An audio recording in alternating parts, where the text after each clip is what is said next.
Good morning, Hong Kong, and welcome to day 2 of Scale Up Impact Summit. And hello, world. You know, I'm glad we've got a global audience because Hong Kong is just waking up at this time, but there's a lot to fit in today. So we'll be starting at 8:30 and going all the way till 7 tonight, and there are 2 stages and there are events happening across a variety of subject matter. What were some of the highlights for you of day 1? Yeah, no, absolutely. And when we talk about 2 stages, we also have our CEO and founder stage of our amazing scale-ups from around the world. In fact, I'm looking forward to hearing from the CEO of Diginex today on the CEO founder stage. There are so many unicorns and to-be unicorns featured over the course of today. You'll want to make sure you catch in on those conversations.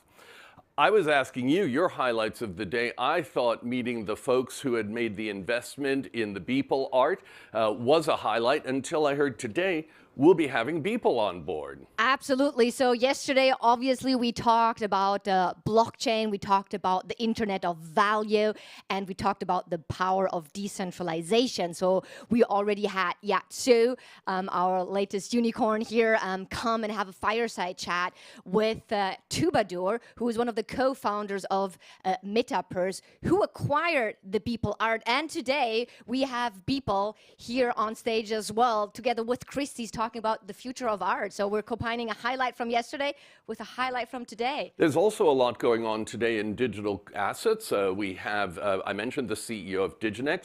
There'll be a workshop on tokenization and what it means to go through the process. We'll hear from my colleague Angelina Kwan at Hashkey Group talking about regulation of cryptocurrencies here in Hong Kong, a very hot issue since the FSTB came out with its consultation paper last week.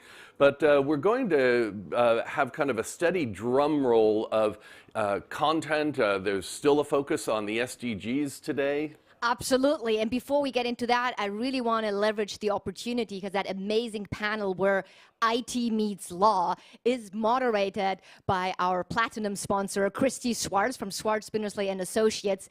Our other platinum sponsor here today and supporting us is Jardins Matheson, who will also have a wonderful talk about the journey of WeLab. And I do want to recognize also our silver sponsors with Google Maps and AirWallex. And thanks to our friends from Turin, Italy, Intesa San Paolo, who are our bronze sponsors here today. And the linkage to the SDGs, right? We are thrilled to have Carbon-Base support us to make SIS21 Scale Up Impact Summit once again a net positive, a carbon positive conference. You know, and what I like most about the sponsors at Scale Up Impact Summit is how intimately involved they are in the event.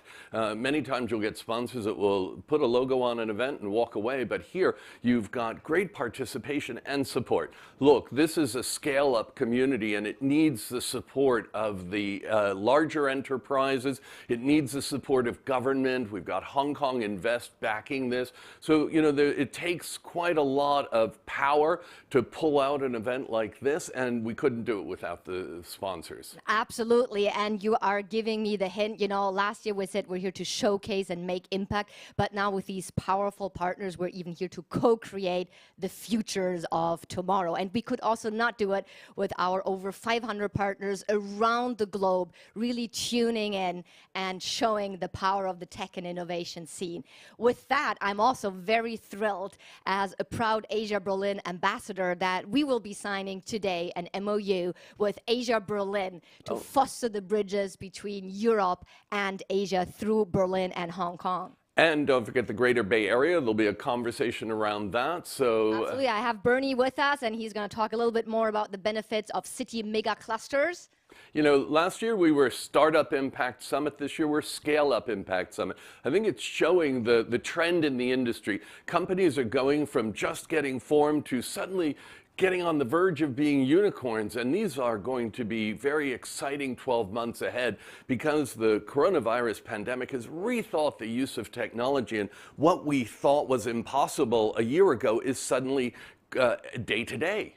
Absolutely. Another hint there, because we're also going to talk about that healthcare will never be the same. And talking about unicorns and soonicorns will also have a perspective on the Indian market. It seems there's a little bit of a gold rush going on right now.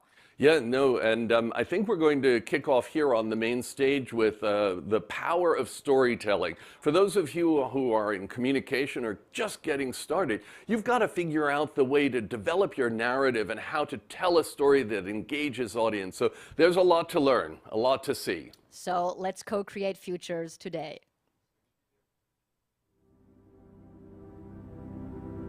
There's no business partner quite like the planet. It has all the information you could possibly ever need, which is a lot of information. It's complicated, vast, and constantly changing. But when you partner with us, we can help make sense of it all and provide the data and insights that can turn an epic race across a mountain range into an event seen around the world. Help connect people in need with life-saving medical supplies. Provide ride shares with more accurate ETAs. Send any street corner back to the Jurassic era. And help turn analog machines into a global network that knows when it's almost out of orange soda. Oh, and that mysterious credit card charge? It's just that corner shop in Soho. There's a world of ideas out there waiting to be made real. And when you, the world, and Google Maps platform work together, who knows what's possible? Good morning, everyone. I'm Josephine, COO of WHub, and I'm so honored to be kicking off the main stage with Alan Lau, CEO and co-founder of Wattpad. Wattpad is a global storytelling platform. And yeah, I'm so happy to have you, Alan. I know you're joining from Toronto, so I just want to say good afternoon and thank you for joining, even though I know it's late for you. To kickstart, why don't you introduce yourself to our audience today? Yeah, sure. My name is Alan Lau, CEO and co-founder of Wattpad. And one thing I rarely talk about when I speak elsewhere, but today I'm speaking in front of the audience in Hong Kong. I have to mention that I was in Hong Kong. I grew up in Hong Kong. I left Hong Kong when I was 19 years old and have been living in Toronto ever since for many years. So I'm a perfect hybrid. But background aside, perhaps I should talk about what I do. Like I mentioned, I'm CEO and co-founder of Wattpad, and this is my third company. I'm a serial entrepreneur. And Wattpad is, in case you don't know, is a global multi-platform entertainment company. We have an app that lets people discover and share stories from science fiction to romance and everything in between. We have over 90 million monthly users using the app, and they share about 1 million new chapters of fictional stories on our platform every day in 50 different languages from pretty much every single corner on this planet. And then we, through AI data and the ability in the audience, we pick the best stories and turn them into TV shows, movies, and print books. So that's what we do. And one last thing I do want to mention is we just got acquired by Naver, the Google of South Korea. One of the largest internet companies in Asia and in the world. We just closed the transaction 2 weeks ago. So very excited about this too. Amazing. A man of many hats, I can tell. I just wanted to bring it back to square one. Can you share with the audience? We have a lot of scale-ups today that are joining who are excited to hear about your inspiring story. Can you share a bit more about how you built Wattpad from 0 to 1 and now 90 million global users? Yeah, it's a long journey. It took us 14 years to get to where we are. We started the company in year 2006. At that point in time, it was just a year before the iPhone came out, a year before Kindle came out, 2 years before the first Android phone was on the market. Facebook had 50 million users, and YouTube was 1 year old. That was how early it was. But at that time, we saw the vision in front of us was very soon everyone will be carrying a device that is capable for people to read and eventually write all the time. And this device is connected to the internet with always-on connection. Now, of course, it became reality about 10 years ago, but remember it was 2006, and the first version of Wattpad that we did was on the Motorola Razr phone. For those who are old enough to remember that, if you don't, go Google it, and you know exactly how it looks. Yeah. Perfect. Yeah.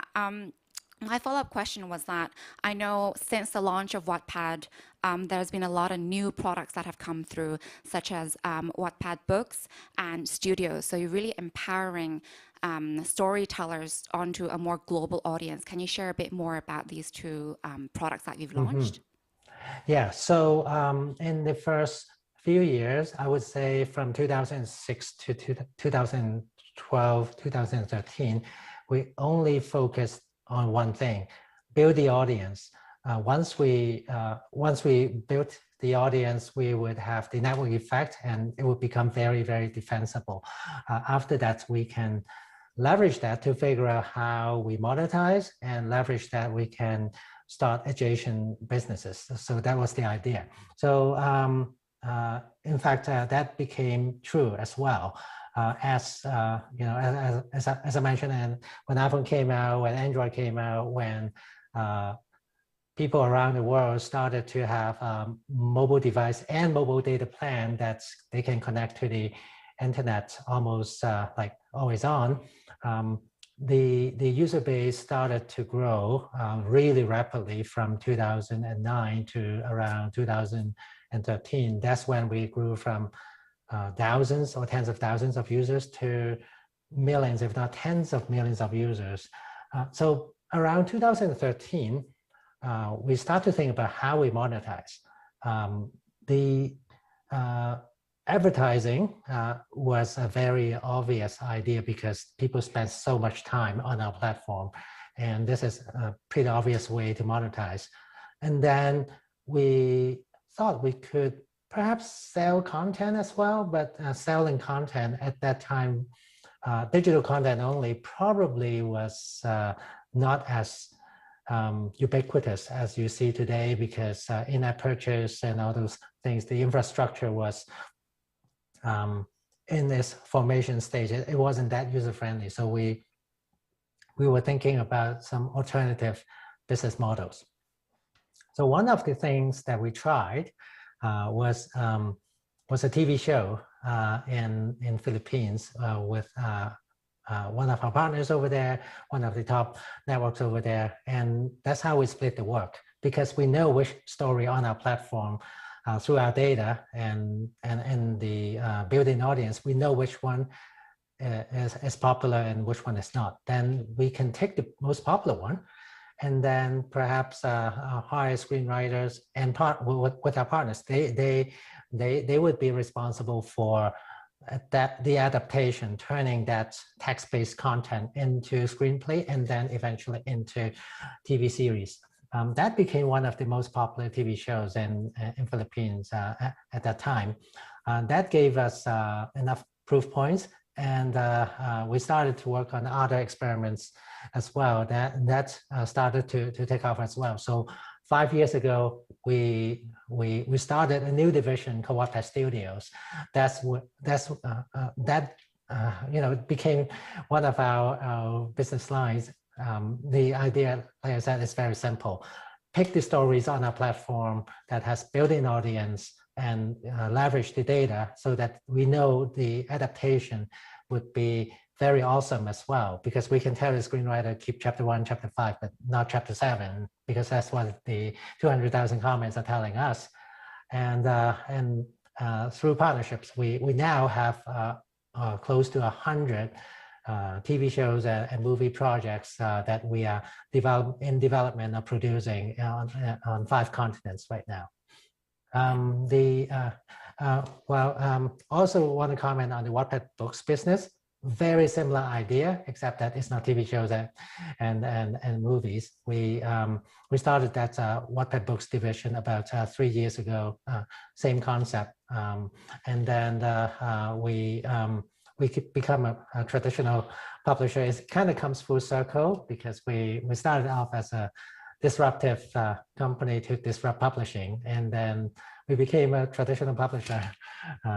That's kind of interesting. Yeah, it's definitely full circle. I can see a lot of beautiful posters behind you. I'm sure these are many of our success cases. Would you care to share with us one of your most memorable or most impactful success cases that you've encountered? Yeah, maybe I'll briefly talk about the one right behind me because it's so new. As you may be able to see the name as called Turn On, as one of the most popular streaming show in Indonesia, in Bahasa Indonesia. One of the most popular shows in Indonesia today. And on my right are 2 posters, After and After We Collided. This is the After series, the After franchise. The first 2 movies came out in the past couple of years. Long story short, when we launched theatrically, it was #1 in 15 and 17 countries around the world. And when it's eventually, both movies, when they became available digitally, I was #1 on iTunes, #1 on Netflix, and won People's Choice Award and many other awards as well. The books, it was one of the most popular books in the past few years as well. You keep breaking new heights. It's amazing. I just wanted to ask as well, your user base grew 30 to 50% in 2020 because of the pandemic. Yep. Can you share with us how you continue to engage the audience and the users of Wattpad throughout the challenging times, and how you really managed to encourage more and more storytellers to join Wattpad? Yeah, we start to realize, as you may recall, last year, other than China, Italy was the first country that was locked down, and instantly we saw that 30 to 50% growth.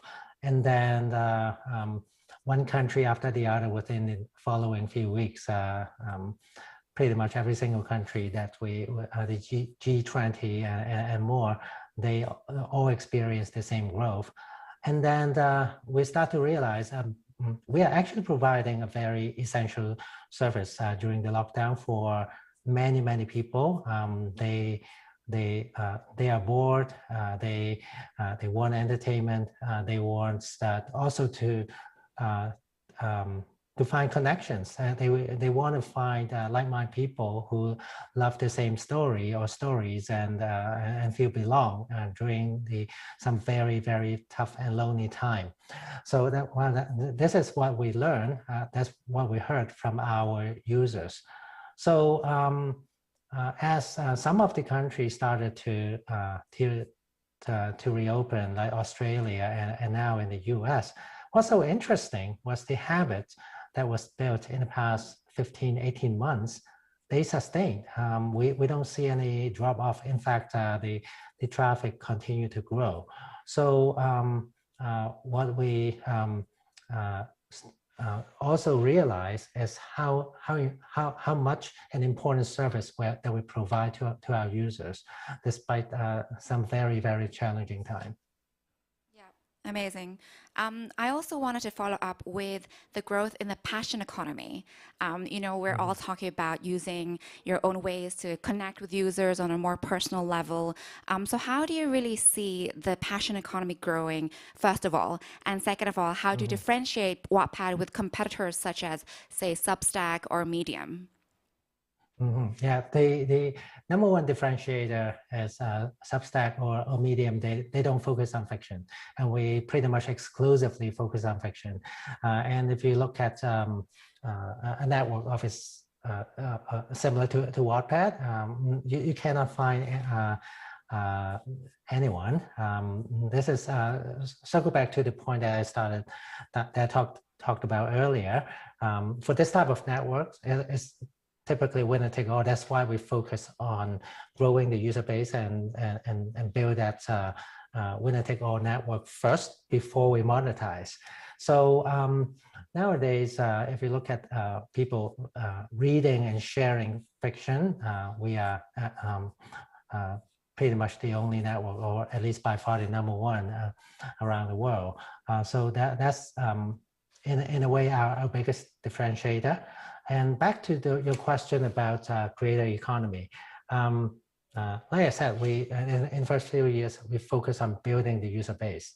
And for a lot of writers, what we discover, especially aspiring writers, they before they can monetize, the first thing any aspiring writer need to do is to become, well, for lack of a better term, become famous. They need to build a fan base first.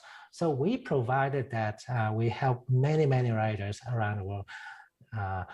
They have many of the top writers on our network. They have millions of followers. And then the second step would be once you have the influence, once you have the fan base, then we have multiple ways to help them make money. For example, Wattpad books and movies that we touched on already. I'm not going to repeat that because the writers, they own the IP. They would get some of the financial upside of the movies or the books as well. At the same time, on our platform, we also have a program called Page Stories. So some of our content is behind the paywall on our platform that people can pay for digitally. And that program, we actually share majority of the revenue back to the writers. So I think it's a long way to say, as a writer or as a creator, this is the best time ever because there's so many ways that you can make money and make money also very effectively. Because on a digital platform like Wattpad, you can gain the audience globally. It's not limited to where you live. And also digital payment has been so ubiquitous. And nowadays, having a transaction, regardless of the content type, whether it's fiction, nonfiction, like Substack or Medium that you use as an example, it's very easy to both gain the fan base and monetize from that fan base, regardless of where you live and regardless of where the fan base is. Yeah, you mentioned a lot about your audience and how rapidly it's growing and across these different areas. But my question to you is, I think you have around 80% of your audience which are female, of which 80% are, say, millennials or Gen Z. Are there plans to really diversify your audience base? Because I'm sure, as you said, because of the pandemic, more and more people are interested and want to tap into this, this area that Wattpad is providing. Yeah, a very good question. If we look at the reading population, that it has always been skewed towards more younger female, and that's the norm. At the same time, Wattpad is already quite diversified. We have many amazing science fiction, we have many amazing horror stories, and fantasy as another example, or historical fiction that might be catered to older female. Pretty much all the genres that people are interested in, you can always find a story like that on Wattpad because, as I mentioned, we see over 1 million new chapters every day. There's something for everyone on Wattpad. Yeah, I'd like to move on to talk about the globalization of Wattpad. So you mentioned that Wattpad's been acquired by the Korean company Naver Corp at a price of 600 million. Is this really an expansion plan to Asia, given your roots to Hong Kong? Good question. As I touched on earlier, for example, like the TV show behind me, Turn On, is very popular in Indonesia. One of the reasons why it's so popular over there is because we also have a lot of users over there. Indonesia is already our second largest country, just behind the US. And another language that I can highlight is Philippines. We also have millions of users in Philippines as well. So we are already quite big in Asia. At the same time, when you look at why this acquisition makes a lot of sense, why this is a match made in heaven, is because we are already very diversified geographically. However, if you look at the content type, we focus mainly on fiction. And Naver, specifically the Webtoon division, they are the world #1 leader in digital comics. So the Webtoon business is actually very similar to Wattpad, except that they focus on comics. We focus on fiction. And now the combination, it solves, I shouldn't say it solves, it enables a few things that we couldn't possibly be done as an individual, as a standalone company. #1, now we have 90 million monthly users. Webtoon has 70 million or close to 70 million monthly users. The combined user base is 160 million, literally double overnight. The top IPs on our platform also double overnight. The catalog, I should say, the size of the catalog literally doubled. But most importantly, as the cross adaptation, we have already been adapting some of our top IPs to movies, TV shows, print books, and of course on our own platform, available in its original form. However, now overnight we have the capability in comics, we have the capability in animation, and vice versa for Webtoon as well. Now some of the top IPs can be adapted, novelized on our platform and turned into TV shows or movies and print books. So the number of adaptations on the same IP also double overnight. So the opportunity, both for the creators and for the company, well, allow me to say, also doubled. Amazing. I can see so many possibilities with this new venture. I have a fun question for you. If Wattpad had all the resources possible, what would you envision Wattpad to be next? Yeah, I guess so. I think IKEA's CEO mentioned this many years ago, which is very, very well said. He said, no company can do everything that the company wants to do all at once. So it's a long way to say, no matter how big the company, how powerful the company is, you have to do things in sequence. However, with more resources, you can always do things faster and bigger and bolder. So if you look at our vision, I wrote a blog post called The Master Plan about 5 years ago. It's supposed to be the vision for the company in the next 10 years and plus more. And now we are pretty much close to the halfway point. And I'm very happy with the progress so far. But if I have all the resources in the world, I don't think I need to complete that in 10 years. Possibly I could complete that in 7 years, 5 years. So if you give me unlimited resources, the remaining 5 years, I wish I can complete everything I wanted to do in 1 year. Yeah, very true. I mean, you have to plan accordingly. You can't achieve everything in one day. You do have to section it out to make sure you achieve your milestones. So completely agree with you. I just wanted to take a more personal spin. We have a couple more minutes.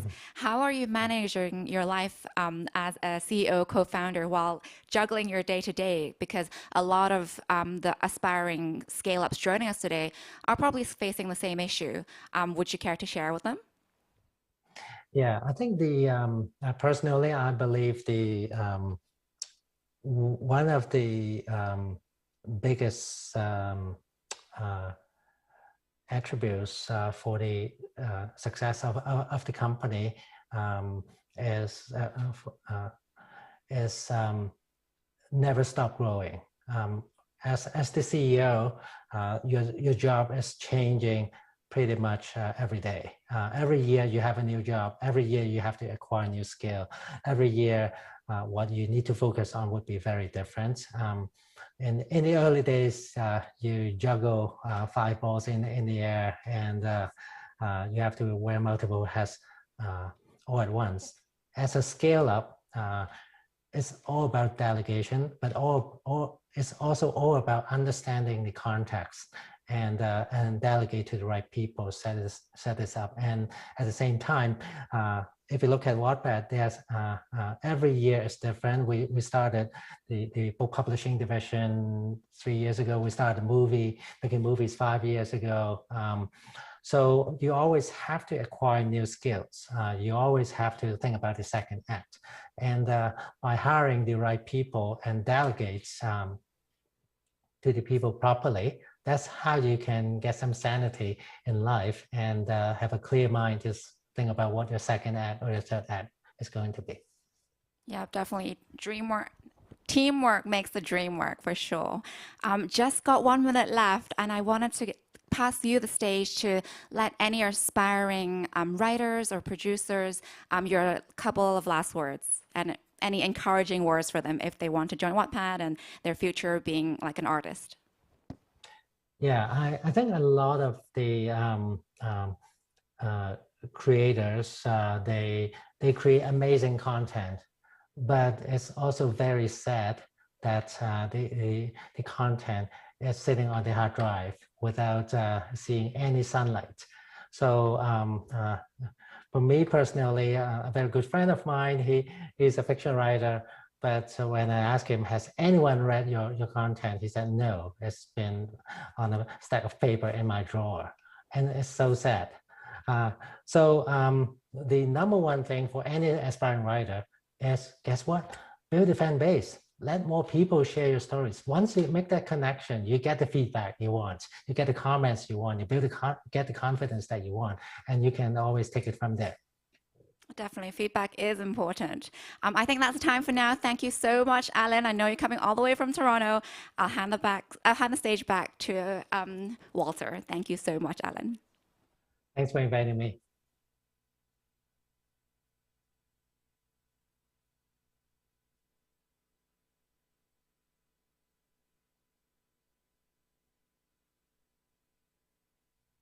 That was a great session with Alan Lau about the power of storytelling. Thank you, Josephine, very much for facilitating that.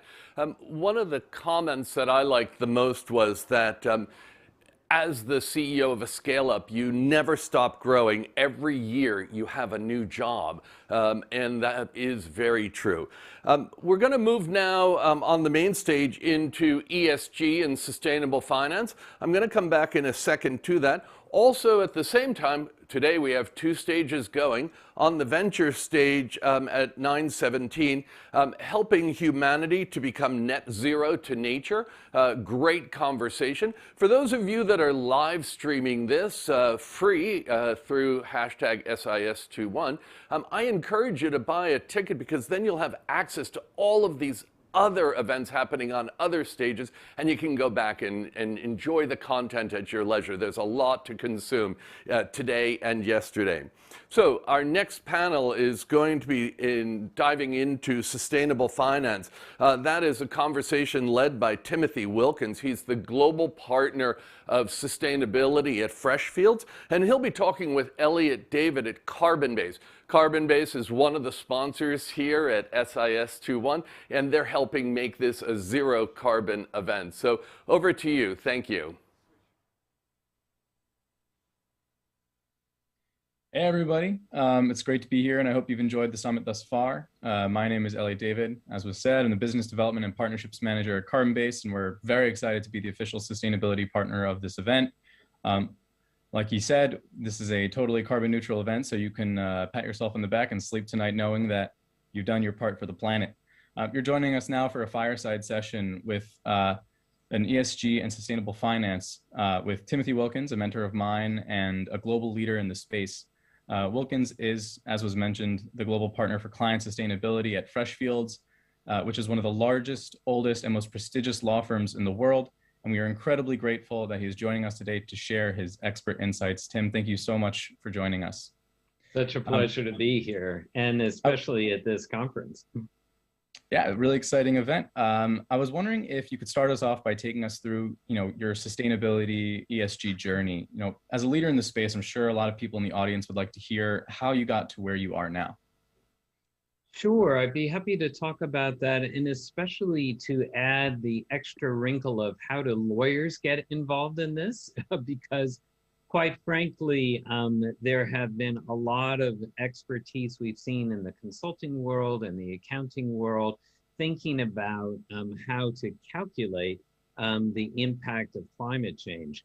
But lawyers have been seeing clearly that this issue has now moved into the boardrooms of our clients, into the C-suite. So of course, CEOs, CFOs, as we'll talk about during this panel, but also the general counsel have appreciated that the legal and regulatory frameworks that are related to encouraging, increasing the amount of financing that's taking place to battle climate change, to help companies move towards net zero, is all quite important to get the law right, basically, not only where the law sits today, Elliot, but also where it may be sitting in the future.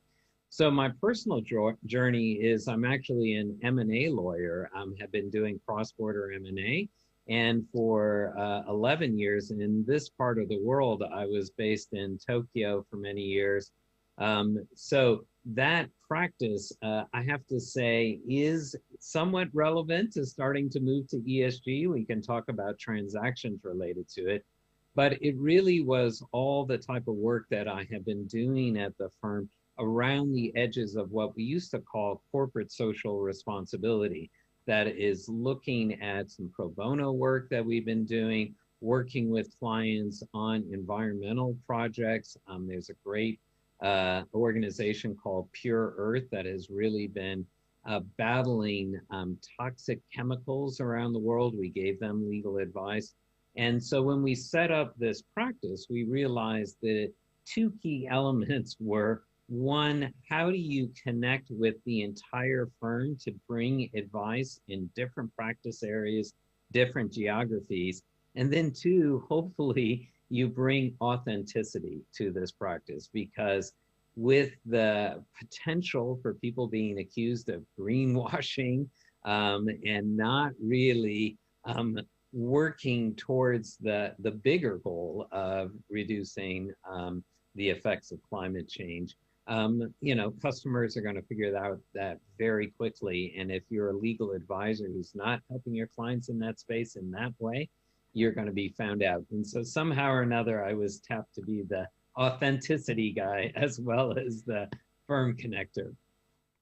That's amazing. And of course, you're one of the most authentic people I know. And I really appreciate what you have to say about this sort of systemic changes that are necessary to address the climate issue. I like that you and the firm are thinking about this from an ecosystems perspective.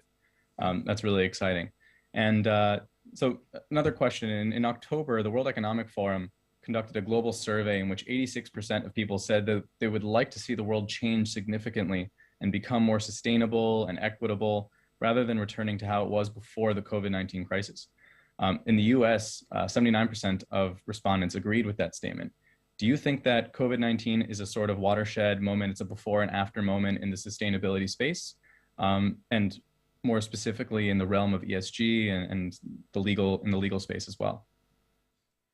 So there were some counterintuitive effects during pandemic, quite honestly. In the beginning, one of the biggest concerns we had was anytime that corporations saw a need to kind of retrench, to think about expenses because the revenue is not coming in, we worried that somehow the newness of the emphasis on ESG over the last 2 or 3 years would have made it the first one on the chopping block.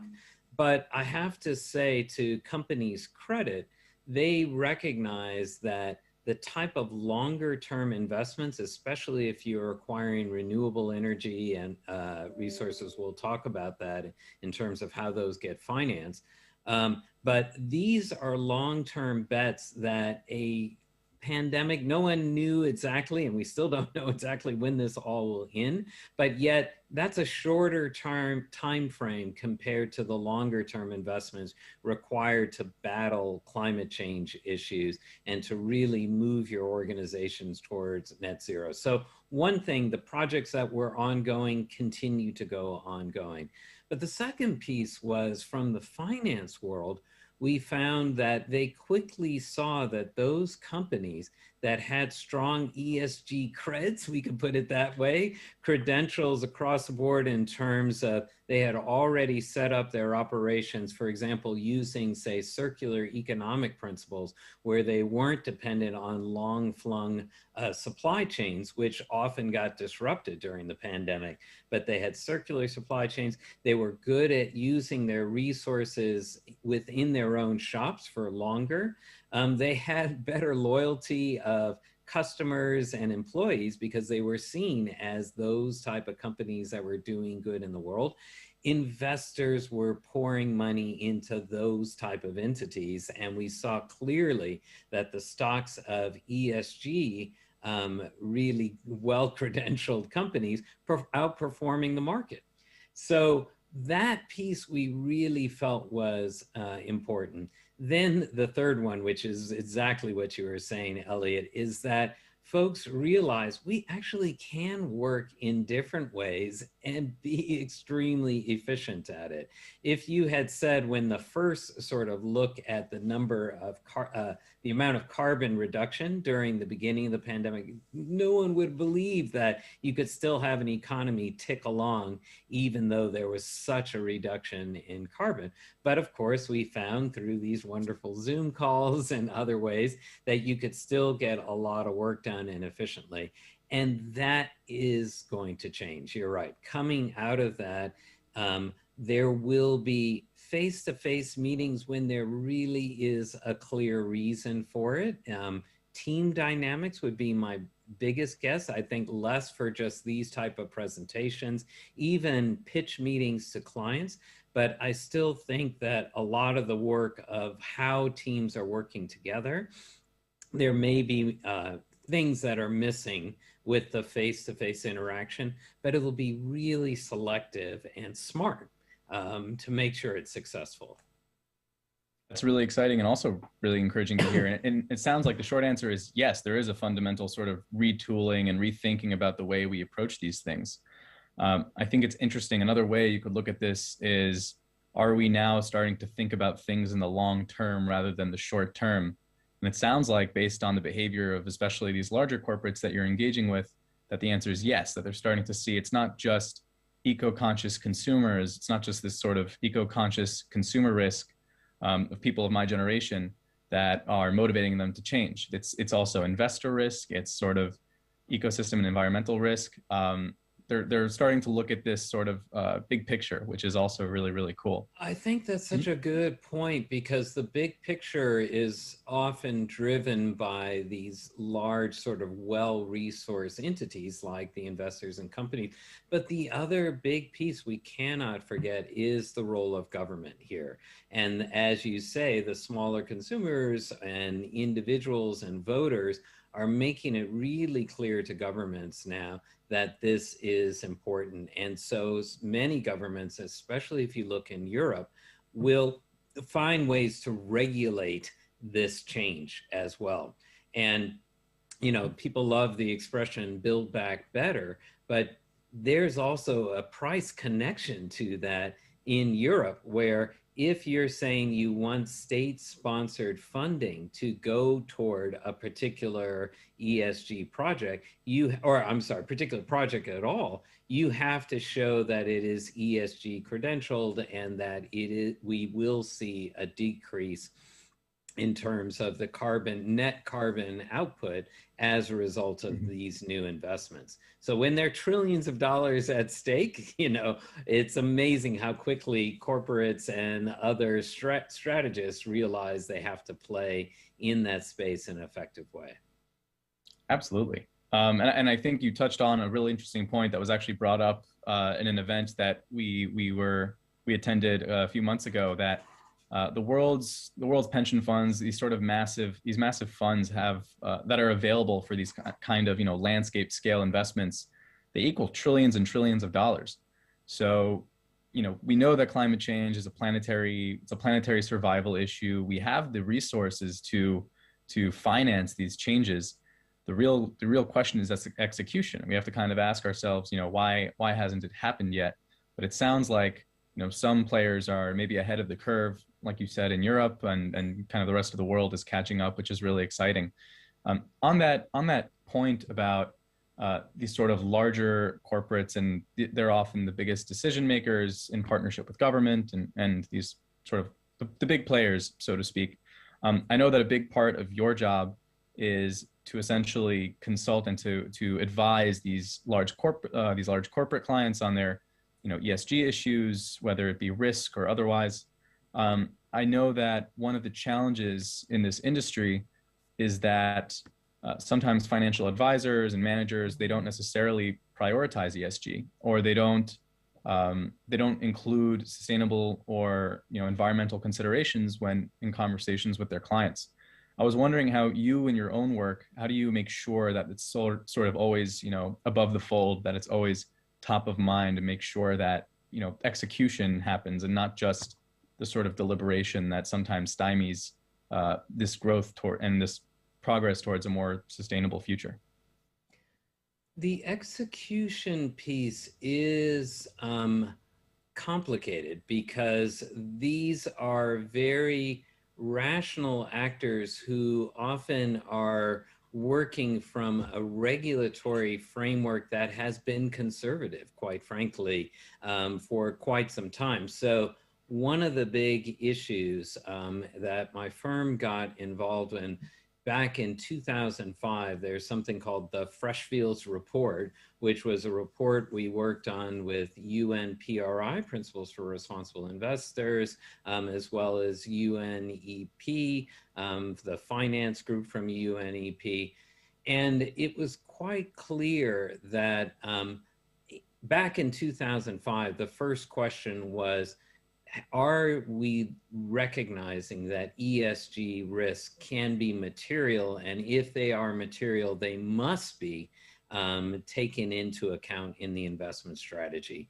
Now in 2021, it's almost, well, of course, if it's material, then you've got to take it into account into your investment strategy.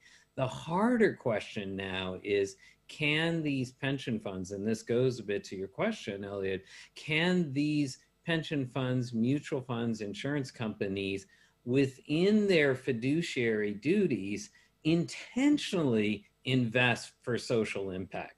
So you're right, that's where the big money is. So it's the first thing is to separate the two categories. And sorry if this sounds a little bit too legalistic, but there are those funds that are specifically set up as ESG funds. All the people who put their money in them know that it's fully disclosed to them that we're investing in a diversified portfolio with the emphasis on an ESG outcome. Then there are other funds where, pensioners have said, look, I'm putting my money, I'm a hardworking school teacher in Vermont, I'm putting my money in the teacher's pension fund. I would like to make sure that when I retire, I have some money to retire with. Those are the monies which aren't you talking about billions of dollars, it's talking about trillions of dollars. And the question is, is there enough scope in the regulatory framework that they can see their fiduciary duty to, yes, protect the money for their investors, but to be comfortable that the long-term effects of investing in an impact ESG way is going to be good for the planet, its longevity, for all the good business reasons we've been talking about at this conference, about why you will succeed if we invest in this way. And so I would say it depends a little bit on jurisdictions which have more flexibility for these large asset owners compared to some other jurisdictions which may have less flexibility. But overall, the trend will continue to move as a matter of practice that large asset owners will be trying to invest more for impact, because that is ultimately what we need to create the sustainable futures of which all corporates are going to be depending on, and help those individual pensioners retire comfortably in a safe, green environment. That's great, and I like I prefer the sort of legalese that you're going into, and an interesting. Elliot was in my law class, so everybody knows he's heard me talk legalese. It's a new way of looking at things. It's a new logical paradigm, right? But so in your previous answer, you touched upon a point that I think is really interesting and is often overlooked in sort of the sustainable finance, ESG. You know, when people think about ESG, they often really focus on the big E, right? The environmental considerations. They're pretty tangible, right? Like you can tell if, you know, an ecosystem is being destroyed, if somebody's polluting. But when it comes to, you know, social and governance, sometimes these sort of factors can become a little more intangible.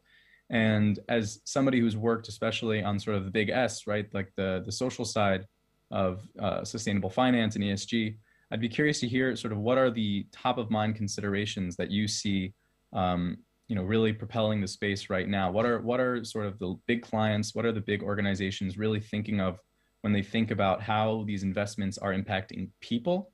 And then if you can go into a little bit also, how are they maybe thinking about governance as well? Sure, and I'm glad that the S and the G are getting their rightful place in this discussion. And, you know, if we're honest, it's really even been more in the last year that we've seen a lot of corporates who have said, we've got to think about issues of the S. A lot of that has come around the calls for racial justice and racial equity, which I'll come to in a moment. But just to start with, the first way we've always thought about the S is usually in connection with human rights. And that in order to have a sustainable world, you need, and going all the way to the Sustainable Development Goals, there are a number of those goals relating to people, as you've said, you know, access to water and nutrition and food, and also, you know, basic dignity and human rights. And so because of the breadth in which the multinationals that Freshfields advises operates in, almost inevitably, those companies have supply chains that go through different parts of the world in which there are different, how do we put it, enforcement of legal regulatory regimes around issues of the term the UK uses is modern slavery, where people are not being paid any wages, basically, to work. There's child labor issues.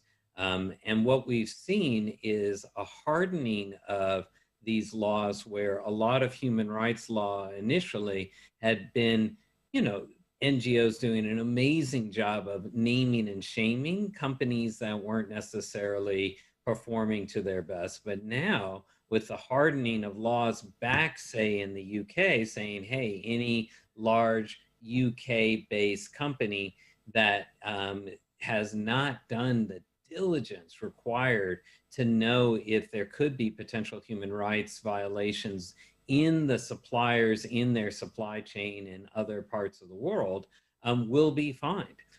California also has passed. Yay, California is always on the cutting edge for those of you like the US.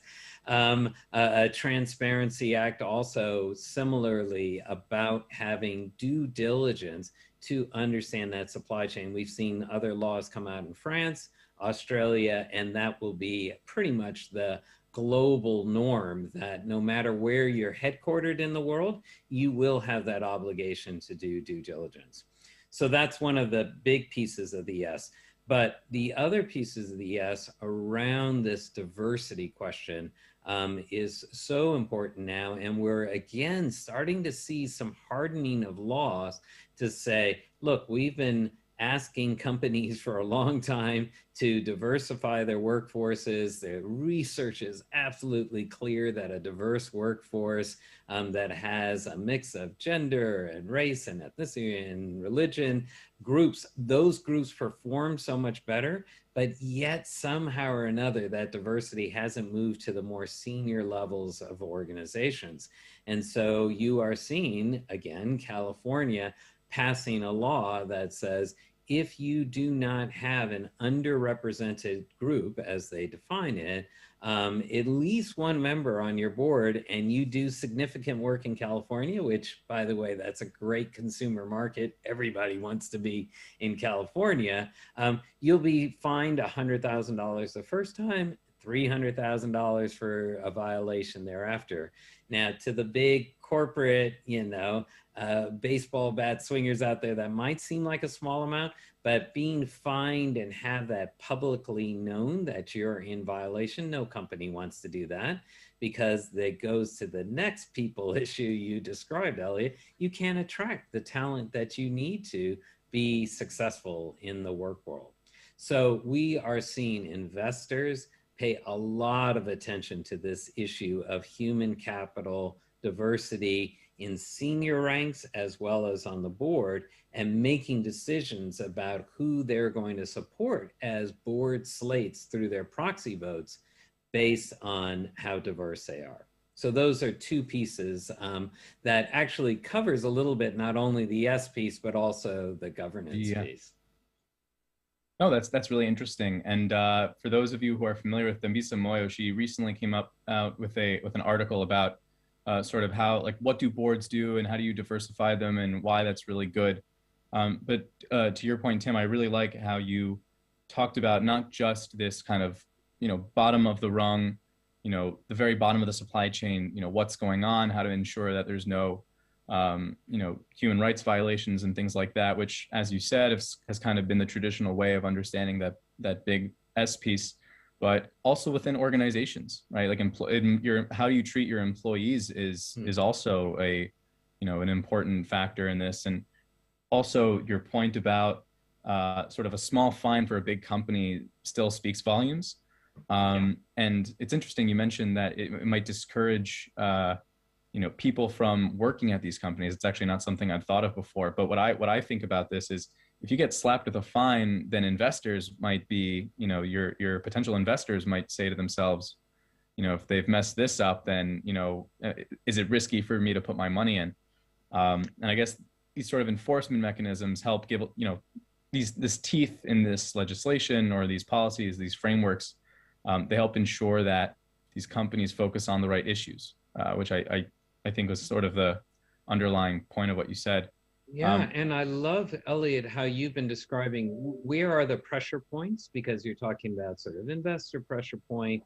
I've mentioned about government or legal regulations, but certainly, and in the theme of this conference, in the tech world, where the battle for talent is so high, we've seen people in technology companies be quite active, the employees, in voicing their concerns about how the business is relating to different social issues, whether it is around issues of racial justice, as we saw after the George Floyd murder, but also, how green is that company? And so whether it's employees doing mini walkouts or however they're having their voices heard, that disruption in the battle of talent is a place that none of these really cutting edge technology companies want to be. Right, and it's what you said in the beginning. If they don't sort of use it, they'll lose it, right? If they don't ensure that they're complying not just with regulatory frameworks, but also with sort of this public, if they're not making sure that they still appeal to the public, and they're not treating everybody right, and whether it's the environment or your employees or your supply chain, that they're going to lose out, whether it's on talent, investment money, things like that. And it brings up another point about this notion of materiality. And somebody who works sort of with these large corporate clients, one of the tools that we have to ensure that they comply with sort of the societal standards is this notion of disclosure. But my understanding is that in the ESG space, sometimes these disclosures sort of just kind of list, give like a laundry list of these issues that kind of people maybe want to hear about, but it doesn't really give the full picture. How do you make sure that especially the larger companies, how do you make sure that they address these sort of material concerns and they disclose these material matters? And I'd be curious to hear from your own personal experience if there's any kind of successful strategies that you've implemented when engaging with these with these organizations. Yeah, it's such a heavy load question for the large corporates right now, because large corporates do want to tell their story effectively, and where they're showing their strategic approach, especially in the ESG space. But a lot of investors do have these laundry list checklists. And you're quite right, when they make these requests, tell us all about these particular items, it ends up feeling like a box ticking exercise that may not really be relevant to their business. And so just to give you an example, and the way that we've been advising our clients is, we say, look, at a certain point, you just can't answer every potential survey from every investor. It's more important that you get, because you'll just create noise in that situation. You have to get out in front of your investors to tell your story. And your story on ESG is going to be based in a large part based on your sector group and what really is important there. So the particular example I was going to say is, let's say you're a soda company. So the two kind of big pieces for soda companies now are water and packaging, right? That's basically it. There is, of course, the secret formula that Coca-Cola has in a vault somewhere in Atlanta.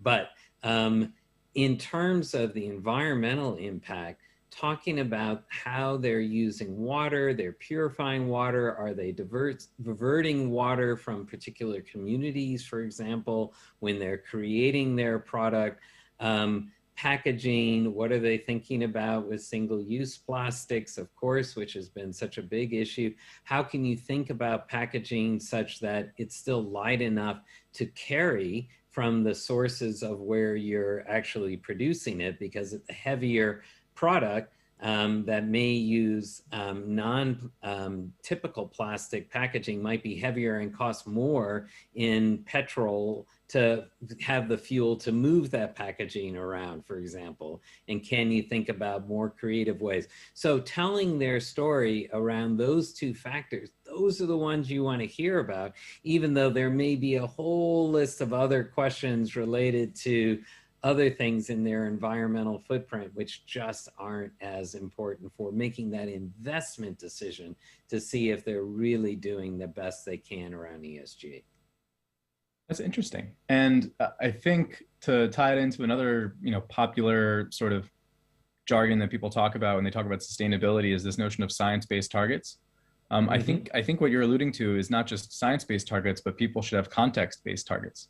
So, for example, if there's a massive multinational, Fortune 100 company that decides it's going to, reduce its emissions by 1,000 tons, that's chips. That's like, flights for the company for a day. But for a smaller organization, that might be very significant. So you have to kind of marry these, not just not just these science-based targets and not just these material considerations, but also, what can the company do? Are they really making this kind of full effort, which I think is a really important consideration. I'm really glad you brought it up. I know we only have a few minutes left, so I'll just ask you, what do you see is the next sort of big thing in sustainable finance? I know you're very passionate about, green bonds and, sort of this trend in sustainability-linked bonds and loans, and maybe you can discuss the differences and the nuances of those tools. Sure, and that really, I think, has a lot of potential. So on green bonds, you're raising monies for a clear, specific green purpose. And there is a lot of debate and issues of taxonomy to be sure that it's a green purpose at the end of the day.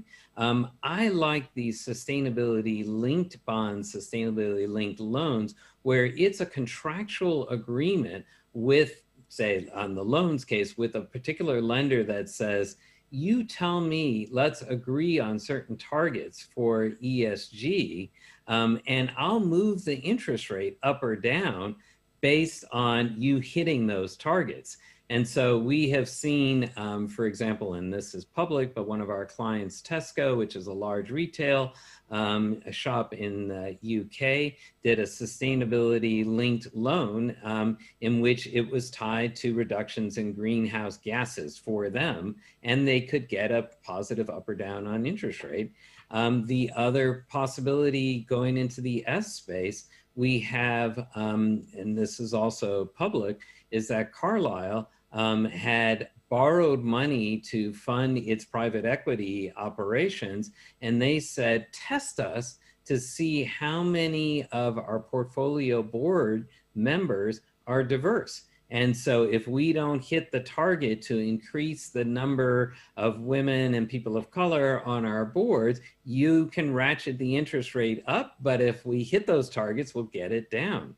And I feel really excited about this because it creates all the right incentives and they're clear and measurable. So you're going to see a lot more of that in the future. That's great. And that's sort of, from Carbon Base's perspective, that's our whole mission, right? Like climate change or sustainability, it's not a environmental problem. It's not a technology problem. It's a people problem, right? There's misaligned incentives. And so to solve this problem, you have to account for the human problem, right? How do we properly align incentives so that people actually, work towards these positive goals, whether they be climate, social, governance? I know we're just about out of time, but I appreciate you saying that, and I want to thank you so much for joining us today.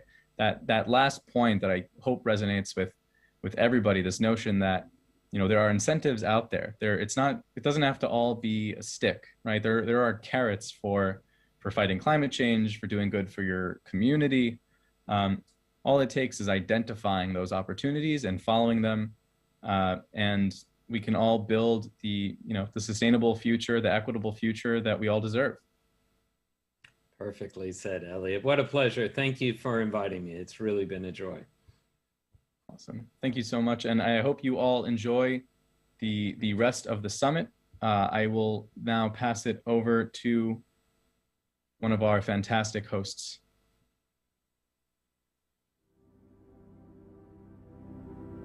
There's no business partner quite like the planet.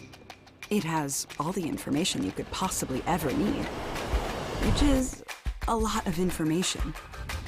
It's complicated, vast, and constantly changing. But when you partner with us, we can help make sense of it all and provide the data and insights that can turn an epic race across a mountain range into an event seen around the world. Help connect people in need with life-saving medical supplies. Provide ride shares with more accurate ETAs. Send any street corner back to the Jurassic era. And help turn analog machines into a global network that knows when it's almost out of orange soda. Oh, and that mysterious credit card charge? It's just that corner shop in Soho. There's a world of ideas out there waiting to be made real. And when you, the world, and Google Maps platform work together, who knows what's possible?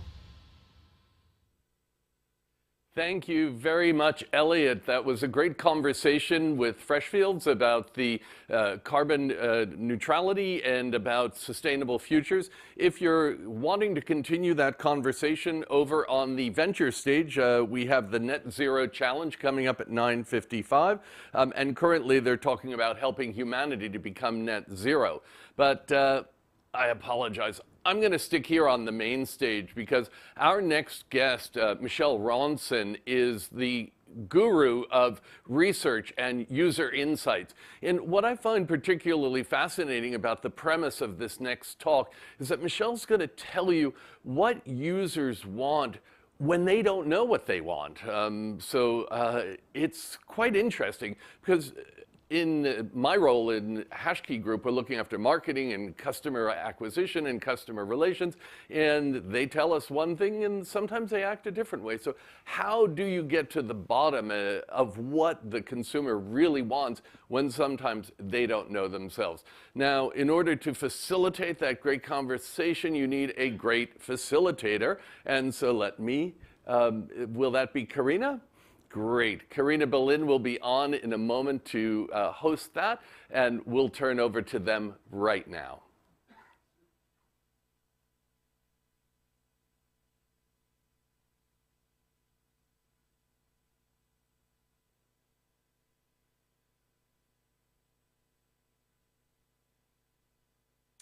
And good morning here from Hong Kong. Michelle, how are you? Hello. Good evening from San Francisco. Absolutely calling in from the West Coast. I am so thrilled. We have been talking now for months, right? And it's finally happening. Michelle is at SIS21 Scale Up Impact Summit here on main stage. You know that I'm super excited, and I'll first introduce you a little bit, and I have to read this because you have such an impressive background. You are LinkedIn top voice and also your own founder of Curiosity Tank. And with that, you know, your bio just humbly states you are a user research executive coach and educator. But I like pretty much Walter's introduction that you are the expert. You teach really a lot of students, I think in 2020 over 3,200 about design, user research, obviously. And we're, by the way, super thrilled to have you afterwards stay with us for a workshop, so really hands-on experience. And you do that for startups alike, Fortune 500 companies, and you work with some of the most well-known household names out there, which I'm not sure we can say because you're under confidentiality, but I'm super thrilled. And I'll just hand it over to you to add on a little bit about your amazing background. Thank you, Karina. It's great to be here. That was a great introduction. Thank you very much. I teach design and user research. I am a consultant. I've been teaching for 25 years. And last year I made the explicit decision to focus more of my time on sharing my passion and my expertise with people around the world. The awareness of user research has just grown tremendously. And I have students from, right now I have a student from Dubai, another student from Egypt, one in South Korea, all over the United States, Australia, China. And it's an absolute pleasure to, again, share this passion and really teach people around the world how to ask better questions. How did you end up actually get into the field? Yeah, absolutely. I love it. You know, given now that we are all so closely connected, just a tip of your finger, and here we are on Zoom. But if you can share with us a little bit, you know, what brought you really into this very interesting and important field? So I'm a classically trained designer, and I worked my way up from graphic designer to art director to creative director to design director, leading very, very large teams for over 13 years in the financial services industry.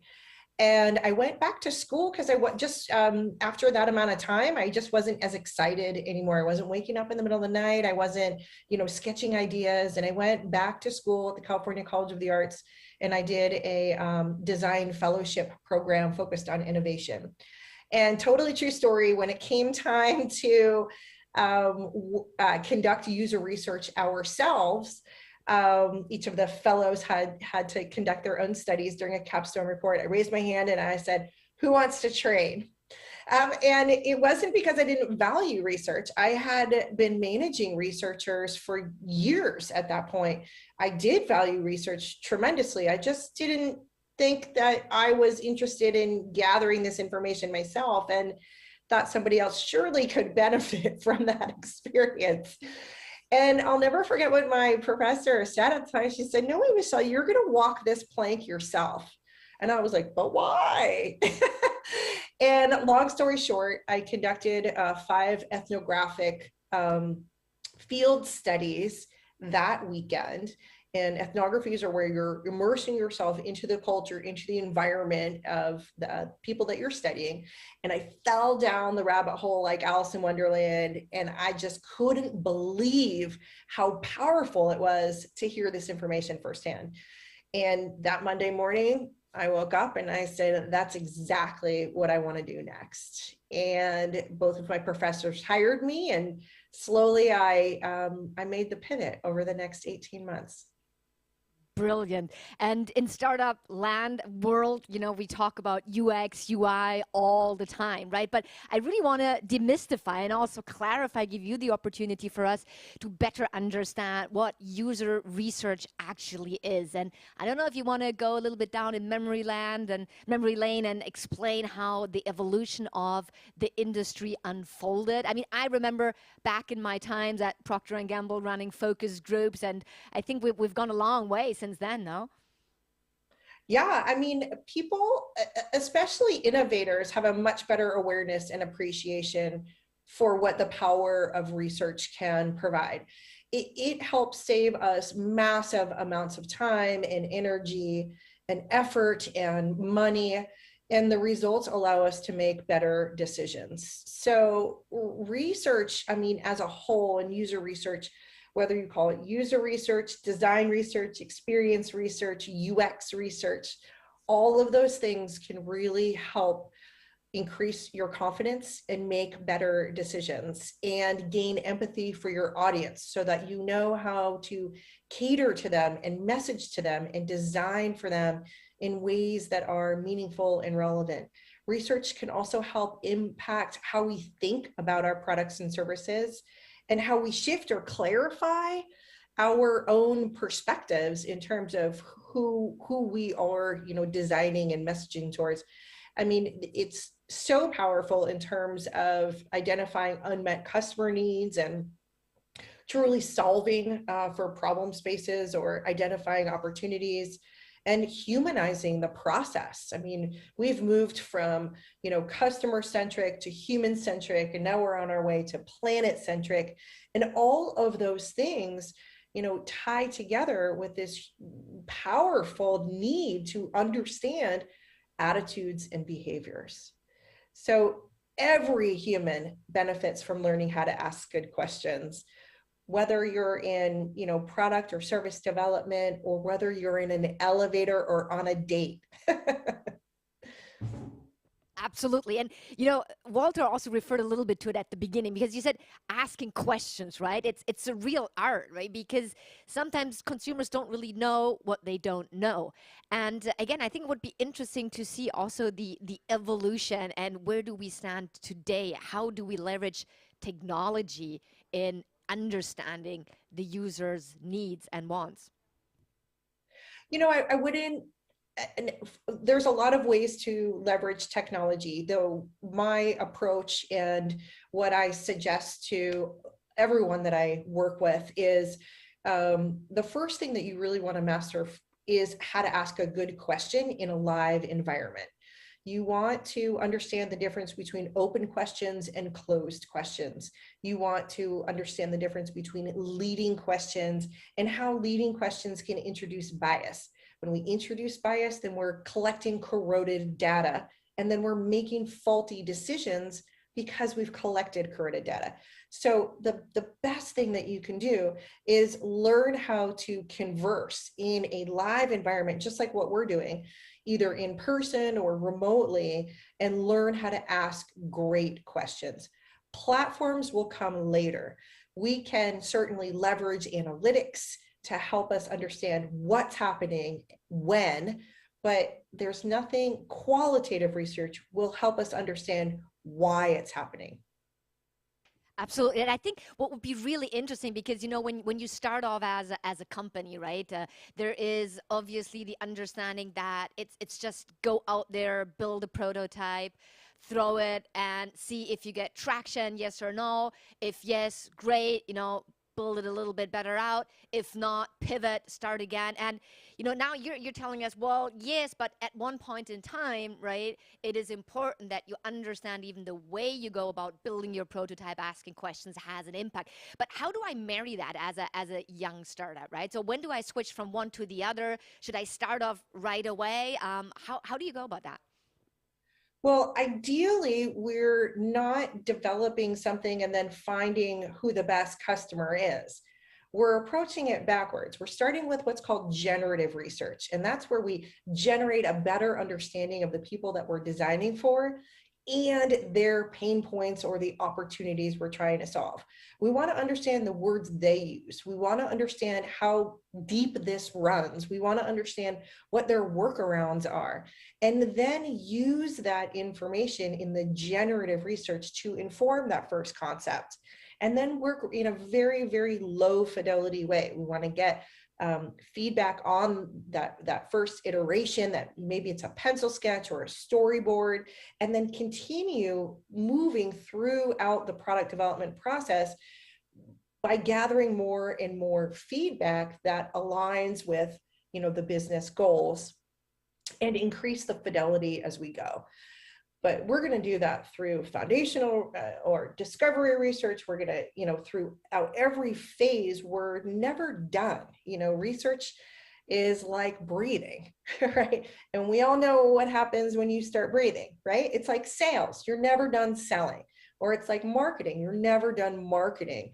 It should, in UX mature organizations, it's just a part of how we operate. And when it's really built in, I know some of you are probably thinking, oh, we don't have the time for that, or we don't have the money for that, or we don't have, you know, the budget for that. I guarantee you, when done properly, it will save you time, it will save you money, and it will be far less expensive to invest the time and the effort up front than it will be to redesign, rework, or whatever you have to do once you realize that it's not meeting the mental models, or it's not responding, or the product isn't working, or they're not buying, you know, after the fact. Yeah, we'll get to that a little bit later in terms of whose job is to do, you know, user research in a company. But before that, again, so I just want to go back. You know, we have 100 scale-ups, part of a Scale-Up Impact Summit, founders, team CEOs that are listening in. So just to get maybe a little bit concrete, I don't know if you can share a case study or so, but what you're saying, if I understood correctly, is before I do my A/B testing, you know, red button, green button, you know, a very famous example for a call to action, should I first kind of like step back, take some time? What should I test? Should I test green, red, yellow, orange?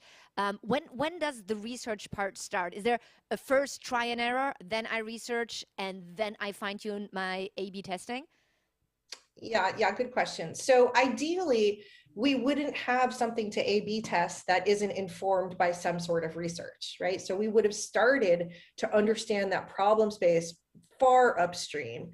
And then we would have continued to flesh out whatever we're designing based on feedback that we've collected along the way, and then iterated upon that feedback.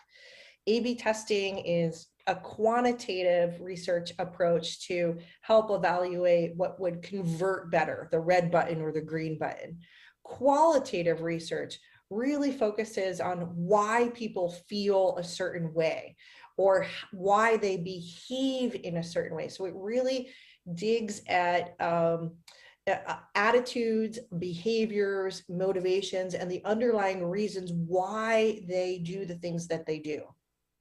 So, I love it. Yeah, it's exactly where I wanted to get to. So it's not about just the what's happening and then kind of like, well, at the end you're like happy because you understood that the red button converts 80 times more, but you still don't know why. So what you're saying, the power of the research why is with these insights, you already kind of like have a hint for the next step, right? So after you tested red or green, now you know that you may want to test, is it a square, is it a triangle, is it a circle, because you better understand the motivations, right? I don't know if exactly. Once you can understand the underlying needs, then you're in a much better position to solve for a meaningful problem.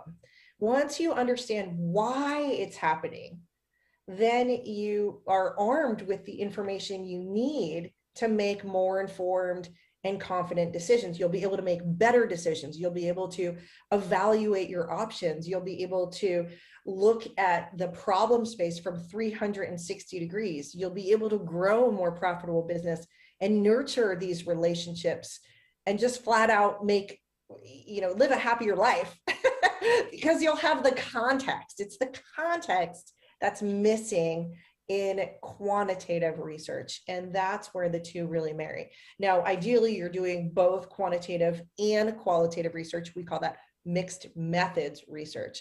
But to begin with, this might be helpful and concrete.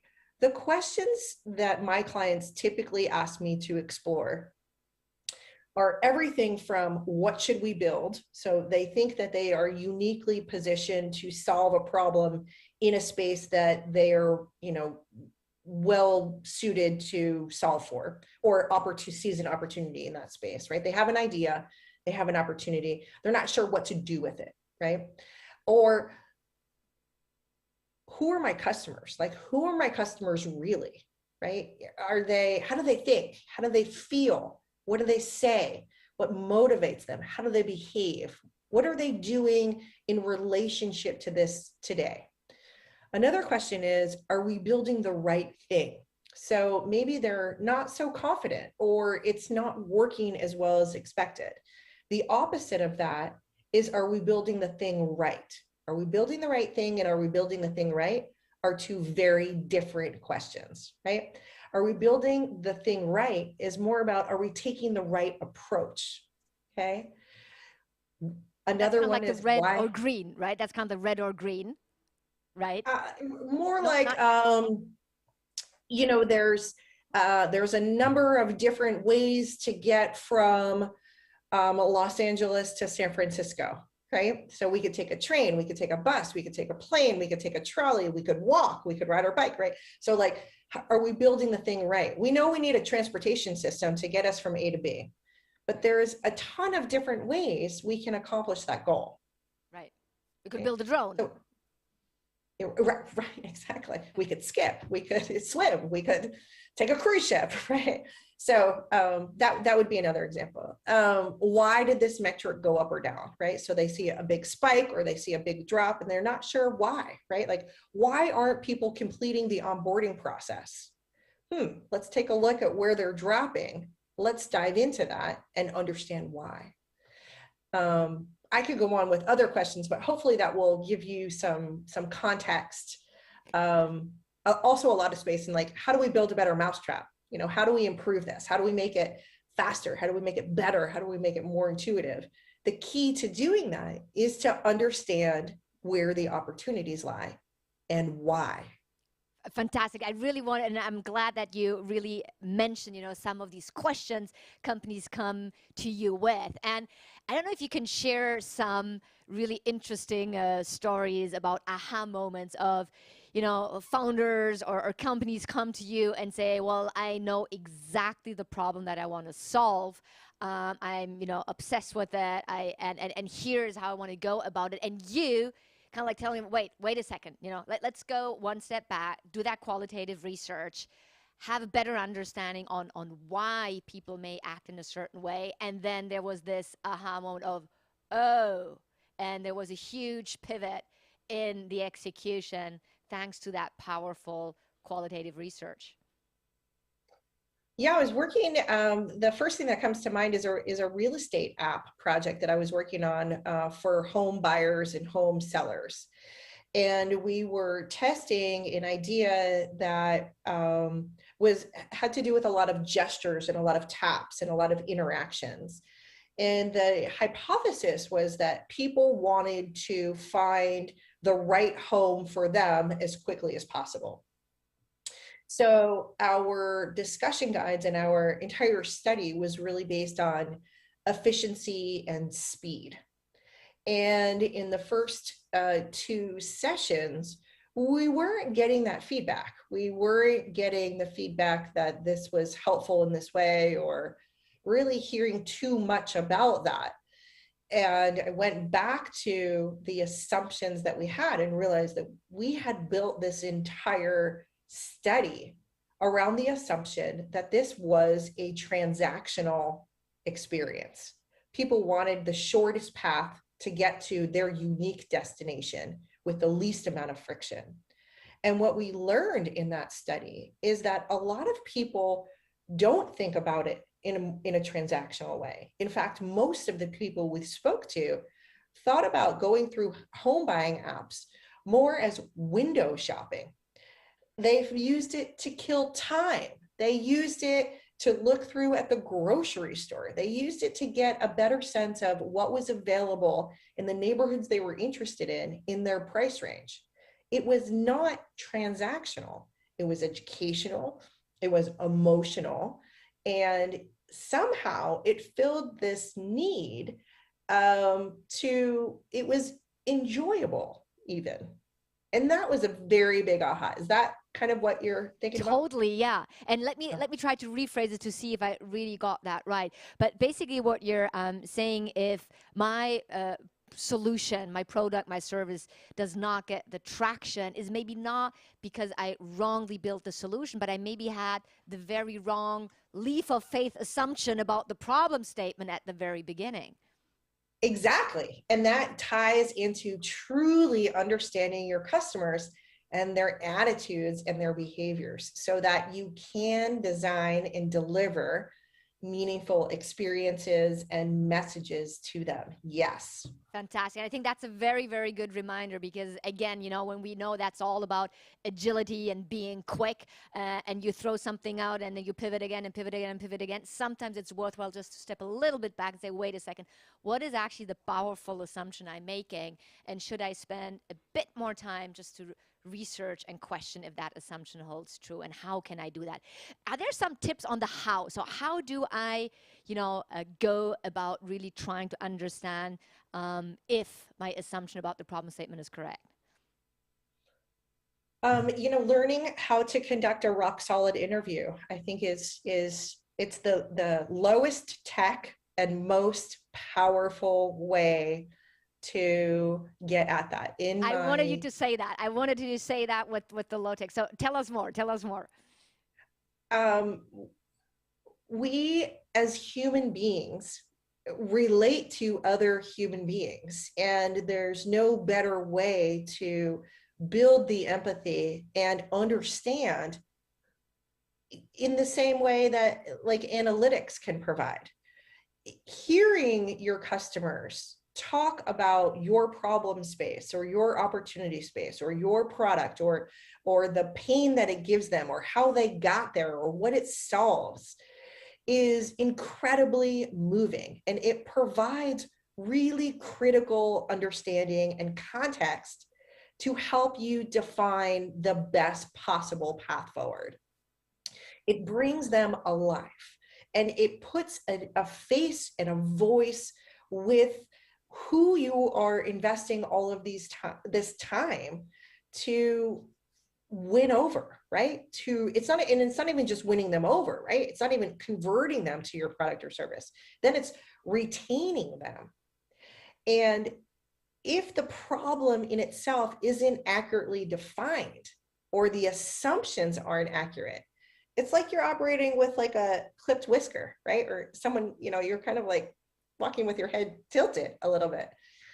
So research is incredibly powerful and critical to help us ensure the positive impacts and the directions that we're taking are actually valid and informed by data. Now, there's many inputs to data and making a data-informed decision, but this is certainly an incredibly, powerful one. Fantastic. Yeah. So again, I'll just rephrase it to make sure I'll get that. So really, it's a little bit the same thing like from 0 to 1 and 1 to 1,000, right? So in that step from 0 to 1, really taking time, qualitative research, and that's where you get to these aha moments with that interaction. That's when you understand maybe what even your own consumers don't understand, what they really want, what really motivates them. And then you go and start iterating on your solution and try to get the quantitative approach and see if it works. Quickly, I also wanted to touch on the point of whose job is to do user research inside a company, and any stage, small startup to large startup, whose job is it to do it? I think it depends on the size of the company. In the beginning stages, it's the CEO, it's the founder. In a growing company, it might be a product manager or a designer. In a more UX mature company, hopefully they're bringing in formal researchers. In my series, the Ask Like a Pro workshop series, I have all of those people. I define them as aspiring researchers, temporary researchers, and accidental researchers. Temporary researchers would be the CEOs or the product managers or the designers that have a specific question to answer right now. Or accidental researchers would also be those same people, because they realize now that if they learned how to ask better questions, whether they're in sales or marketing or they're dentists, they would be able to make better decisions. They would be able to evaluate their options, understand the trade-offs, and have this unique perspective to make a more informed and confident decision. And it will save them time and money and effort. So I think the smaller your company, the more likely it's you, the person to the left, or the person to the right. But everyone benefits from learning how to ask great questions in an unbiased way. Fantastic. And we're going to put that into practice very, very soon. So that's why I only have time for one more question. So our mission and vision and objective with SIS21 is to co-create futures. Maybe just a little bit of a crystal ball view on what's next up there in user research land. Well, I think the biggest change that we're seeing, and you mentioned it actually in the very, very beginning, which I had no idea, is a great segue, is our interconnectedness, right? This morning, you rated your Uber driver or your Lyft driver. Maybe you answered a polling question in one of the Zoom sessions, right? You'll likely be asked to rate your favorite speaker at this conference or something like that.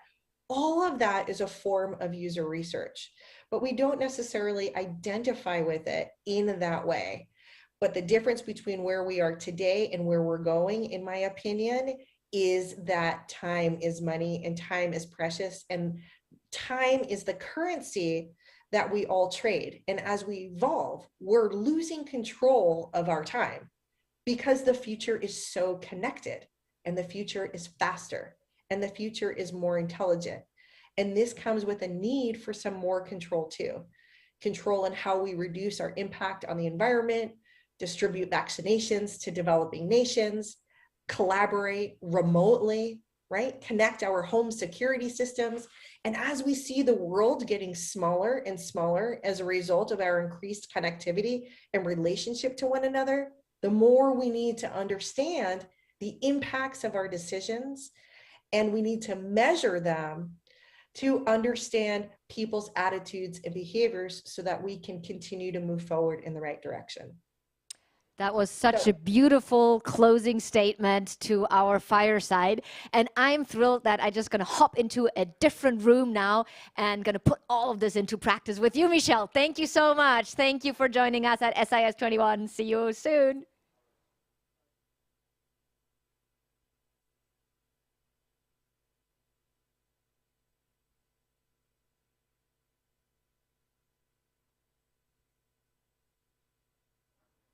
And welcome back. As Karina said, that was a great transition where Michelle was talking about the decisions we make today have an impact. Please do make sure to rate that panel and rate that fireside chat. Our next discussion will be more on, we'll be talking about sustainable futures and addressing the climate crisis, the global climate crisis. We have experts coming in to talk about sustainable food, safe oceans, responsible energy.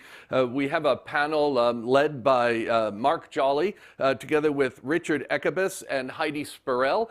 These are experts in sustainability with some real in-depth expertise in food and sustainable food production. So over to Mark to lead this next panel. Thank you for joining us here at SIS21. Thanks, guys. Good morning. I'm Heidi. I'm your moderator for this morning, for this session. So I'm Heidi Spurrell. I am the CEO and founder of the Hong Kong chapter of Food Made Good. We're a food sustainability consultancy, and our approach is to really normalize sustainability in the food service sector so that we can scale what we call a sustainable food system.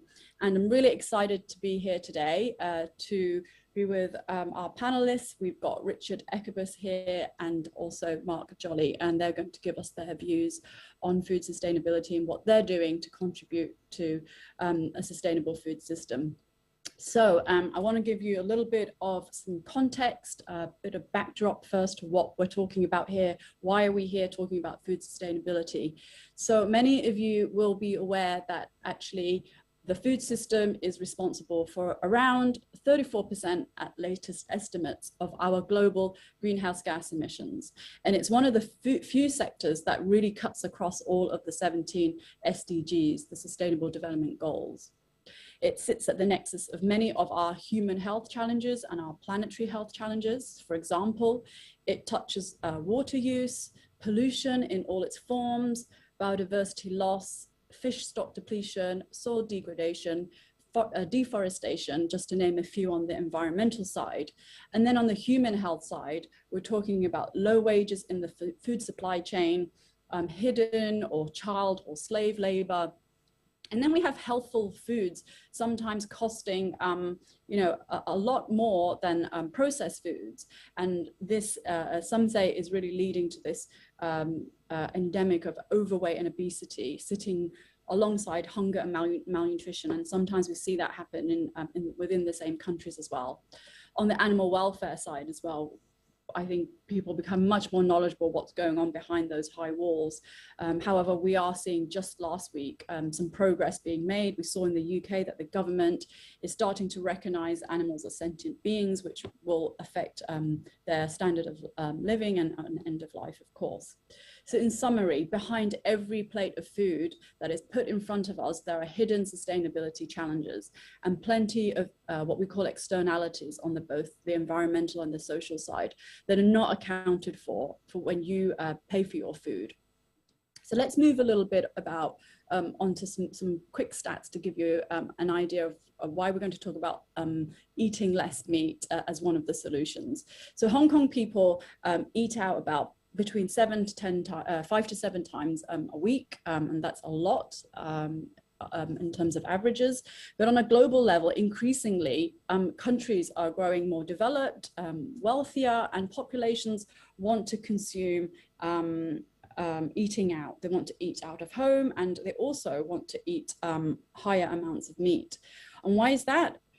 It's because it's seen as progressive, a luxury, and it's often consumed when entertaining as well. So whilst we have seen this incredible increase and interest for plant-based offerings, alternative proteins or meat replacements or mock meats, Mark can tell us what the going terminology is. But due to the recognition that livestock is having a disproportionate impact on our environment compared to other proteins, the fact is that meat is still on the rise. And according to the UN, the FAO, it's going up about 1% every year. And it's fastest growing in sort of low middle income countries where incomes really are steadily climbing. So let's look towards solutions. What can we do about this? I'm going to introduce our fantastic panelists, both of whom are part of the Food Made Good program, where we support the food service sector and operating as sustainably as possible. I think my first panelist doesn't really need much of an introduction, is very well known in this space, but Richard Ekebus, he's the chef at Amber. Amber won Most Sustainable Restaurant Award in 2020 as part of the Asia's 50 Best, and we'll be talking to him about the sustainability scene, how it's changing, how it's innovating in Hong Kong, some consumer preferences and sort of trends and changes over the years. So Richard was born in southwest Holland on a seaside fisherman's village, and a village that is positioned below sea level. So he has a real understanding of this kind of link between land and sea and people living in the environment around it. And he says that over the years growing up, my values towards plant protection were instilled by me, by my hippie mom. We ate at home more vegetables and fruits than meat and fish. We segregated waste. So these basic principles really set the compass towards a more sustainable way of living and direction in my life of myself and my family. And these principles really form how I do business today and how I want to pass this way of doing business to the next generation. So that's Richard. And then I'll introduce Mark, Mark Jolly. Hi, Mark. So Tyndall have just joined Food Made Good. Really excited to have them on board. Mark represents a new and exciting startup for alternative chicken. NextGen is a food tech company developing and commercializing innovative and sustainable plant-based food products, and they are headquartered in Singapore. NextGen marries both cutting-edge technology with its diversified network of specialists to create plant-based products that deliver tantalizing and tasty experiences. The organization was established by Timo Recker, former founder of Like Meat, and industry veteran Andre Menezes.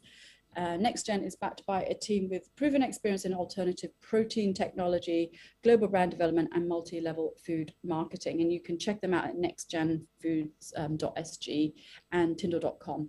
So a little bit about Mark himself. He oversees the growth and expansion across Asia Pacific and is an expert at scaling companies in the region.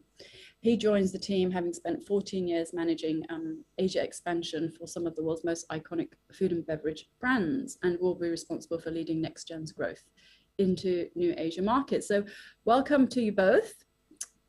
You. Hey, Heidi. Hi. I'm going to start with you, Richard. Obviously, I only saw you last night at one of your meals for Tatler, so it's great to see you again this morning. Can you tell me, Richard, just given the context we're talking about sustainability, what do you think is the role of fine dining and chefs? Because they are synonymous with a lot of, luxury, animal protein. From your perspective, how do you see this sort of alternative meat proteins being used in restaurants? Is there are chefs embracing it, or is it something they're a little bit skeptical? What do you think about that? No, not at all. I think there has been a shift over the last 10 years, and that has mainly happened due to the movement, the Nordic movement of cooking. Every decade there is a shift in how we cook in the world. In the 70s we had the Nouvelle Cuisine, where the portions became smaller. Then you had in the 80s you had the movement by Ferran, where the food was very avant-garde. And then you had the Locavorian movement, the Nordic movement, where products were sourced within a very small region around the restaurant. there was a stronger focus towards plant-based ingredients. And it all of a sudden became extremely fashionable as well to work more with plant-based. So it is not a new movement. Having said that, we have seen in the last years a much more dramatic move. Amber as a restaurant, with the reopening 2 years ago, we had a much stronger focus towards a plant-based menu. Doesn't mean we are a vegetarian restaurant. We're not a vegetarian restaurant. Having said that, we do offer vegetarian menus and vegan menus in our restaurant, which is not always found in 2 Michelin star type of restaurants. And you have seen in the last few weeks, you have seen 11 Madison Park going fully vegan when they reopen in New York soon. So there is a very positive shift, and you see that these changes cascade through the industry and influence the way other restaurants work and the direction they are working towards. To answer your question about how the alternative meat proteins would fit in our restaurants, it has its place within some type of restaurants. In Amber, we have not used any of this type of restaurants. We are what I will call an artisanal restaurant. We have a brigade, a team of over 35 chefs, where we from scratch every day prepare wholesome meals. But having said that, for example, I also manage a bar, and in the bar, one of the best-selling items was the hamburger. And 3 years ago, we made a dramatic shift to move fully to Impossible. And we continue to make these decisions to shift the plant-based percentage of our menus, as it is the right thing to do, not only for human health, but also for the health of this planet. That's great. So you're seeing that the perception, people are accepting these products, but it's just depending on the brand you're working with.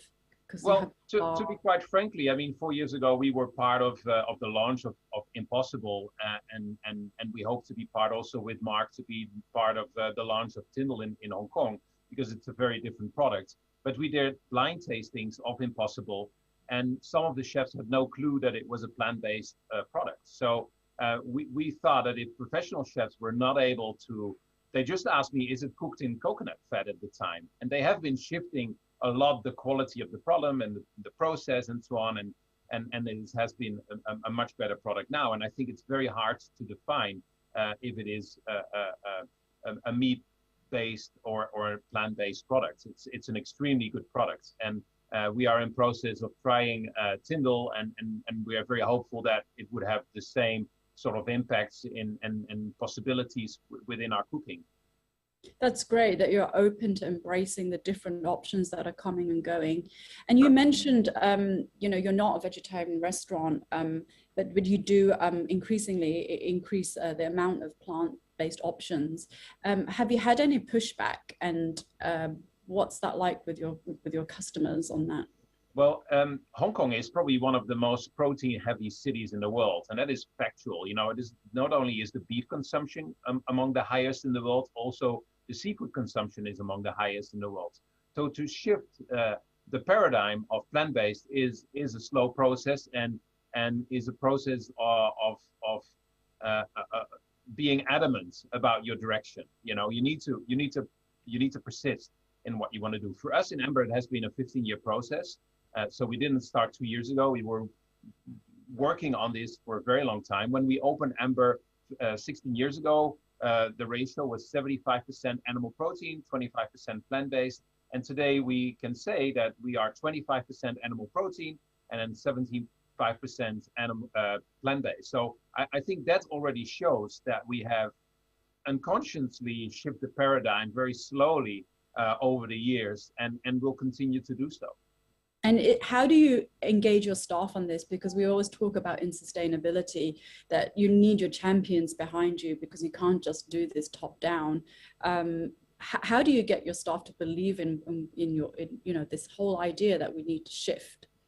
Well, sustainability is not driven by one single person in the building. Of course, the vision came from myself, and that has been continuously driven and also supported by Mandarin Oriental, and even adopted by Mandarin Oriental, some of these practices. It is really about creating a team of champions that will drive the sustainable agenda. Actually, today I am just the visionary, but I'm not driving it anymore. It is my team that drives the sustainability, and it is really about not just simply delegating, but getting in the buy-in and the passion within the team to be able to drive this agenda forward. And actually, they now come with the great new ideas of what we should do and how we should do things. And it's an incredible process, but it's a long and it's a very intense process. There's a lot of training involved. There's a lot of explaining why involved, even in areas such as our staff canteen. The thing that I had the most problem with within this hotel, because we have 380 employees, is to impose also the same plant-based direction for our staff. And that took us actually most time and most energy. And it was really about really concise messaging that everybody understood, but also messaging within 2 languages, not only in English, of course, but also in their native language, of why the shift of plant-based eating is so important. And today I can say that there is a real buy-in, there's a real passion for sustainability. And that makes me very hopeful for the future. That's so great to hear. It's really fantastic. I know it's an uphill battle, but once you see signs of people getting behind you, it's fantastic. And so because we're here talking about a little bit about technology as well and innovation, and I imagine, because I've seen you cook when we did our One Planet Plate workshops last year, and that incredible dish with the clams. Can you talk a bit about how innovation influences your cooking techniques and how you incorporate sort of new ideas into your kitchen, and how important it is to be innovating all the time? Well, first of all, we cannot ignore that we need to have our feet in tradition as well, you know, because that's a foundation where a lot of people root their memories in, you know. We cannot all eat astronaut food, you know. Still, food needs to be, you know, tasting, smelling, and feeling like food. So I think innovation is important, but I believe that keeping your feet within tradition is important as well. So it's a constant juggle between tradition and modernity. Things that I feel are very important is that when we rebuilt Amber, is we really thought about how can we improve the way we have applied refrigeration? How can they be more energy efficient?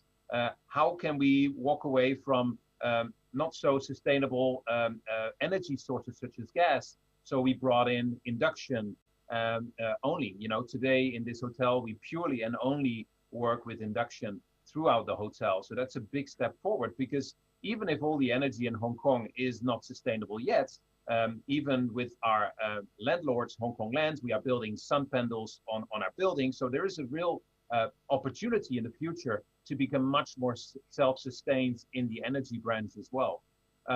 We have been really focusing on different technology that we could implement and machinery to be more energy efficient. And we work very closely with Hong Kong University, with one of the professors that is helping us identifying how can we improve certain efficiencies within our kitchen, not only from an energy and natural resources perspective, but also our waste management. And we are now starting up a process of creating a dashboard where on a daily basis we can really have a one glimpse overview of where we stand as an operator. And that could be really, really strong and motivational for the team, that in one glimpse, you know, in every company, you can see every morning when you walk into the building, your financial performance, but why not walking into your building and you can see your energy and sustainability performance? So this is something that we feel very passionate about. Also, in most kitchens, we work with printers and so forth, where the dockets are printed. There's a very polluting system. You know, first of all, you need to cut a lot of trees to make these rolls of paper. We utilize plastic cartridges. So we have worked with a Dutch company called Anoce, which is an IT company. We have worked to develop basically touch screens that we have in our kitchen. So we don't need to work anymore with printers and very highly polluting and non-recyclable cartridges. So all these small innovations that we have used in our kitchens not only made us much more sustainable, but also at the same time made us incredibly efficient. And we see that is when the cloud is down, and this doesn't happen very often, is that there's total panic because the depending technology falls away, and we feel the inefficiency of the old systems that we operate in kitchens on a day-to-day basis. So these innovations we have brought in our kitchen to really bring innovation. I can see on my screen, I can see any feed of information of guest preference. I can see on that screen details on the guest preferences, on the last meal they had in the restaurant. Everything is at my fingertip in the kitchen. So these kind of technologies have helped us really to evolve as a business. I love the marrying of the old and the new, and how this is so holistic, your approach to what you're doing. It's really good to hear. So maybe let's bring Mark in at the moment, since we're talking about innovation. And clearly you sit in that camp, you know, technology, innovation, the alternative chicken. Can you first tell us a little bit about the product? You know, have you designed it with chefs in mind? How do you see the issues surrounding, you know, or the concerns that people might have about it being a processed food? Just tell us a bit about the product first, perhaps. Yeah, absolutely. Thank you, Heidi, for moderating, and thanks to the organizers of the Scale Up Summit. So Tyndall is very simply, it's ridiculously good chicken made from plants. It's delivering everything we love about chicken, which is taste, aroma, the texture, the versatility, but it's also a game changer in terms of the environment. And I'll talk about that a bit more. So I think what sets us apart is a few things on the product design in terms of our branding. In terms of the product design, you know, like you said, it's made with chefs in mind and for chefs. Chefs were very much involved in the whole process of our product design. So, and the feedback's been really positive. It's a chicken made from plants. It's versatile. It can be grilled, pan fried, deep fried. Works so well with many different types of cuisines, different, you know, the many cuisines of China, Indian, Middle Eastern, so on. It's moldable. So, you know, there have been some plant-based chicken options in the past in the market, but it's been more, you know, reheatable chicken nuggets that you put in a microwave. You know, that's all right, but how exciting is that really? This is something that's fully moldable. We can do sautés with it. We can do patties, and it takes on marination really well. So I think, you know, when we looked at doing Tyndall, we understood in depth the three things that make chicken most popular. It's texture, it's the taste, aroma, it's the versatility.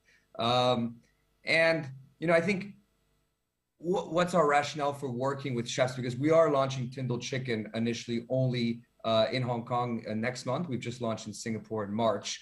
And we're only starting with trend-setting iconic restaurants all the way up to fine dining. And I think there's a few reasons for that. So plant-based foods have long been associated with compromises. Somehow, if you're eating plant-based, you were kind of getting a mediocre meat experience. So we really want to change that perception by showcasing how good Tyndall can be if it's operating at these highest F&B levels, places like the landmark Mandarin. And also, chefs are going to be the hardest to crack with very high expectations on products. And food is really an experience that should be enjoyed with our loved ones. So we want those best food experiences to be at those nicest bars and restaurants. And I think lastly, it's about great chefs really being able to show the full spectrums of possibilities with Tyndall. Yeah. I like that you said it's something you can mold and you can shape and you can create the flavor on your own, because like you say, what's on the market currently, it's mainly things you can heat up that are ready to go.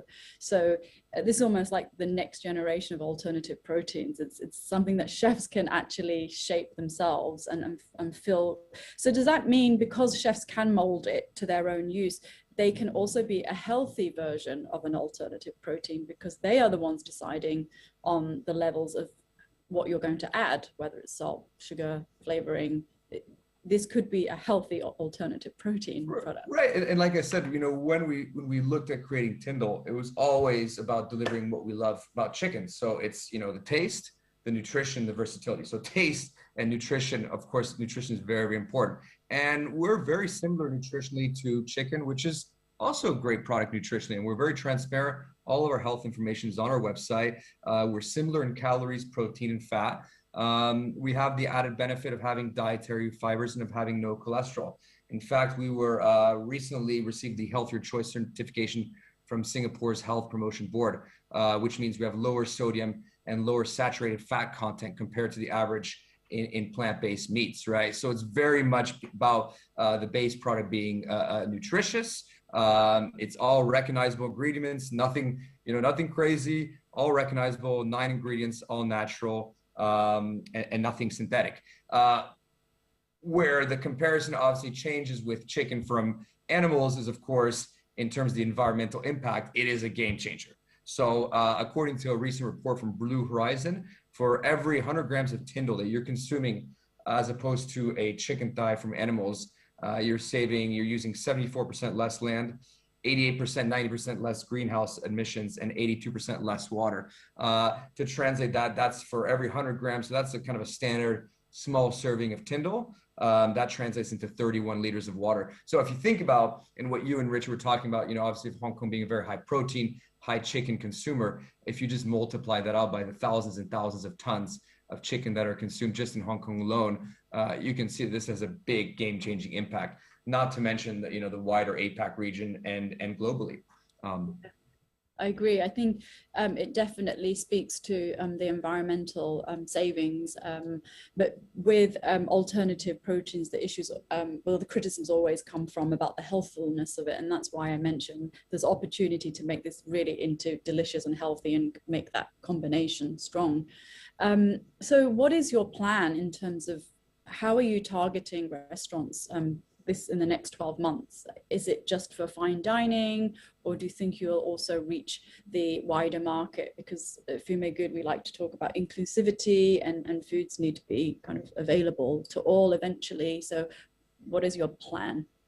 Absolutely. So very much the plan, like I said, was to start with those trend-setting iconic restaurants and fine dining. And for the reasons I said, but as we progress, for sure we will look at doing something in retail and other channels in the market.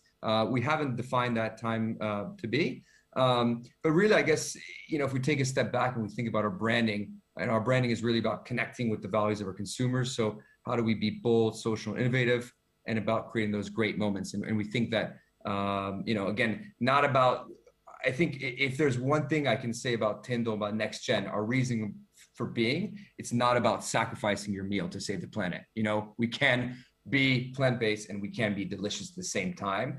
And I think in that point, starting off with great restaurants who are making that first point of contact with Tyndall Amazing is a really important part of our strategy. But yes, for sure, we will look to expand. Like I said, our launch in Hong Kong is on June 24th. We're also launching Malaysia.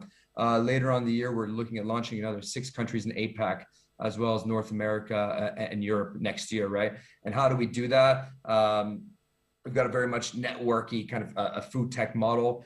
We've got distribution partnerships in different countries. So they're really about long-term partnerships with a view of how we can make an impact. In Hong Kong, we work with Classic Fine Foods, which is one of the leading premium food and beverage food service provider to the food service industry. And it's also about making great long-term customers with restaurants and bars that see the growth of meat of chicken made from plants, are excited about Tyndall, and ultimately see how it can benefit their foot traffic and their business.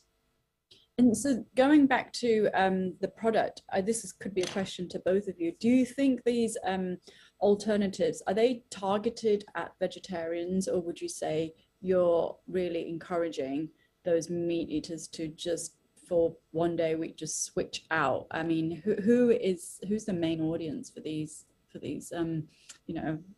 alternative versions? Maybe Richard, you could start. Well, I am a flexitarian, so I eat predominantly plant-based, but I do skip days where I cheat. But having said that, I think it's an incredible transitional product, and particularly for heavy meat eaters, that is where I feel that this is really giving us hope.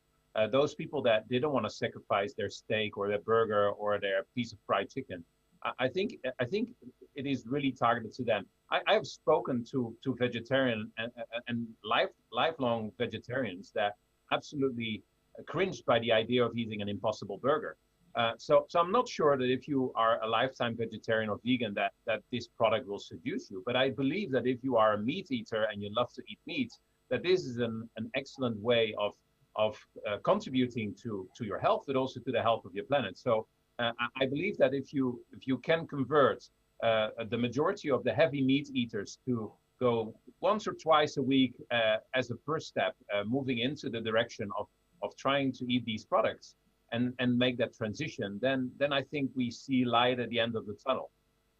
Yeah, I agree. I think it's trying to make those meat eaters believe that they can try something else, and just by doing that, you already make because the amount of meat that is currently being eaten is just so incredibly high. So even if it's just once a week swap out, in the UK we have some really great examples of restaurants that go for that. You talk about flexitarian, you know, that flexitarian burger where you go 50-50 mushroom and beef, and that's already has an impact as well. So let's not forget that you can eat whole food as well in talking about alternative proteins. Do you have any comments, Mark, about that, like in terms of who your target audience is on this? And yeah, I think Richard said it perfectly, right? So you know, as I mentioned, we launched Tyndall in our first market, where our headquarters is in Singapore in March, and our launch in Singapore showed very clearly that 9 out of our 10 consumers are meat eaters who are trying to reduce their consumption of meat because of the environmental impact.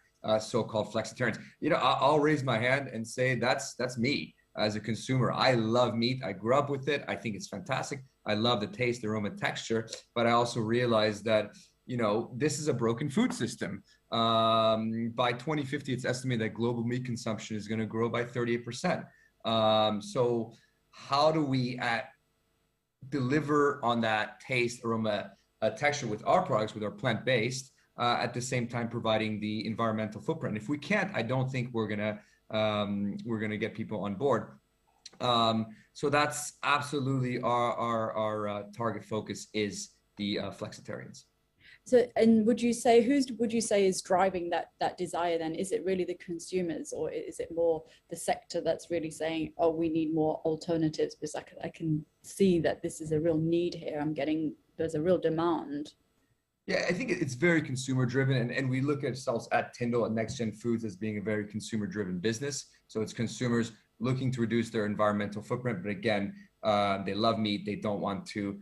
They're not willing to give this up unless they can find something that's as delicious, as nutritious, as versatile. I suppose in some ways it was a demand that consumers perhaps weren't always aware of initially, our target consumers, but we see that awareness definitely is developing. Alongside the growth of the plant-based meat industry. You know, if you look at some markets like North America, obviously the categories already boomed, and we certainly see that you know, Asia has the potential to do the same. Yeah, absolutely. If I may, just to comment on Mark, because he says very clearly the food system is broken, and of course with the industrialization of meat production, there is a real problem that we have. And that's why, you know, as I mentioned, we're not trying to advocate being vegetarian restaurants or managing vegetarian restaurants. It's really about driving the focus towards much more ethical sourced protein, meaning protein that have been raised ethically, free roaming if possible, organic, even better, that have not been fed with antibiotics, that have not received any growth hormones. So it's really about better protein, using heritage meat to promote biodiversity. So it's really about better meat. So it's about less meat, but better meat. And this is always the message that I try to drive. I'm not trying to make out of anybody a vegetarian. As Mark said, he was grown up with meat. He loves meat. I also love occasionally a nice roast chicken or a great piece of fish. And because I grew up with that as well. I just didn't grow up with the quantities as today's kids are eating it. You know, 3 times a day eating beef is just not sustainable. And if you look at Hong Kong, which is among the largest consumer of Brazilian beef, and then looking why the Brazilians are cutting their forest and they don't see the connection. So this is where I think where more people get better informed, that they start to make wiser decisions in how and what to eat. I couldn't agree more. And you mentioned the over-consuming of meat protein, and the dietitians and the you know, the dietitians and nutritionists are telling us that actually we are way over consuming on our meat protein. So not only are we over consuming for health, we're also over consuming for planet. So it really is a win-win to cut down on our meat consumption. And I love that you talked a bit about diversity. It's about having a diversity of foods, because we're also having challenges around biodiversity, and that you mentioned about you know, deforestation. Professor Rockstrom, who is a real leader in this space, talks about planetary boundaries, and he very clearly makes that link between the, you know, cutting down forests and then eating meat, and all of that forest is used to grow grains for animal feed, and soy and the like. So there's definitely a real connection between climate change and what's happening, how the food system is really contributing to climate change. So let's just go back a little bit to practicalities of, because we have you both here, Chef, and this chicken product. I want to ask you, Richard, how would you cook a Tyndall piece of chicken, like chicken made from plants? Like, what ideas do you have on how to use this? Have you seen the product yet? Have you touched it? I'm getting the product on Monday, so I'm looking really forward to it. We have a very simple approach when we get products as such. We cook it, first of all, very simple. We often just pan fry it first. We steam it first. We see how it reacts. And based on that, we start to explore different seasonings.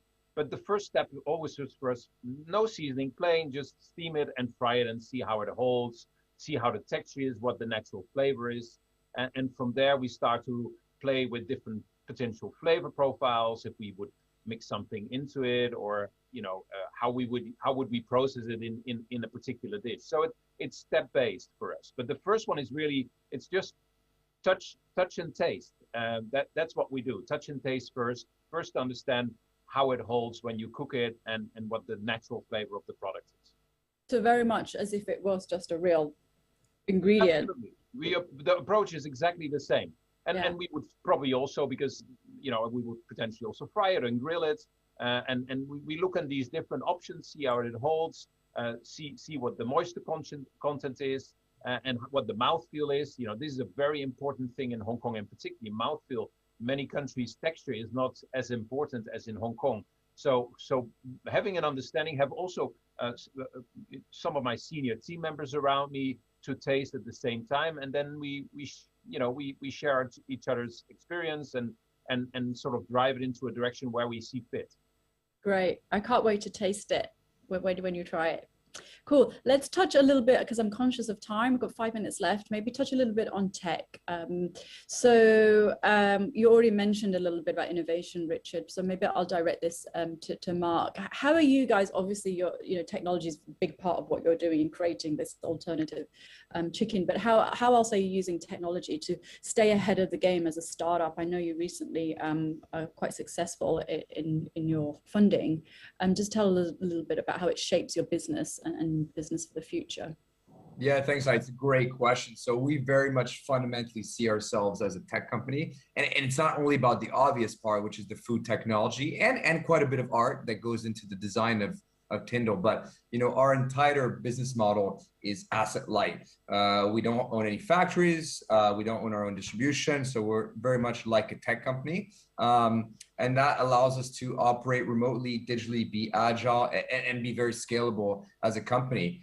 So we opened Next Gen in 2020, right during the heart of the circuit breakers, when we had a few first employees in Singapore during the lockdown. So that only amplified this, as we just couldn't physically travel, and we couldn't always meet face to face. So it amplified the need to operate digitally. We don't touch the product. Obviously, we're very involved in the design and working with our manufacturing product in the production. But we do currently everything out of mainly Singapore, plus a few people based elsewhere in Asia, and growing.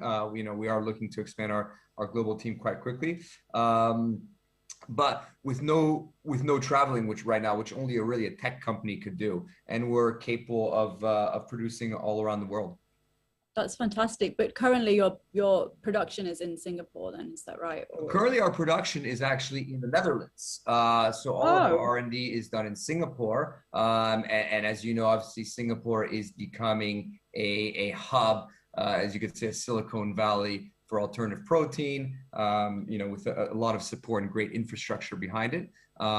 We actually work with a very close partner in the Netherlands for producing Tyndall, but very much, like I said, we have an asset-light model, which allows us in the future to potentially produce in other parts of the world. So when we really look, and you were talking about our fundraising round, because of this model, it really allows us to focus on two things. One is R&D, so we put a lot of focus on that, constantly innovating, improving, iterating, looking at new innovations, looking at new product. And the second thing is growing our sales and marketing capability. So that really allows us to model to, very much in the tech world space that allows us to scale very quickly.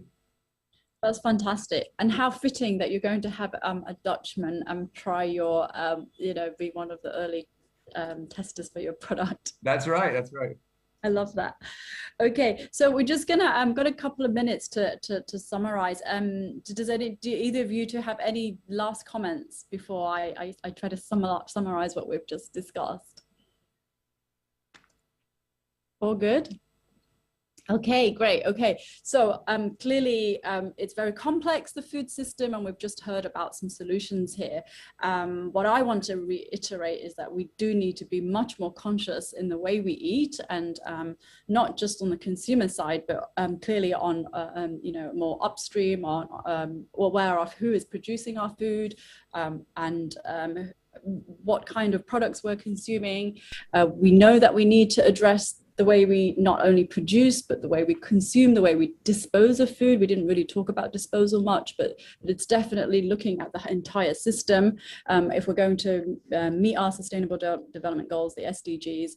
And we're very much in the belief that we can look to chefs, our trendsetters. We talked about trend setting earlier on, because they really do shape what we're eating and how we eat and what we eat and with whom we eat with even.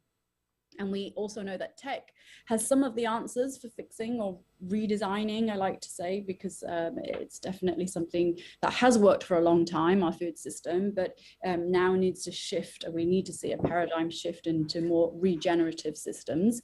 That it's not just a single-sided, because food is multifaceted. It's not just about tech, it's also about the cultural challenges, eating and how we're influenced by family and what our grandparents ate. It's social, how are we changing norms and behavior? It's very complex, getting people to change their habits.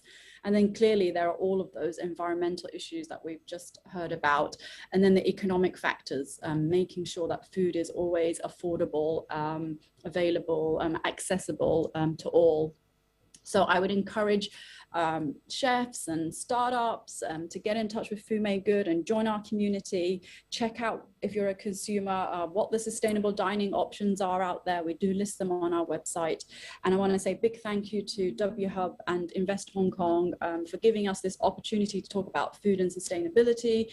And a big thanks to my panelists, Mark Jolly from Tyndall, and of course Richard Ekbus from Amber and LMO, Landmark Mandarin Oriental. So keep going with the great work, guys, and I'm going to hand it back over to Jonathan and the rest of the team at Scale Up Impact. Thank you, guys.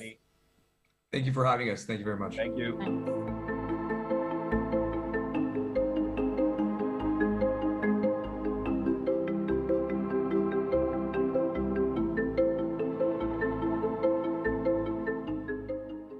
We have had the opportunity to make a video that went viral on social networks and got us a lot of opportunities from investors to customers to partners.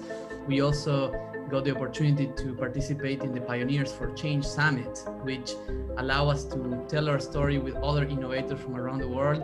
And of course, we are connecting with great peers that are part of the cohort of the 1 Trillion Tree Initiative. The visibility has been wonderful. Being able to point to a role in upling cohort is fantastic validation. The video that you created with the web has been also a tremendous tool. It also brought an enormous amount of people downloading the app and actually requesting it for us. We're going to Kazakhstan because of a request that came through the video.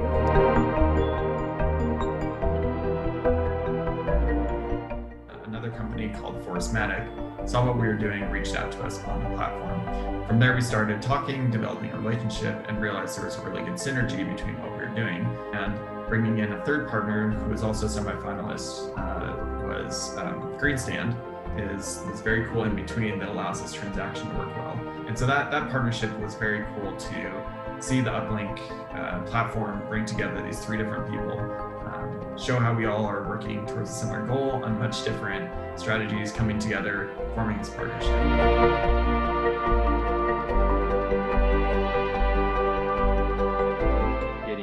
To know about our solution is the key factor of success, and being part of a platform like Uplink and benefiting from the exposure that this platform has was a real game changer. Not just in terms of exposure, but also in terms of credibility. It's a network of sometimes competitors, but also most of the time I think collaborators, because we can't be too many to address the climate issues. And in our particular case, I think we have engaged collaborations with other members of the platform, typically using their technology.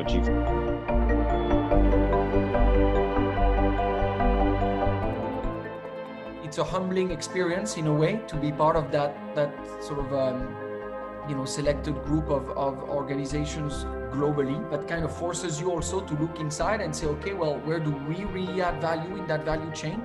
It's pushed us to go further in our development and being more clear maybe on some of the directions we've taken.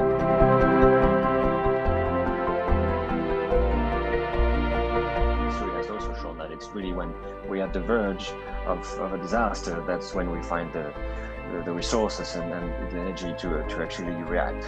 I hope everyone sees that this wake-up call is happening now and we don't need to wait any longer. I'm pretty optimistic that on really pure technology solutions or nature-based solutions like ours, that we're going to fix it.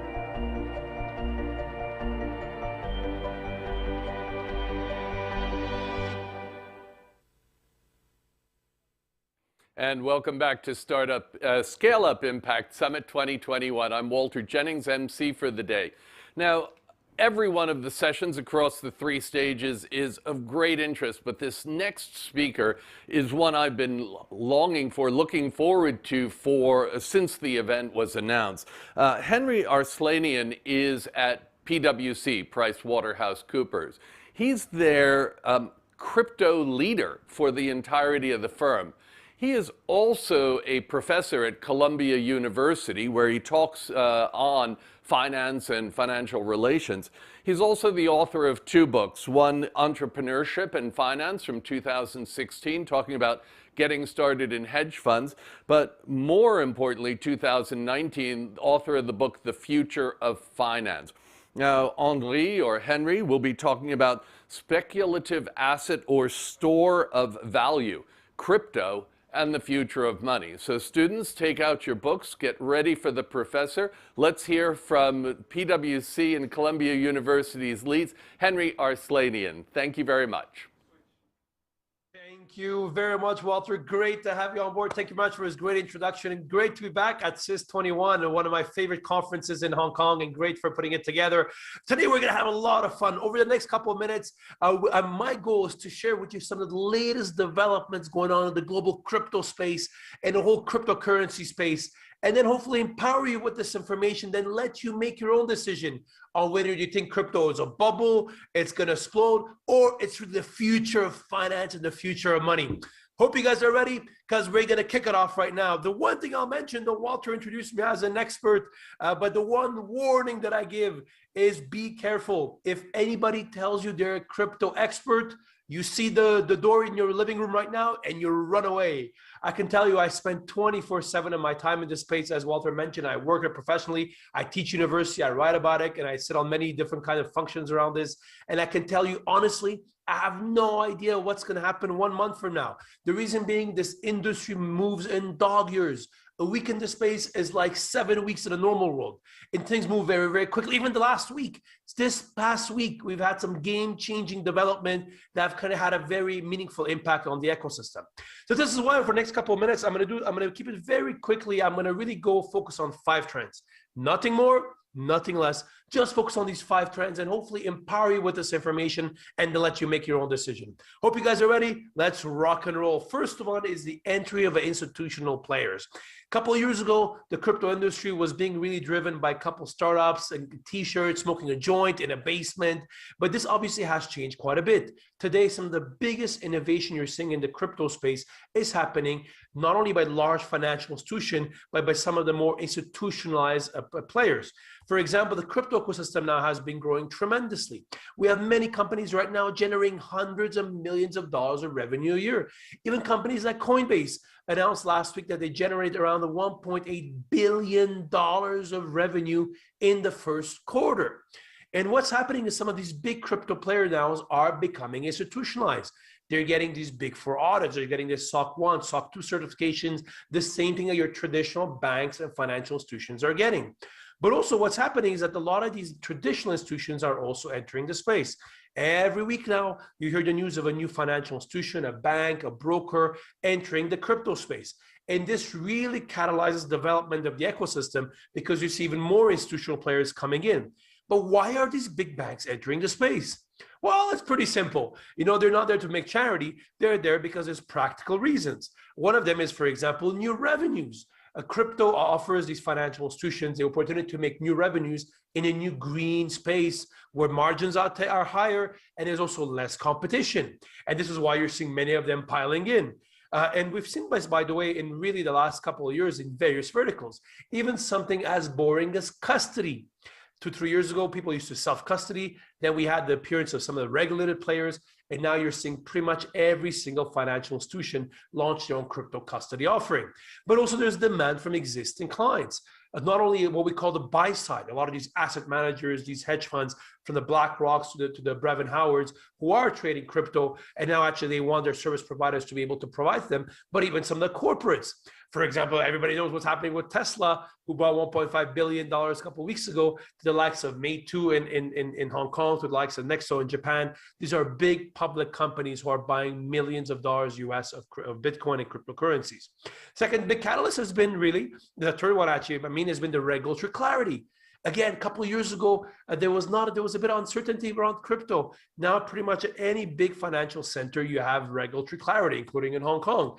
Just to put things in perspective, today, only 5% of regulators do not have somebody working on crypto. Really shows you how much this asset class has evolved in the last couple of years.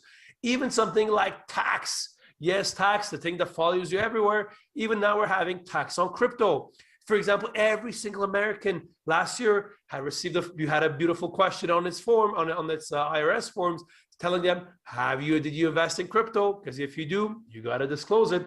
So this is what's been happening. So a lot of developments on that side with the entry of institutional players. Another big development that has been happening is really when it comes to stablecoins. Again, when we think about Bitcoin, Bitcoin is fully decentralized. You know, the value of Bitcoin is determined purely by offer and demand. There's only going to be 21 million Bitcoin ever. It's a decentralized currency. But if I send you tomorrow morning a Bitcoin, you'll be very happy. But we don't know what the price will be in a week, a week, a year from now. Here comes the stable coins. What is a stable coin? It's a digital currency that is backed 1-to-1 by fiat money. That means that you have a digital currency and it's backed 1-to-1 by fiat money. That means if I send you this digital currency, it's worth $1 today, it's worth $1 next week, and it'll be worth $1 next year as well. And there's a lot of benefits to this as well. One of them is when you're doing cross-border payments. Stable coins allow me to do payments 24/7, instantaneously, pretty much around anywhere in the world. I'm sure many of you have tried to do payment using your banking system cross-border, and you know how much of a fun experience that is. Yeah, right. But this has been growing pretty big, actually. Just right now, we have over 90 billion of assets in stable coins. To put things in perspective, in January 2020, it was less than 5 billion. And now we're over 90 billion. It shows you how much this is growing. And one area where this could really have a big impact on the future of money is on the remittances space. Like I mentioned before, today the average fee of a cross-border payment is 7%. That's absolutely crazy. And by the way, that is the average. In many emerging markets, it's double digit. And this is where stable coins come in, allowing us to do the same thing 24/7, no fees instantaneously. And by the way, important point on the future of finance, could be done without any intermediaries. Pretty big difference. And all this was being developed for a long time until basically June 2019, Libra was announced by Facebook that really catalyzed the entire conversation in the crypto space. And really what Libra was trying to do, now rebranded DM, they love the Latin terms there, is really to move money around should be as easy and effective as sending a WhatsApp payment or sending an SMS or an email. Regardless, by the way, where you're born, what your passport is, how much money you have, real financial empowerment. And why this matters as well, because stablecoins are now entering the mainstream. Not only a lot of these big tech platforms, the PayPals of this world and others are now enabling stablecoins, but even companies like Visa are now going to start supporting transactions. They did one a couple of weeks ago where they processed a transaction using completely stablecoins, bypassing the existing payment system in the US. So very, very interesting. But now you may say, oh, Henry, you know, I'm a B2B provider. I work with companies. I don't work with this retail stuff. But I have news for you. We're seeing increasingly now the usage of stablecoins when it comes to corporate transactions. For example, take a company in Latin America with a company in Southeast Asia. If they trust each other, they know each other, why should they even use their banking system when they can make the transfer in stablecoins? They save not only on time and efficiency, but also on the explicit fees, hidden fees, and frankly, broader convenience. So a lot of exciting developments going on there when it comes to stablecoins. You thought this was big? Wait till I'll talk about the next topic, decentralized finance, often known as DeFi. Really, DeFi is something that anybody right now, when it comes to the future of money or finance, needs to keep an eye on. What is DeFi? It's delivery of financial services, stay hold, without any centralized intermediaries, leveraging blockchain technology. You'll say, yeah, but Henry, how can financial services be delivered without any intermediaries? Well, let me tell you, there's a lot of services that can be given without intermediaries. Today, you can actually do a lot of exchanges. There's a lot of DeFi exchanges, borrowing, lending, having even stable coins, decentralized asset management, even decentralized insurance. Again, remember, these are services that today are given by financial institutions or large corporates that you're able to get it without any intermediary, leveraging the beauty of blockchain technology. And you'll say, Henry, but how is this different? The part of the fact that there's no intermediary, there's a couple of things in there. First of all, it's permissionless, but most importantly is that what we call composability, is that you can pretty much take any application you like on DeFi and put them, mix and match them together. It's a bit like these blocks that I have here. Let's say there's about 2 or 3 fintech applications that you like, you know, you wish you could put them together, but you can't. But in DeFi, if there's 2 or 3 applications you like, you can literally put them together and create your own application on the spot, because it's the composability, it's financial Legos, literally. And that's what allows you to really bring innovation in the field of finance. You could say, Henry, yeah, but this looks a bit edgy. How big can this thing be? Well, it's bigger than you probably think. Today, the total value lock, which is how we measure DeFi, is over $65 billion. Again, to put things in perspective, in January 2020, it was less than $1 billion. And that was 65 billion. So it shows you how much things have improved and moved since. And this really gives us a whole new world of opportunities. Most importantly, for the first time in a very long time, taking a first principle approach to delivery of financial services, reimagining finance and how we can deliver it to everybody and to any, regardless of where they're from and how much money they make. So super, super exciting on that side. DeFi, a word to keep in mind. Next one is on non-fungible tokens. You'll say, come on, Henry, you're a professor. What is this little cat with a Pop-Tart on its back? What are we talking about this? This is SIS21. This is not kindergarten. Well, I have news for you. NFTs are coming, not only on broader applications, but also when it comes to financial services. First of all, what is an NFT? NFT is a digital token that is a blockchain native, that is unique, and that is non-fungible. What that means is that today, if, for example, I tell you that I'm going to give you $1, it doesn't matter. Whether I give you this dollar, I give you this dollar, doesn't matter. You just want your dollar. And this is because this asset is actually what we call fungible. One is equivalent to the other one. However, the beauty with NFTs is for the first time, I can have a certain asset that I know is unique. I can mathematically prove that this asset is unique. And this really opens up a whole new world of opportunities. For example, traceability. I'm able to actually trace this asset. I know exactly where it is. For example, if I send you a piece of digital art, for example, a certain asset, you know that I own it, and now that you own it. We don't need these intermediaries. We don't need these lawyers. I know lawyers are sponsoring this event, but you don't need all this whole conveyancing, this whole traditional intermediary area. Actually, you can do this basically peer-to-peer. Tradability, liquidity. You can take pretty much assets you want and actually be able to liquidate. I'll give you guys some examples in a couple of seconds. And this is becoming a pretty big deal. You know, for example, take the world of art. Today, whenever you want to sell a painting, you have the big guys like Christie's, Sotheby's will come, will guarantee you that the piece of art is actually the provenance of it. You know, they act as intermediaries that also determine the price in a very opaque markets. The beauty of NFTs, everything is public. You see it, it's there, you know who owned it. It solved all these problems that we have today. And actually, we can get rid of a lot of these intermediaries. But also what's happening is this is actually becoming bigger and bigger. At the beginning of this year, 14, 15 weeks ago, there was less than 25,000 weekly users on NFT platforms. And now we are over 500,000 weekly active users, weekly 500,000. And you'll say, but Henry, how did this thing even start? Well, it actually started with cats. Yes, cats. It's always cats involved, huh? In 2017, with CryptoKitties, which was literally allowing people to buy digital cats. You'll tell me, Henry, this is completely stupid. Who would buy a digital cat? I mean, cats are pretty much useless already. Why would somebody buy a digital format of it? But actually, there's a lot of things that come into play. For example, when you have this digital cat, I can prove for the rest of humanity that I was the owner of this cat, and it's a unique cat. And actually, this plays a lot in the collector's market. And people want to show that they own something and that they owned it for a while. Same thing happens, for example, in various kinds of assets. We've had it in real estate. People buying parcels of land in these virtual worlds where you were able to build assets around, or pieces of clothing, you know, we call skins. For example, for many of you gamers, for example, you may have a special weapon or a special piece of item that you want to be able to buy and sell that you own in some of these video games. And we saw this in many, many different products. We saw, for example, great company, Hong Kong company, Animoca, did it with Formula One cars. We saw it with, for example, Jack Dorsey's first tweet. Again, gives you the ability to show ownership of something that you actually particularly like and collect. You know, so this is actually quite useful. And it plays not only actually financial incentives, but also human psychology. We saw this, for example, with the NBA.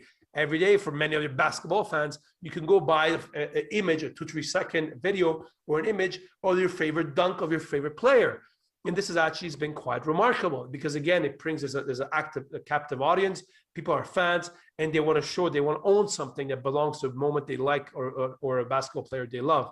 But this really was catalyzed with the emergence of last couple of months ago when the artist Beeple sold a painting for $69 million. Actually, I know you'll be talking about this at SIS21 this year.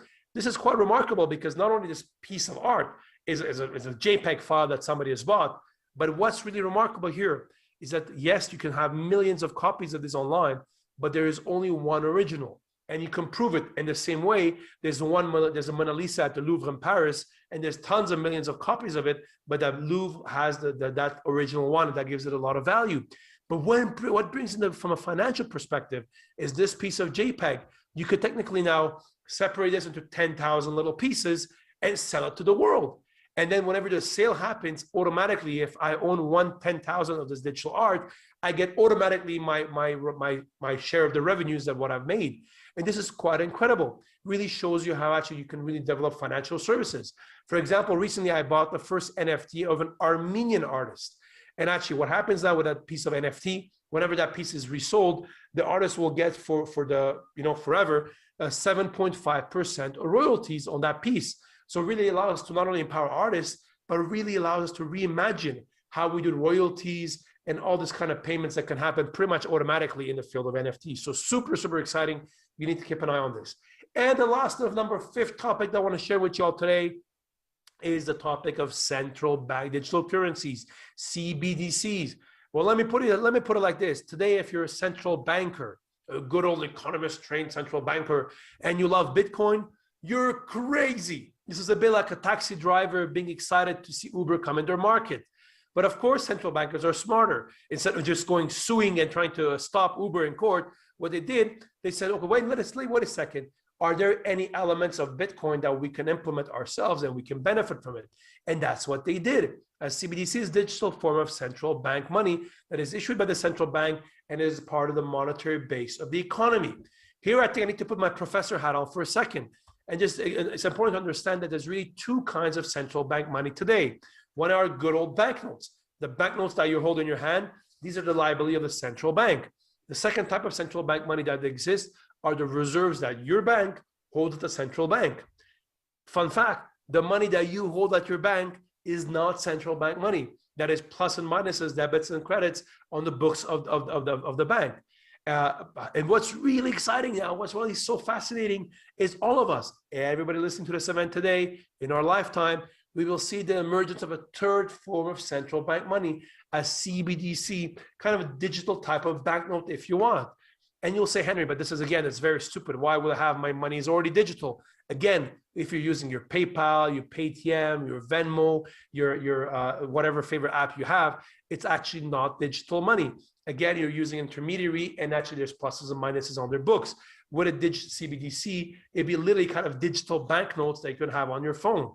And you'll say, Henry, but again, what are the benefits of this? I mean, why would somebody do this? Again, there's a lot of benefits for central banks, especially. For example, from central bank, they can see if we're in a CBDC economy, have live visibility on the monetary impact of the country. Today, if I'm using some payment in cash, central bank or government has no way to monitoring that. They don't know what the GDP is. In many emerging markets, the fact that we put a decimal after our GDP estimates shows that we have a great sense of humor. And this is one of the big benefits we'll have with CBDC. Second is tax evasion. In many countries, look at countries like Italy, Greece, up to 20 to 30% of payments are still made in cash. Why? People often, potentially, they're trying to avoid taxes. Look at good old Hong Kong, where our good old Hong Kong taxi drivers still only accept cash payments. One of the reasons is very difficult to know how much money they made afterwards. And that's one of the reason actually with a CBDC, it gives us a fighting chance against curtailing the block economy. The money laundering. Today, if you want to corrupt somebody, you want to buy something illegal, you want to do something wrong, use cash. It is still the best and most confidential way to do payments because nobody knows where that cash is coming from. With a CBDC economy, allows us to actually combat money laundering and to know exactly where these payments are taking place, and which is obviously gives us a lot of visibility from that perspective. To put things in perspective today, despite the billions of dollars that we spend every year against money laundering, we're able to capture, according to the authorities, less than 1% of laundered transactions. Again, according to the UN, every year there's between 800 million and $2 trillion. That's 2 to 5% of global GDP of money that is laundered via the banking system. And for the one, CBDCs will give us a fighting chance against one of these problems. And last probably is embedding monetary policy in the CBDC. Today, you know, in many parts of Europe, we're having negative interest rates. That means that when the money you have at the bank, there's actually negative interest rate, you're losing money. That is something a central bank cannot do actually with fiat money, of course, because you're holding it in your hand. And that is actually one of the benefits for central banks is they can actually embed, if they want to, negative interest rates if you have your digital wallet, and also in the kind of stimulus payments. We saw with COVID, for example, today in the US, everyone is getting $1,400, something similar in Hong Kong as well. But nobody forces you to spend the money. Imagine now in a CBDC economy, they send you the money, and in 10 days, the money expires. So then you have to spend it. You want to wait to kickstart the economy? That's a great way of doing it. And this actually, all the CBDC conversation got catalyzed during COVID, because during COVID, what was happening, less and less people were using cash for payments because they were afraid that may transmit the virus. At the same time, though, we had more and more people hoarding cash. It happens every financial crisis. People try to hoard cash because they're afraid there must be something wrong with the system. And we saw that some of the flaws were trying to deliver money to the system. And this is with COVID, for example, we had to send checks, yes, checks in 2021 to people as their COVID payments. And this is why we're having increased levels of conversations around CBDCs. And today, 86% of central banks, 86, are looking at CBDCs. And that's super exciting. And there's a whole world of CBDCs that open up. There's wholesale CBDCs that are between the central banks and the member banks. And you have the retail CBDC, which is between the central bank and you, the public. And I won't go into detail on all of these because obviously there's a lot of developments here, but all I want you to know There's a lot of developments going on in the wholesale CBDC. Again, Hong Kong is doing great project right now with Thailand, the People's Bank of China, and the UAE. Probably right now the most advanced project right now, along with Singapore. They have what we call multiple CBDC, that allow central bank digital currencies to be interlinked. But also where it's really exciting now is on the retail side, where you as a public, you'll be able to hold retail CBDCs from that perspective, and that's becoming super exciting as well. And I'm going to finish it off with really what happens with China. Of course, today there's many developments when it comes to CBDC, but by far the most exciting right now is what's happening in China when it comes to the ECNY. Just to put things in perspective, the Bank of England. Sorry, let me fix this in a second. The Bank of England, here we go. Now you can see me properly. The launch its CBDC initiative is in March 2020. The PBOC has been looking at this since 2014. Really shows you how much China has been advanced on this topic. And China is probably years ahead of any other country. It's very likely that in the next couple of months, M0, which is basically banknotes, will be banned in China and everything will be used. China is already cashless, but everything will be moving to a CBDC economy. And to put things in perspective, they've done many pilots so far, over $2 billion. That's over 300,000 use cases. And there's already millions of wallets in circulation. So a lot of exciting developments taking place there in China. Again, when you're looking at the future of money, you want to know what is happening, you should not be looking at Silicon Valley and London and New York. All eyes need to be on China. And I'll give you guys one example. Even recently, they did it in a lottery, where 50,000 residents got about 200 renminbi, that's $30 to spend in Lohun, one part of Shenzhen. And this is quite remarkable. It's for the first time we're having at scale, people be able to use digital form of central bank money. And that is actually quite a big innovation. So this is, I always say, this is the most exciting time to be in finance. But again, a big warning. Again, like I told you, whoever tells they're an expert in this space, just be careful. There's a lot of this area moves very, very fast. And to finish it off, guys, anybody wants to get in touch with me, feel free to do so. For those of you who like this topic, there's a couple of developments. I have a weekly newsletter. You can subscribe here on LinkedIn, where I share some of the big developments going on at a global level on the future of money. And then I have a 60-second video called the Crypto Capsule, where I share the summary of the weekly developments, again on LinkedIn, but also you can find it on Twitter, and also you can find it also on my YouTube page. And now my YouTube page, to try to educate as many people around the world, is available not only in English, but also in French, Arabic, and Chinese. So again, just trying to empower as many of you. So I look forward to keeping in touch with all of you on LinkedIn, Twitter, but also on YouTube. And I'll pass it back to you, Walter. Thank you very much for having, and I'll stop sharing my screen. Happy to take any questions there. Henry, thank you very much. That was exciting. I'm exhausted. It's a torrent of information. But Henry, I just wanted to ask you for a moment. We're based here in Hong Kong, and we're seeing quite a lot occurring with the regulation of crypto exchanges, and Hong Kong moving to kind of the regulated and still having the unregulated. Where do you see the role of regulation in the future of money, and particularly with crypto? Absolutely, great question. So, I mean, I'm a lawyer by background. I'm a nerd. I love regulations, but I can tell you crypto loves regulations as well. What's happening, actually, the crypto industry was probably the only industry globally in finance lobbying regulators to have some more guidance on crypto 2-3 years ago, and now we have it. And Hong Kong, I have to say, has been the forefront of it. Hong Kong on Friday announces even the consultation conclusions, where basically there'll be kind of every single crypto exchange in Hong Kong will need to be regulated over the next couple of months. And that is great because it provides protection to the public, to investors, to traders and everybody else. The one difference with Hong Kong is actually retail investors will not be allowed on these platforms, at least initially. But the reality is right now, for anybody around the world, pretty much in every country now, we're having some kind of regulatory framework for crypto exchanges that people can trade with. Here I have to make a big warning. There's a lot of crypto exchanges that are not regulated. Many of them are not only incorporated offshore, but many of them are completely unregulated around the world. And then I think those ones, for investors need to be a bit more careful as they're trading with them and trading with these platforms as well.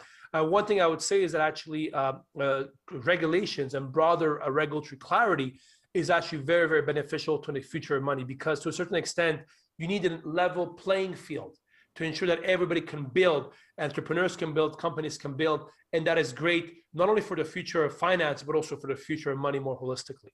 And Henry, you can't follow this industry without running across a tweet from Elon Musk. He's like Donald Trump to crypto, and everything he says suddenly leads to wild volatility. He's having an outsized influence. What are the latest insights you can provide into the temperament and mentality of his views? Absolutely. Elon Musk obviously has been, I would say, a darling and a black sheep in the crypto community. Of course, Tesla with their 1.5 billion purchase of Bitcoin was a statement. Of course, the recent comments that he made on Bitcoin, especially on the environmental impact, rattled the markets. I think here I have to say, Elon raises a couple of good points. For example, on the environmental impact.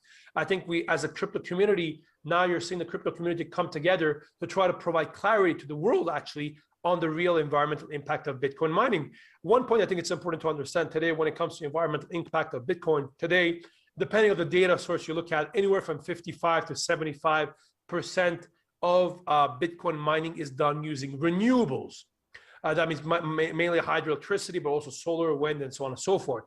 What is actually very important to note is that since Friday, there was some announcements from in China as well. I would not be surprised to see a large percentage of the Bitcoin mining move away from China to other parts of the world, especially the US. I think in China, again, today, the majority is happening using hydroelectricity, but some of it is also happening, especially during the dry season, using coal, especially in parts of not only Sichuan, Heilongjiang, but also in western part of China as well.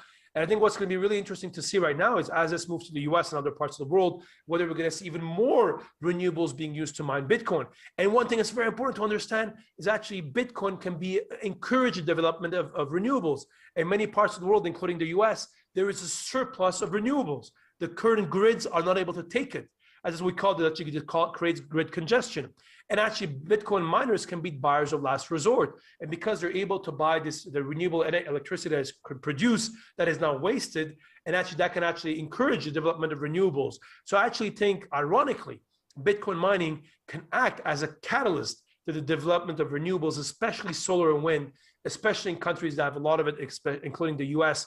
And I think this is one development we'll see over the next couple of months. And frankly, Elon Musk, yes, you may like him, you may hate him, but at least I think he brought even more public scrutiny on this topic. That is one that sooner or later the crypto community had to face. Now, Henry, final question from me is just on payment services.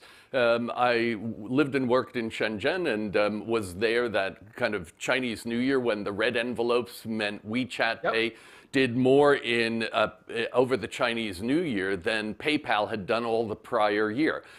When are we going to kind of get to that tipping point in other countries like the US? I guess there's Venmo and others, but this kind of ubiquity of the electronic or mobile phone smart payment services has eliminated cash. And what will be the kind of the tipping point in other markets worldwide? Absolutely, fantastic question. I think when it comes to digital payments, we've seen a lot of evolution over the last couple of years. You mentioned Venmo in the US, Alipay, WeChat Pay in China and other places as well. In India as well, same thing. However, I think the big next innovation in the space is going to happen with stable coins. Now we're seeing some of these payment processors actually try to integrate stable coins in their systems. And here, the big thing to watch is potentially what's going to happen with Libra, or DM now it's called. Because really, if you think about it, really what's going to be a Venmo, WeChat Pay, Alipay work very well within a certain country. If you're within China, you transfer money within China, WeChat Pay is excellent. If you're living in the US, Venmo is doing a great job on that perspective. PayMe in Hong Kong is doing a great job within Hong Kong. The problem happens at cross-border level. And I think this is where stablecoins and tools like DM and Libra and others will have a big role to play, because the goal is to make cross-border payment as effective and efficient and cost-effective and efficient as a Venmo or WeChat Pay that you can do outside of the ecosystem. And that, I think, is going to be really remarkable. I find it's personally unacceptable that in 2021, sending the cost of cross-border payments are so expensive. And ironically, is that people who can afford it the least are paying the biggest chunk of that. And I think that's completely unacceptable from that perspective. And I think as a fintech community, as a crypto community, as a broader innovators community, I think it's one of the challenges that not only we should, but I know that we will solve over the next couple of months. And I think crypto has a big role to play on that perspective. So I'm very, very excited. You know, and I'm maybe to wrap it up, all I can say is that for everybody listening to this, the period we're going through right now is by far the most exciting period in the history of money and the history of finance. Historians, our kids, our grandchildren will look back at this period right now, COVID and the year and two after COVID, as a game-changing moment. And I think this is why it's very relevant. The parting, any kind of startup you're involved in, any kind of entrepreneur you're in, you need to have an understanding of what's happening in the future of finance and the future of money. And that's super exciting. So I'll pass it back to you, Walter. Thank you very much. It was a pleasure having you all with you today. Thank you for allowing me to share my passion of the future of money with you all. And I look forward to keeping in touch with you all via social media, LinkedIn, Twitter, and YouTube. And I'll pass it back to you. Thanks very much for having me. Thank you very much. And talk about the most exciting moments in finance. I think we just watched that. So Henry Arslanian, author of The Future of Finance, crypto leader at PwC, and also professor at Columbia University. And boy, I hope that guy doesn't drink coffee because he's got enough energy as he is. Let's now talk about an issue a little bit closer to home here. I haven't moved recently. I've lived in Hong Kong for the last 10 years, and I'm in a city of 7.5 million people. But in the last few years, I've actually become a citizen of a much larger area. I'm now one of 73 million people living in the Greater Bay Area. Greater Bay Area, or GBA, is the term for the cities interconnected in southern China, Macau, Hong Kong, and we're looking at 9 mega cities that comprise the Greater Bay Area. We have a very special guest. It is Bernard Chan. He is the convener of the Executive Council of the Hong Kong Special Administrative Region, a counselor to the Chief Executive, Carrie Lam, and going to talk to us about mega cities and the GBA.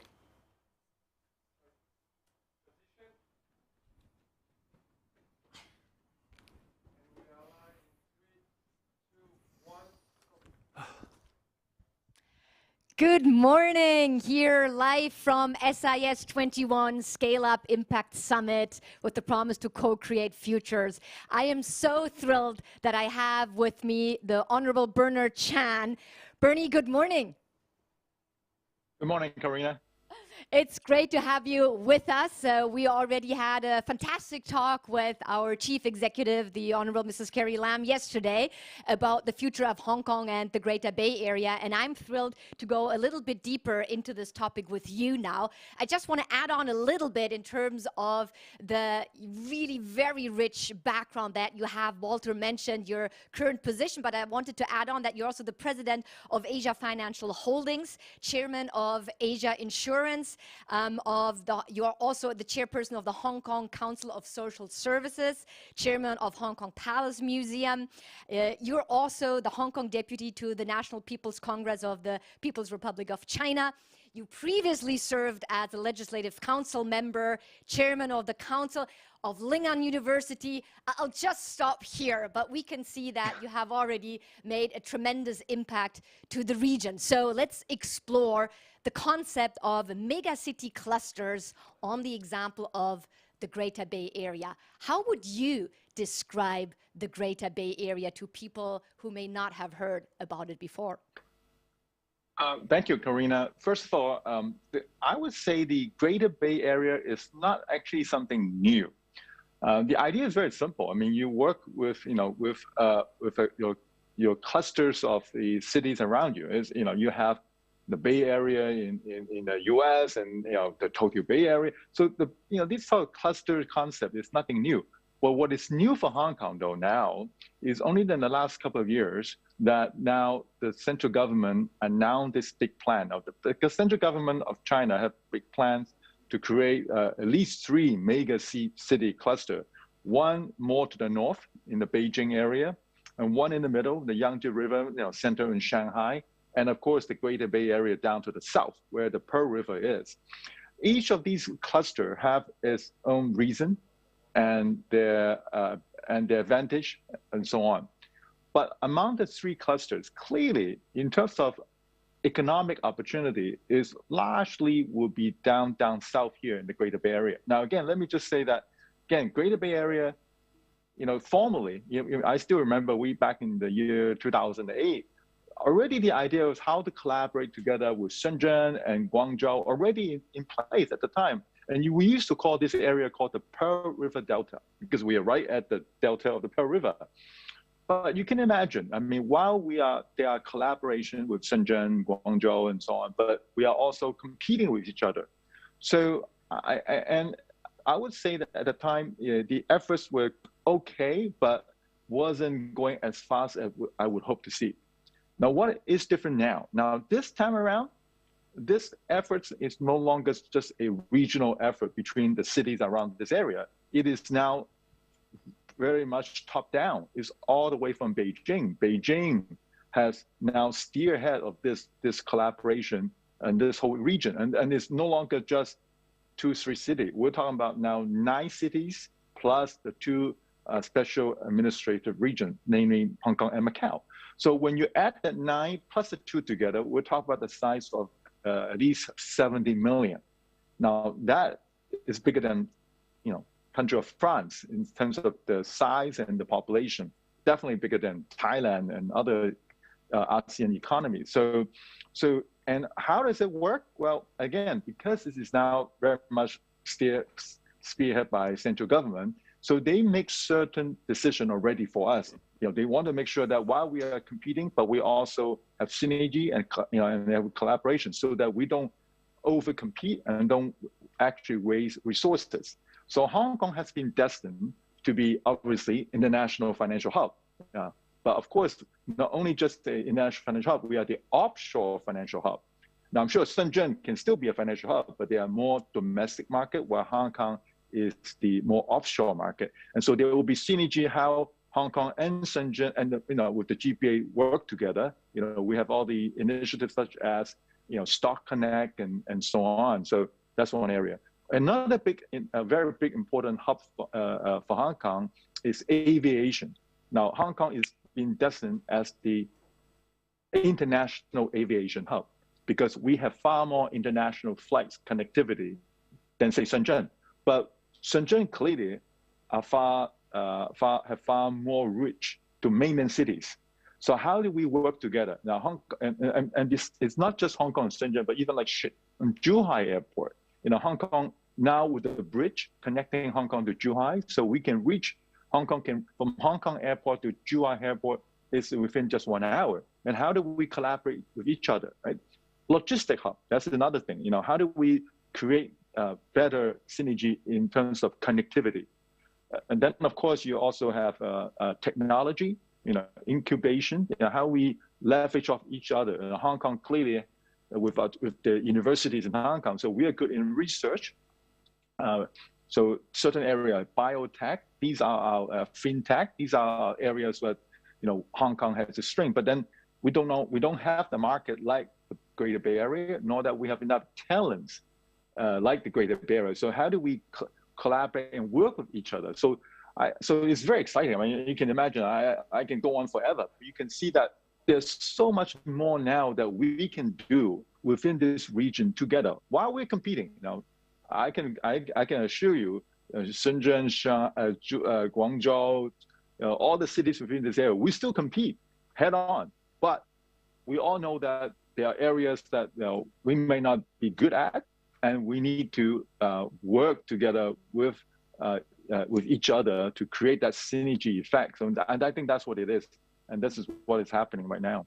Yes, absolutely. And great to have, the inside view. I just want to reinforce what you said about the GBA, the Greater Bay Area, already being in action for long, long years. I mean, such beautiful success stories as a DGI, for example, right? Where Frank developed his flight motors at one of the fabulous universities here in Hong Kong, Hong Kong Science and Technology University, and then, moved the company over to Shenzhen. I also love what you said in terms of these different different big mega city clusters in Greater China, the GBA is very well positioned.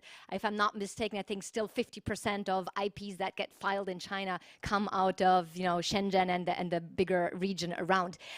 Going a little bit deeper, it's interesting. You said what's really going to change is the fact that there is an expectation of turning competition into collaboration. I mean, we're in Hong Kong, right? We're also wondering, what does it mean now with getting closer with Shenzhen, Macau? Are we going to lose competitiveness? But I love, can you go a bit deeper? I love your key messages. No, guys, we're turning this into a collaborative approach that's going to excel us. How do you think these synergies going to pan out?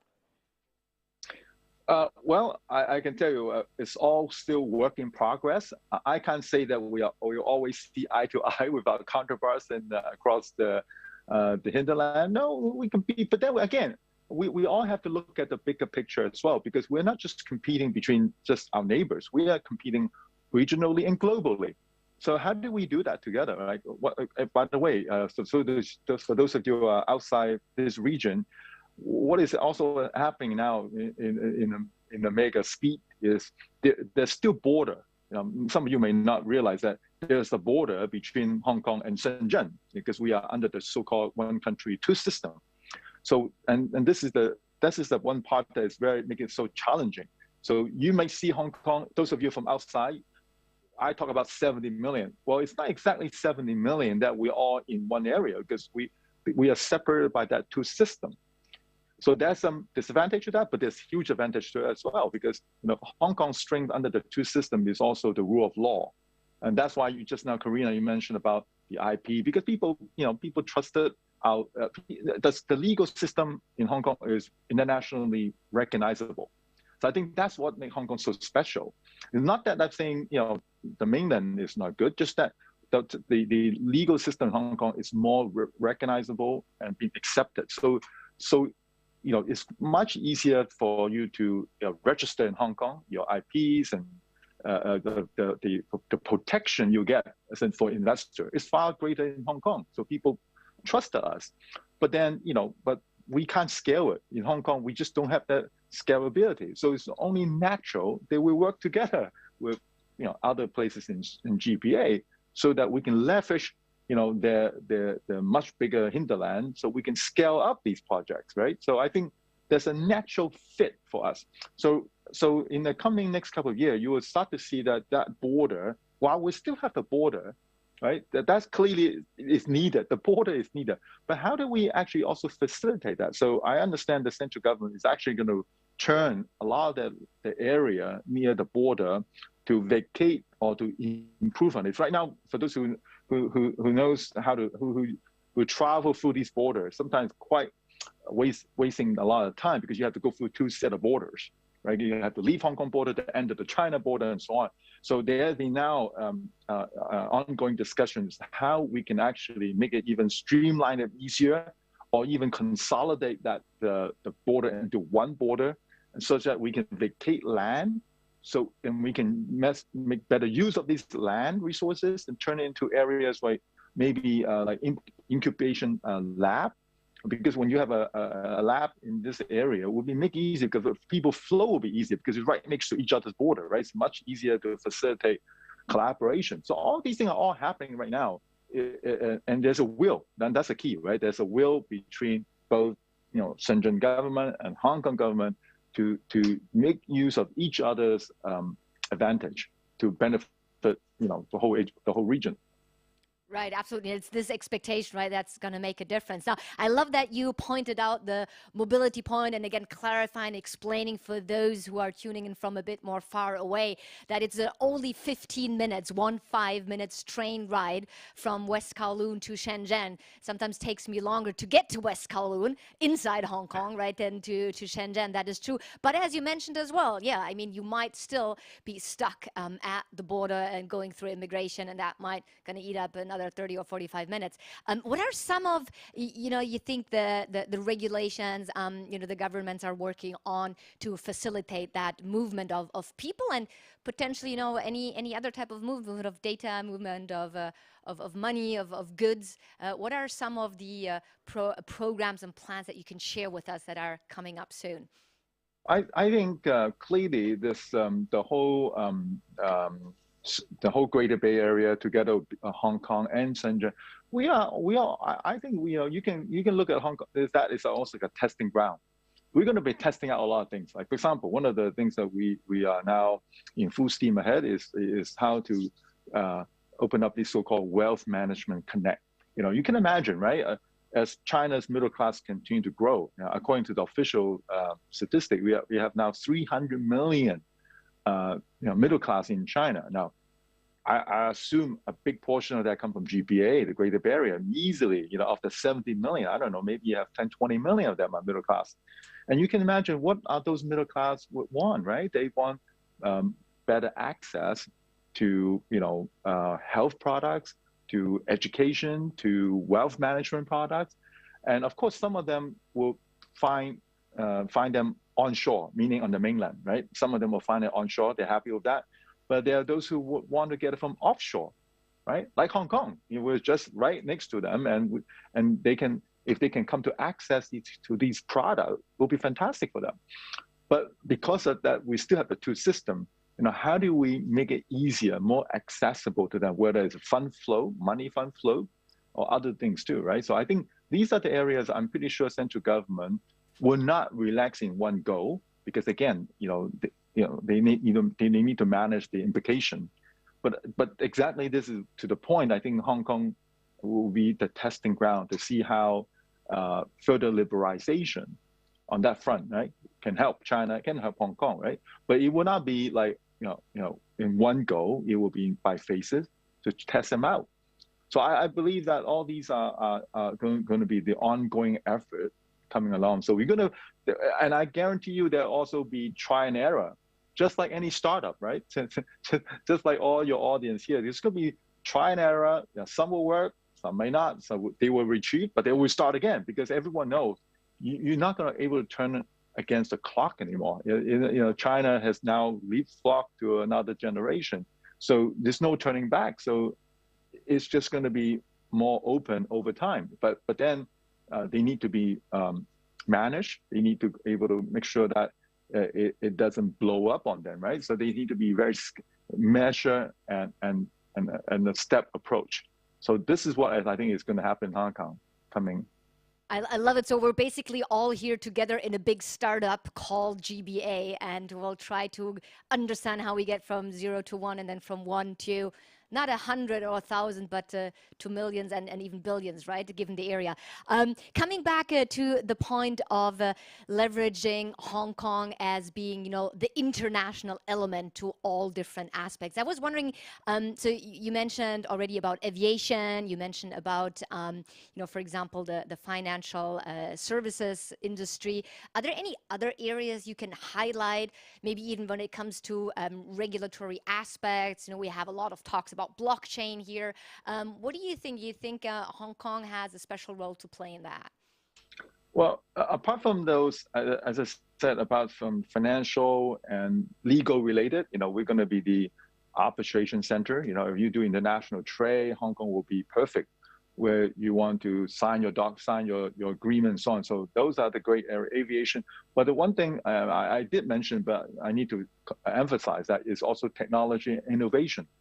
That is definitely, as I said again, because of the university that we have in Hong Kong. So there are certain areas where we're very strong. Is in the big data, we are strong in robotic, biotech. Now, biotech definitely is now front and center. So these are the area where I think we can lead that that whole changes, especially. We also foresee that now, giving the, not that we're going to use this platform to talk about politics, but definitely politics is at play right now. And due to the global geopolitics, we foresee that there will be scientists, Chinese scientists, returning from US, from elsewhere, because, it's not really the best of time right now being Chinese, globally. So some of them might choose to come back. And where else better than Hong Kong, right? If they come back to Hong Kong, and we're going to have a number of policy to welcome these scientists and researchers to come and use Hong Kong as the base to further their work. And then And of course, the next thing then is, well, how do you commercialize it? This is one area that Hong Kong has never been very good at, but we recognize it's definitely one area we need to work on. You know, research is one thing, but how do you turn research and ideas into, you know, commercial product? So commercialization is one area that we now, the Hong Kong government wants to put all the focuses on and collaborate with the business sector, right? How do we do that? You know, of course, then it's about, well, where can you find investors? Where can you, so, and where else? I mean, I've been, you know, we have lots of investors, both local and foreign, but traditionally they have been looking outside of Hong Kong. So we now coming up with policy, try to encourage them to invest in our local startup, local new initiative. So albeit it's late, I have to say that, you know, we've been slow on that, but now we recognize that, you know, in order to build that ecosystem, you know, we don't just, I think Hong Kong's traditional methodology has always been, oh, laissez-faire. You know, we have low tax and we have a good legal system, and that's it. The rest we'll leave it to the market. I think we now learned that lesson. And you know, you have to do more than that. The government also have to try to be more hand-holding, you know, bring different sectors together, connect, you know, business and science together, and money, bringing money in as well. So all this now is happening in the last couple of years, and I can see that this will be the new trend going forward. Especially, by the way, why are we doing all that? Well, because our next door neighbors are doing that. you know, we all try to do something is to retain talents, right? Retaining talent is the future of Hong Kong. So whatever mean we can do to do so. If you don't, your next door neighbor will do that. Now, it's okay. We can still find rooms to collaborate, but you can imagine if they have more talent, then, you know, they will lead the drive. So we obviously want to be the one leading that drive as well. So we want to attract the best talent to stay or to come. So whether you are local talents, mainland talents, as well as overseas talents, we want them to come here, to put their base here. Thank you. And I really love that you highlighted, you know, the fact of more investments in the innovation and the technology scene. So obviously that's something that's very dear to our heart with Angel Hub and the very reason why we launched the platform.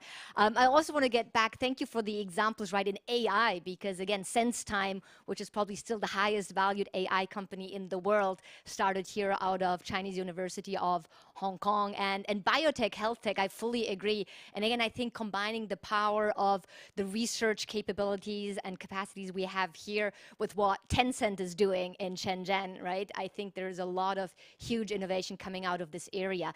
We only have 2 minutes left, but I still wanted to ask one question because I know, Bernie, it's also dear to your heart. You have done a lot for the environment and sustainability here in Hong Kong, and it's part also of the theme of SIS21. How do you see really, you know, the positive impact to our environment happening and being realized in the GBA?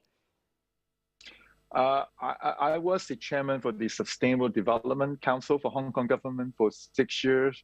A couple of years ago, I have to say that back then, it's more like a lip service. I think we talk about, well, we all care about the environment. We need to be, you know, we need to look at the sustainability, but it's more like lip service. But that has changed dramatically in the last 1 year, largely because now China put sustainability in the center of their next, you know, 5 years or 10, 15 years goal.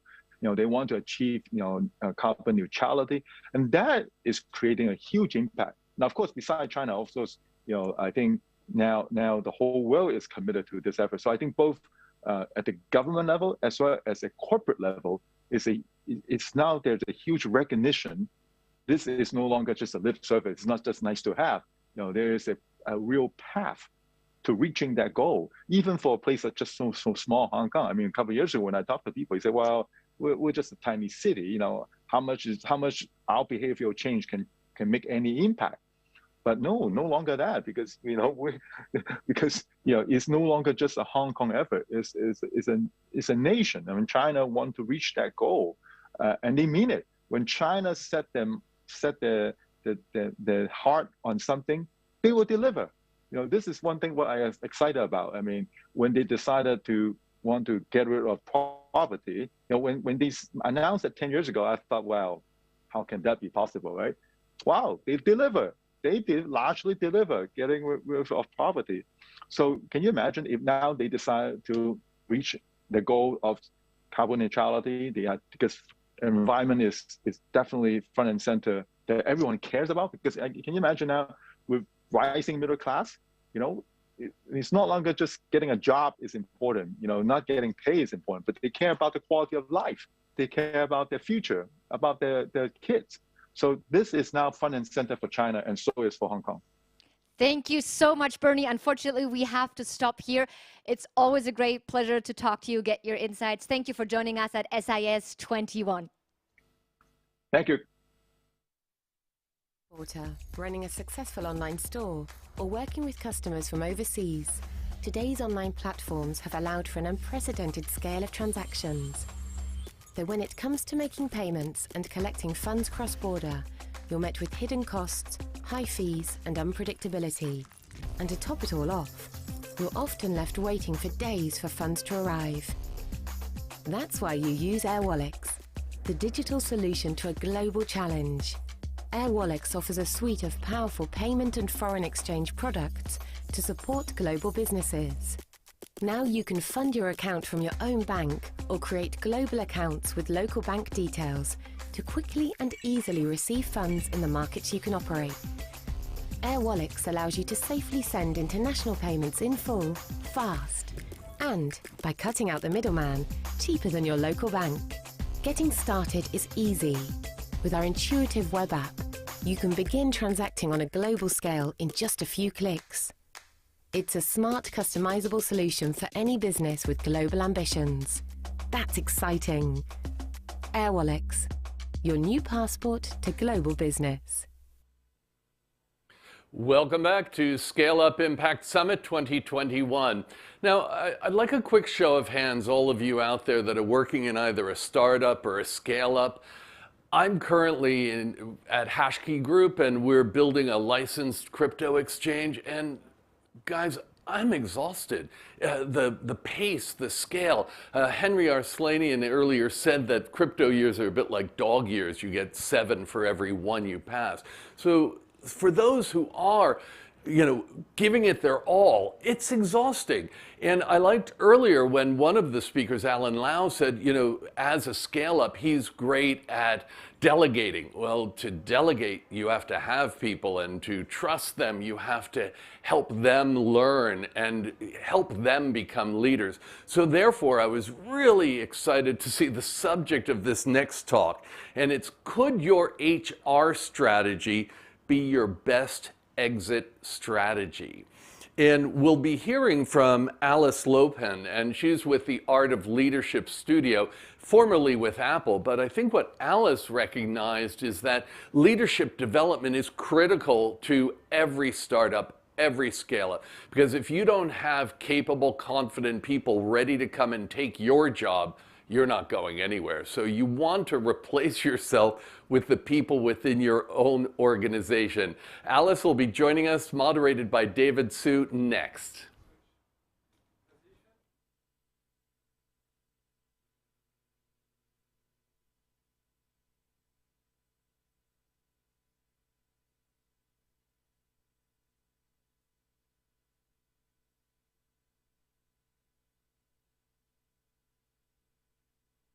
Hello, Alice.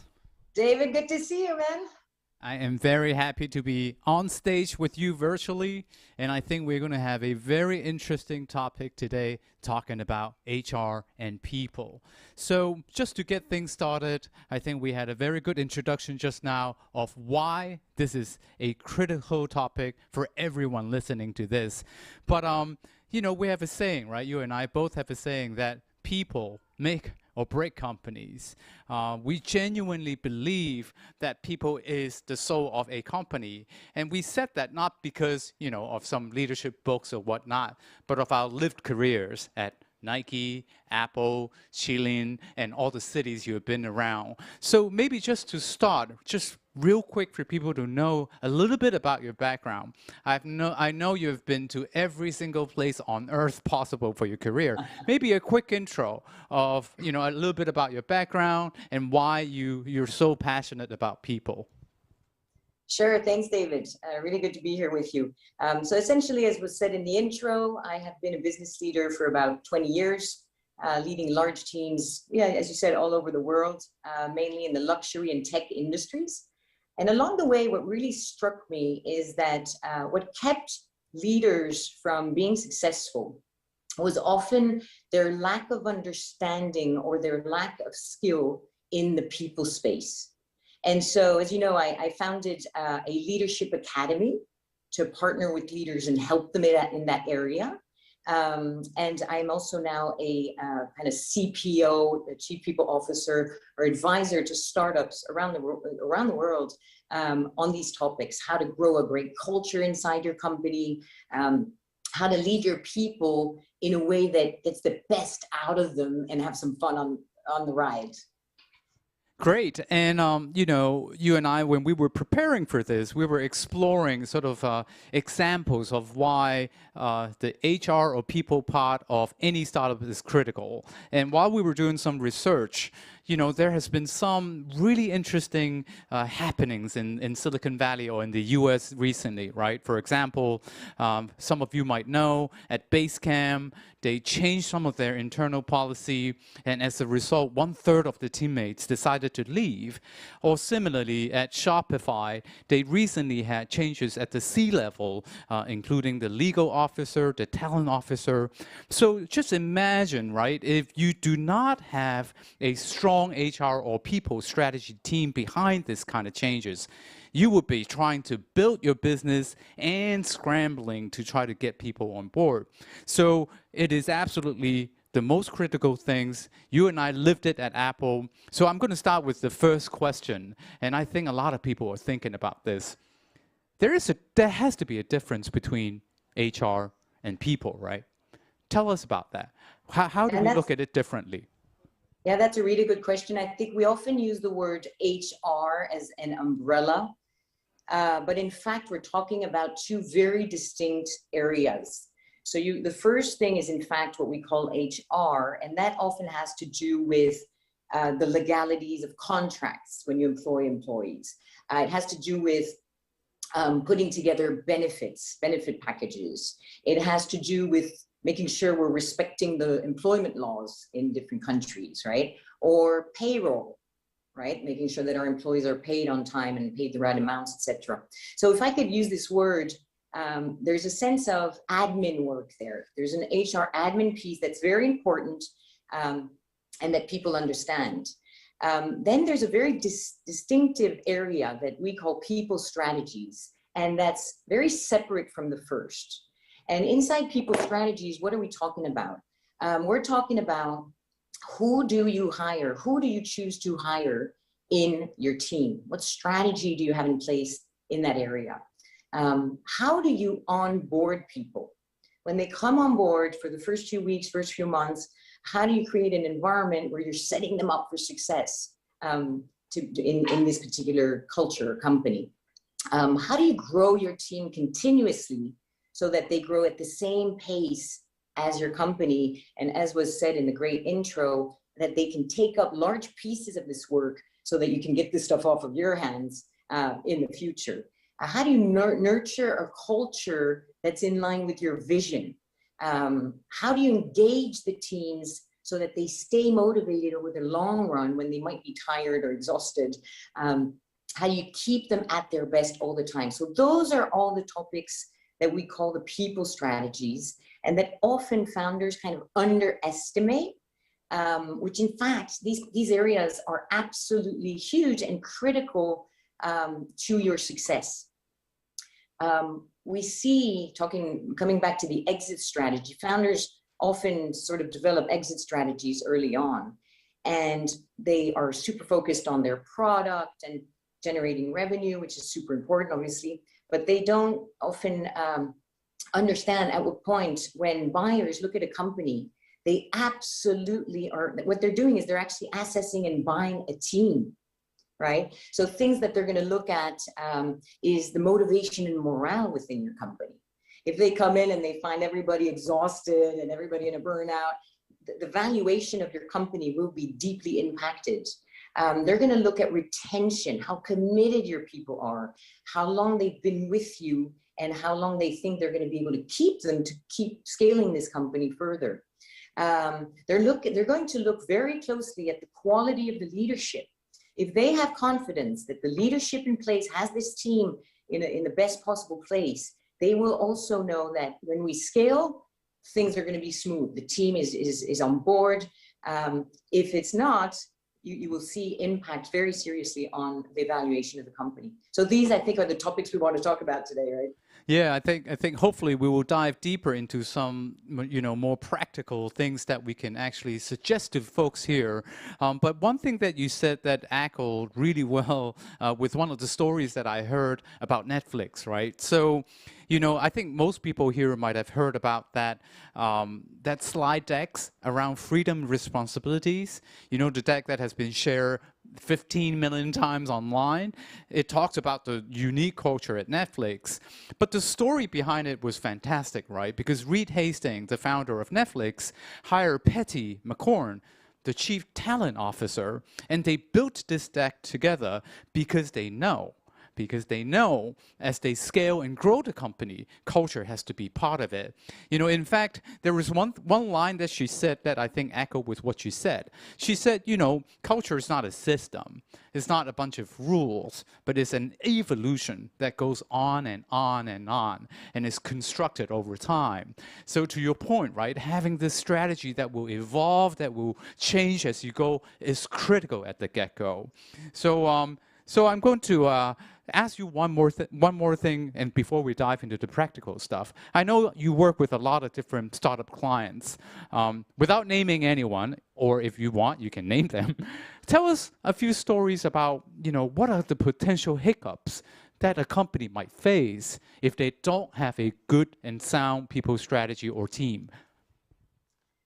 Yeah, and I could go on and on about this because that's, my life, story of my life. We run into people stuff all the time, but maybe I was just going to give you one or two examples of stuff that we've run into recently that might help understand sort of the risk that we face if we don't pay attention to this stuff. So this one company that I'm working with a few years ago was thriving. They had a superb revenue. They were doing well. They were growing. They had a great culture. But what they missed to sort of anticipate is that they were relying very heavily on a few major customers, very significant customers that were making the bulk of their revenue. And so they were just doing their thing until one day they lost one or two of those massive customers, which set them back enormously. And what we were able to see at that point is that they did not have in place, they actually failed to see that they did not have in place sales capabilities. So they've been, finding these customers, going with the flow, everything's cool, but they hadn't thought that if we lose one of these customers, we don't have a system in place that has been allowing us to bring in new business and to make sure we can replace those and continue our growth with new business. So they completely missed this kind of talent in the org. They didn't realize they didn't have a sales capability. So now we're building that back, but it takes a while. You don't just hire a sales guy and the next day he's up and running and finding huge customers. So now we're back, getting back ourselves. This thing nearly killed the company at some point. So now we're slowly getting back. We're building that team, but we could have absolutely anticipated that if we'd looked into it earlier. So that's one example. Another example that I think is really important because people don't think about this stuff is a startup who grew and they started hiring their friends and they started hiring people, cool atmosphere, it's awesome. Everybody was happy, it was growing until they hit at some point roadblocks and the growth wasn't as high. And then they ran into multiple employees around the world giving them lawsuits for different reasons. So now we have a CEO who's the only guy in the company who can face all this stuff. He's the only one equipped to deal with all this stuff. So he's now spending hours at a time dealing with lawyers, following up on all these cases. It's exhausting, it's draining, it's hard on his mental health. But even more importantly, he's no longer focused. It's taking away from his focus on the business, on the product, on the team, and on the growth. So we don't want anybody to be in those situations, right? Those are costly mistakes. Yeah, and you know, I was listening to some of the chats prior to ours, and there was a lot of talks around, you know, cryptocurrency, blockchain, NFTs, and what the story you share really echoed with this point, because I think the industries are changing. You know, one of my clients have to switch over to blockchain and cryptocurrency, but they don't have the people, so they need to hire. And to your point, they didn't have a people strategy team to help them hire. So the founder described to me, right, he said he's actually on a rocket ship, going to the moon, but they have to change pilots while flying towards the moon, but they have no one helping them, right? So I think it's very on point what you share. And I think we can probably then move on to a little bit more of the practical stuff, right? Yes, go ahead. Yeah, absolutely. I think we've established at this point that thinking through those people strategies is absolutely critical. So now if we have an audience of founders, we have to really go into how are we going to achieve that. So David, I know you do this stuff as well. Both of us are in this area. So where would you advise people to start if they want to get started with this work? Yeah, so you know, one thing we know about founders, right? They're really good with mindsets. They have this magical ability to kind of convince themselves to go after a certain image or mindset. So the first thing that I would strongly challenge every CEO is to consider yourself the CPO or CTO, Chief People Officer or Chief Talent Officer, because everything literally starts with you. If you are not the one constantly thinking about your own people strategy, if you are not the person that put an effort and focus onto talent, there's no way that you can have your team built around an organization that truly values people. So I think that's, you know, a mindset that a lot of founders should start to think about, right? So in addition to, you know, the Kobe Bryant Mamba mindset, you should consider yourself the Chief People Officer. What about you, Alice? What do you have as a second takeaway for founders to think about as they start to build their people strategy?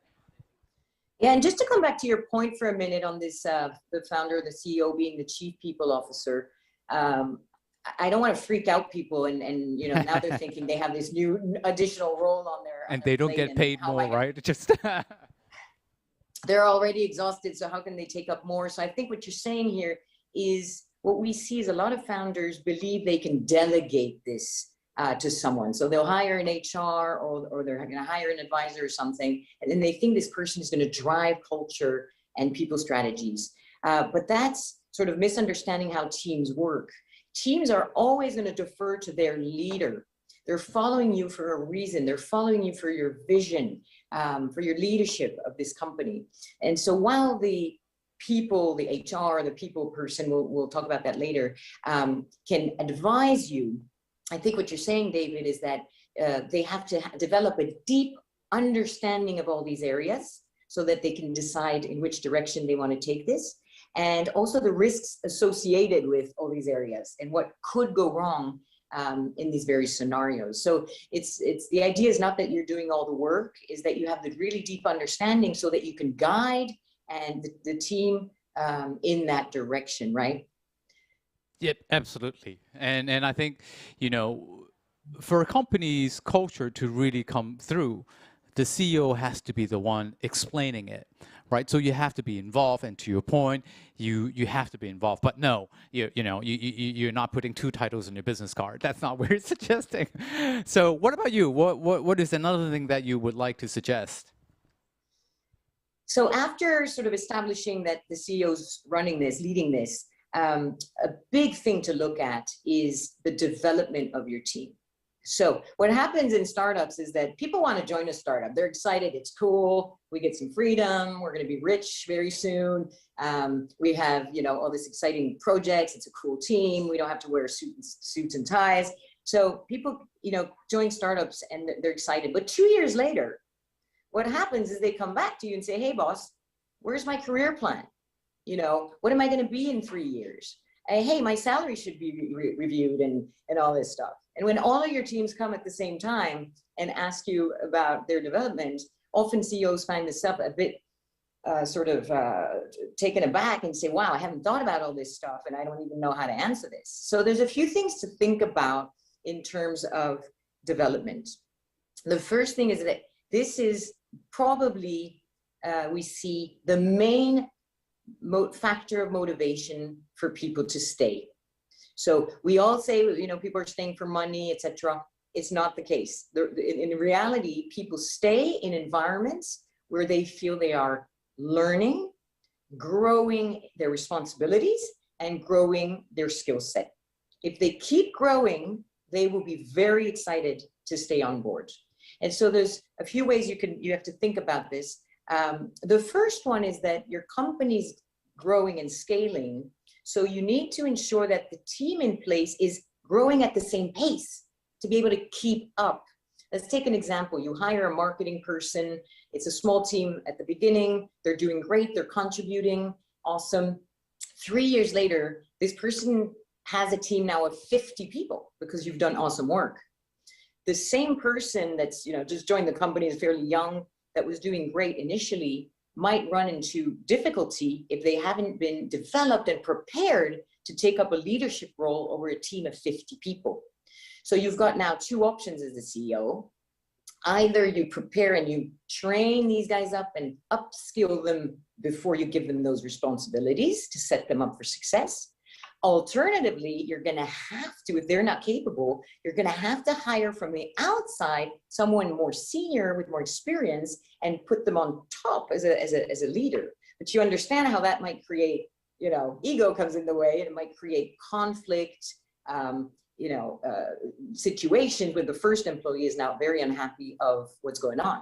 So we really need to think, what pace are we growing at, and how do we ensure we have programs and support for our employees to be capable and successful in their roles as the company grows. Another thing that often happens in companies is young talent comes into the company. They're probably prepared to work for nothing because they're excited and it's cool. But 2 years later, this same person has a child. And so now they come to you and they say, okay, thanks, boss, but you know, I can't deal with my $1,000 salary now. I need to take into account my new family needs, and what are we going to do? And so people's lives evolve, and they expect you to have conversations with you. They expect you and them to have frequent conversations about how they're growing, how they're being taken care of, how they're compensated, and this is continuous. We need to anticipate this stuff and get ready for the conversations before they happen. So when they happen, you're super prepared, you have those answers, you have a plan, and they go super well if you are. I love that. I love this piece because the key point that you're bringing out is that, you know, in everyone's work life, right, is continuous. You use that word, I think is actually absolutely beautiful, right? You know, oftentimes we think, you know, we have work life, but then we have life, and life is changing constantly. And so for us to keep close to that and not become, you know, a company that ignores people's natural evolution or challenges in life, it's just going to be risky. And similarly to your point, right, for someone to work, it's natural for them to expect to be growing, right? So do we want to be the company that cannot sustain someone's growth, and that person has to seek growth outside of this company and leave, right? Or do you want to be the company, the venue for people to grow with you, right? So I think you're absolutely right. And development is such a sort of a term that everybody talks about, but then nobody really thinks enough about it. But from both of our experiences, right, great brands really focus on that. They really focus on providing the tools and the conversation and the support for us to grow, both in, you know, ourselves and in our lives. And so speaking of, you know, words like development, another thing that I want to bring up, and you and I can kind of chat about it, is for founders that are thinking about people's strategy, right? We talk about the mindset of CPO, we talk about the importance of development. Another word that I think got thrown around a lot, and I want to kind of talk little bit more, is engagement, right? So what are your views What is engagement? Why is that important for founders to think about as they consider their people strategy? Yeah, engagement is keeping touch with your employees, and that means with everyone in the team. So we have to find a system to do that, to keep pulse on their motivation, their well-being, their priorities, and their development, right? So we need to keep those teams. You just mentioned I like the way you said there's life at work and then there's life.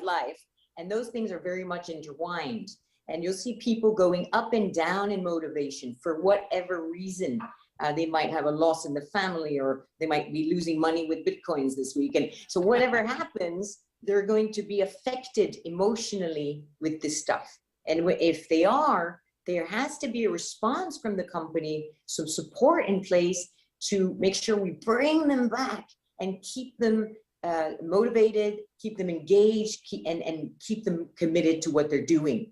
Otherwise, you start seeing people that are disengaged and that contribute less to the project and even to the culture, the teamwork inside the place. So do you have, I know you're passionate about this topic. Do you want to go a little bit in depth of how leaders can create engagement? I think one of the things that you mentioned, right, is you said you have to keep tabs or be on the pulse check with everyone, right? So one of the things about engagement that I think is especially difficult but important is the importance of one-on-one conversations. Be it with your direct reports or even sometimes with the broader team, right? And so that's not easy. You know, you have products to build. You have social media campaigns to go after. You have NFT to create, right? How do you have time, and when do you have time to have one-on-ones that are regular, in-depth, empathetic, right? So it is a strategy by itself, in my opinion, that one-on-one conversation is the critical part of engagement. What do you think?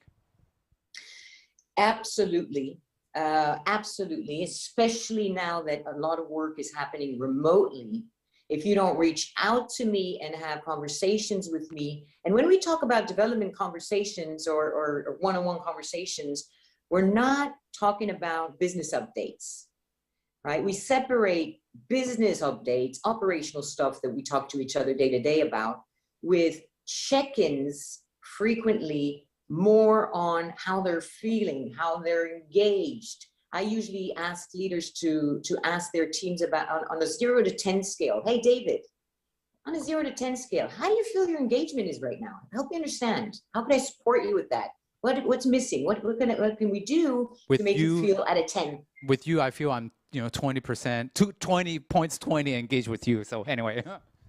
So that's one thing. Another thing on engagement is helping people see continuously where we're going, the vision. So you think people in your team are just as passionate as you are about this whole thing. The reality is founders have to understand that employees in the company, in particular those that are not shareholders, but even those that have stock options and things, will not always be at the same level of passion, determination, and high energy than you are as the founder. And so helping them on a consistent basis, reminding them, why are we here, guys? What are we trying to do? In which ways are we changing the world? In which ways are we changing our industry? If you don't communicate this vision fairly, maybe, let's say at least 2-3 times a year in a structured way, people will forget. They will forget the purpose. They'll get caught up in the day-to-day stuff. And then motivation, it starts to be kind of a 9-to-5 job now again, and there's less passion. So communicating that vision, keeping people excited, sharing visions about the future with them that you see will keep them rolling and keep them feeling really engaged with this project that we're on, this adventure that we're on, and they'll follow you on that path. I have a good example, David. Two companies that I work with recently had the exact same situation. Because of COVID and because they were growing very fast, the CEOs kind of isolated themselves a little bit from the team. They were distant. I mean, they were working remotely. so they couldn't see the teams day to day as much. And they also went into deep thought about, you know, the future of the company. And so they were less present, less visible to the teams. And at this, pretty much at the same time, we decided in both cases to get the CEO out there and really re-engage the team with conversation around the future. And both of them did marvels. Being able to structure the way they described the future, where we were going, and then the roadmap for the next 10 to 12 months for one of them, 10 years for the other. That's how they chose to do it. But they presented that, and we could feel very strong response from the teams in both cases. Oh, it feels good to be back, you know, together, sort of on this dream. Because when you're building a startup, you're building a dream thing. You have a vision and a dream, and so you got to bring them back to that space where they are building a dream. They're not just doing operational stuff all day long, right? I love that because, you know, I have a client that was facing a very similar situation, and I think some of the audience will be able to relate. You know, it's one of those cycles where my client, the CEO, the founder, has to go on to fundraising rounds. So for about 2 months, it was in and out presentations, pitching, and just talking to, you know, investors, and he was exhausted every day after all these conversations, so he didn't spend a lot of time with his team. And during that time, there were a lot of changes to the business as well, too. And so, but he, you know, so he was exhausted. He didn't talk to the team. And when he came back, all of a sudden, the team's morale was different, down. And he was surprised. He was like, well, what the hell just happened? Nothing changed.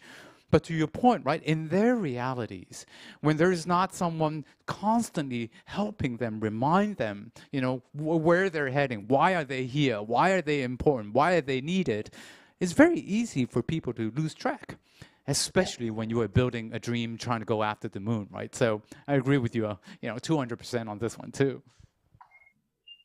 Cool. So I guess the next thing we need to talk about in practical terms is, so how do you get started with this? You know, how do you solve all these problems? And so you have several options that are in front of you. The first option, if you feel that as a founder, you have leadership experience, you've led teams successfully, you understand these topics we're talking about, you feel you have strength in that area, then by all means, you know, build those strategies with some of your guys and go ahead and implement that. Go in it alone. That's absolutely perfectly fine to do.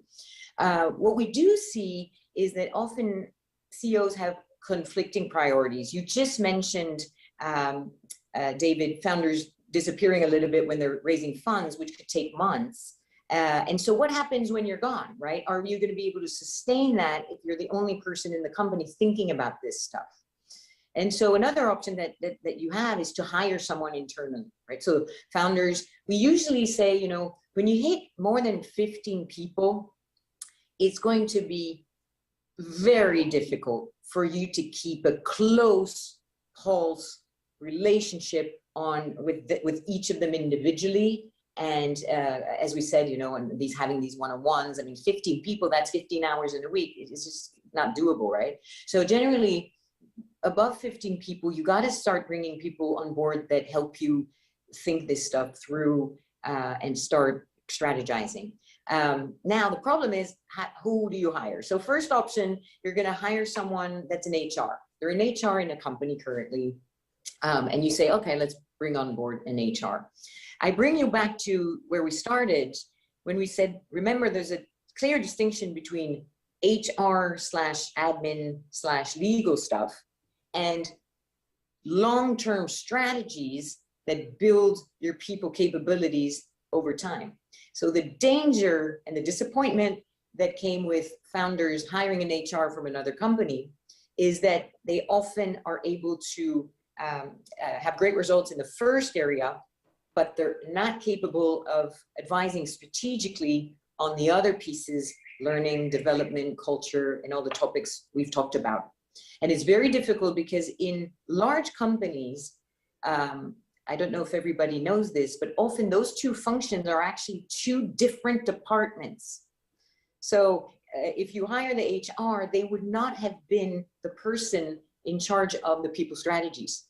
And so now you find yourself with someone in the team, but they're not contributing on the long run in this people area. So what's another solution? Another solution is to start bringing in advisors, as you do in other areas of your business, to bring a person that has an understanding of these areas.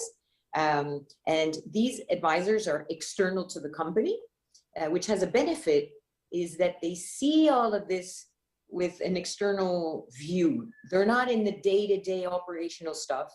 And so they're able to look at the big picture and help you anticipate what happens in these areas. So these advisors, there's plenty out there of people that have tons of leadership experience and that could be prepared to advise you in these areas. And so I think we could talk about maybe now is, okay, how do you pay for these people? You must be freaked out listening to this. Oh my God, how does this advisor is gonna cost me a fortune. I don't have cash, what do I do? So maybe to get into the technicalities, you generally have 3 options to compensate an advisor. So the first way you could do that is by agreeing on a retainer. So every month you agree on a number of hours that this person would be spending with you on these areas. You don't really need your HR in your face from 9 to 6 every day. You really need someone to be by your side and to give you some advice, some coaching, some brainstorming together. So you agree on a number of hours that the person will be spending working with you, and you align on a retainer, a monthly retainer. That's one option. For those startups that don't have cash, which obviously is often the case, many of those advisors are happy to work against equity. So you pay them through equity in your company, which has an advantage is that they now have skin in the game. So they're now super motivated to make you successful because they know that they're holding equity in your company. So that's it's a very normal thing to do. So if you don't have the cash, feel comfortable reaching out to people and saying, I'm prepared to give equity instead. Is that something you're interested in? And then of course, there's the middle ground, which is some companies have an element of cash, but they can't maybe cover the whole retainer. And so they'll mix some cash on a retainer basis and then some equity just to make sure both parties are happy with the arrangement. And then you're up and running and you can go. It sounds like a big thing, but you could actually start very small. You know, if you have 15 people and it could be initial conversations just to kind of give you the big picture of what people means and what you might want to look at in the coming months and years. It doesn't have to be immediately, you know, hours and hours and hours of work and programs to implement immediately. So it's a gradual process that we work on. The earlier you get them on board, the better, because then they understand where you're coming from and will help you get to where you want to go. Maybe the last thing here is, and the people side of things, where people stuff happens every day. You'd be surprised. So 1 week you've got an employee resign, a key person. 1 week you've got a very severe illness in your team and you have to deal with that. 1 week I've had employees go bankrupt and you have to help them deal with that situation. 1 week there's conflict between 2 parties. So this is a process that's almost, I'd say, never ending, because every time you deal with one thing, there's another mountain. Now we need to hire a bunch of people for the growth, et cetera, et cetera. So I would advise on this people piece to have someone that you bring on board for an amount of time. It's not like we're installing software and do that and get out. So I'd warn you against people that would come in for 1 or 2 months, give you a piece of advice and leave, because you're going to face stuff ongoing, and you might want to hold on to that relationship so that they can continue to help you think about these things as your team grows and evolves. That's fantastic. You know, it reminds me of, you and I both have this story, right? So Alice, when she was with, you know, our previous company, was responsible for building stores from scratch. And some of our stores are huge. And oftentimes the way we built it, right, was we don't get to pick our team. We don't get to pick out the leaders in our team. We basically go in and make it work. And I remember vividly, one of the stores that I needed to open was a huge one in Hong Kong, and I was the last one joining the team. So I have to try to bring the team together, build the store, open it, and achieve all the results that we were expected in a week. But that was the first time that I really experienced the beauty of having great, people partners, or what we call HRBP business partners. These two folks, they were experts in team building. Not just the typical team building where you go out, have dinner, and get drunk, not that. They were able to devise MBTI strategies to help me understand the team and help each other understand the team, and that really sped up the way we work together. They also came in with different discussion strategies, development plans, and engagement plans. So I hopefully those who are listening would get the idea that when you have an effective and good people strategy, it's actually an enabler. It allows you to pivot quicker, to be more agile, to cope with unexpected circumstances more effectively, just like having a better software or better company, but this one goes on and on and on. So I do have one more thing that I actually wanted to ask you, Alice, and this is specifically around your background, your experience with exits. I know the topic here today is, can the HR strategy be the best exit strategy? I know you have experienced one of those. Would you like to share? Yeah, and I was very privileged to be part of a startup that we grew over the course of about 9 years in Hong Kong. And at that point decided we wanted to sell the company to be able to scale it further. And it was a huge learning experience. So the exit lasted about a year. I mean, these are long processes, and the guys look in depth into a lot of what you're doing. And certainly they look at your people stuff. And so let me tell you this story. The first thing that I saw them doing, the buyer side, they started going into different departments and they started to ask questions to people. And they were asking questions and et cetera, et cetera. And what they were actually doing was trying to define or understand if we had alignment. Going to different teams, they would ask the same questions and see if all those people were saying the same thing that we were telling them in the negotiation, conversations. And they came back to us, and that's when I understood how important it was. They came back to us and say, it's crazy. You're in a relatively young startup, and everywhere we look, people share your vision. They're saying the same words. They're using the same words to talk about the same priorities. This is remarkable. It's not easy to achieve. So that was something that we knew had given them confidence in our vision and leadership. Another thing, the next thing that they do is they look at your team and the loyalty in your team. So in our case, when we sold the company, we had nearly all of our leadership team had been with us since day one, or the very early stages of the company. So when you see, when buyers come in a room and they see that for the last roughly decade, you've been able to keep the same people engaged and passionate and successful, it gives them a confidence that, wow, this team is together and they're pushing this thing forward. So when we buy, they're going to keep doing that, and they're going to be able to scale this with us. If you have a bunch of new dudes on the team that know nothing about the history of the company, etc., there's a risk for them that this team may not be able to sustain the scaling, right? And then I think one more point I remember they looked at, we had very solid growth and development plans for our people in place. So for each individual, they knew what the scope of their work was now, what their priorities were, but also where we wanted them to be in the next 2 years and what roles they would be able to pick up in the next 2 years. And so we had training in place to make sure they were going to arrive there.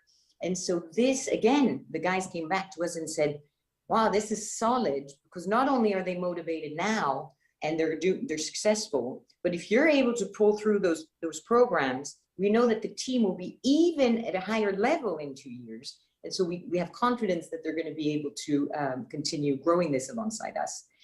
So really I felt and I realized that those buyers are not only buying a product, They're not only buying your existing revenue, they're buying the trust in a team and in a leadership team. And while I understand that your focus needs to be sometimes on getting this product to be better and business development and funding, as you said earlier, David, but I really urge founders to make sure they consider this block of people strategies as a really critical piece of their success, and certainly something they're going to have to talk about and be accountable for when they talk to buyers. Thank you very much. And as we wrap this up, I just want to kind of help the audience, right, to remember a few things from today's chat. You know, we genuinely believe a great people strategy is also a great exit strategy. And there are a couple of quick things you can think about to get started, right? Number one, have that mindset that you are both the CEO and the people officer. I'm not asking you to put that on your business card, but think about that. Second, think about development, engagement, and then find partners to help you get there. And it's not going to cost you a fortune too. So that's all we have for today. Thank you very much, Alice. And I think it's time to pass the stage back to the folks here. Thanks. See you later, David. Thank you.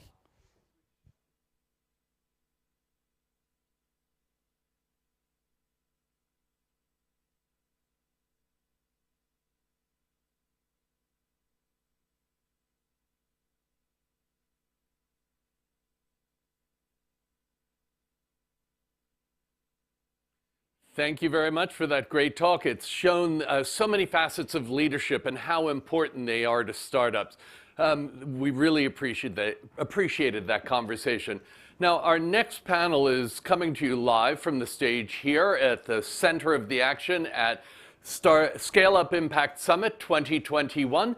However, and the focus is going to be when law meets technology. And there is so much underway with digital assets, with DeFi, with so many elements of the technology infrastructure that all of that requires clear legal guidance. So to walk us through that, we have an incredible panel of lawyers and legal experts joining us in a moment.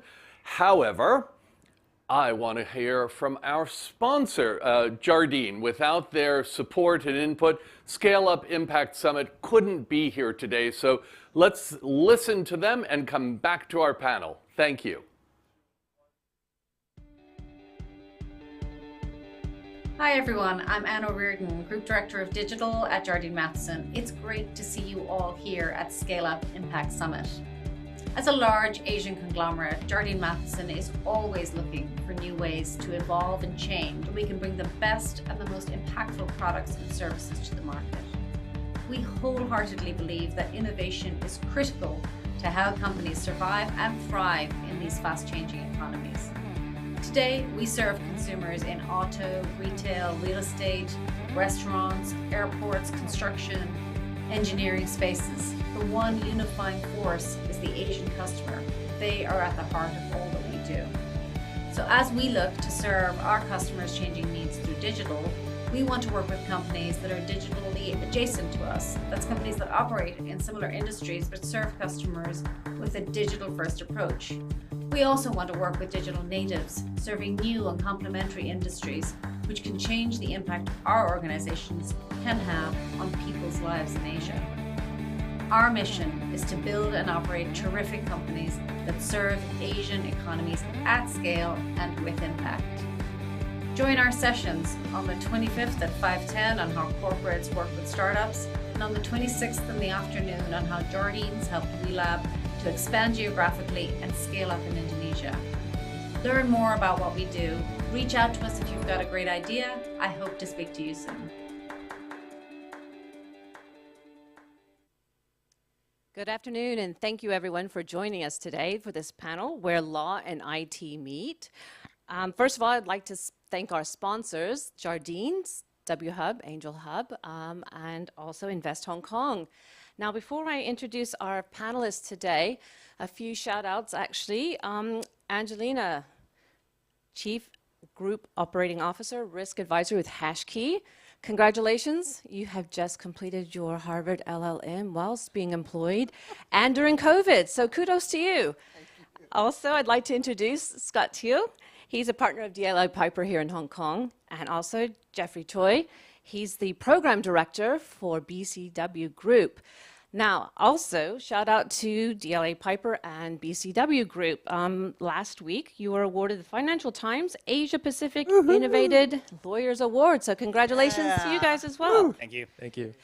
Speaking of which, let's jump to Scott. Let's have you start us off. Speaking of the TOCO platform, let's talk about what are its uses, what maybe do you look to mint on this platform, and possibly could you give us some insight as a lawyer, as a law firm, why in the world would you go into the IT space?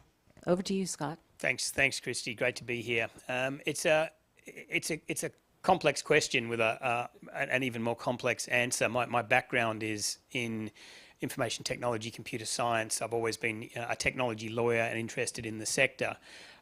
It became apparent to me that the role of the lawyer was potentially becoming increasingly limited in the more complex environment that our clients and our business operates. And really, if you strip away the role of the lawyer, we are actually solutions providers. That's certainly what I want to be. I want to be a provider of solutions to my clients. And if you limit yourself just to the very specific role of the lawyer, a lot of the solutions are now so complex that you actually limit the value you can bring to clients.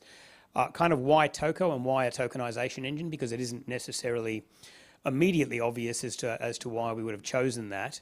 And the real reason is because this is a very complex legal compliance problem that we're trying to solve. The technology, the creation of digital assets, the distribution, resale and dissemination of these digital assets requires an enormous amount of support from legal advisors, both in terms of ensuring that the projects are appropriately structured, that the investors are given the information they need to participate in these things, that you don't breach the law and end up in jail, because typically getting this wrong from a securities law perspective can be a criminal sanction.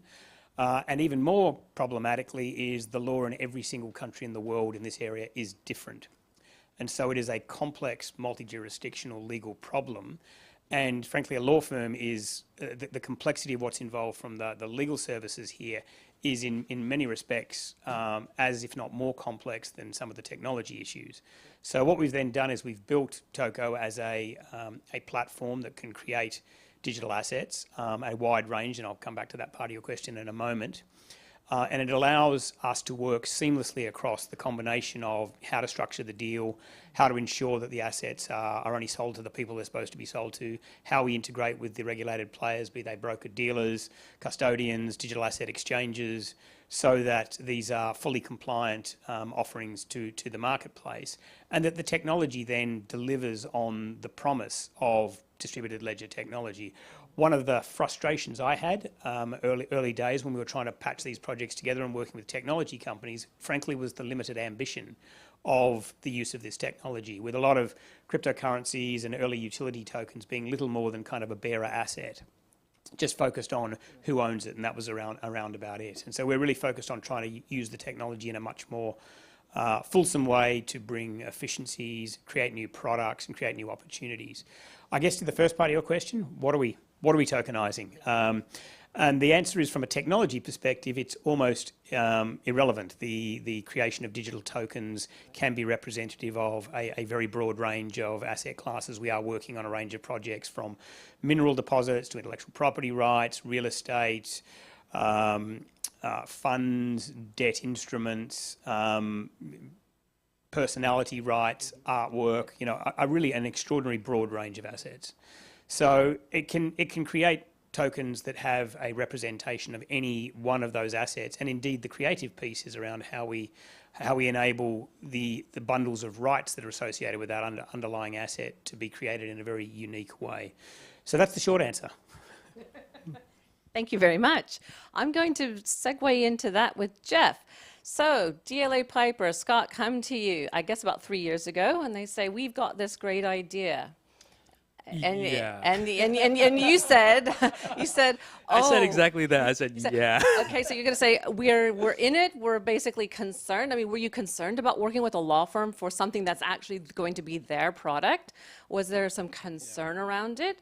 And I guess one of the more kind of interesting questions, I think, are, what are the challenges and obstacles? Scott just mentioned, in my opinion, the law has yet to be really settled in Hong Kong, let alone other jurisdictions. So I'm sure technology, as it always is ahead of the law. What kind of obstacles did you have after you just kind of tell us the inside story about, you know, did you think they were nuts? Were they on the right track? Were they going to do something interesting? What are the obstacles, though, you had to think about? And is this an ongoing process, or is this something that you basically said, yeah, thank you, Scott, we're done now. Oh, thank goodness we worked for a big law firm. We managed to survive it.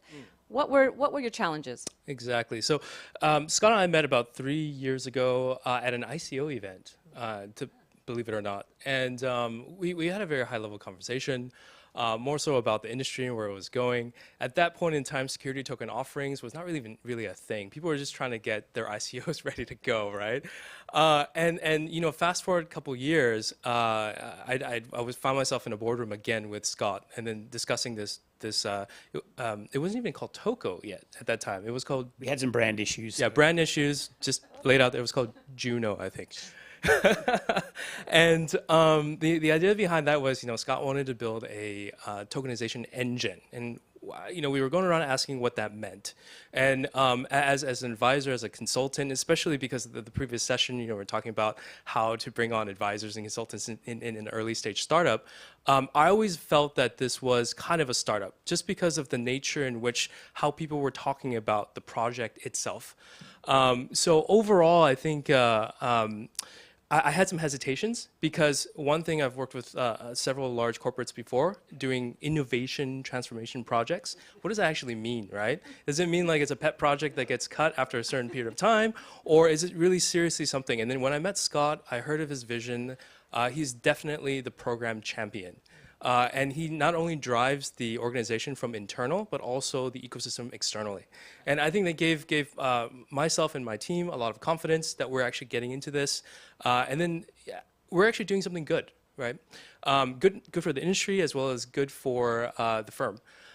So that in of itself is the journey and how we kind of kicked this relationship off. And now we're in the relationship. And and then, congratulations, baby. I say everyone's laughing, so that's also a good sign. So you know, I think with any type of startup, at the very beginning of the conceptual part of the journey, the definition of what your product is, what your service is, roles and responsibilities amongst the organization. Do you have governance? Do you have structure? Do you have funding? All of these things. And then what do you do when you hit a fat tail event? And is your market ready? Like, do you have the right segmentation? Do you have a pricing strategy? All these things. We worked closely with Scott. There were many pieces already kicked off and started, but really formalizing it and putting it together, so we actually took all of the ingredients that Scott had been working with over the past 1.5 years, 2 years, which were already really well thought and built out properly, but probably very specifically towards the view of the firm.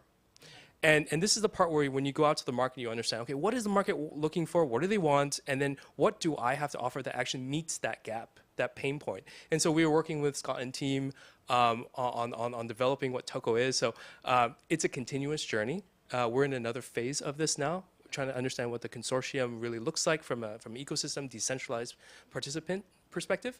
And this is really how it really drives forward adoption. So, thanks for the great answer. Thank you. Angelina. Ooh, Christy. Oh, for those who don't know or did not read the article in the SCMP yesterday, I guess we all somewhat would guess what your position might be, but perhaps let's talk about digital assets and regulation. Sure. Where do you think Hong Kong is? Where do you think we're going? And maybe talk about HashKey's journey. HashKey, for those of you who don't know, I think was part of the opt-in program from the SFC 2 years ago, when they announced that they would be allowing those who qualify to be licensed. And I think you're one of two. I think there's only one other that's been approved, and you're in the hopper, so to speak. So maybe you can talk about your journey and what you think is kind of the next steps, next generation, especially given the FSTB consultation conclusions that were announced last week, and where we think we might be kind of headed for in the regulatory space. So thank you, Christy. And I think Christy has touched on that in terms of last Friday, the Financial Services and Treasury Bureau issued the consultation conclusions for the digital assets. Anybody buying, selling on behalf of clients digital assets will have to be registered with the SFC. They believe that the timing will probably be the next LegCo meetings, probably in third quarter, and probably getting it passed rather quickly in third to fourth quarter, which means this demonstrates that digital assets are finally becoming a investable asset and a real asset where it's important to know who your client is. It's already always been that way. But what it shows is regulation is the way to go. And it's vindication that we are doing the right thing. And it is, we're in the right industry that's so exciting right now. And the licensing will be the next step in terms of, if you look back 30 years ago, there was no securities dealers. And it was the OCS that used to regulate them, and now the Securities and Futures does, and it'll be the same for virtual asset providers. So for us in HashKey, it's been quite exciting in that we opted in to the sandbox. So that's a different regime. And we've been working with the SFC for almost about a year and a half now. And ours, we will get a Type 1 and a Type 7 license under the Virtual Asset Service Provider license. And it's been an interesting process. It's a lot of work. But what we will be able to do is be able to offer an exchange, and we will be able to trade TOCO tokens and other tokens, as well as Bitcoin. Yep. And we can also work with different providers, and hopefully we'll meet different partners and get involved with them to make this an even more bustling market. But it's interesting because some people have said, oh, this is the death of Bitcoin.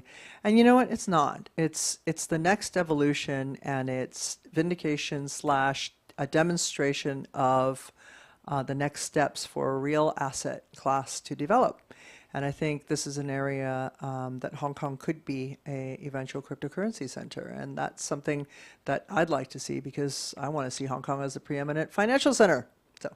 Can I just kind of maybe go on a little bit further from that? Because the article that was in the S&P yesterday and it quoted you actually had others' views and opinions, and said, oh, that the other operators in the city probably would move up because of the high cost of compliance, and they didn't think this was necessary. Could you maybe just touch on that and say, in your opinion, is that really an accurate statement?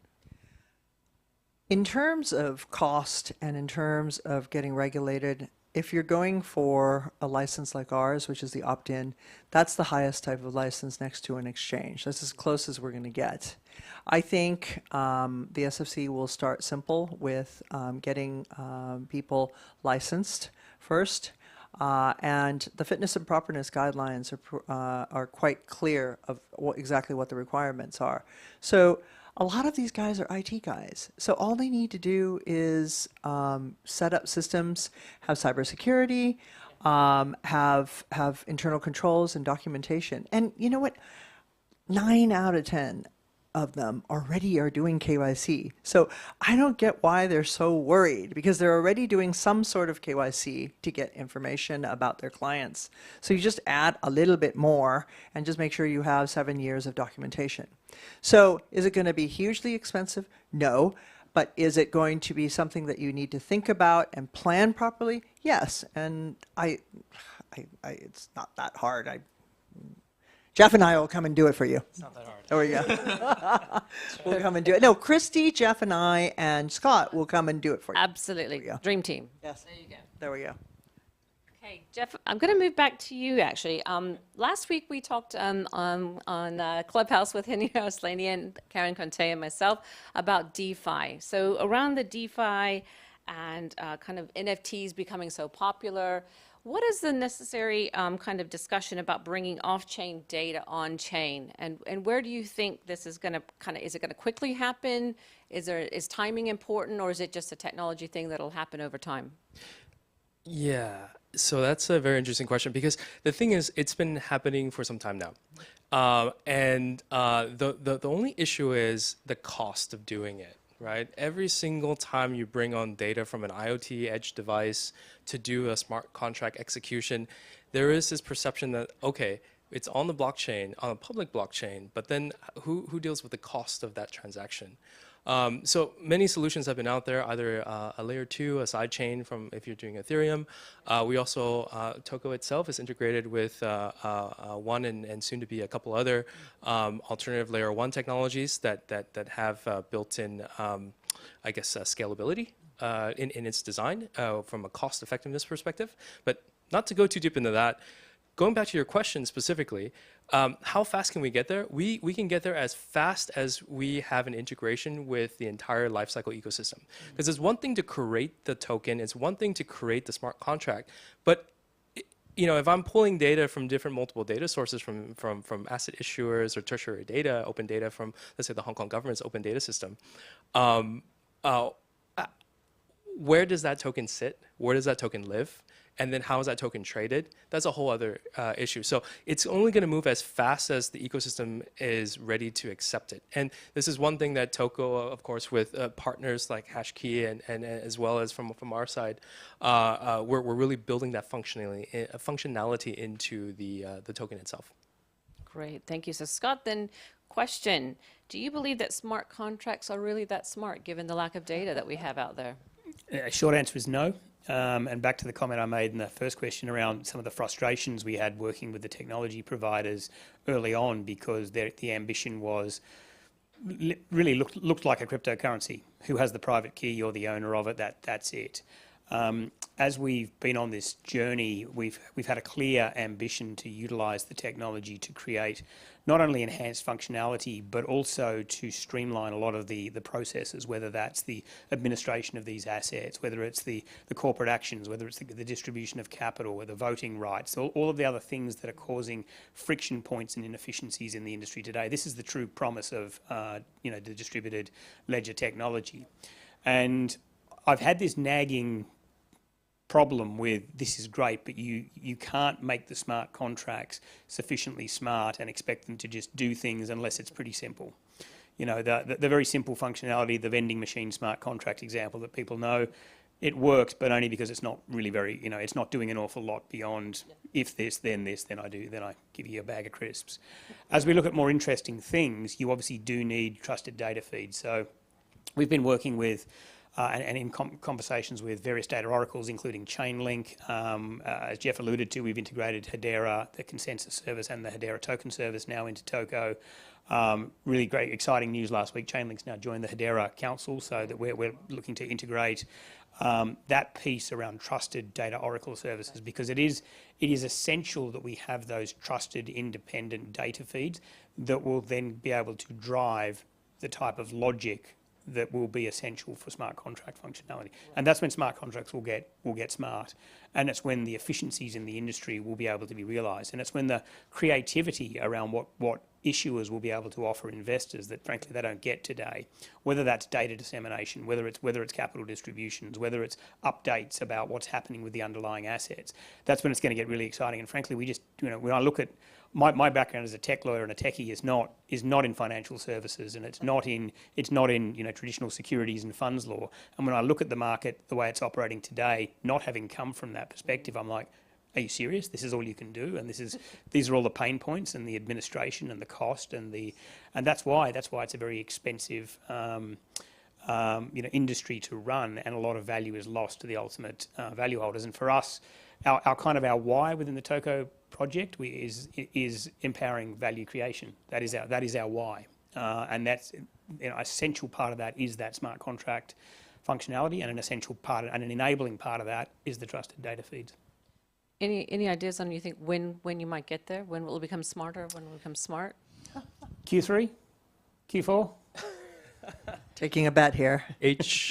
H1, H2. I was gonna say maybe to say, Jeff, do you have different views, or do you think smart contracts are smart? I mean, I don't think any of us really do, but I think timing is an interesting issue here because data is the gold standard now. I think there's a differentiation between smart and sophisticated, right? Okay. Smart being, smart, let's say you are able to do automated triggers of things. If you're going to take that definition, yes, we're here today. Yeah. Sophisticated, are you as sophisticated as, like, let's say, a legal structure that has multiple different scenarios that has to be accounted for? I don't think so. And that usually requires multiple different inputs simultaneously in real time. And that in and of itself has ramifications from an infrastructure perspective, has ramifications from a data cleanliness perspective. And how do we actually make sure that all of those things are actually, trusted? And therefore, it's going to take some time to get there. Yeah. And just a feedback into the role of the lawyer there as well, because as lawyers, we've been very used to writing investment documents and, these types of contracts. What is needed now is a different type of lawyer that understands that we need to write investment documentation that is codable, that is capable of reduction to... Now, my background as a computer science grad turned lawyer, I've always written contracts like computer code because I learned coding first, so it's kind of a natural thing for me in some respects. But it isn't that natural for a lot of lawyers, and there is no place in the logic within a self-executing smart contract for the reasonable man or these other sort of concepts that lawyers like to throw around because they don't actually know the answer. Contracts. So I think there is a real need for the lawyers to evolve and be capable of now writing investment documents that are capable of being codified. Angelina, you've been very quiet on the end, so I'm going to basically say data. All this talk about data. Regulation and data, Hong Kong, where do we stand? Do we need to improve? Do you think it's something that maybe with all these licenses being issued that you need to look at maybe the licensing body, say the SFC, to take a different view on the digital asset space? Where do you think we stand and maybe where do we need to go to? Because we're, as you said, we're definitely dealing with a different asset class now, and we're really, it's a big game changer as far as regular data versus, I think, data around digital assets. And, just to complicate the question even more, would DeFi basically make that even more challenging in your opinion in Hong Kong, especially, I think? We have a lot of different views on this. So just, we'll take each one. So first of all, in terms of data, on the regulation side, the SFC is pretty clear for all regulated persons. You have to have proper data storage. You have to be satisfied about your data storage, where you keep it. You have to keep it minimum 7 years, and it has to be accessible. If you are a licensed person, it has to be accessible to the SFC. And you have to be able to obtain the data, so you can't just lose it. But more importantly, there's something called cybersecurity, and to make sure that people can't steal your data. And the regulators around the world do not take kindly about data being stolen, especially under their watch. So, for example, before we get our licenses, we're already working with a Big Four accounting firm to actually go through penetration tests to make sure that our systems are secure and our data is secure. And we have to show this good housekeeping seal of approval before we get our licenses from the SFC eventually. That's an area that's very, very important. And I think all the auditing firms now are doing that because it's a part of their financial statement audits. Yes. And it would be a requirement to know that internal controls were in place. Now, should there be more protection? Data privacy officer, Hong Kong government has been very integral in this, but I think with the growing amounts of data from CBBCCs, from digital assets, from your tokens and things like that, I think the government's going to have to relook at things in terms of how they handle data. Where is it stored? What do normal companies that are not licensed, how are they storing it? And what happens if there's a breach? And you saw how that company in the United States was hacked recently, and the entire eastern seaboard had no gasoline. So security is paramount. Now let's talk about DeFi. DeFi is probably the most exciting area right after digital assets. Well, I love digital assets, so. But DeFi is fascinating. I think, and I don't want to speak for my ex-colleagues, but I think all the regulators around the world are looking at, let's see, how are we going to do this? Because what is DeFi? Decentralized finance. And for Hong Kong, if you're here located in Hong Kong, you're physically located in Hong Kong, then regulators can have a bite over you. But if you're located around the world in different nodes, and the data moves with the nodes, how do you regulate that? And that's why government international bodies like IOSCO, the International Organization of Securities Commissions, will probably be looking at this, as are the international associations looking at this too. So I think you're going to see more studies, you're going to see more consultation papers come out, you're going to see different countries working together, and you can see even for us with the government that they've already announced a working relationship with the Middle East, Thailand, Hong Kong, and China.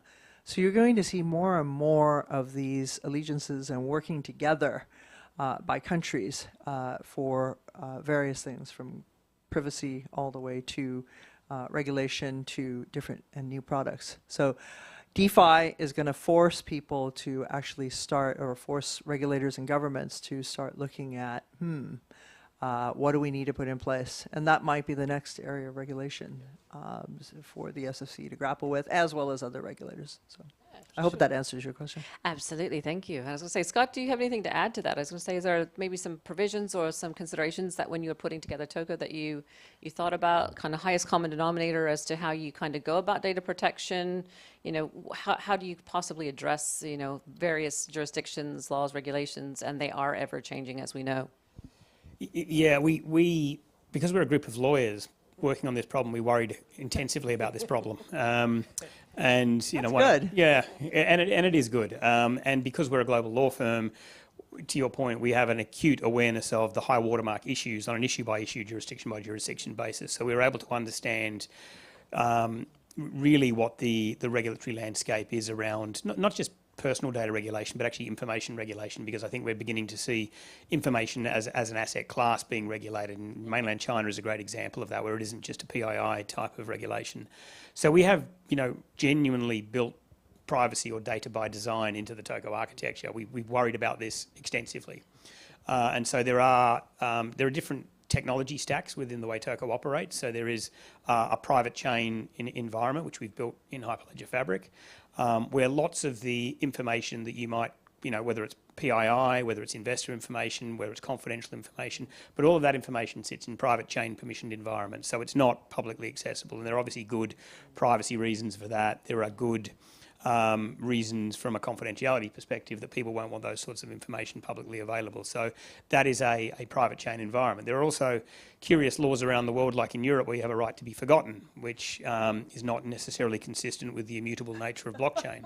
So we haven't used an immutable blockchain within that private chain environment. So we use different technologies that don't create an immutable permanent record that can never be got rid of. So we've worried about things like that.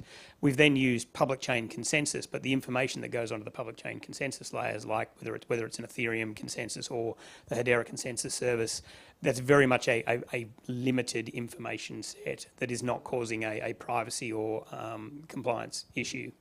And I guess the last thing we did, knowing as we do, because I argue with my European data colleagues who are of the view that privacy is a fundamental human right, which is a perspective which isn't necessarily shared by everyone on this panel or indeed all governments around the world.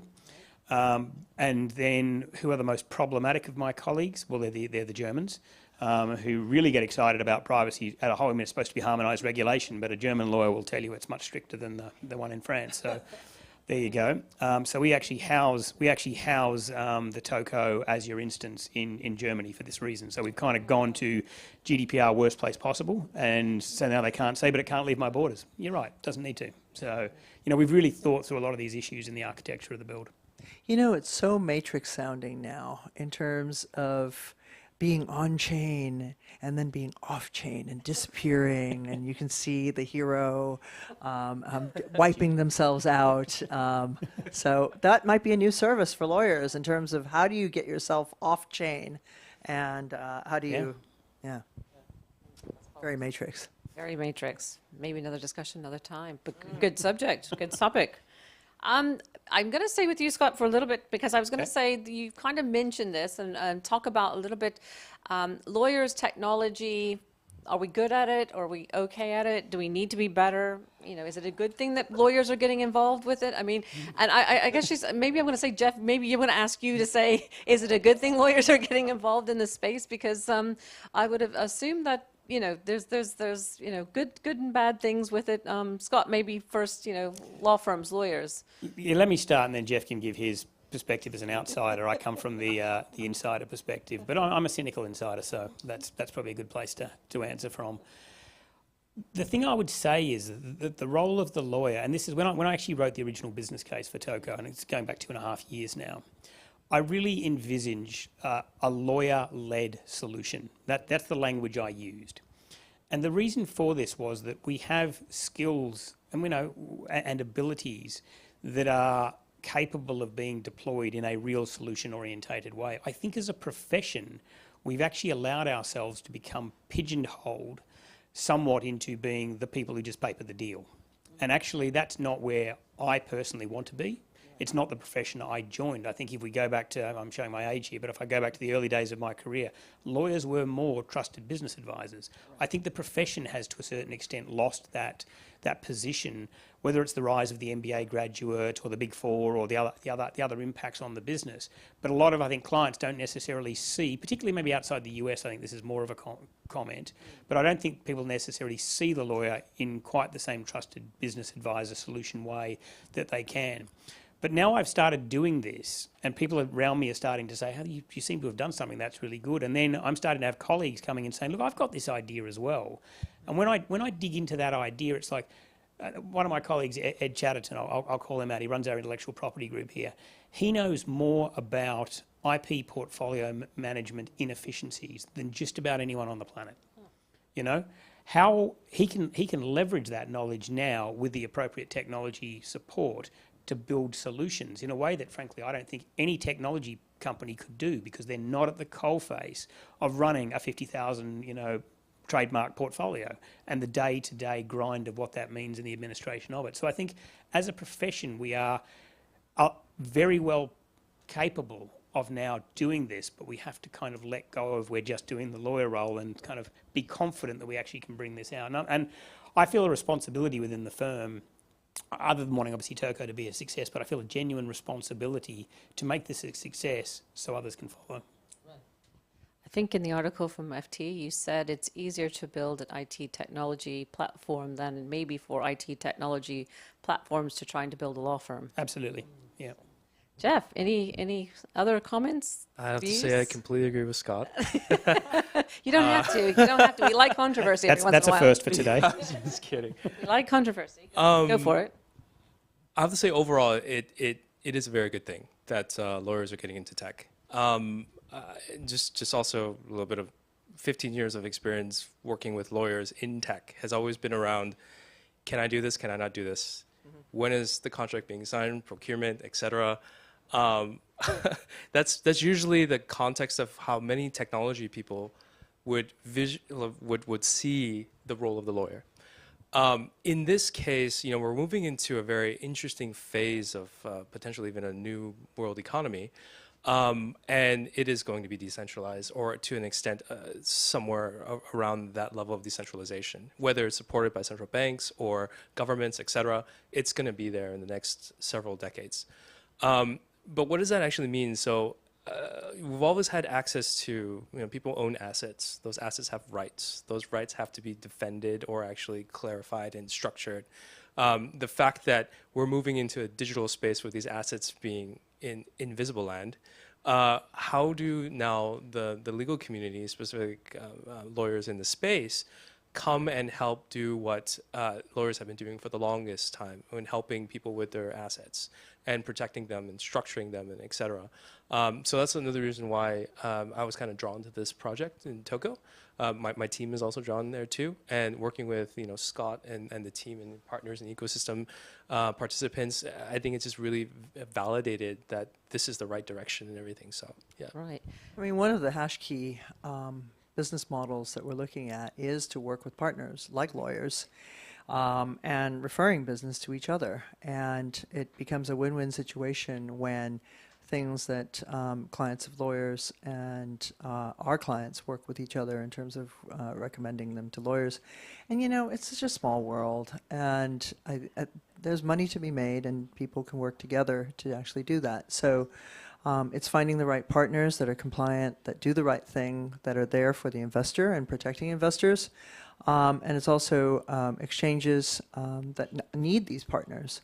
So part of our regime is we have a listing regime for tokens, and we're going to need product also, as well as, and I hope your contracts are really, really smart, because then we can pay interest off of your token wherever it goes, and we can track it. We'd like some of that too, thank you. Yeah. Exactly. So these partners will be very, very important for all the exchanges that get licensed, and I think it'll be an interesting development. Would you say that I'm curious to all of you, do you think any of you were particularly clairvoyant? Because I actually have to say, Scott, you started this 3 years ago. I mean, NFTs just came, 2 months ago? Boom, we're in it.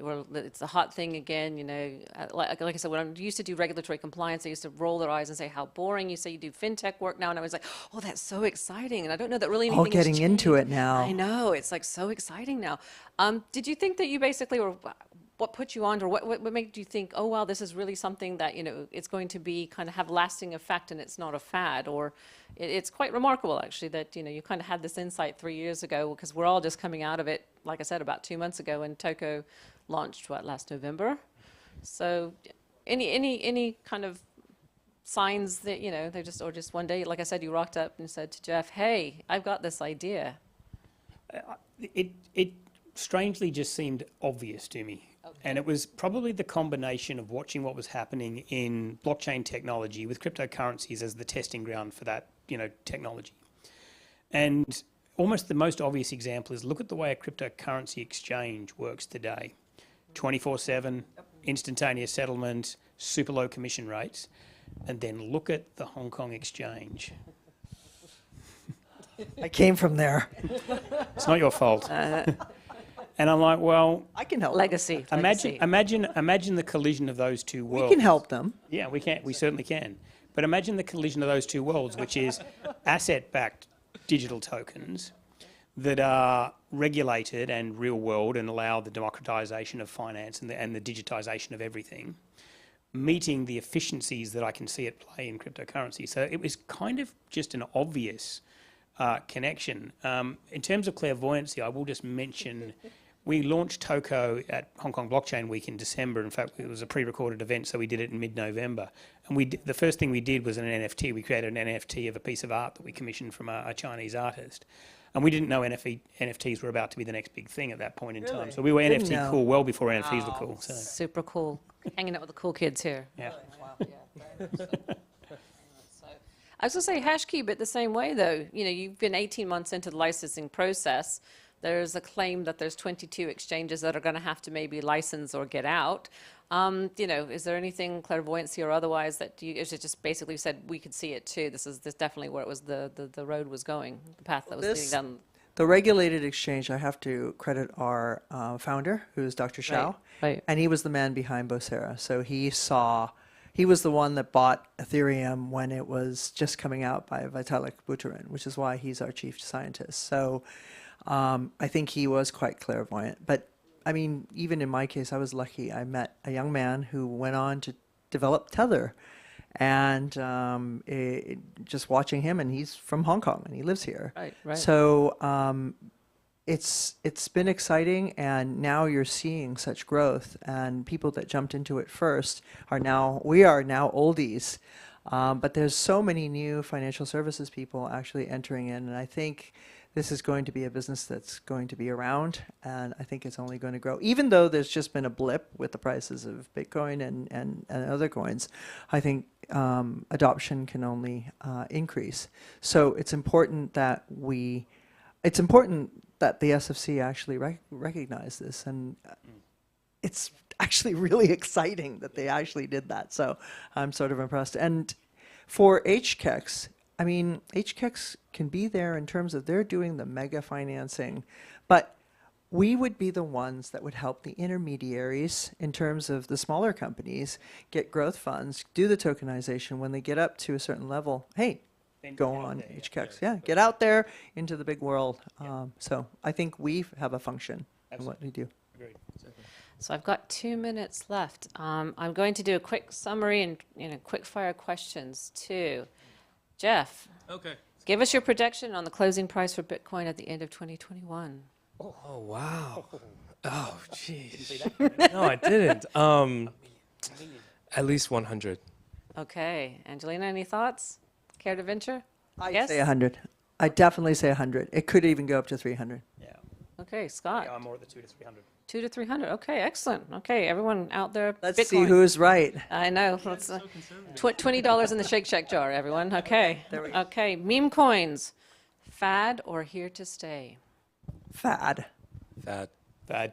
Oh, well, that gives me, that was like a minute of my quick sentence. I was going to say, I don't know. Ethereum price, what do you think? Oh, I don't know a number, actually. I think it's going to be the one that gains the most, actually. I think Bitcoin will continue, but I think obviously Ethereum's got a bit more leg room.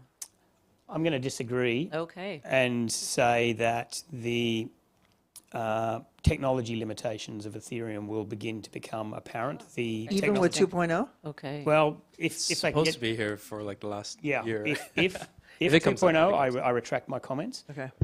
But in the absence of 2.0 and the move to a proof of stake, I do think there are the technology limitations, whether it's from a gas price, from an efficiency, from a finality, from a speed and scalability, I think will begin to weigh heavily as dApps look for homes for these types of applications. And I think then we'll see some of the more newer generation technologies really take off. Okay, this is not investment advice, but let's take a guess. I say 6,000.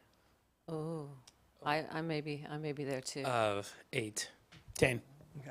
Not investment advice. Right at the buzzer. So there you go, not investment advice, but I'd like to thank my panelists, Scott, Jeff, and Angelina. Thank you very much for a fantastic panel. And thank you for being an amazing moderator, Christy Schwartz. Thank you, Christy. Woohoo. Thank you. Thank you. Thank you.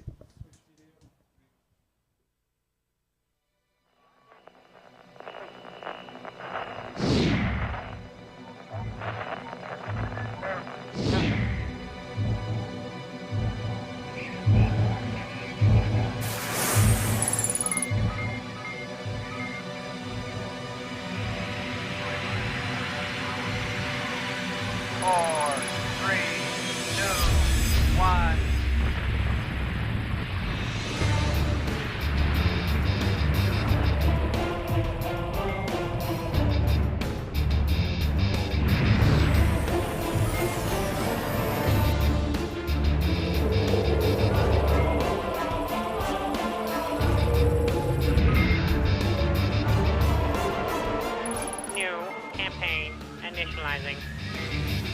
New campaign initializing.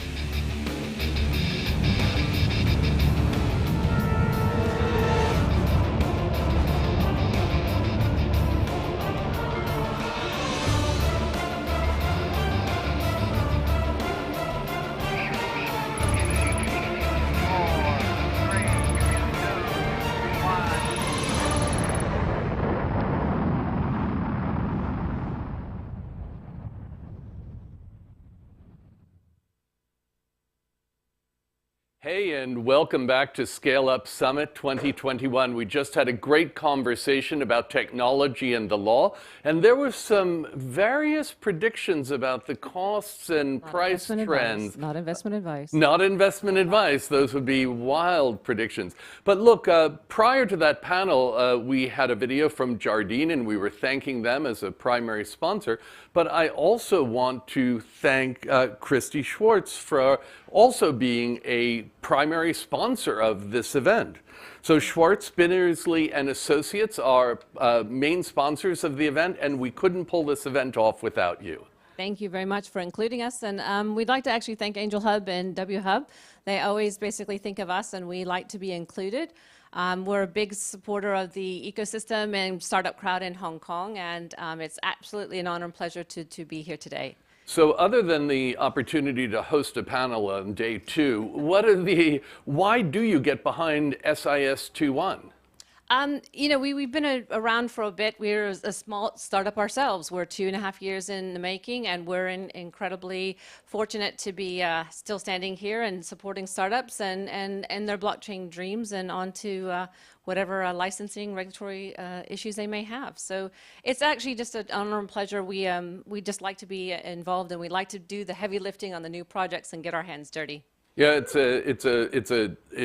such an important ecosystem to have the backing of a variety of firms, large, small, in between, but especially with that advice and the regulatory and the legal. I mean, it is so fast changing. So how do you and your folks keep across it all? Well, I know you've got Jihan Chu and a few other and Benedict Nolans on the next panel, and you know they are basically, I consider to be people that know their stuff and are very, very keen and easy to share and actually explore new avenues with people. And so, you know, with that, we basically try to learn from others. I mean, as a lawyer, we can only do law so long, as my panel discussed with Scott. You know, we need to be out there learning and seeing how other people do. So I think that's what we try to do when we work with new startups. Fantastic. Well, thank you. And one of the things I enjoy most about this event is the way we're able to shift so rapidly from subject to subject. We've gone from law, and now we're going to talk about art.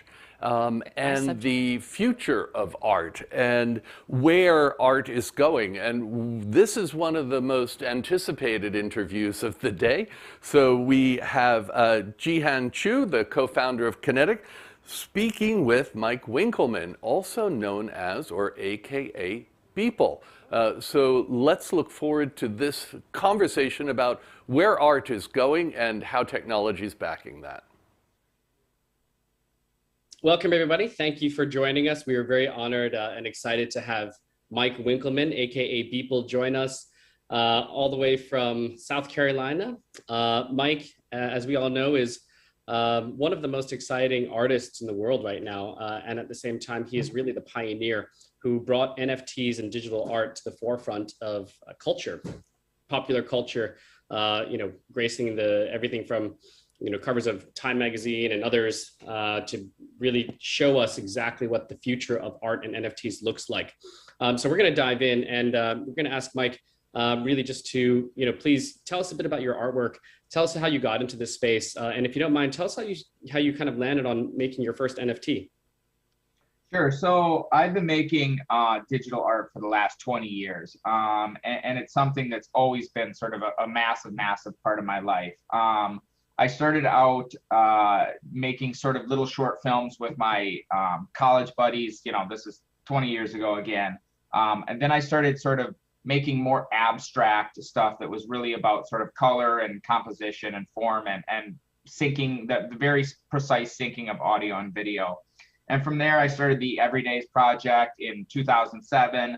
I started releasing VJ clips, which were a bunch of Creative Commons abstract clips that people could use for, you know, sort of anything, concert visuals or anything else. And along the way, I also made a bunch of short films and sort of other things. And so I'm actually quite new to the NFT space, but it kind of built up a following in the digital art space, you know, over the last decade or so.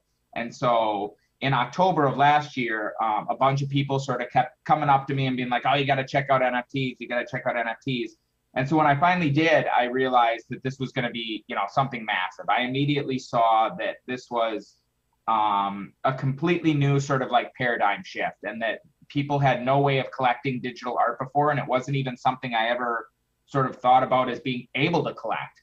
And now there is this mechanism to collect it, and that this was going to bring about a real huge, you know, sort of new chapter in kind of art history. And so that kind of, you know, brings us to where we are now, and you know, just this merging of these two worlds that I think is really just starting. That's great. And just kind of going back for a second, had you ever had your work purchased or collected in that way prior to the NFT? I had not truly, not in the way that it's being collected now, to be quite honest, because again, there really was no mechanism. I had sold prints, but it was one of those things where nobody who's a digital artist had really truly had their work, in my opinion, sort of collected. You could buy prints, but it's really one step because it isn't natively digital. It's kind of one step removed from being a sort of true collection of a digital artwork. And so not really. And so this is very, very new, sort of auctions and collectors and, sales like this is a very, very different world that no digital artist has sort of experienced prior to this.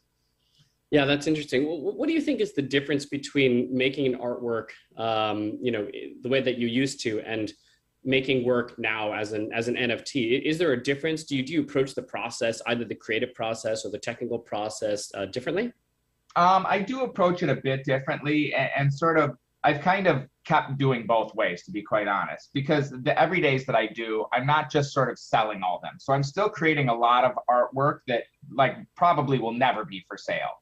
And I'm not really thinking about it in terms of like collecting.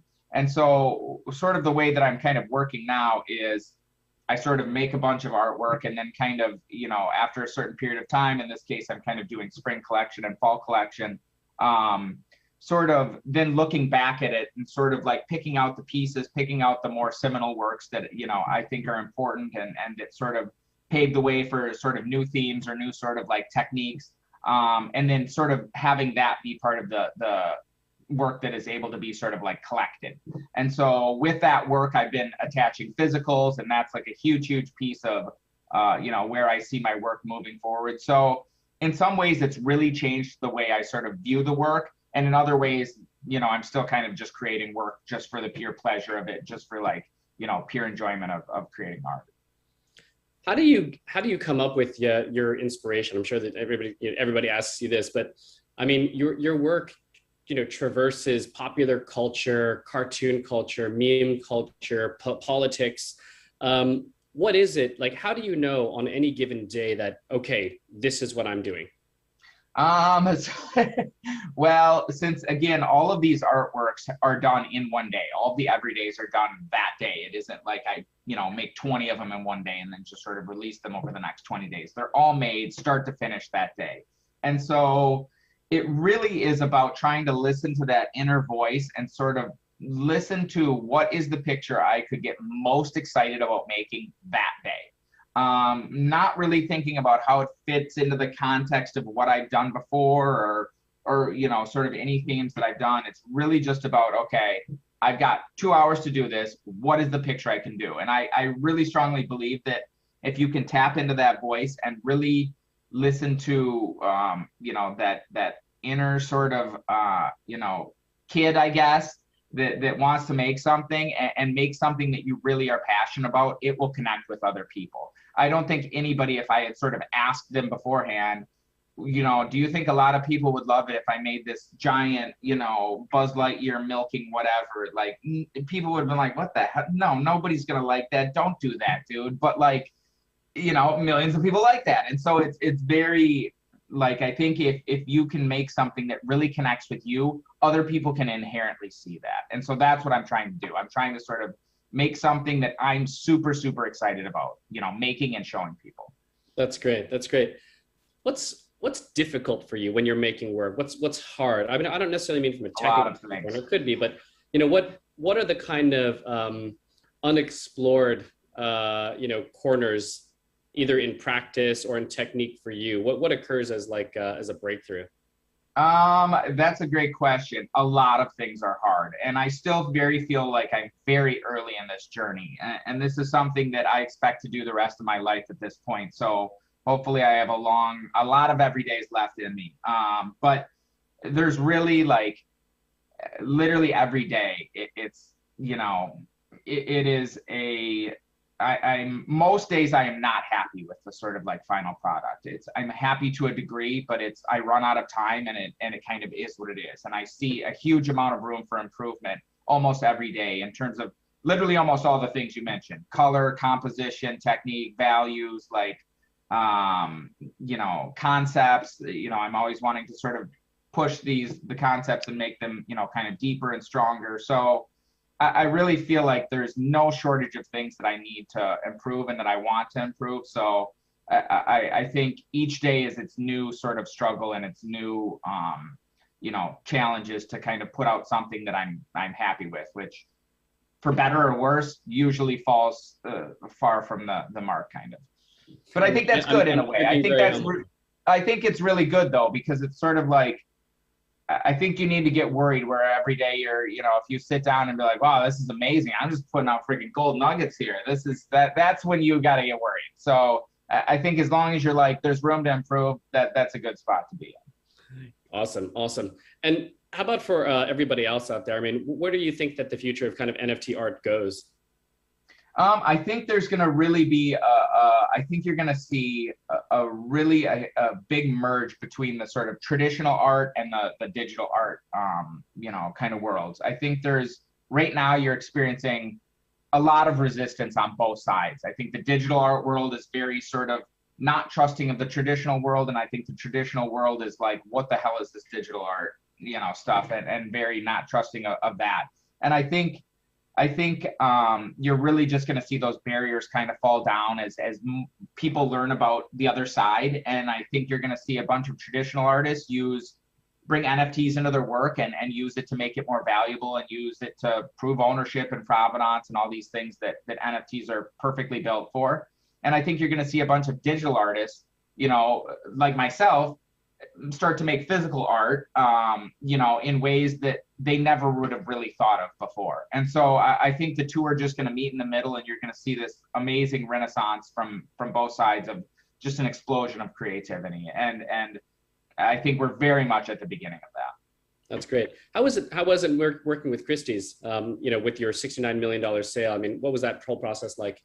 Honestly, Christie's was super great with, and sort of throughout this, I knew it was such a massive honor, and that, this was going to be really something special. I didn't know to quite the degree that it would be something special, but I knew that this was something that had the potential to be a really big moment, and they recognized that too. And Noah and Rebecca and everybody I worked with there, Megan was just absolutely amazing, and just really just doing everything that they could to make this just a massive success. So to be quite honest, like I really cannot say enough nice things about, working with Christie's. Great. And last question before we let you go.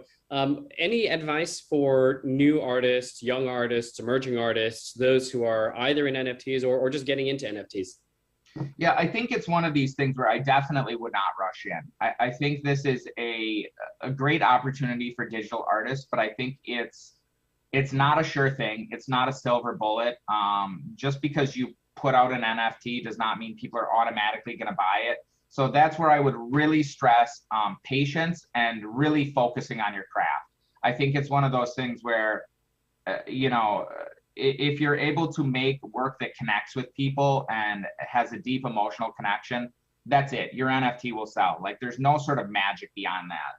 So I think, working on just putting out as much work as you can and sort of growing an audience, because again, if nobody knows about your work, it's also not going to sell. One of the things that I think a lot of people, specifically from the traditional world, maybe don't realize about me is that I had millions of followers before, the Christie's sale. And that's what put me in a position to sort of do something like that. I was largely unknown to the traditional world, but I was not unknown to like a sort of broader subsection of the kind of, art world or digital art world or whatever. So I think growing an audience, focusing on craft, focusing on, just putting out quality artwork, that's it. There's no sort of magic bullet with this stuff. It's just like any other medium, painting, sculpture, music, whatever. If you connect with people emotionally, the money will follow, and sort of success and opportunities will kind of happen from that. That's great. I think what I'm getting from all this is that you're going to be the next masterclass instructor. Your next instructor. I wanted to do one. Me and Jeff, we're going to do our dual, Jeff Koons and I, dual master classes. So I don't know. Jeff, call me.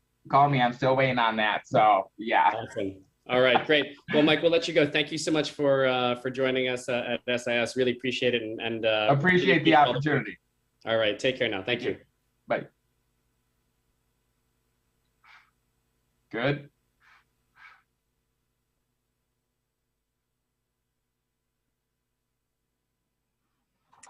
Hello, everyone. I will be moderating this panel. I'm Benedict Nolens, and I'm in charge of the BIS Innovation Hub in Hong Kong. And I have with me Francis from Christie's and Jayan from Kinetic. So we'll kick off right away because we only have 30 minutes about. So to start off, it would be great, Francis and Jayan, if you can each tell something about yourself and about your interest and passion for art and our NFTs. Let us know if there are any secrets in your background that we would need to know about for this. Jehan, you want to start? Sure. Really briefly. Yeah. Thanks again for having me. I've been collecting art since 2006, and before that, I was actually an amateur photographer. I had a couple of very small gallery shows. So my deep dark secret is that I was a really terrible artist before I became a semi-successcul art dealer. And obviously, many of you know that I worked for Sotheby's for many years, and then was a dealer on my own. Then got into crypto, and now finding my way back to the art world in terms of through NFTs. So I collect NFTs. I support NFT projects on the artist side. I'm helping a number of not-for-profit organizations develop their own NFT strategy. I'm also an advisor to Christie's for their NFT strategy.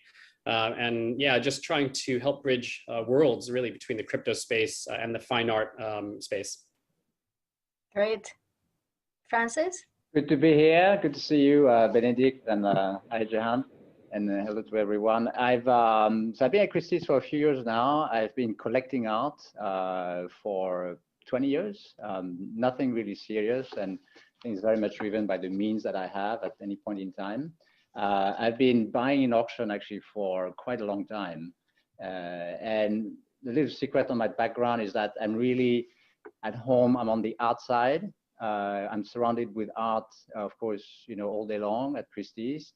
And my wife, Karina, is the co-founder of W Hub and Angel Hub. So she's the tech side and the NFT side of the equation in the family. Great.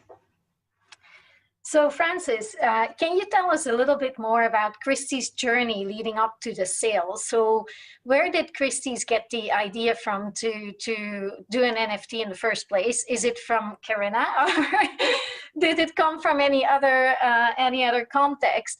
And secondly, so why Beeple? Is it Beeple who reached out to you, and this is how you proceeded with this, or how did this come together? Firstly, I would say that we've been, the intersection between the art world and the digital world didn't start with the auction of Beeple's art NFT. We've been for years investing in all the possible digital and tech tools that you have that will help us enhance the way we promote objects and reach out to our clients to explain what these objects are, to think about AR, VR, think about all the social media, online and so on, and also how they transact with us. So especially now with the whole COVID, all the investment we made into being able to live stream our sale has been extremely important. But we also been, very active in seeking out in the art world when tech is involved in the creation of the object itself. We've been very involved in supporting this community. We are the first one to auction an AI-generated print. That was in 2019. We auctioned the work from Marina Abramovic, mixed reality artwork. So we've been involved all the way until a few months ago, I think late last year, when we started the discussion with the most established artist without NFT, which is Beeple. He explained at length about his profile, and we thought there's really something shipping up there, and we started to work really intensively on what that means for us, because it's a very different category. It's a different type of object for us to auction. So this is how it worked. I can't recall exactly who reached out to who, but I think we found each other, and in a very successful way that made a big bang in March in what we called internally the next day the Da Vinci moment. I don't know if any of you remembers when we sold the Salvator Mundi, it became the most expensive artwork ever sold. It was in 2017 for over $450 million US. And you wake up in the morning and you see, you know, this artwork pretty much making the headline of most of the press globally. And that's exactly what happened with the Beeple work at 69 million US. Yeah. So look, it's definitely impressive what he does in terms of making all of this digitally, right? I don't even know. I think I could use my hand to make some paintings, but the computer is even more complicated. And the fact that he did one daily for consistently so long is pretty impressive as well. So now over to Jian. So I was listening in, for example, to Consensus yesterday, and I think it was the day before as well. And there's a lot of talk about NFTs. And I'm getting completely confused, to be frank, as to how many NFT solutions, platforms, are being born and what they focus on. There's art, there's games, there's music, there's intermediated, there's disintermediated. So I'm getting really confused. And I wanted to ask you as an investor, how you see this area develop. Is this just like, as you said, a creative moment, a Da Vinci moment where everything just flourishes? Or do you think also this area will settle on a few key players, and then how do you see these players be born? Are they linked to standing businesses, like for example Christie's, or some of the gaming apps, or will they be newly born platforms? Yeah, so just going back really quick, so Francis, actually the Beeple connection, actually the first NFT that was ever sold by a major auction house was at Christie's, but it was actually last year. It was the Robert Alice piece, which was a piece that I was supporting, and we attached an NFT to a physical painting. And then actually, I think it was Maker's Place that actually got in touch with Christie's and was kind of partnering with Christie's. So that was really a really interesting kind of collaboration, and how Beeple kind of made his way to Christie's, fortunately. Talking about platforms and thinking about Christie's as a platform and others, we've invested, I think now in 6 or 7 different NFT marketplaces, including Yellowheart, who did the Kings of Leon album drop, the first major label album to drop as an NFT. Doing Good, which is an NFT marketplace that has a charity element. Eternity, which focuses both on collectibles and did the Muhammad Ali drop, Muhammad Ali estate drop and others. And we're continuing to really look at a number of platforms that are both having full service, you know, from minting to marketplace to different types of, you know, services. And we're even investing in platforms that are not actually minting, but are even in the services side of things. So NFT custody, we have a company called Hex Trust, which is a licensed custodian, and they launched the first, you know, NFT custody play. So there's so many companies that are just spinning up. And I think, to be frank, not all of the companies in the NFT marketplace side of things will survive. There will be consolidation. There will be, you know, a rationalization of where the market is versus, you know, what, you know, the market can really support. And I think that what we'll probably see is something akin to an unbundling. I think that pure marketplaces versus pure minting, versus different services will start to unbundle, and different layers will start to specialize, and people will begin to mix and match offerings. We're already starting to see that. We're actually investing in a stealth project, which is really looking at the kind of licensing side of things, above, you know, sitting on top of some of the marketplaces. So I also think that marketplaces to some degree will be pushed to the edge, where, you know, while at the very, very high end, I think the Christie's of the world and will continue to kind of maintain their offering and their dominance. I also think that some of the marketplaces will actually be pushed to the sellers themselves. So for example, Blau, spelled 3LAU, is a DJ, and he did his own drop where he raised about $11.5 million by selling a 3-year-old album as an NFT. He didn't do it on a platform. He did it on his own site, powered by another one of our portfolio companies, Origin Protocol. And I think that for issuers and artists who have their own followings, increasingly we will see them start to basically take control and maintain their own marketplaces powered by layers of technology. And then we'll start to, for primary issuance, and then Christie's will take it and Sotheby's will take it as the secondaries. Thank you. So Francis, if you look beyond the people now, right? So which was quite amazing given the amount of days of work involved, right? So what are you seeing as the next frontier of luxury? I could call that a luxury NFT, I guess, because it was 69 million plus commission, I assume. So in this luxury category, which other objects or focus area do you see evolve? And separately, maybe, do you think there is room for tokenizing physical art, as opposed to this being NFT of natively digital art?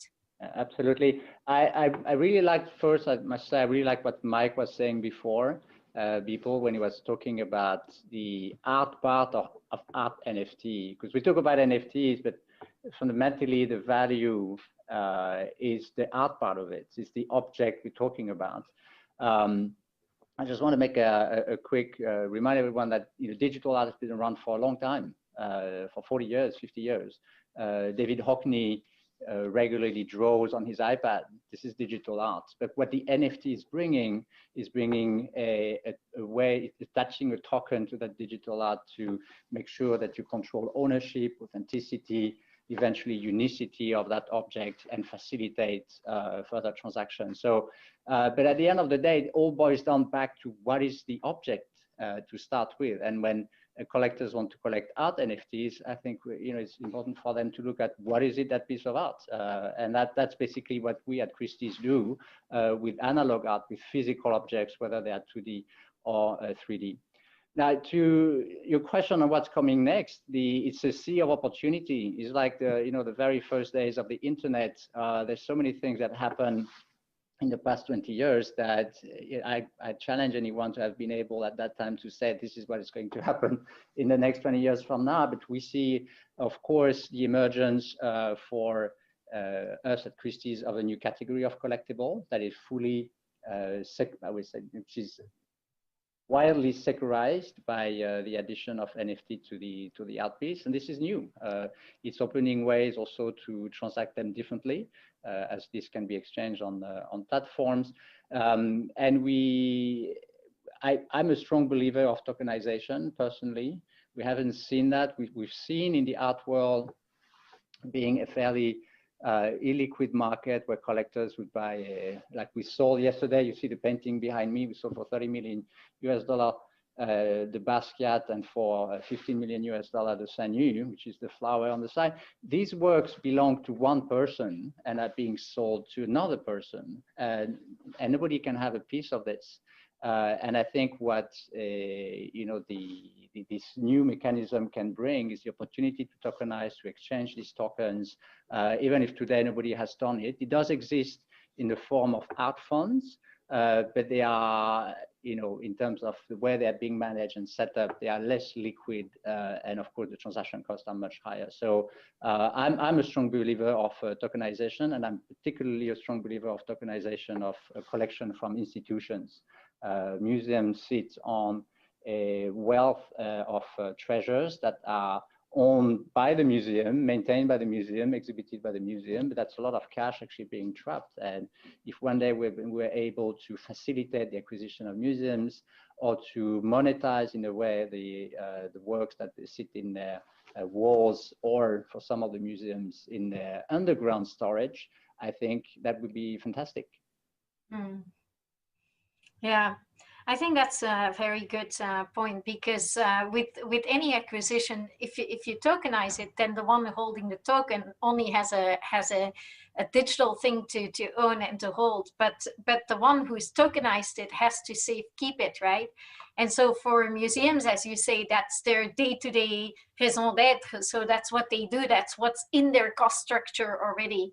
That's not a cost structure they add. And as you say, it's something where they can maybe finance that cost structure with the tokenization. And I think it would probably take first other asset class to be tokenized before we move on to art. Collectors, at least the one that I talk to every day, they buy these paintings because they want to see them on their wall, and they don't necessarily want to hand over a percent of that Picasso or 10% of Picasso to a party. But if we start to see tokenization of an airplane, a ship, a building, then I think it will likely after a while move into tokenizing this very high price point pieces of art. I think this is absolutely something that may happen. Yeah. Okay, great. So next, back to Jehan. So Jehan, amongst art, games, and music, where do you see more potential, or where do you see more activity, more liquidity, maybe even? I think that art obviously has gotten a lot of the headlines, primarily because of the Beeple work, and that's really focused people's attention on it. But by far, like at this moment, gaming is much larger and will continue to kind of outpace art. I think that the liquidity, the kind of accessibility, just this much larger user base, something which can be sold very easily for 50 cents. All these types of assets and virtual items lend themselves really well to just a very, very scalable market and user base. And I think that will kind of continue to see gaming and virtual assets related to gaming outpace what we think of as the fine art side of things. That said, NFTs go way beyond just intellectual property and virtual assets into things like enterprise NFTs and IoT, Internet of Things, and data and financial transactions. And as kind of Francis was talking about with the tokenization of assets, we will see NFTs represented as real estate or fractions of real estate or even funds.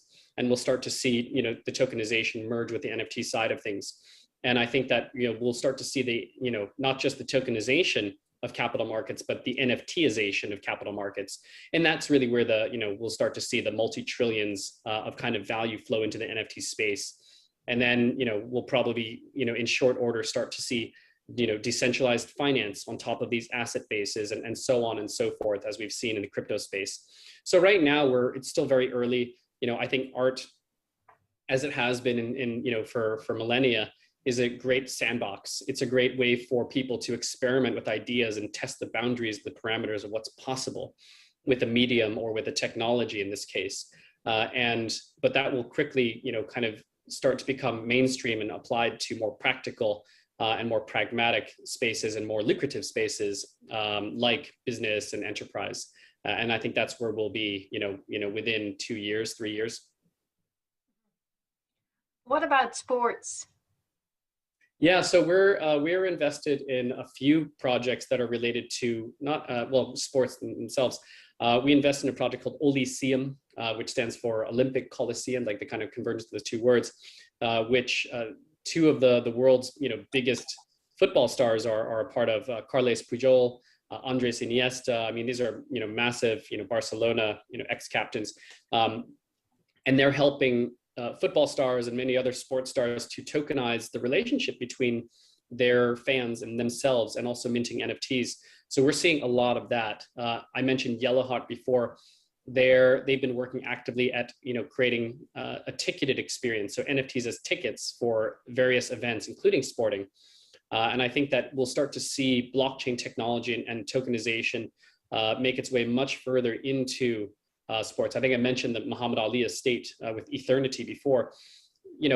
I think at the end of the day, tokenization is great to help quantify the relationship and the attention between stars and their fans, regardless of whether they're sports teams or such. And that's really just going to kind of continue, because ultimately fans want to get closer to their stars and their sports idols, and the sports idols and the stars really want to get closer to their fans, and crypto helps that.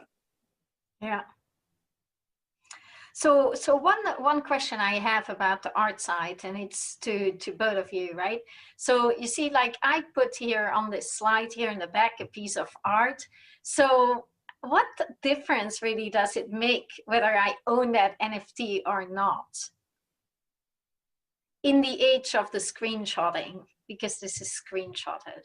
I think it's an important question, because you know, the magic of NFTs is that they create scarcity and they create, you know, a scarce wrapper around a non-scarce kind of object. So a JPEG is not scarce, but a JPEG wrapped in an NFT suddenly is scarce.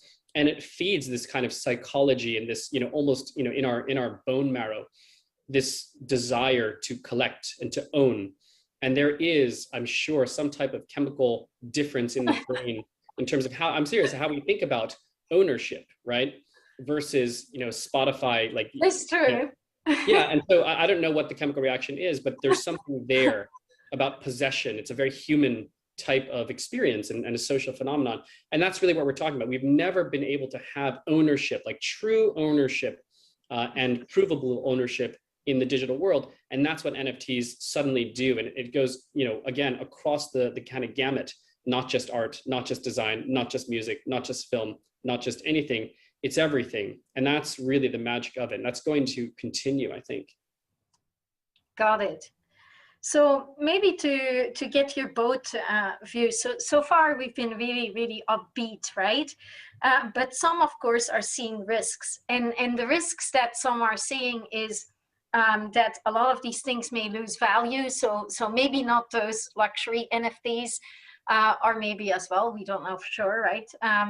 But let's say in this NFT frenzy that's going on. So I was at an event 2 days ago and they were gifting 3 NFTs.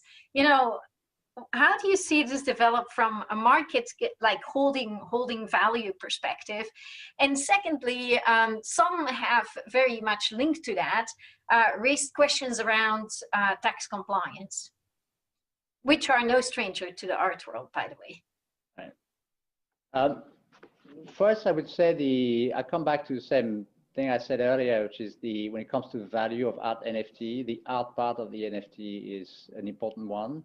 And the important letters in NFT, of course, is NF, is non-fungible token. It means that you can't copy this when all these other digital assets in the past, you could copy them. So I think it's going to, I think the value of digital art, which was basically zero, plus or minus the IP protection you could actually claim, I think the value of digital art can only go up to me. I think one risk that anyone who owns digital art needs to be aware of is if you leave your door open of your house and you have a beautiful Picasso hanging in your living room, then you have the risk that someone might just come in and take it off the wall.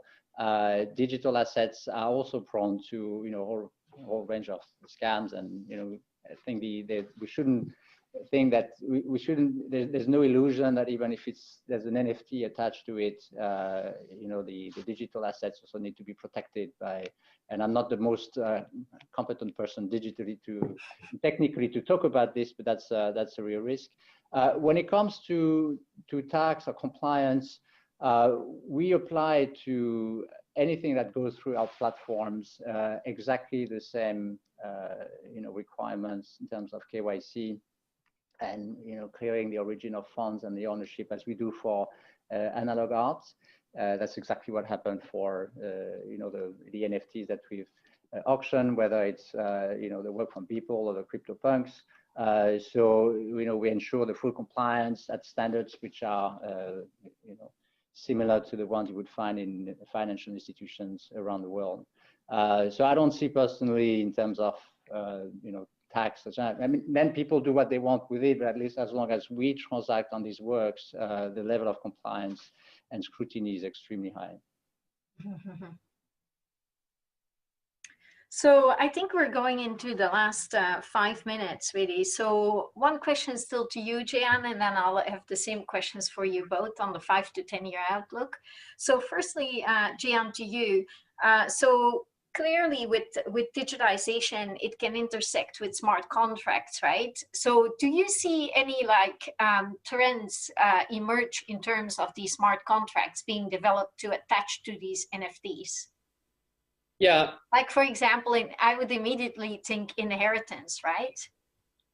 I think that one idea that's very important in the kind of emergence of NFTs is this idea that for the first time, the market is part of the medium.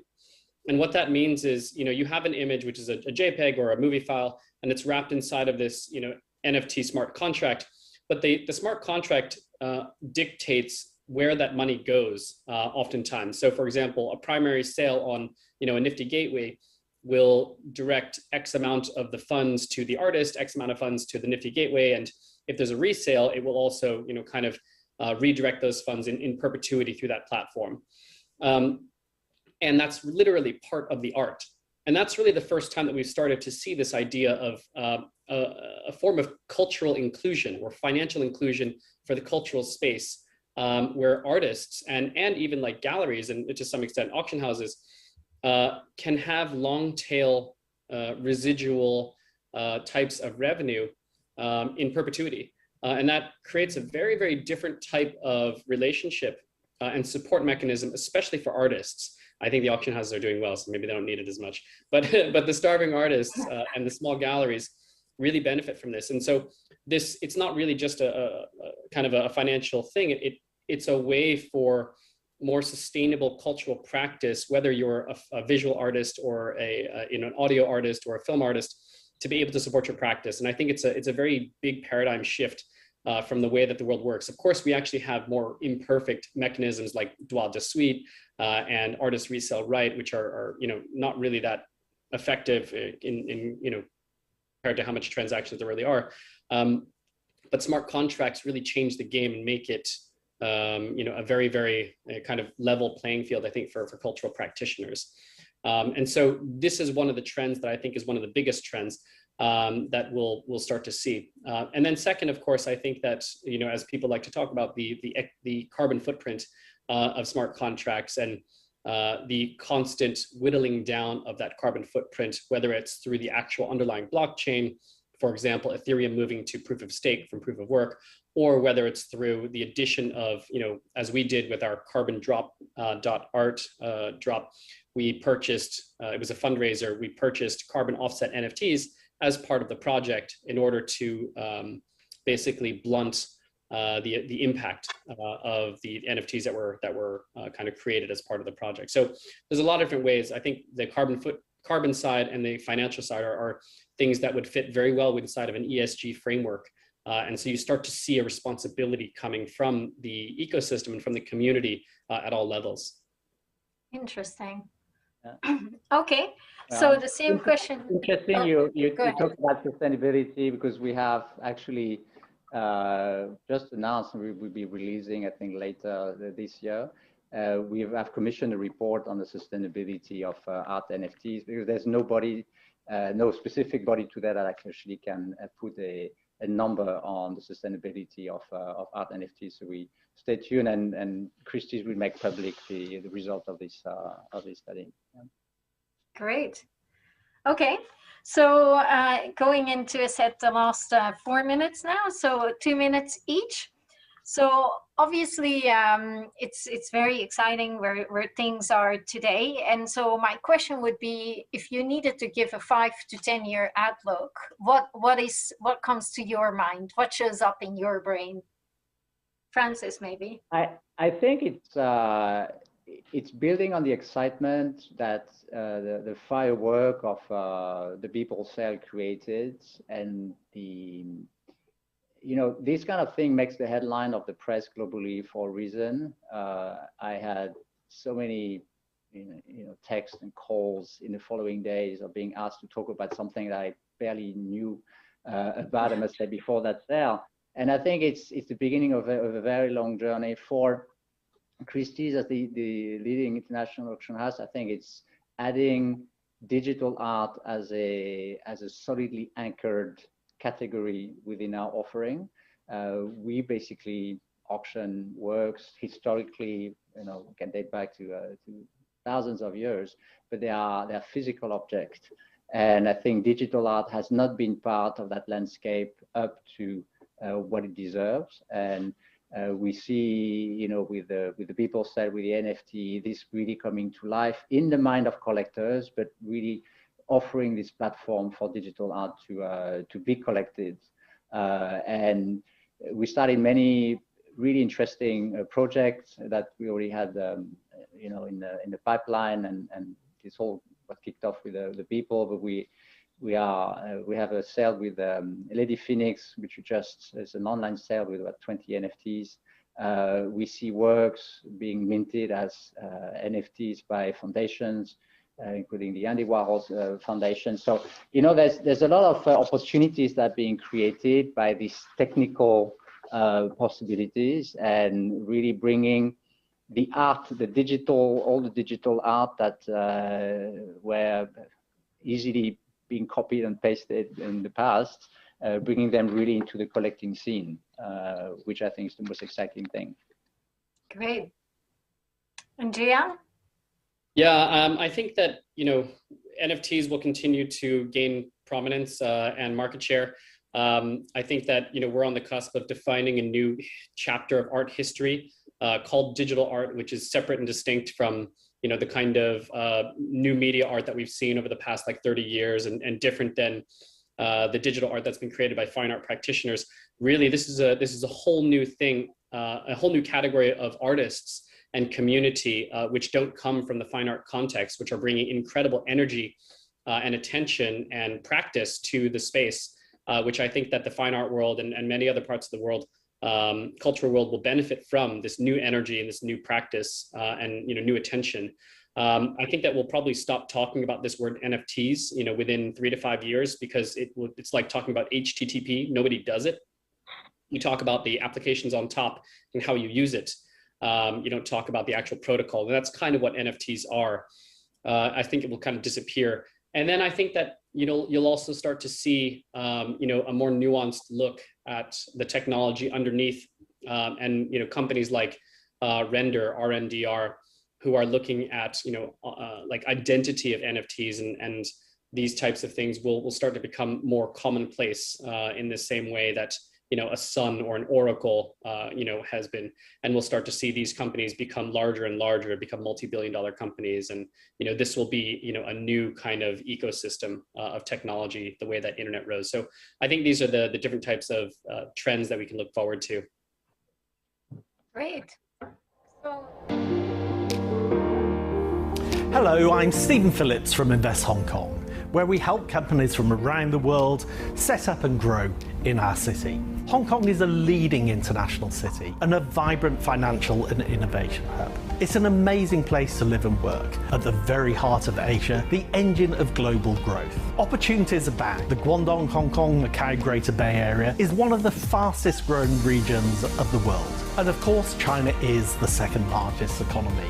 And the dynamic countries of ASEAN offer a diverse array of both business opportunities and experiences. Career opportunities are equally diverse. Multinationals and leading-edge startups are looking for high-quality talent in sectors like innovation and technology. Think AI, think data science, think life sciences, as well as in fintech, creative industries, and in the financial, legal, and professional services sectors. What's more, Hong Kong has measures to simplify the path for high-quality talent like you to work and live in Hong Kong. So if you want to explore new opportunities and new horizons in our amazing city, contact Invest Hong Kong right now.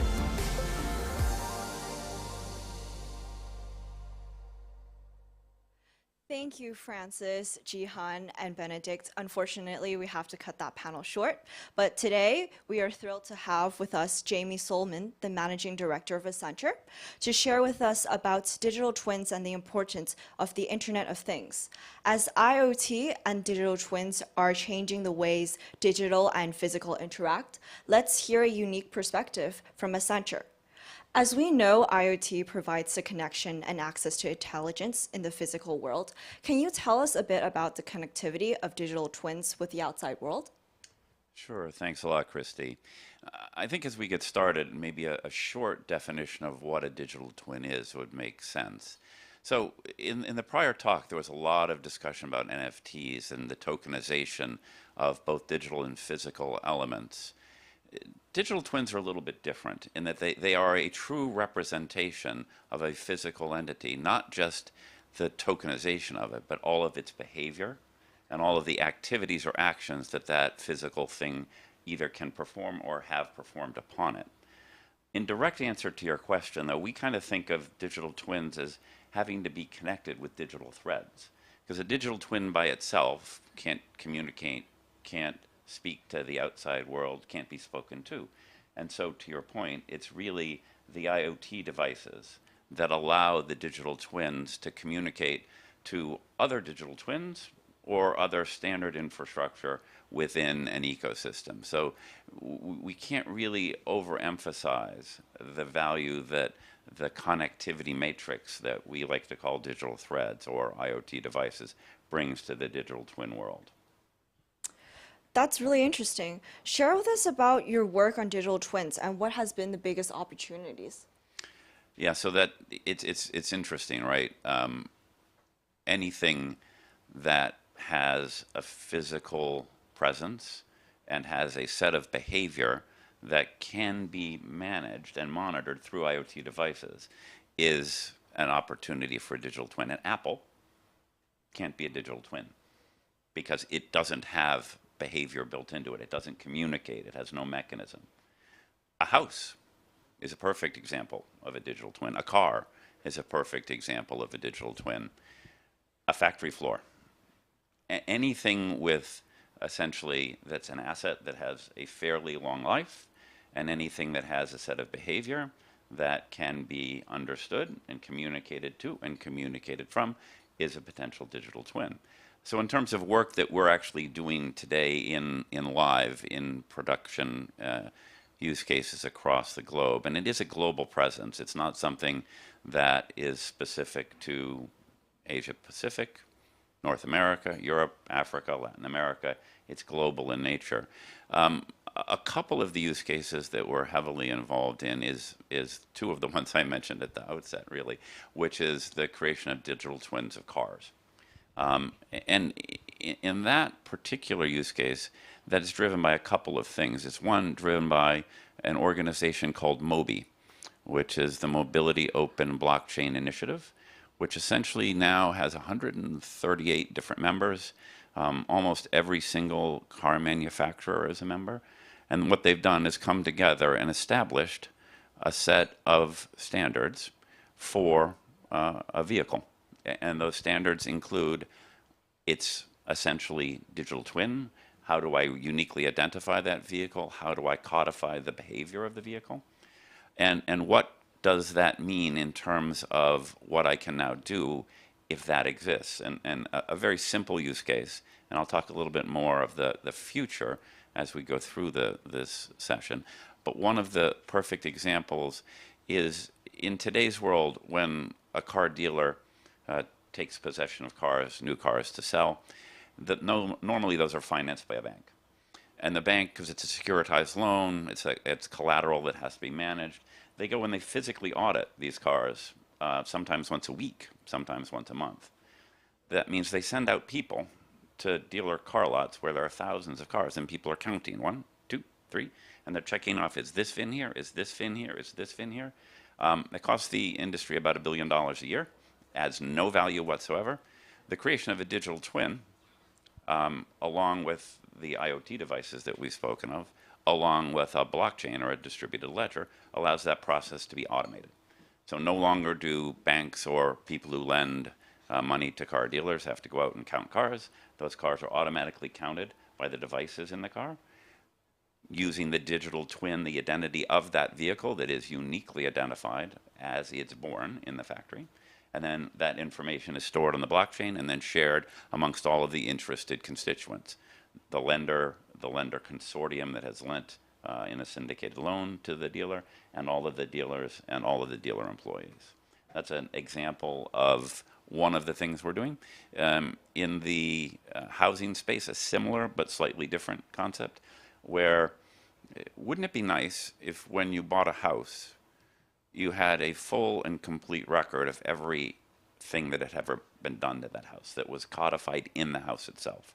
So again, by creating a digital twin of a house and then taking information from the sensors that are in these houses, we can essentially track everything that occurs in a house across its lifetime. And there are lots of other things that we can do that are interesting with that data, and we'll talk a little bit more about it as we go through the conversations, Christy. So as you mentioned a little bit about blockchain, so as blockchain has been a trending topic of discussion in the tech field recently, can you share with us more about the relationship between blockchain and digital twins? Sure. Blockchain, it's interesting. It's had a lot of hype. A lot of that been driven by the coin industry, by Bitcoin, by Binance, by Ethereum. But its true value in an enterprise is in the ability to create single sources of truth and to eliminate the discrepancies that occur when you have a set of books and I have a set of books and they're different. And so I spend and you spend lots of time understanding why they're different. So a blockchain is the perfect foil for a digital twin because the digital twin's data, the information about that digital twin is needed to be shared by all of the constituents within that particular ecosystem. The car example, each one of the banks that are in the financing organization has to find out the information about their vehicles that they have collateralized. The dealers have to understand the same information. The blockchain or the distributed ledger is a perfect place to store that data in a secure fashion and ensure that the dealer group, the lender syndicate, everybody sees the same piece of information about that vehicle at every point in time. So think of distributed ledgers and blockchains as the foundational element for digital twins, because we create a tremendous amount of data by the digital twin and their communications with the outside world, and that data has to be stored somewhere. And if it can be stored on a ledger that's distributed, that can be shared by all of the constituents of that ledger, it takes huge costs out of the ecosystem, if you will. So what do you think may be the biggest potential use case of digital twins in the next 5 years, and how do you see us getting there? Yeah, so I mean, unfortunately, there isn't a single one because every single one of these are literally transformational. I'll talk a little bit about cars. Think, if you will, of a scenario where your car is now a connected entity. Think of the car as the linchpin, if you will, of a new mobile economy. So this car, because it has a digital twin and because it can communicate to the outside world, the possibilities are literally endless. The floor planning example, the dealer and financing discussion I had is the very, very tip of the iceberg. But think about insurance. Insurance today, you buy insurance and you pay for it. Think about usage-based insurance, where the car can tell you when it's moving. It buys the insurance as it moves. As it gets into places where accidents are more frequent, it buys more insurance. When it goes on a country road where there's no one around, it buys less. Think about the car as you're in a major city and you want to park. And today, that's an incredible pain in the neck. The car now can find a parking spot. Not only can it find the parking spot, but it can pay for the parking spot.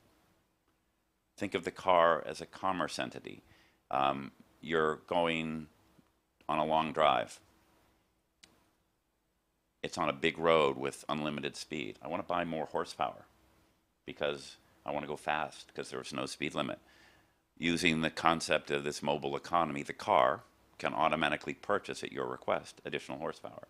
So rather than being able to go 100 miles an hour, you can go 180 miles an hour for that particular vehicle. Think about the ability to buy a heated seat on demand. It's cold. I don't want to pay for a heated seat if I'm in Hong Kong. But if I go and take my car into northern China on a long road trip and it's cold, I want to buy a heated seat. So I buy it on the fly as part of this digital twin of the vehicle that can communicate itself to the outside world. Think about a situation where you're driving your partner to the hospital and it's an emergency. The ability to buy green lights and to clear a path for you. Again, something you can do with a connected car. So that's an example, but equally, I think, awesome opportunities exist in the factory floor. Think about being able to fully automate a factory floor with all of the machines on that floor having digital twins, and the entire process of manufacturing being a digital twin. You can reconfigure that factory line to do many, many different kinds of assembly in real time, as opposed to today, where either you have to have a bunch of different factories, or you spend a tremendous amount of time reconfiguring the factory floor to do the next task. The possibilities literally are endless. And it's this combination of blockchains, digital twins, and IoT that drives our ability to see those opportunities. The same thing is true with the connected house. Again, think of a house that can communicate when a faucet's leaking. Think of a house that can communicate when a burner goes off in your furnace. The house now can protect you in ways that obviously it can't do today, because it has its essence as a digital twin with all of the behavior of the house encapsulated within it. And it's now able to communicate out through the myriad of devices that sit in your house. Just think of all of the different things that are in your house. Whenever an emergency occurs, the house can sense that the emergency has occurred and automatically and immediately message out to the appropriate entity that the emergency is occurring. So from my perspective, anything that has essentially a physical presence and a set of behavior and can be communicated to is a candidate for a digital twin. And trying to pick one single item off of a list is impossible, because every single thing we interact with in our life that has those characteristics of being able to be communicated with and having a physical presence that has value is the candidate in our estimation for the creation of digital twins. Things like Mobi help because they give a standard. We've done a lot of work with a number of firms, large manufacturing firms, large computer manufacturers in Washington, name the name, around the same thing with the equipment that they make, creating digital twins of that, and essentially being able to automate repair, automate supply. And so you can essentially drive this concept of essentially the just-in-time ordering of the past is cool, but now the actual device orders it for you. The device knows that something is about to fail, and it tells you and it orders it. That to me is the essence and power of what is possible with the digital twin and the other things that we talked about, the blockchain, the distributed ledger, and the ability to communicate through IoT devices. Wow, the ability to buy green lights, that's definitely a future I want to live in. As this year's... By the way, that future is actually here. We're in pilot with that in a jurisdiction in the US. So it's not that far away. That's something I'm very excited for, and I definitely want to live in that future. But then, as this year's theme of SIS directly relates with creating our futures together, let's leave the audience with something to consider. What do you think is the biggest potential development of technology in the next decade? Yikes. You know, if I could answer that, I wouldn't be sitting here. I'd be sitting on a beach in Monaco, and I would already have made my $17th billion in fortune as a result of being able to predict the future. But I'll do my best. So, to me, all of the emerging technologies, blockchain's a good example, IoT is a good example, quantum's a good example, augmented, extended reality are all good examples of things that are going to change our world. To me, all of those things aren't quite at a state of total completion yet. They're in the growth stages. But I don't think any one of them by themselves are what holds our future. I think what holds our future essentially is the interplay between each one of those elements. If you think about the commerce world we sit in today. It's largely a 2D world. I see something on Amazon, I see it on my screen, and I click a button and I buy it. Very flat. If you think about combining digital twins, blockchains, XR, extended reality, AI, and quantum, you can see a future where that's no longer the way we interact. We interact with the world itself rather than a flat screen in a 2D world. We interact in 3D. And to me, along with the elements of the digital twin, this concept of the world and our interaction with that world becoming much more like what you and I do right now, is communicating face-to-face and interacting. I see commerce becoming that same thing. When I want to determine if I want to buy something, I don't just look at it. I get to play with it. I get to put it on and see how it looks on me if it's a shirt. Or if it's a dress for my wife, she gets to see it on her and walk around in it and see how the dress flows or doesn't flow with the way she looks. If it's a piece of audio equipment or visual equipment, I get to not only see the picture, but I get to see what it looks like in front of me in real time. And this concept of interacting with the world, like we do on a regular basis when we're having conversations. But when I'm in a commerce situation, the ability to do that in real life, to me, is one of the fundamental things that will change over the next 10 years. And like I said, it's not any one of these technologies that drives that. It's a combination of all of them working together that we see becoming that fundamental shift. And I think the way that people interact with the world is going to change. And it's going to be these technologies that are going to drive the large majority of that change. I guess if you think about a world where with extended reality and quantum computing, you can be in the experience at every moment of time. What does that world look like to you, Christy? That's a world that I may or may not look forward to. Yeah, it's an interesting question, because one of the conundrums you have is that it has the opportunity to become an impersonal world. Because I can experience everything at my fingertips. I can experience everything without actually sitting next to you and talking with you. And that it's an interesting thing that we talk about. There's a huge movement in the AI practice, in the AI community, about responsible AI. And it's very important. But in my mind, it's not just responsible AI, it's responsible tech. And how do we use these technologies to drive value for the world without introducing things that can harm people and harm the way we interact?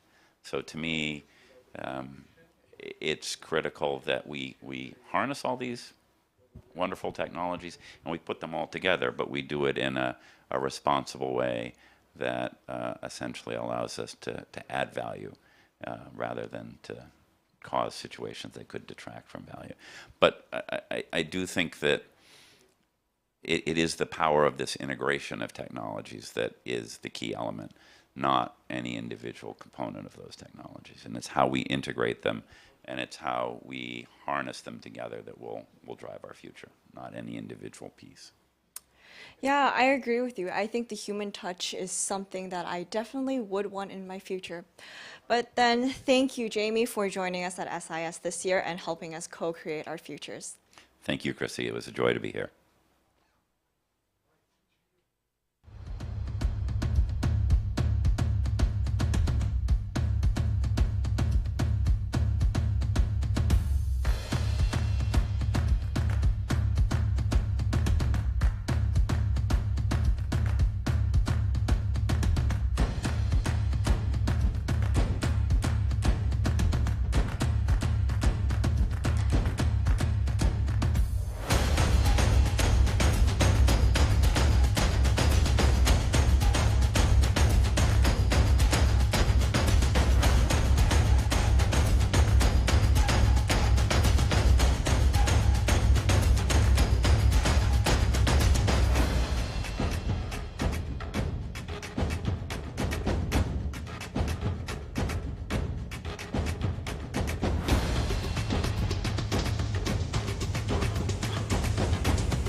Welcome back. For those like me who haven't even taken a break for lunch, this has been a jam-packed day. We really appreciate all of your views during Scale Up Impact Summit 2021. That was a great conversation about digital twins and some new technology that we are all learning and perhaps some of you are actually implementing. We'd love to hear your feedback. Make sure that if you share, you use the hashtag SIS21.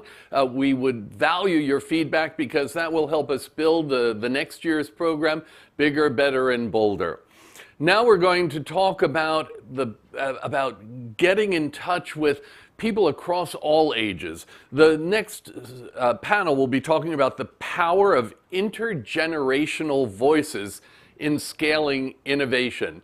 And as the father of a 17-year-old, I'm going to sit down and take a lot of notes. So Sue-In Lee, together with C.D. Liang, will be our next panelists talking about intergenerational voices.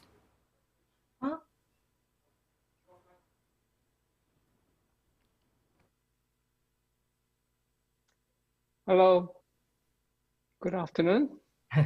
Yeah. Okay, let me introduce myself, then I'll introduce Sue-In. I work for a foundation in Singapore called the Head Foundation. We focus very much in the Asian region, especially Southeast Asia. And our work goes around education as well as healthcare. And in the past 1.5 years, we have been working with Enuma, a company that Sue-In founded, on a digital solution for early childhood learning. And I'll leave it to Sue-In to introduce her company as well as her product. Sue-In, please go ahead. Yes, I understand that this is not about intergeneration voice, but more about how important to serve for the new generation. The future we are creating at Enuma, we want to teach early grade skills to all children around the world, at home, at school, and everywhere. So I will just go very quickly to introduce our work, and we'll discuss with CD. So not many people know 60% of children, about 670 million learners, fail in early grade. They stay in the school, but fail to acquire some basic skills like basic reading, writing, and math. Children are just simply not ready, and the schools are not effective to teach those unprepared learners, and there is not much solution. So after the pandemic, it seems like the world is ready to adopt digital education to teach those young learners, especially in the countries that has large population and many number of children or adults who are illiterate. But there is not many global provider thinking about those children who is struggling to learn basic reading, writing, or just basic literacy. So that's where the Sustainable Development Goal for quality education for all stands for.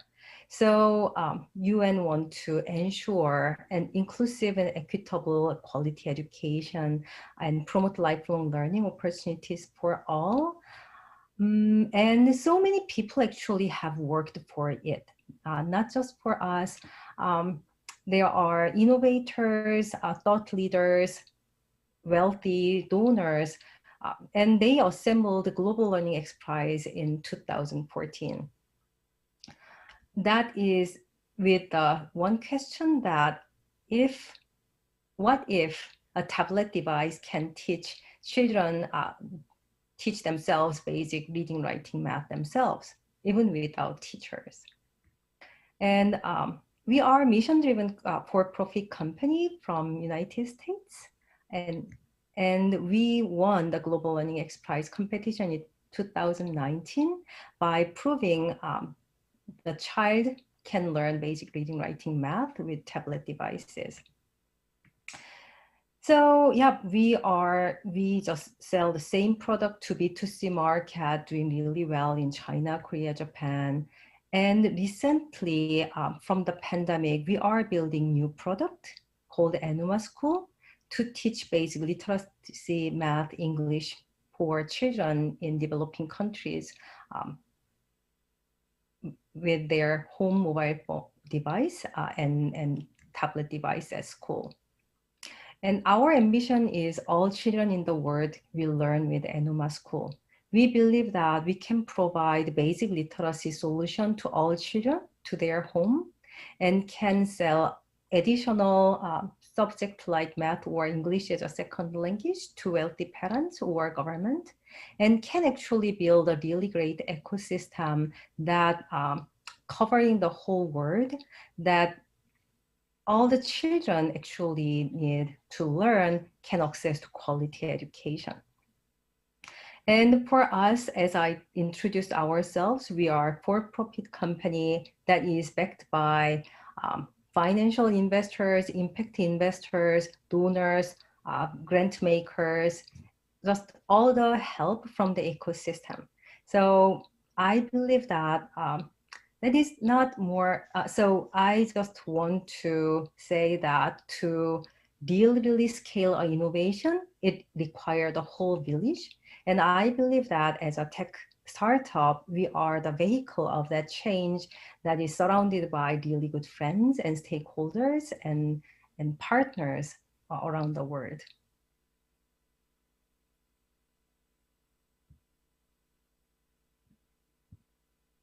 Thank you, Suyin. Let's start a discussion by maybe I can give a bit of a background how we started working with Suyin at the end of 2019, just before the pandemic started. I also like to put this in a bit of a context in the education sector. According to a UNESCO figure published a few years ago, in order to achieve universal primary education, there's a need to train 26 million teachers between now and 2030. So we are talking a lot of teachers training, and of course that implies having more than 20 million or hundreds of millions of children to teach. So we need to find solution, either to train that many teachers or build so many schools, or we have to find a solution. As we try to train the teachers, the kids are growing up, the children in the underserved communities, they continue to grow up and they cannot wait for the teachers to be trained. So we were trying to look for solution in technology, and this is where EdTech come in. And at that time, we heard about Enuma as a company because they won the Global X Prize, Global Learning X Prize, as Suyin mentioned earlier. And that caught our attention. So we went to visit Suyin in her office in Berkeley at the end of 2019. I believe it was in October or November in 2019. And we invited Suyin to come to Singapore and Malaysia, to Southeast Asia, to give a talk to introduce her product. Now, her products focus on the early childhood education, and the products focus on certain age group. I believe it's from age 5 to 8, and we see that as a foundation, we need to make sure that there's enough resources to make sure children in this age group are properly educated before they get into the proper education system. Otherwise, they will continue to fall behind and they will continue to not being able to calculate and read and write. And we were really lucky that Suyin came just in time to share her vision as well as her product. And we managed to convince another family business together with our foundation. We decided to both give a grant to Suyin to develop a product or localize a product for one of the biggest country in the region, being Indonesia. And we also decided to invest in Suin's company. And this is our first impact investment, as far as the Hate Foundation is concerned. And as soon as we have made the decision, countries started to lock down. And it was quite amazing that, between middle of last year and beginning of this year, we were able to work remotely with Suin's team, as well as some local team in Indonesia to localize and customize a solution for the children of Indonesia. And we have started to beta test and pilot the project in Indonesia. All this work was done remotely, working as a team online, and we were able to implement it as pilot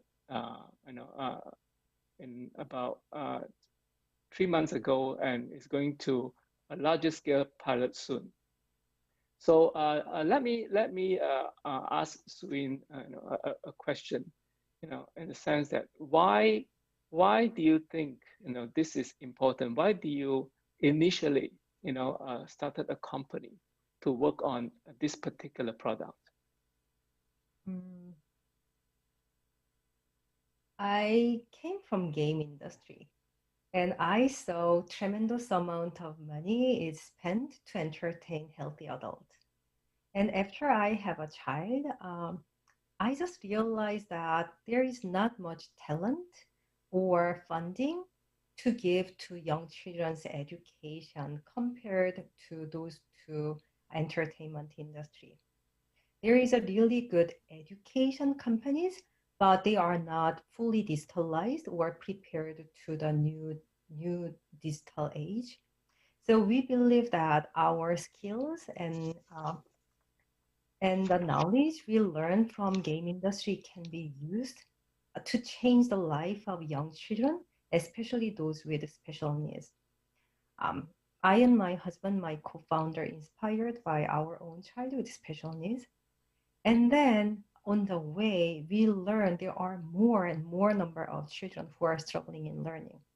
It's not because they are born with special needs. It's not because they have a difficulty in learning.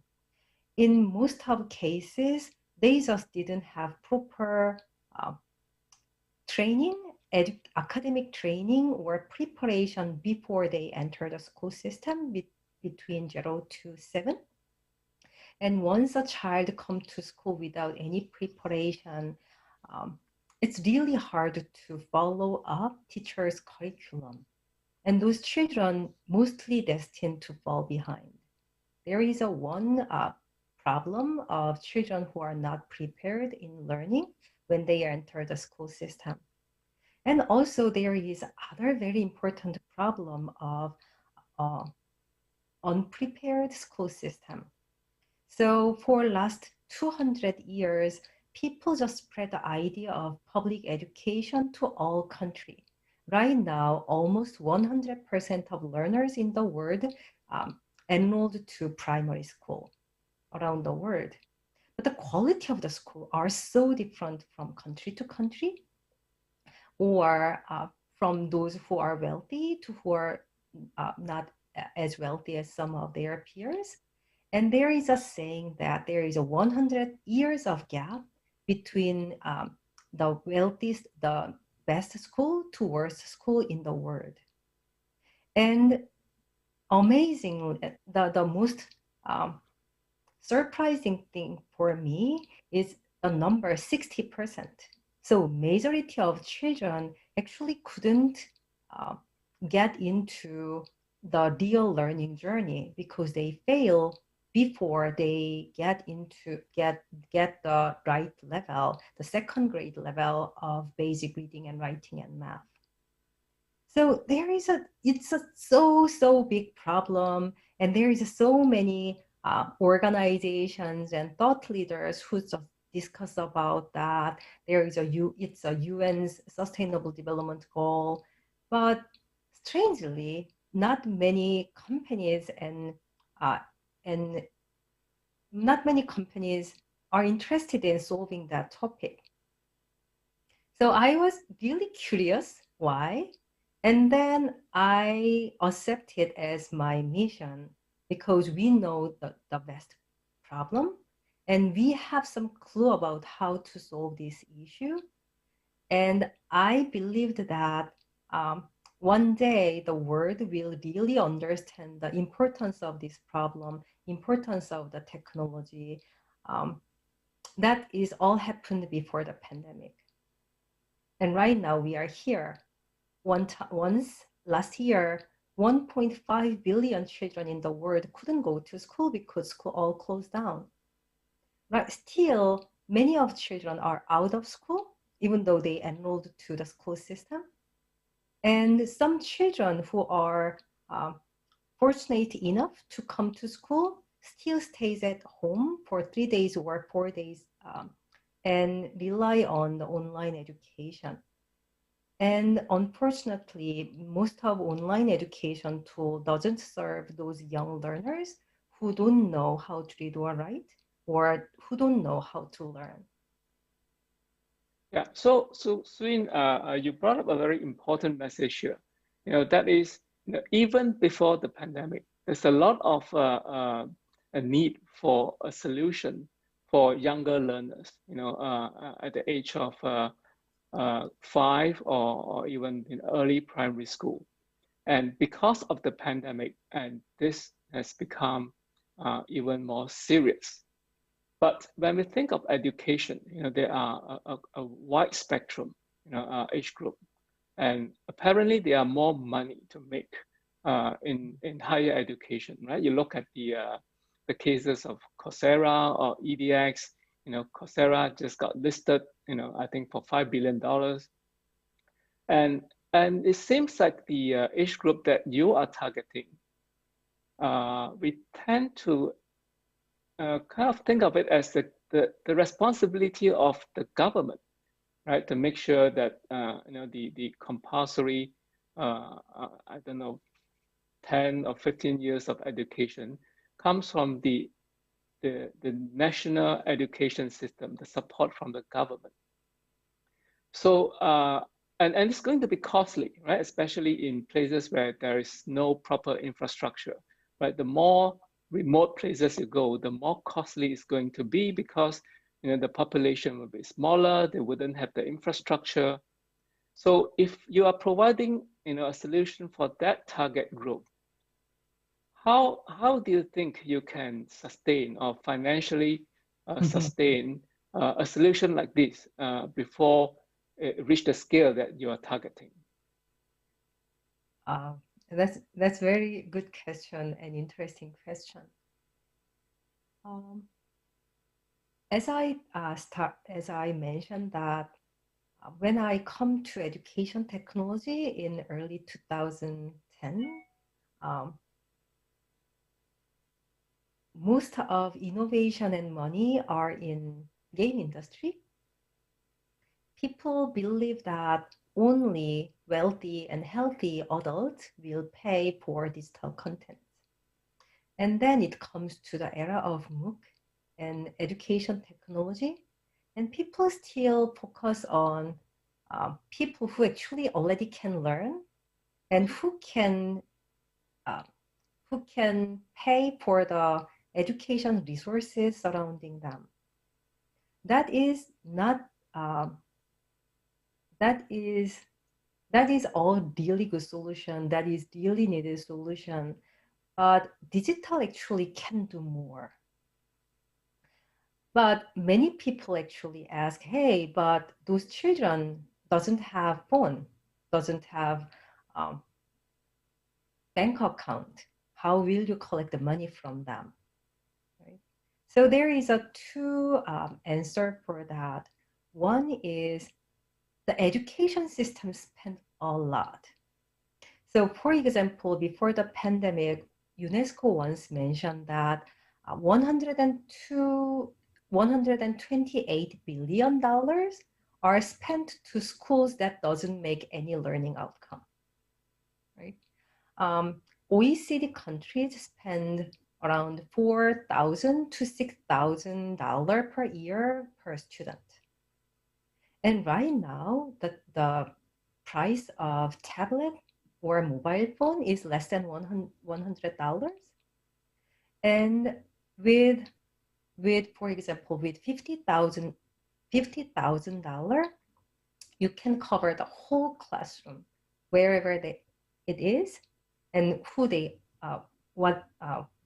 those children will be, with one solar charger and 100 devices in the classroom that is rotating 1 hour throughout 500 students. So right now, the price and infrastructure are almost solved. And 80% of population in developing countries has mobile phone in their hands. So right now, I believe that the infrastructure is not a big issue. The most pressing problem here is lack of provider. So I just show our presentation so quickly. So I don't know you noticed that. If we can support 10 languages, it will cover 2/3 of the world, especially most of Global South, because there is not many languages that is used in Global South. Indonesia was one of them, right? And in Africa, French, English, Spanish for Latin America, Portuguese for Brazil. That covers a lot, but strangely, in my point of view, there is no solution for most of those languages. Long time ago, only some of countries can produce their own textbook themselves. But right now, most of countries can make textbook to teach their learners themselves. But in the era of software, in the era of digital learning, not so only few countries has a really good software developer who can do it properly to educate their own learners. And for some of countries that has that doesn't have good education system, good infrastructure, it means that there is not a proper number of software developer, the skills, and the provider who will help their learners leapfrog to the next generation. So that's why I believe that it will require global provider and global collaboration. Okay, so what Suyin you are saying is your product is rather universal, right? In the sense that you have to invest once with a lot of resources, no doubt, because it has to be very professional and very effective.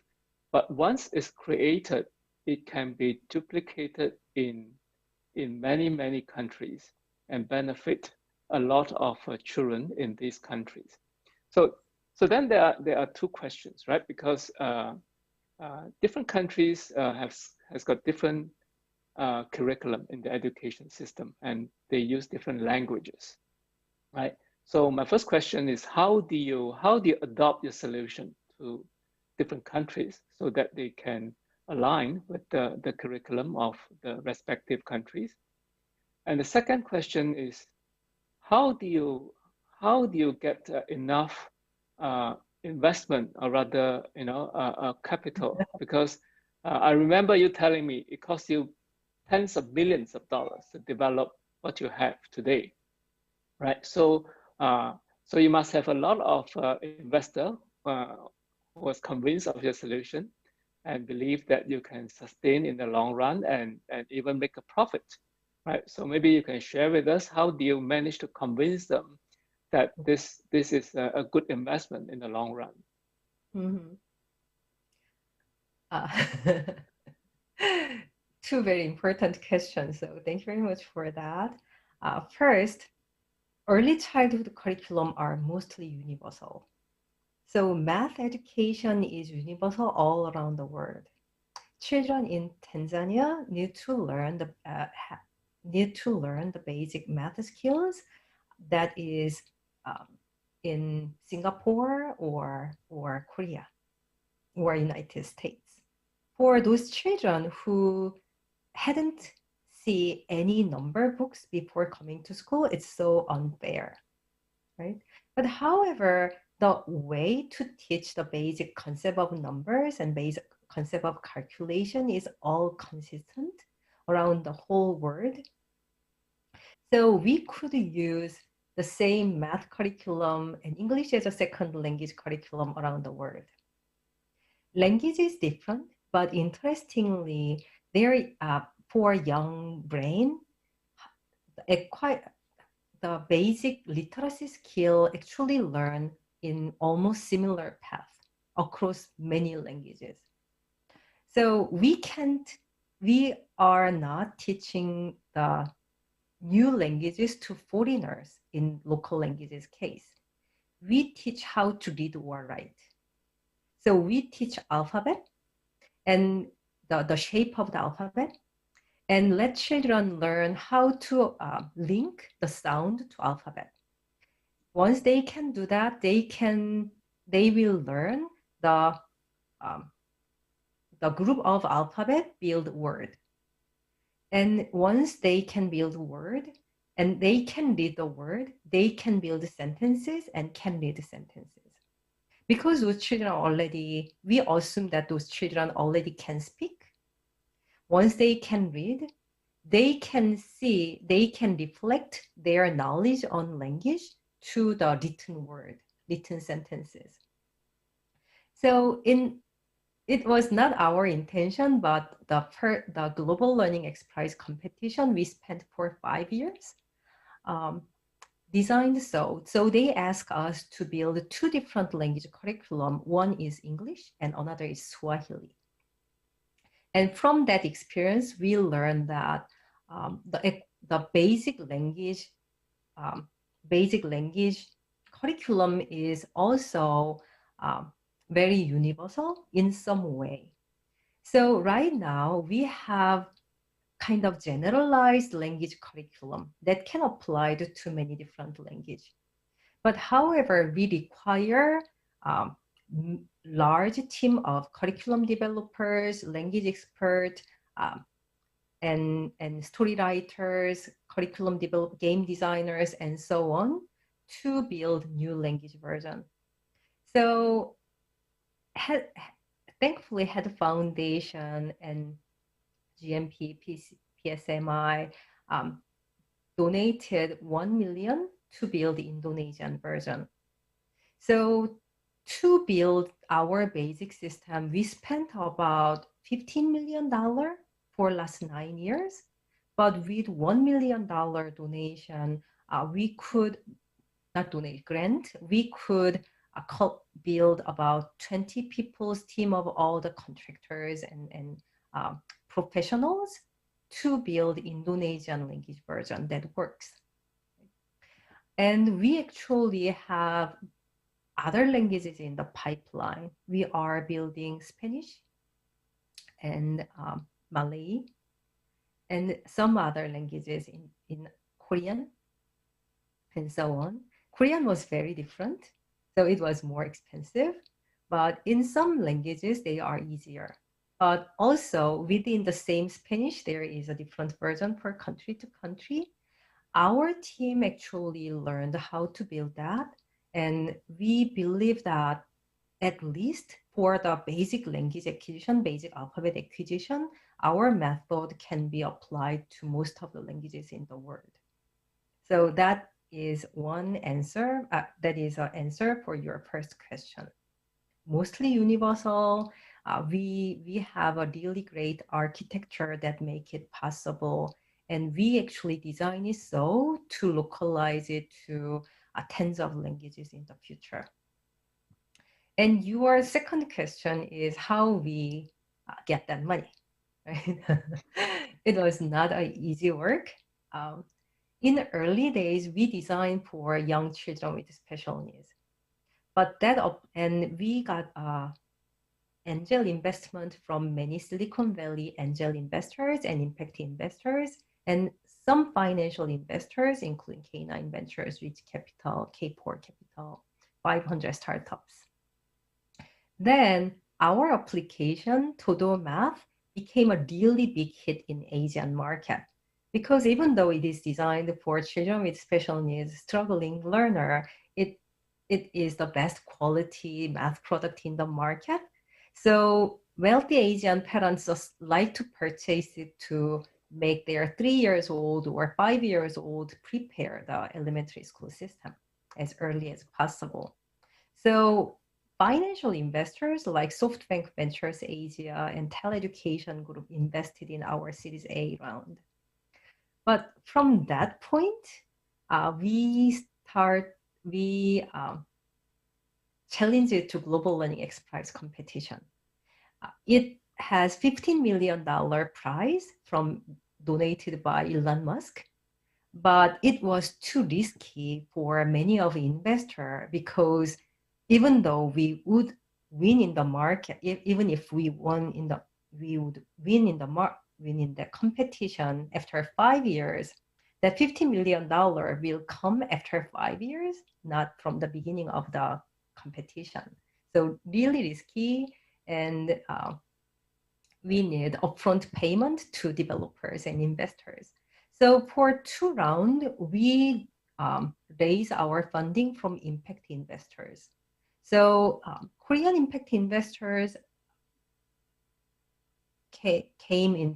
step into that round, like Yellow Dog or NXC, and later in our later funding, other social impact investors, they are not typical impact investors. So for example, SK Holdings or Shinhan Alternative Fund, they are all just a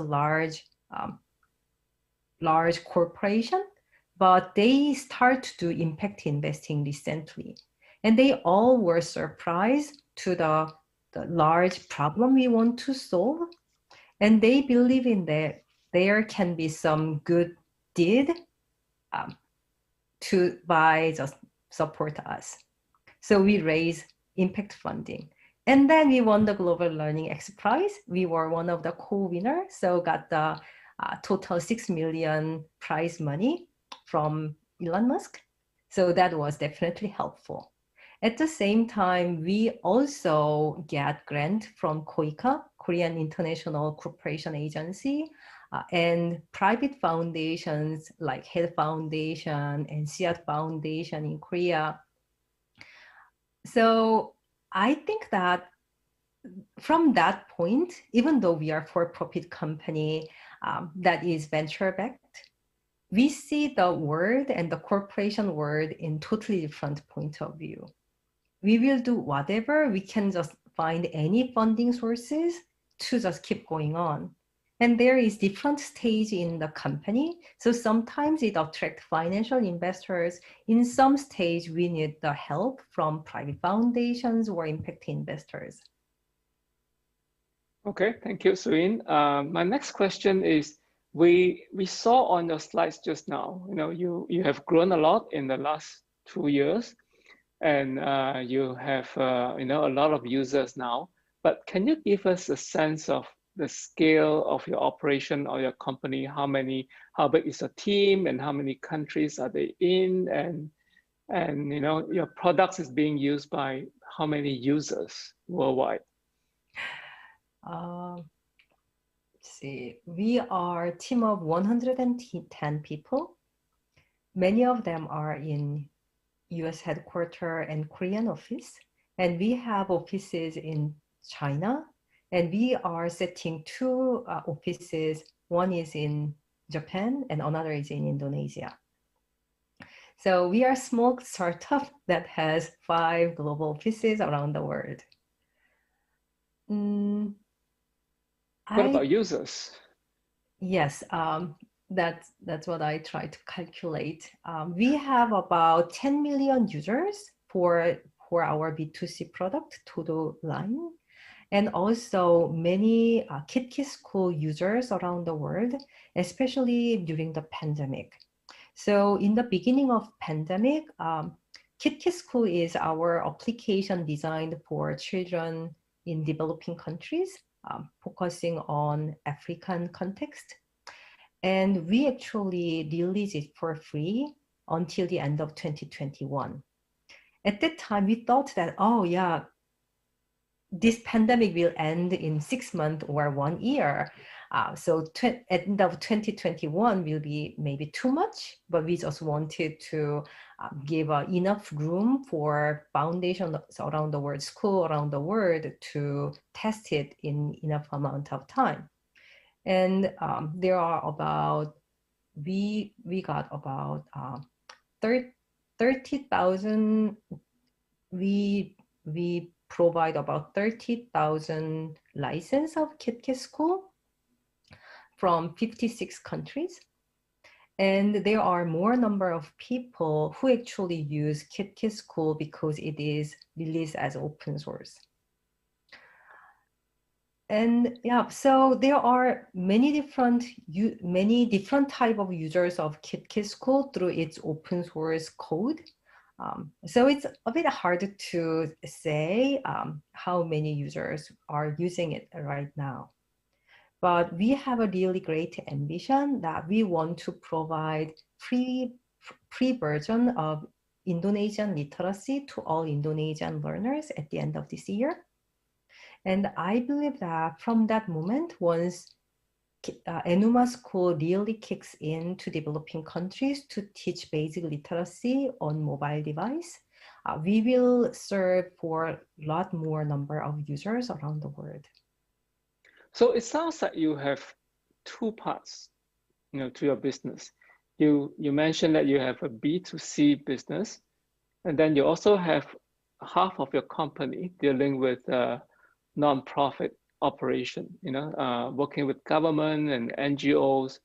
So as one company, how do you, and as one CEO, how do you manage the two parts of the company so that there's no conflict of interest, and even, how do you allocate the funding that you get from your grantors and your investors?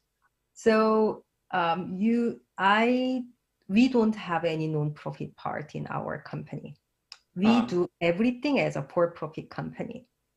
We just think this B2C is a short-term market and B2G is a long-term investment.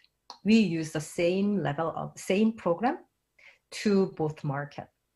So right now it is the best quality in the market. So there is a customer who's just willing to pay about $80 per month, $80 per year for our math program, or $350 per year for our English as a second language program.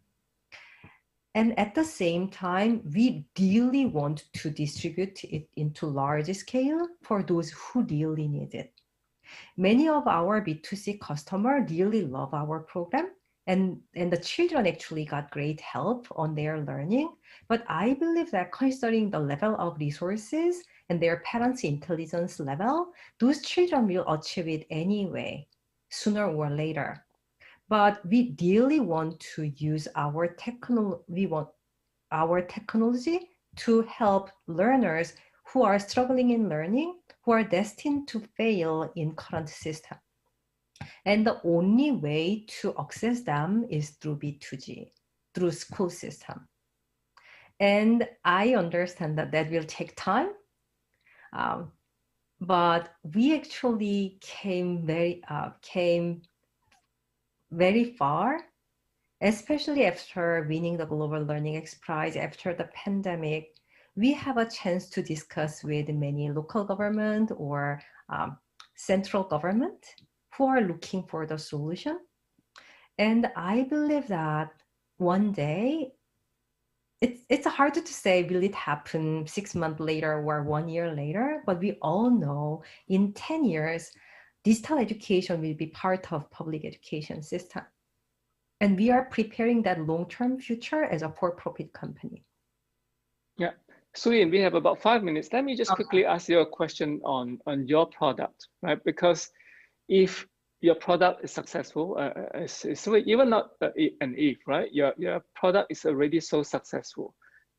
How do you prevent a competitor or a copycat company from coming in, especially the local competitors, right? They will claim to have the local knowledge and the local contacts, and they might just copy your concept and develop something, and they would compete with you, right? So what are the features that are distinguishing your product from some of these potential competitors?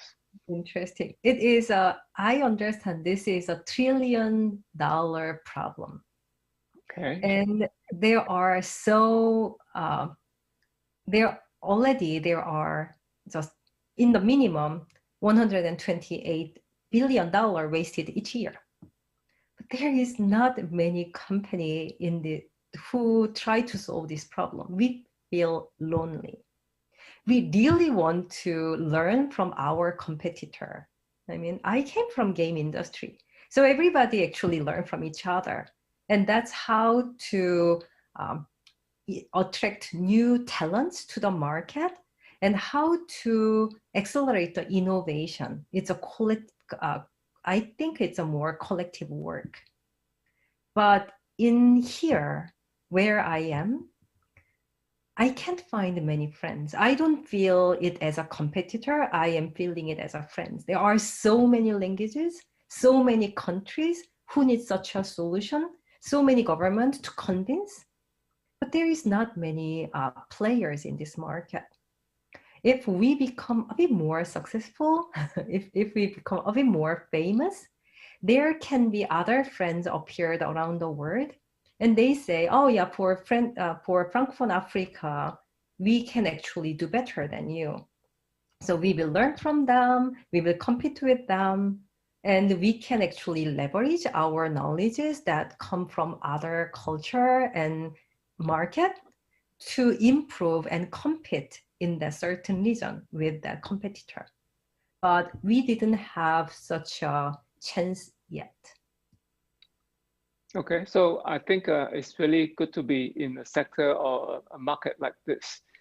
So if there is any market, still I just try to convince so many people the market opportunity of this problem.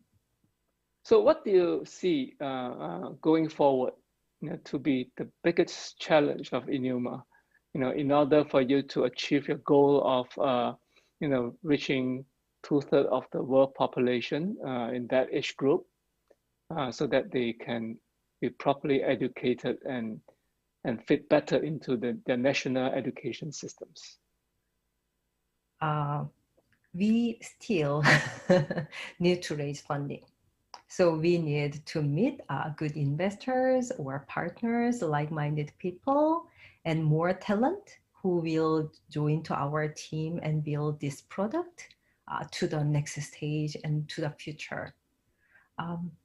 So many issues happening every day. So for example, one really pressing problem I am dealing with is to provide pre-program to Indonesia. We need to deal with a diverse number of mobile phones we hadn't met before.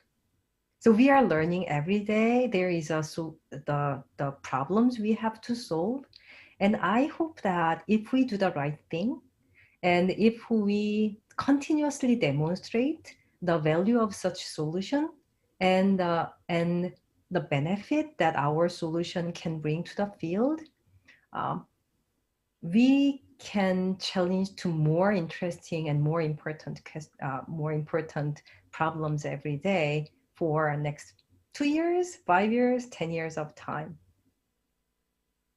Well, it sounds like you again, in a very good position, but we do need to do a lot of work to convince other participants and investors, besides the HEAD Foundation, and also I believe, yes. And new customer like government. Yeah. So talking of government, have you been talking to a lot of government, and what has the reaction been? The government departments that you have talked to. No, so it is all very promising and very interesting. Just problem is we will deliver our Indonesian product, the first product for this market at the end of this year. From that, we have to prove continuously by delivering the product to those government, those potential customers. So it will be long game. Okay, and when you're dealing with government, do you need to kind of in order to provide a solution like that into a national education system? Usually, when you're working in Africa or even in the refugee camps in Bangladesh, is there some kind of approval or endorsement that you need to get from whoever the local authorities is in order to implement the solution? And is that usually a big challenge? Yes, I understand that to deliver something to government, it requires alignment to the national curriculum. It should prove it is effective, and there are so many things to prove to get government blessing. And I believe that after the pandemic, the overall situation has been changed. I can feel it every day. So for example, it's before the pandemic, not many government actually think seriously about the foreign solution or digital solution. They didn't feel the urgency of early childhood solutions for their country, and the timeline was usually really long. And some people just don't believe such a program will be ever needed to their own child or their population. But right now, things has been changed dramatically. And I believe that changing situation.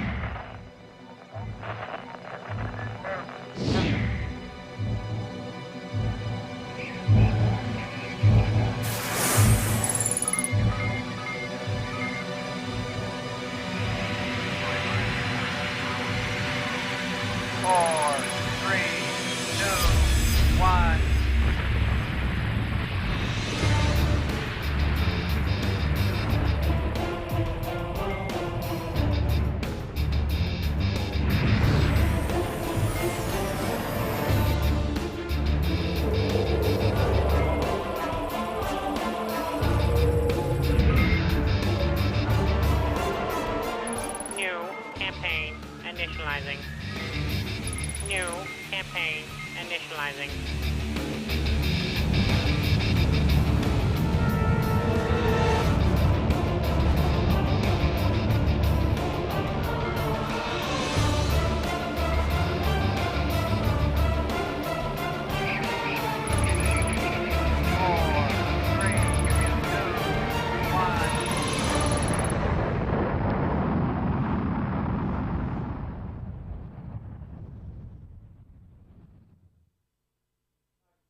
And we're back here at the main stage of Scale Up Impact Summit. My apologies to the earlier panel. We were running a little over time, and sorry we had to cut you off. We really appreciate everything that you did contribute, and sorry we missed your closing words. We're going to change subjects at the moment. We've all seen many industries that were completely transformed as a result of the coronavirus pandemic. And the one industry that has borne the brunt of that change is the healthcare industry. We're now going to look at the healthcare industry. The subject of this next panel is the healthcare will never be the same again. And this is led by Vikram Gupta, supported by Corey Higgins, and we look forward to this next panel. Thank you very much. Hi, and welcome to Healthcare Will Never Be the Same. I'm Corey Higgins, and I'm going to be talking with Vikram Gupta, who's the founder and managing partner of IBCAP Ventures. The last year and a half has been devastating in so many ways, but it's also propelled forward innovation in the healthcare sector that no one really could have anticipated. So talking from telemedicine to online pharmacies, new methods for vaccine deployment, new methods for healthcare delivery, global cooperation, there's a lot here to cover. And in this session, we're really going to try to take a multi-level view, looking at some seismic macro changes, and then speaking about some specific innovations of interest. So I'm thrilled today to be talking with Vikram Gupta, who's joining us from Mumbai. So just a few words of background on Vikram before we really launch into a discussion here. So currently, Vikram is the founder and managing partner of IBCap Ventures, and he brings over 25 years of experience across venture capital, business consulting, strategy and operations, and most importantly for this session, life sciences. So Vikram, we can talk. I'd love to hear from you more about your background, but just to kind of give people a little bit of a taste of it. So you got, as I understand, a chemical engineering degree from IIT and then worked in pharmaceuticals. You worked in manufacturing of drug therapies and injectables. You launched drug therapies in the United States, in the EU, and the developed markets. I know you were working with IBM and healthcare genomics.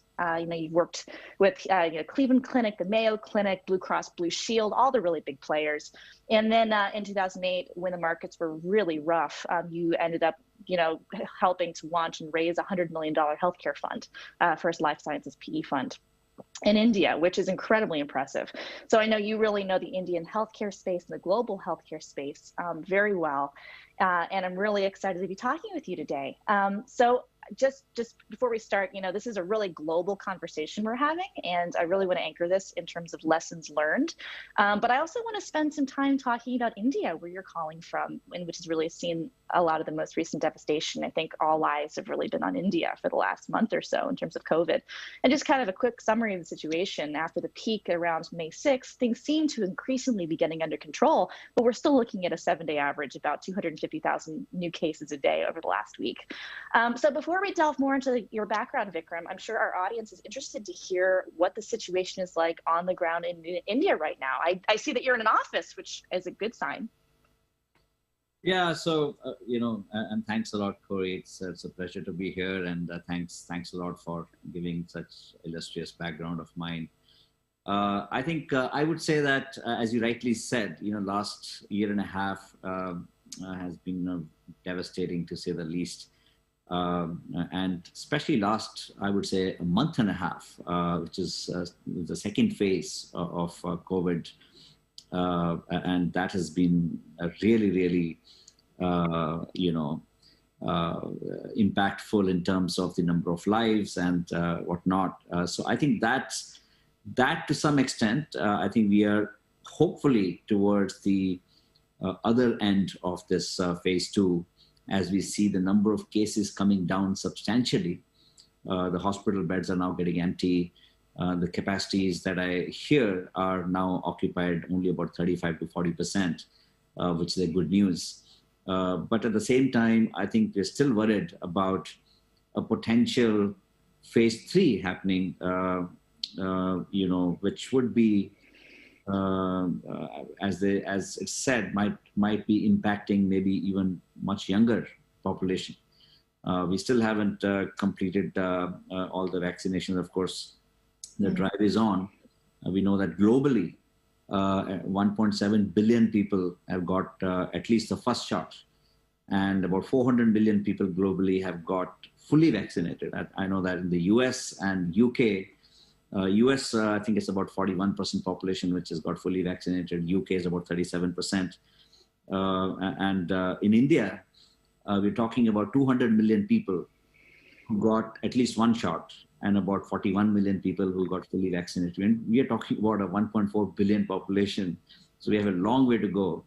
But hopefully, with the efforts which are going on right now, they seem to be very focused efforts with multiple layers of efforts going on across different parts of the country in India. So quite hopeful that things will move much faster as compared to how they were happening so far. But I think this is still an area of concern in terms of, hopefully we should get our act together before the third wave happens. So that's what I'm hoping for. So I know last year in 2020, the whole world was really caught off guard, but it seems like this last wave in India particularly, it was, I think it was kind of, unfortunately, India was a bit out of step with the rest of, or some other places in the world. And I'm wondering how you saw that affect businesses. For example, I can imagine, having companies in India and where you sit with Ivy Cap Ventures, you're looking at your portfolio companies, maybe they're having US clients or Western European partners, business partners, whatnot. And there's a bit of an imbalance there, I think, with how that second wave of COVID was really experienced. And I'm wondering what you saw from where you sit with your portfolio companies, just in terms of the effect on them that the second wave this year of COVID has had. Yeah, so I think, India was probably the first country, or maybe one of the first few countries that imposed lockdowns early on. So, in the month of March last year, I still remember last week of that month, India enforced lockdowns. And at that time, people were thinking, why are we doing this? And, but I think it was implemented quite successfully. People stayed inside their homes, and, from a health perspective, I think things were quite under control. There were not too many cases in India coming out at that time. But it did have a huge negative impact on the startup ecosystem in the country. Why? Because, most of these early stage companies were caught completely unaware. They never expected something like this to happen. And all of a sudden, the entire supply chains were broken. Even if there was demand, these companies just couldn't deliver. Almost every business was impacted. Whether it was Amazon or a startup which was very early stage. And in fact, I heard some of the startups saying that our revenues are same as Amazon India revenues. So it was like that, because almost everybody was near zero revenues in the month of April last year. But I think things slowly came back in the month of July, August. And we noticed a substantial shift from offline businesses moving very quickly to online. There was also some of these businesses who were already struggling.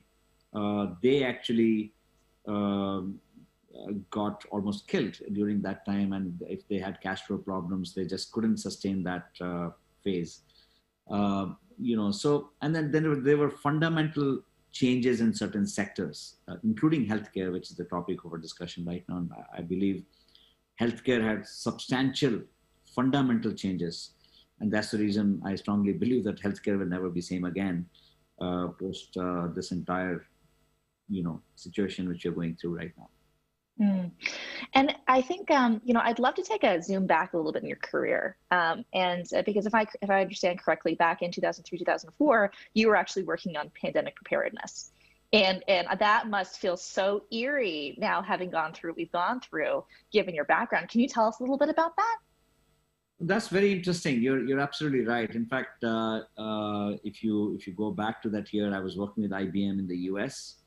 There was a huge a project going at the president's level, where they had actually allocated lots of funds for integrating the entire healthcare system in the US. And it used to be called LHII and NHII, Local Health Integrative Initiative and National Health Integrative Initiative. The idea there was to connect every possible touch point in the healthcare system in the US. I thought the idea was brilliant. And the whole story which was being weaved around it was, we should know if at all a pandemic breaks down somewhere, we should know much in advance that it is coming. So it was a predictive kind of a model which was being built. It's like if everything is interconnected, you could actually,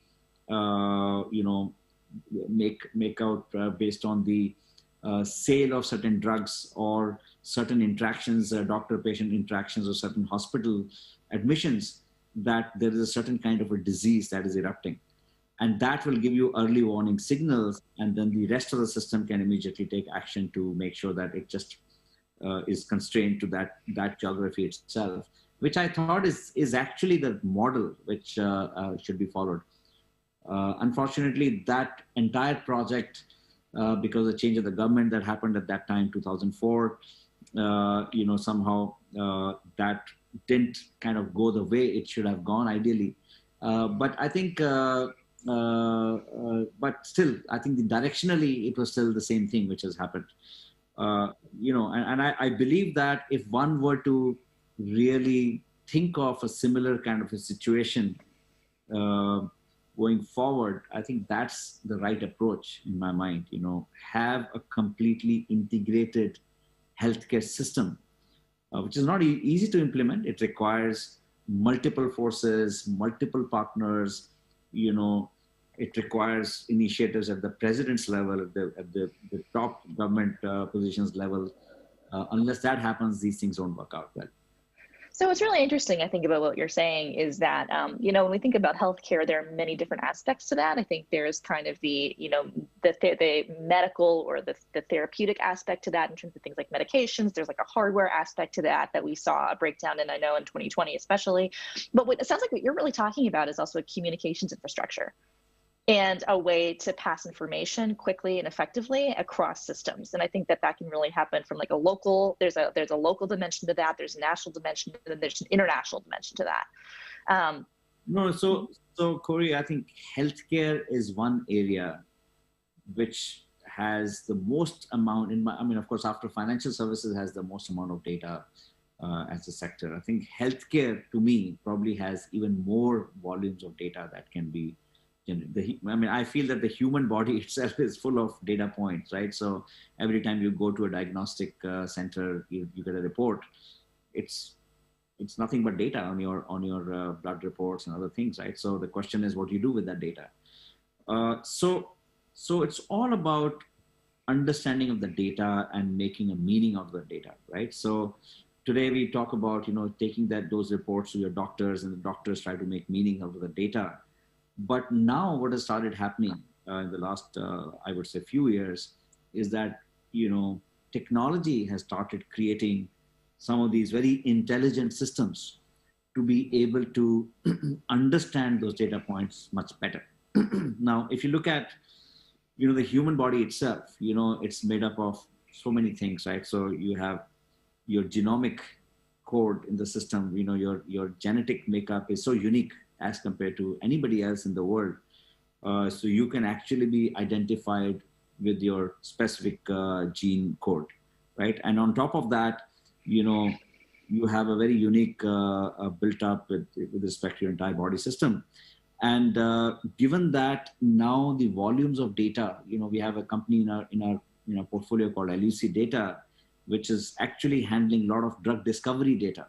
Drug discovery is the phase that happens before you go to the FDA for the IND approval, and then you launch for clinical trials after that. But before that, if you're able to process the volumes of data, to be able to really understand specific targets that you can that you actually should work on, and if you can do that much faster, you will be able to solve human problems much faster. So therefore, I think the amount of work which has happened is phenomenal. The amount of work which needs to happen also is huge. But I'm quite optimistic that given the way the technology is going, healthcare will substantially evolve over the next few years with technology and robotics, AI.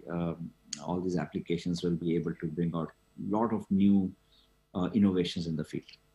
So when you think about lessons learned over the last year and a half, do you feel like one of the biggest maybe missed opportunities that we have is really looking at that data and preparing for this and reacting quickly based on good data management? I mean, when there's a lot, I think as we look back, I want to hear more from you too about what you think the biggest lessons learned are from this pandemic. But it seems is data you think like the biggest area of a missed opportunity? Well, data is one of the areas. And of course, even to get to that data, there are lots of other issues, right? So there are infrastructural issues. And data also has, especially in the healthcare field, there's a lot of privacy and security related issues. And there are process related issues. How do you get the data into the system? How do you make sure that the process, is done the way it should be done? And then everything is also driven by who's sponsoring the whole thing, so who's paying for a particular outcome or a treatment or a research. There are multiple things that happen in that system. Now, on one side, if you look at the healthcare provider system, right? So the healthcare infrastructure in terms of the number of hospitals, number of hospital beds, I think there itself, there is a huge gap, and I think the hospital infrastructure was tested, like a stress test was done in the second wave of COVID, when a city like Delhi, which is the national capital of India, suffering so much that people were actually not able to get the hospital beds when they need the most. And India today has about roughly about 1.9 million hospital beds for a population of 1.4 billion people in the country, right? So the question is, do we have enough hospital beds? And that too, most of these beds are concentrated in 7 states in India. It's a very small kind of concentration, very heavily concentrated towards small kind of geographies. So there's a lot to be done when it comes to the healthcare provider system. Then, of course, the whole aspect of the doctors and the nursing staff, where again, there is a big challenge, right? So, and I think, we know that the number of doctors itself in India it's about 1.4 million doctors in the country. And even if you take the actual effective doctors, about 1 million doctors, serving such a large population, and about 1.8 million nursing staff. It's a tough situation in that sense, in terms of the gap in demand supply in situations like what happened just last month. But at the same time, that's what leads to real innovation. And I think a lot of innovation which has happened maybe anticipating these kind of issues, but was not able to be applied at the time it was really needed. But maybe, maybe we'll be better prepared. Maybe if the same situation happens in a few years from now, hopefully we'll be better prepared with the kind of technologies which are currently being developed and implemented. So lots of changes have happened, and hopefully those come out sooner than later. So, as you're talking about that, I think there's a lot there to unpack. But and one of the first things I'd like to just touch upon is, you're talking about things like hospital beds and kind of an overall infrastructure. And I mean, I'm kind of curious if you could speak a little bit about what you see in terms of things like public-private partnerships and different levels of government in terms of, responsibility sharing and collaboration. So yeah, I'm wondering, I'd love to hear what you think about that. And also if you could just give a sense or two maybe on the structure of healthcare in India, just in case people in the audience might not be as familiar with that. Yeah. So I think there is a lot of private play in India, and I think the right measure to look at, the India healthcare system is very different from a US or a UK or a European or developed countries in general system, because most of those systems are driven by insurance. In India, most of the insurance penetration has happened in the last 5 years, and it is still at an overall penetration of 1/3 in the country. So only 1/3 of the country is actually insured. So you still have this large population in the country which is still not insured. So which means that when you go to a doctor or a hospital, you have to pay from your own pocket.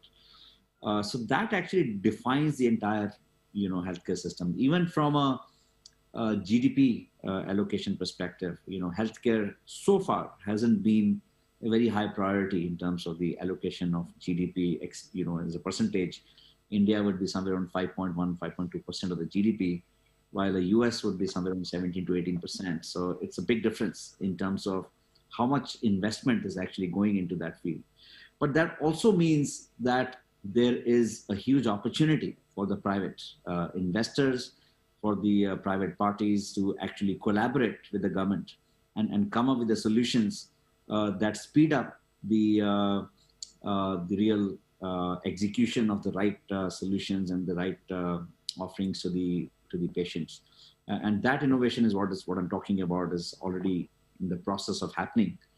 And some of those private-public partnerships are happening on the infrastructure side, Some of those are happening on the research side, and a few others are happening in terms of the entire pharmaceuticals, drug discovery, that area.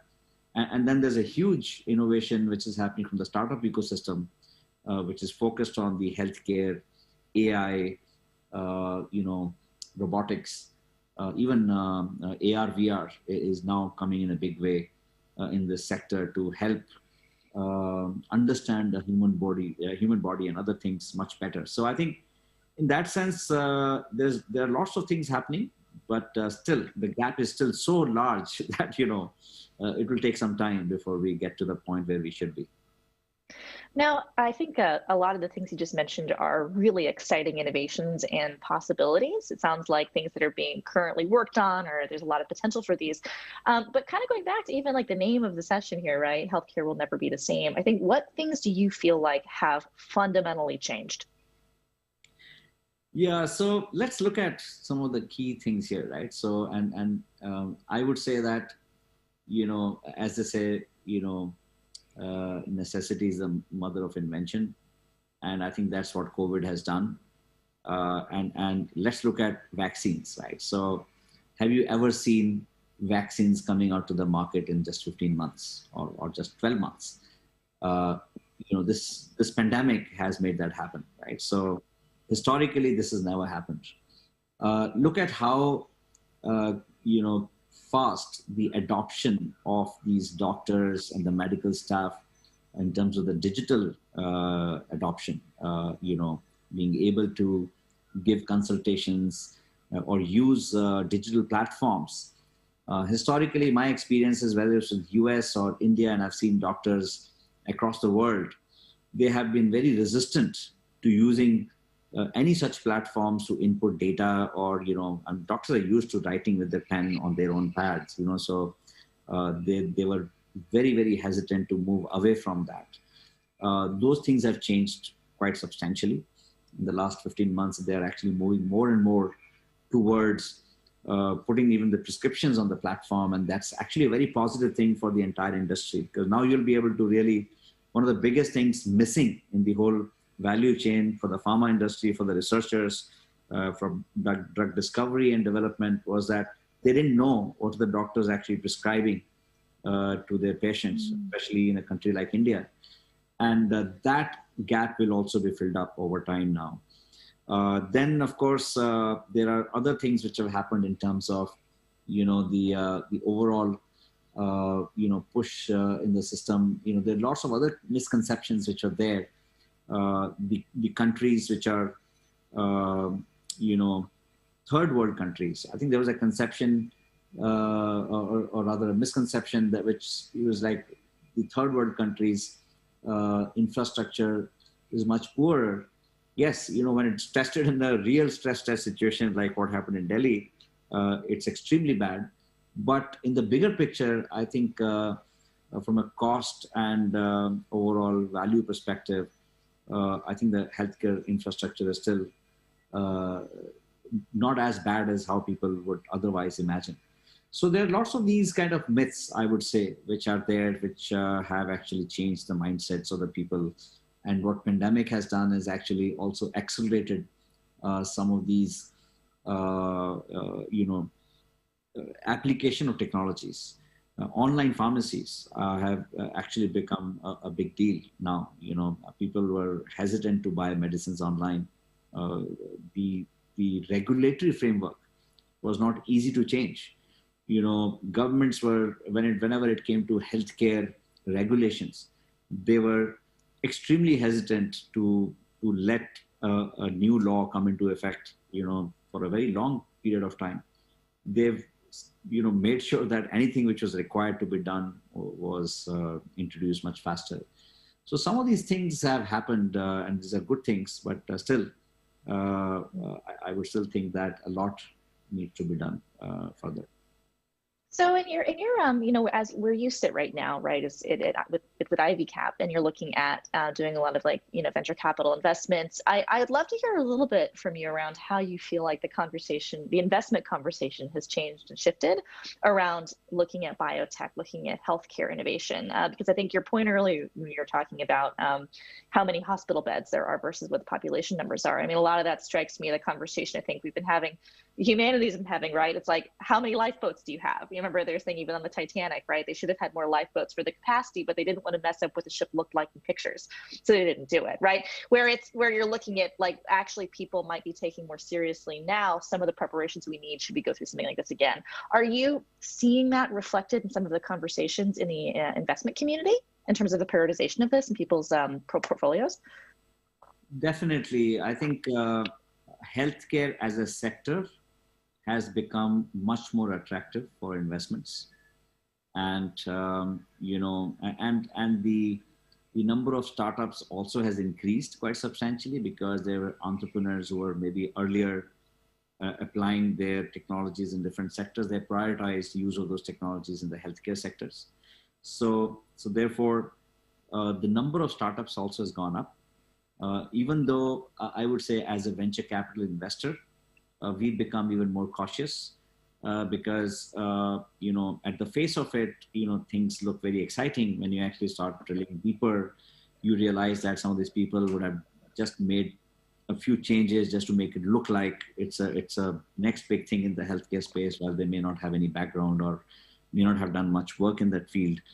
So we are very cautious in that. But I would say, you know, the biggest innovations are happening from a startup perspective, from a tech startup perspective. One is on the creating B2B SaaS platforms, helping various players in the industry, including whether they are major healthcare devices or equipment companies, or you know, whether it's a diagnostics industry where, you know, you're playing with a lot of data, or on the even infrastructure side, we are seeing quite a few startups coming up. In fact, very positive thing which I saw when this whole pandemic or the second wave was going on, some of these entrepreneurs who were working in other gases projects, they immediately switched to working on the oxygen, you know, manufacturing facilities. And some of them, you know, tried to accelerate setting up these small oxygen plants right next to the hospitals based on the number of hospital beds. Even though some of these things were done as immediate, like a reaction, because if these things are not planned properly, you know, these things cannot be set up in such a short period of time. But you know, you get to see the mindset of the entrepreneurs in terms of how they're working and what they're thinking. And I think these will anyways become big opportunities going forward. You know, the biggest problem that the hospitals were facing in India was this, you know, they ran out of oxygen. And India started looking for all kind of avenues to import these oximeters. And I think it kind of oxygen concentrators, and it became a big logistics nightmare. And I think, so therefore, there is going to be a huge investment in terms of bridging that demand supply gap going forward. So you will see a lot of these areas which would, you know, I mean, going through the experience of this whole pandemic, we've now figured out where the big gaps are, and you will see more and more investments happening in those areas. So we are watching out for those, and we're looking at newer business plans every day. And I think we're quite excited about the opportunities that exist for VCs like us. Now, Vikram, I have a couple more questions for you, but I also want to allow the audience to ask you any. So please submit any questions if you have for Vikram. We have about just under 10 minutes left. So I just wanted to encourage everybody while we have him available. You're talking about this. I think you've mentioned now a number of specific kinds of innovations you're excited about, or you think there really is an opportunity for. There's a huge gap for.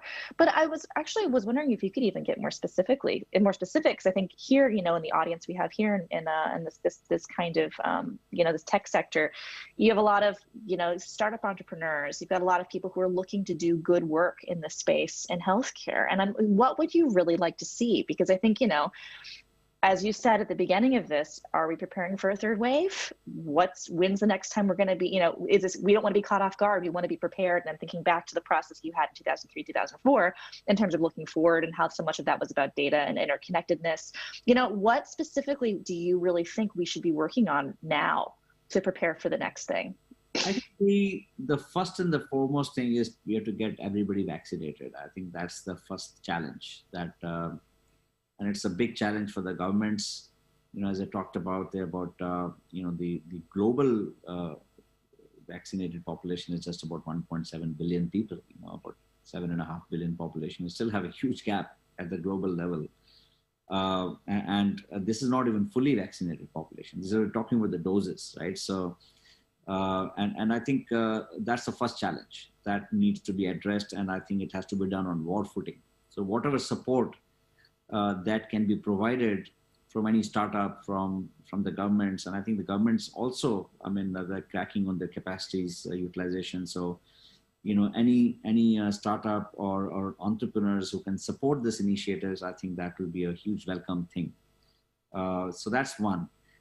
Second is, I think, if a third wave happens, which is very likely to happen, I think one needs to prepare for it properly. And, there were very specific challenges that we saw, right?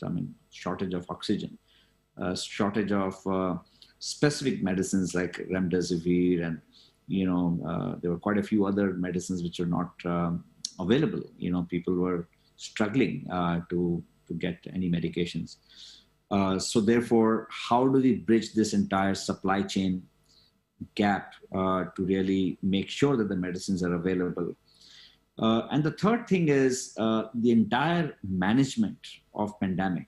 So I think the issue is not as much about sometimes about the availability of resources, but I think it's about managing those resources. And I think whatever you have as resources available to you, are you at least utilizing them properly and managing them properly? So I think that to me was, to be honest with you, and it's also understandable that when something happens all of a sudden, if you have not prepared for it, you would just be thinking, now what should we do? Ideally, there should have been a proper system in terms of, if somebody has COVID symptoms, here's the 800 number, and here's a, support system, here's a reporting thing, and this is how the hospital beds will be allocated, this is how the medicines will be supplied.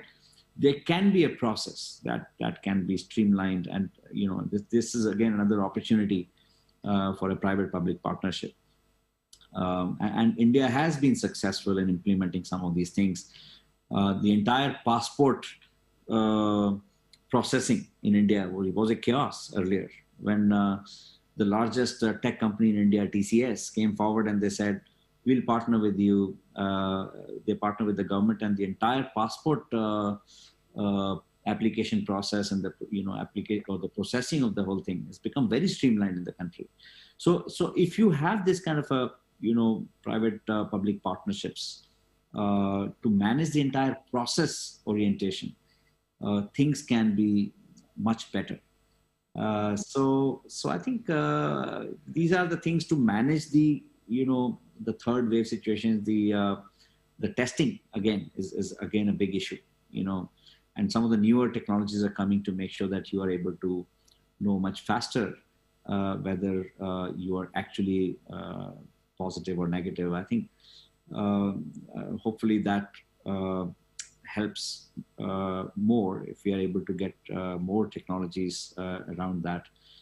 So I think these are some of the areas where startups or entrepreneurs can actually contribute towards. So I think your third point there, I believe it was about things like public-private partnerships. I think a lot of that also is a change, is kind of like an attitudinal shift around what to prioritize. And I think you mentioned this is kind of in line with what you said earlier in terms of, having a turnaround for a vaccine to market in 12 months, whatnot. I mean, this really is pushing certain bureaucracies to move at much faster paces than they're used to. But I think for the purposes, it absolutely makes sense, and that really should be prioritized and should happen. Do you feel like we are in a better place attitudinally than we were a year and a half ago? Like, are you heartened? Are you hopeful that that might maintain, or do you think we still have some work to do there on like both a national but also an international level? Yeah, that's a very good point. In fact, if you look at WHO and if you listen to some of their reports, you will realize that there's been a lot more collaboration globally to fight this pandemic. So this is one thing which has actually united the world in that sense. So it's been, in fact, the world hasn't seen. I mean, at least I'm sure in the history there have been issues, etc. And at that time, there wasn't much technology to know what's happening elsewhere. But ever since the technology has evolved, the world hasn't seen this kind of pandemic, and the world is so connected today. And I think the kind of approach we've seen in terms of collaborating, especially on the clinical trials that have happened globally, managed through maybe a single platform, but being run simultaneously in multi countries, that I thought was a big achievement. And that's probably one of the reasons why a vaccine could be, brought out in the market in such a short period of time. Which also shows that if you really collaborate at that scale, you can do wonders. I mean, you can do many, many such things at large scales. And I think if we all put our heads together to solve a problem, we can do anything. Yeah, I think it's kind of to what you're saying. I look at what happened with the international collaboration, and I really hope that leaving this is the new rule and not the exception to the rule, this level of collaboration in the face of something like this. I think we're right up at time here. So I just want to say, Vikram, thank you so much for your time with this. And from your career, you have so much expertise and insight to add to this conversation. So thank you so much for that. Thank you for having me here. Yeah, and thanks so much everybody for tuning into this. And I hope I hope you left with as many insights as I did.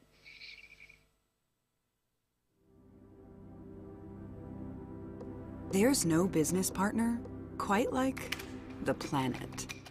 It has all the information you could possibly ever need, which is a lot of information. It's complicated, vast, and constantly changing. But when you partner with us, we can help make sense of it all and provide the data and insights that can turn an epic race across a mountain range into an event seen around the world. Help connect people in need with life-saving medical supplies. Provide ride shares with more accurate ETAs.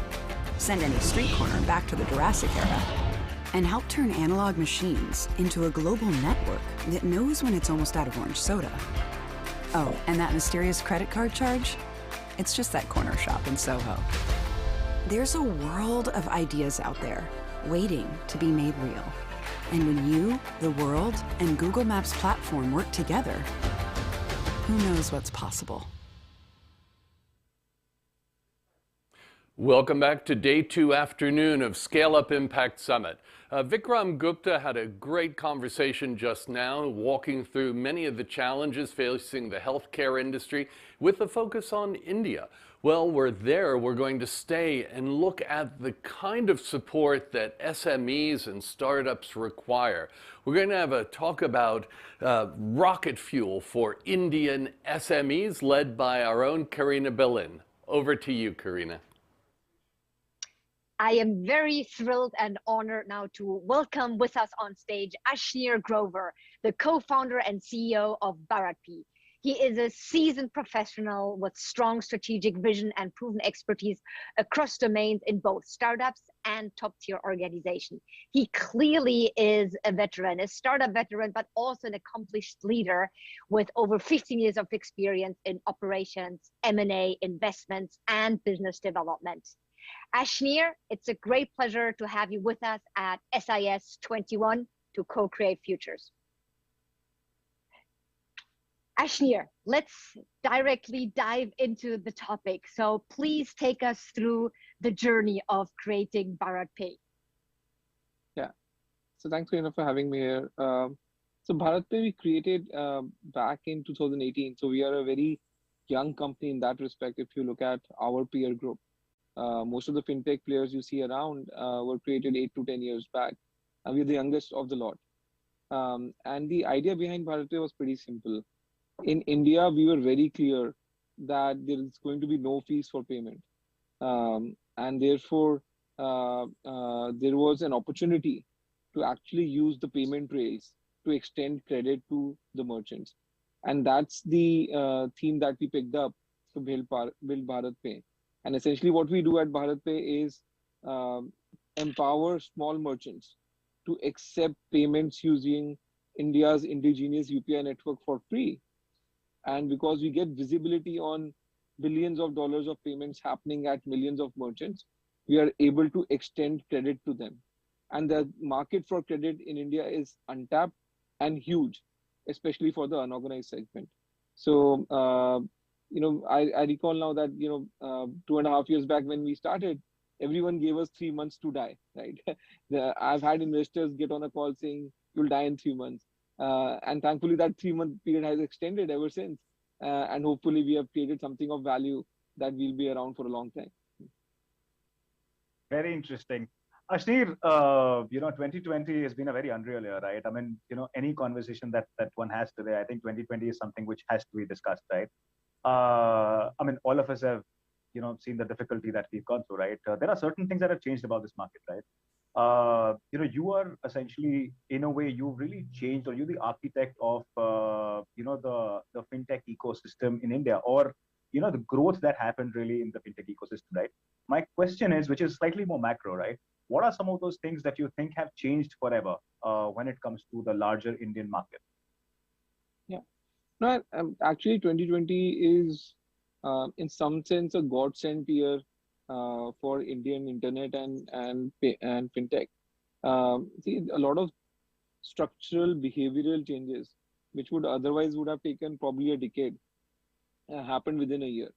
So if I talk about fintech itself, right, the adoption of UPI, right, and it's people don't talk about it as much, but UPI payments had almost plateaued a year back. Right. We were doing 1.2 billion transactions every month for a matter of 6 months. In fact, it was absolutely flat.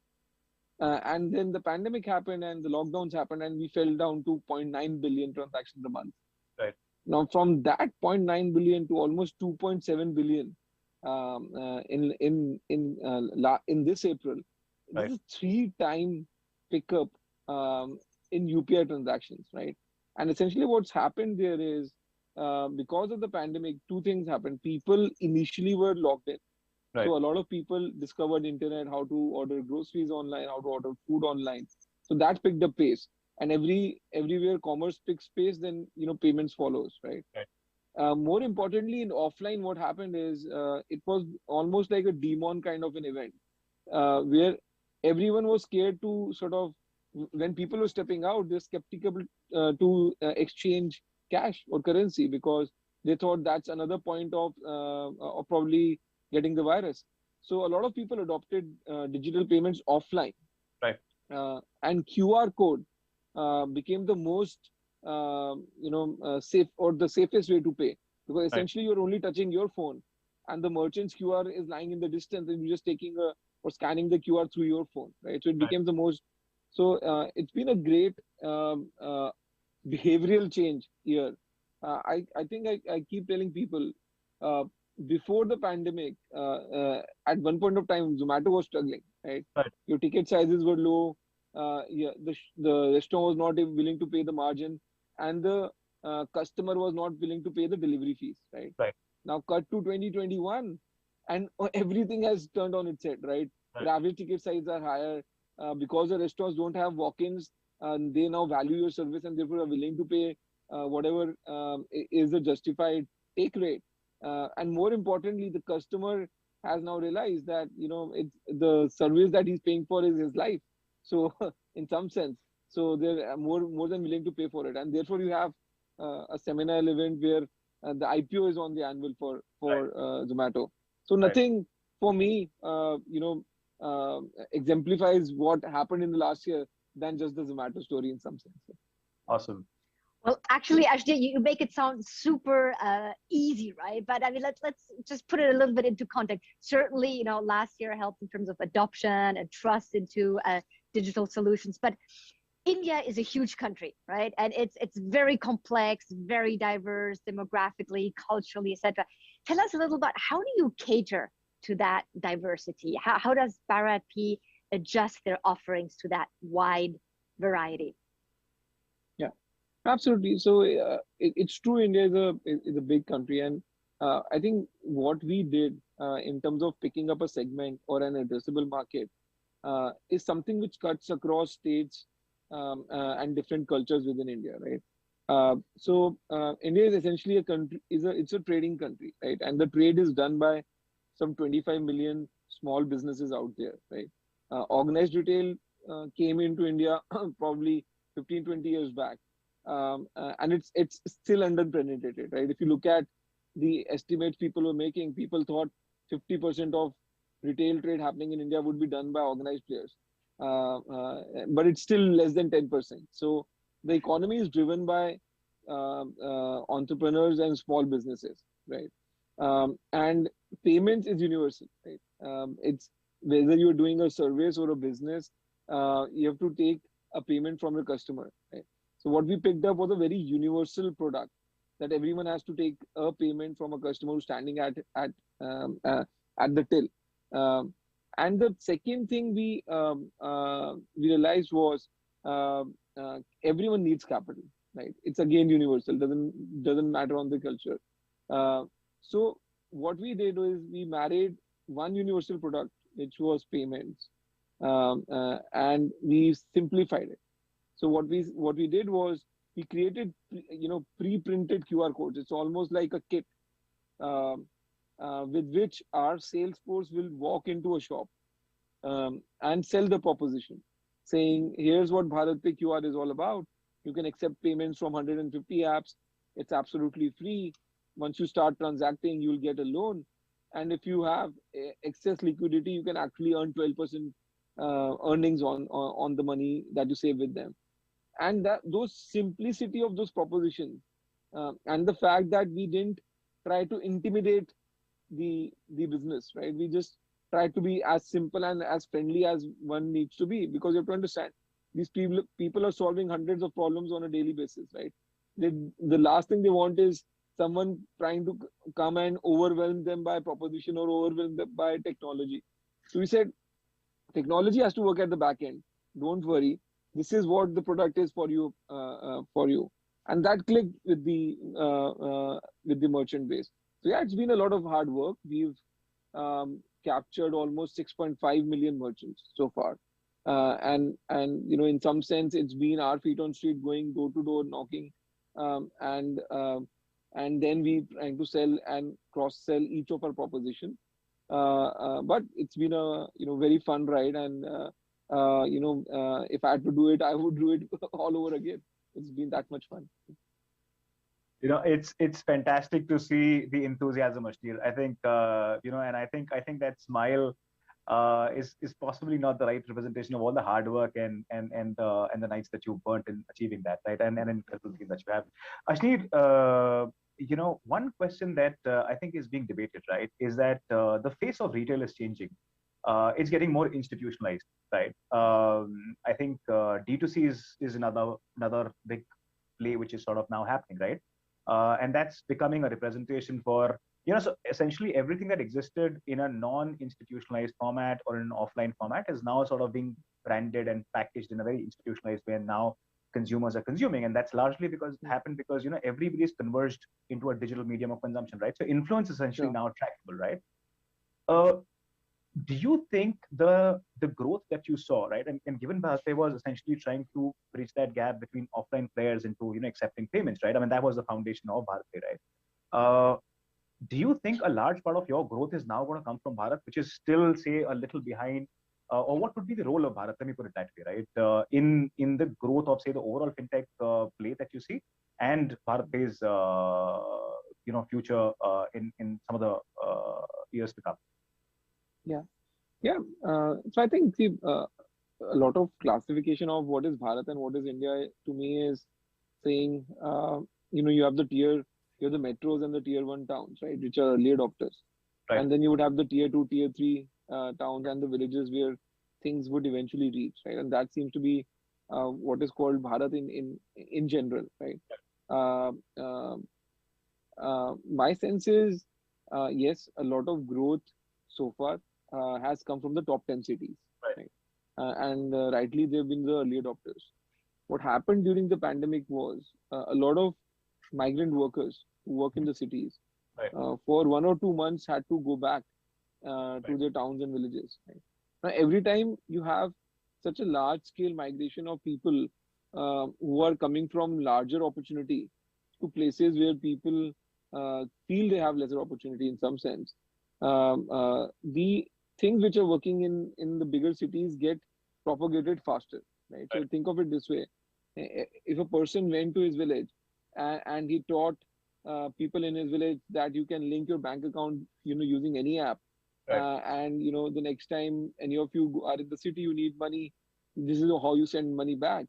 So the UPI gets picked up that much faster, right? Because there's one person in person teaching you how it's done, and it's that person that you trust. So I think in that sense, the migration that happened during lockdown, right, has led to a lot of things which we take for granted into cities, actually getting to the towns and the tier two towns and getting propagated, right? There's no doubt in my mind the next phase of growth is going to be coming from tier two, tier three towns. But having said that, we also have to be cognizant that most of the things today are coming from the big cities, as it is, right? So yeah, the present is the big cities, the future is the smaller towns for sure. Very interesting. Yeah, I want to get back to the passion actually. So actually, I was looking a little bit forward, so we're here at SIS to think about co-creating futures. What are some of the trends that really excite you? I mean, either from a policy level or from consumer needs, technology development. So what do you think it's going to be next? And also, again, if you put that a little bit into a global context, do you think even with that evolution, there will be some more systemic risks or so that you are exposed to? So tell us, what is your crystal ball answer? Yeah, no, I don't have a crystal ball. I'm just a businessman going about his business. But my belief is that, and especially on fintech, I only have my views on fintech here. The view is that banking is going to get redefined, right? See, banking in the traditional sense has always been about your money is safe here, and that's the service we are providing as a bank, and that's it, right? Like, we are big, we are too big to fail. You keep money with us, we'll give you some interest rate, and when you need a loan, please come apply to us, come to our branch, we'll give you a loan as well. But the concept of how a service gets delivered, especially a financial service, is going to get changed very drastically, right? Because essentially, who do you underwrite should be a pretty mathematical thing to do, right? But traditionally, it has not been. It's all about, you have a relationship with the bank. Can you go and speak to the branch manager? Can you go and speak to the loans team and figure out if you can get a loan? But to me, a lot of data about individuals is now online. It's accessible. And therefore, the giving of an offer or extending a credit to any individual or a merchant, right, should be a programmatic thing, right? And therefore, the mode of delivery now would go away from the branches of the bank to online. And that's where I think the big disruption is going to happen, because the traditional banking system is still built around branches, right? It's about how much business do you do at a branch level, how many loans have you sold at a branch level, and all that. But the individual no longer wants to walk into a branch, right? He doesn't want to. He feels more trust today when he knows that the system is applicable to him in the same way as it is applicable to another individual, and therefore there's fairness in the system, right? I think in the West, if I look at it, it's being called neo-banking. A lot of people are getting these new fancy debit cards, and they can access the debit card or the account online. And those things are picked up really fast. In India, to me, it is going to be a movement in that direction for sure. But in addition to that, it's going to extend the credit market, right? So I think there is a lot of credit both at the consumer level and at the business level, and a lot of credit products which are going to get built.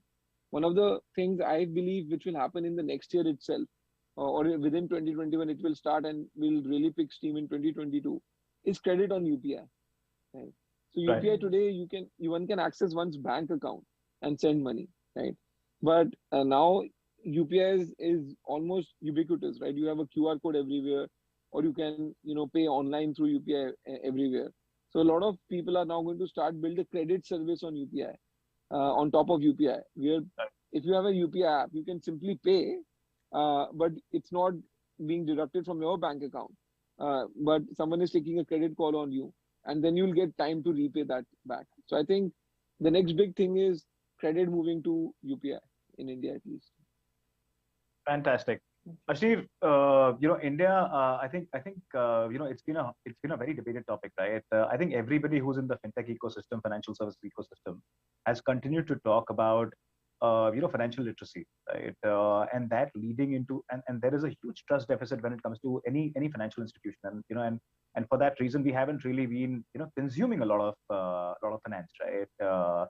Across the board. I mean, metros have moved, of course, differently, but when you start to look at India as a whole, I think the density still continues to remain low.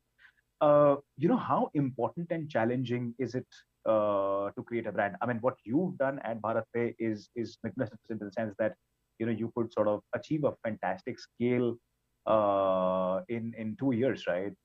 With that,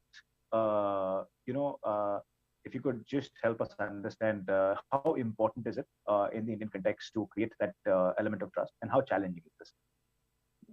But it's extremely important. I think whenever you're doing any financial service, right, trust has to be at the core of it. Right.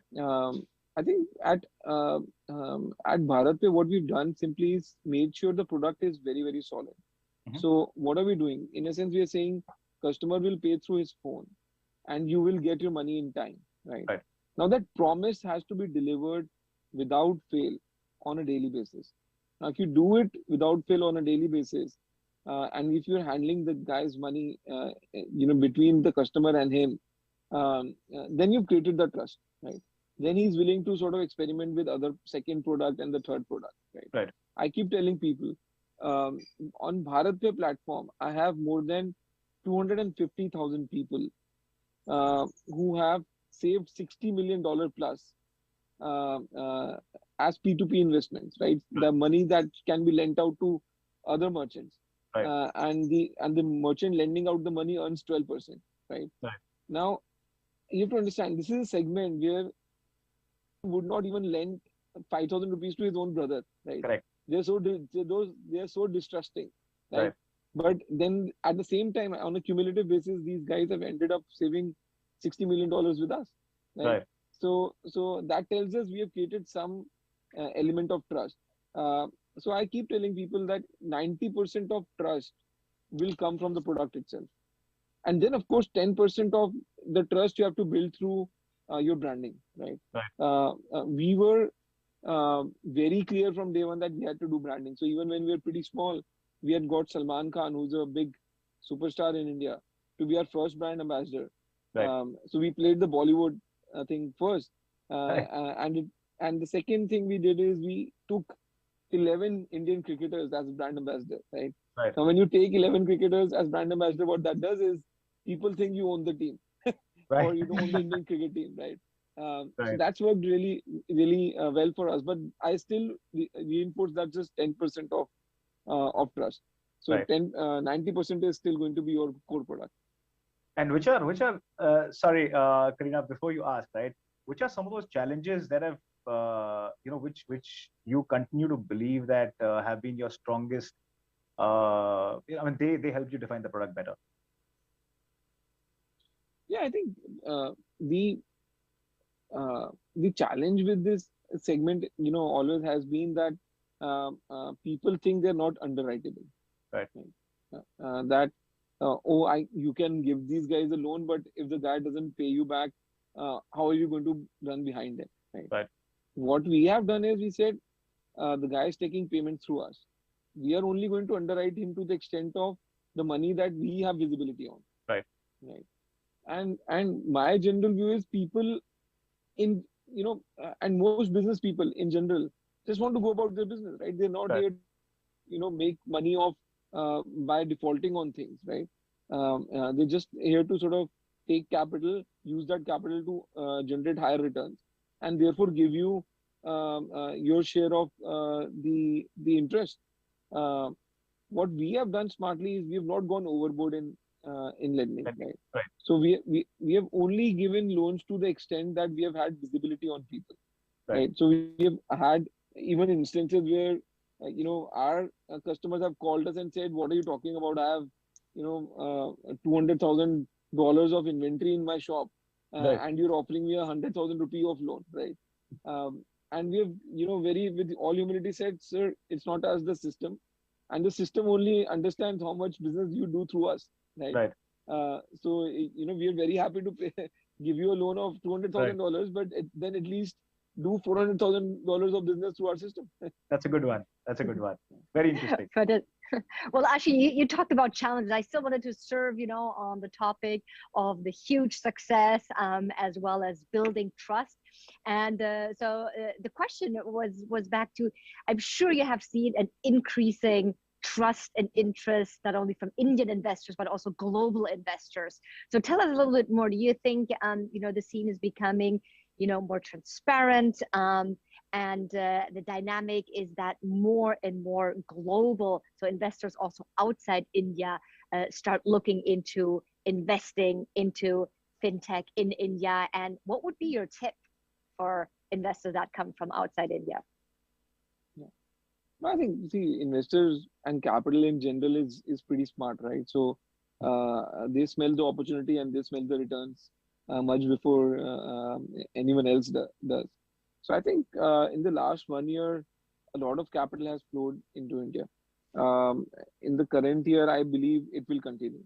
And the reason for that is pretty simple. It's the same reason because of which a lot of internet businesses for decades were waiting for the right opportunity. In the last year of the pandemic, they simply bloomed, even in the US and in the Western countries.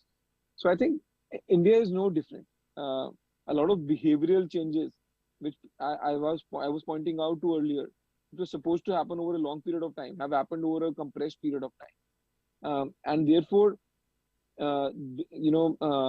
players who were already in the market, had a product, had a customer base already, have benefited more than people who were, let's say, just about starting off.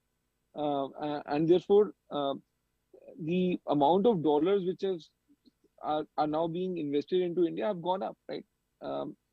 Previously, one would do a growth round of a $50 million was a big deal, right? Nowadays, doing a round of a $200, $300 million is par for the course. So I think there is a increasing realization that businesses which have been around have benefited immensely in the last 1 year. There's a structural change, and real revenue and real profitability is going to soon follow most internet and payment businesses, and therefore the capital is just chasing that. It's not newfound love for India or anything of that sort. Interesting. Ashir, this is something which has been talked about in the Indian media, right? I'll possibly pick it up again. How strong is the banking aspiration? If you could take a step. See, for me, banking aspiration is very real. I believe BharatPe today is in fact the de facto bank for our customer base. Right. What are we doing? We are helping them move money, which is payments. We're helping them save money and earn 12%. We're helping them take a loan, right, and grow their business. Right. And in a sense, if you look at a bank, that's what a bank does. Now, my view there is we still get classified as a fintech because we are not regulated as a bank. Right. But to me, it's imperative that we should get the banking license and we should get regulated as a bank. I was just joking with a person the other day that all of us get frustrated with what the banks do or rather not do in India, right? But the only way to shake that up is by playing their game. It's not by being a fintech and being outside the banking system. It is by being a bank yourself and then doing technology much better than these folks and then changing the proposition, right? So to me, becoming a bank is a real aspiration. Hopefully gets fulfilled in the next month or two. Wow, that's a big announcement coming. Absolutely. I love it, Ashu, that you got that out of Ajner. Unfortunately, we're getting towards the end of the allocated time. I could keep on discussing and listening to your wonderful insights. But I just want to say we do have 100 amazing scale-ups as big part of the conference that are looking to bring their business to the next level. Ajner, any wisdom, advice that you would love to share with them? See, I believe most founders are pretty smart about their business. It's not like, and I also believe that knowledge is not necessarily transferable. Everyone has to go through their own journey, their own sequence of events, and therefore evolve the business accordingly. I think the only thing which has worked for us, in some sense, is we've not even looked at other businesses, right? Sometimes I go out and I'm speaking to investors and I'm speaking to other people, and they say, "Oh, your business is so similar to XYZ in another country," right?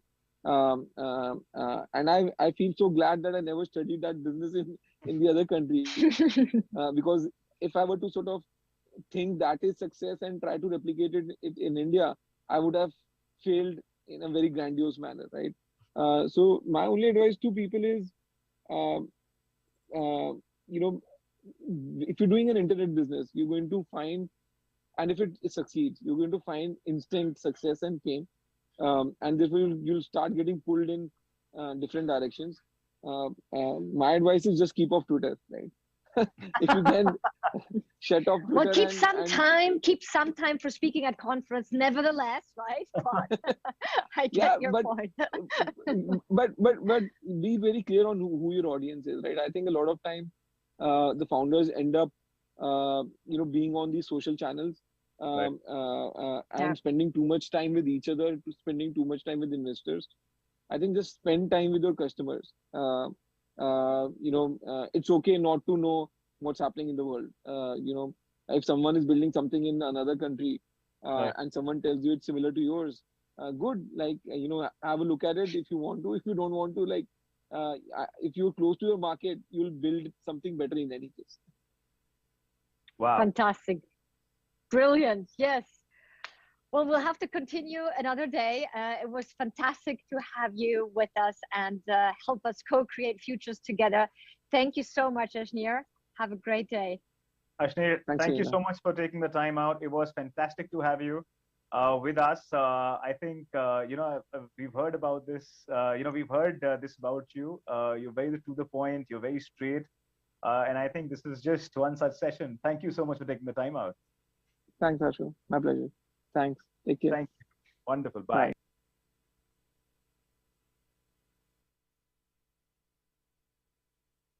Thank you so much, Karina. That was a great panel, hearing more about how the SMEs in India are really getting rocket fuel to help power their growth.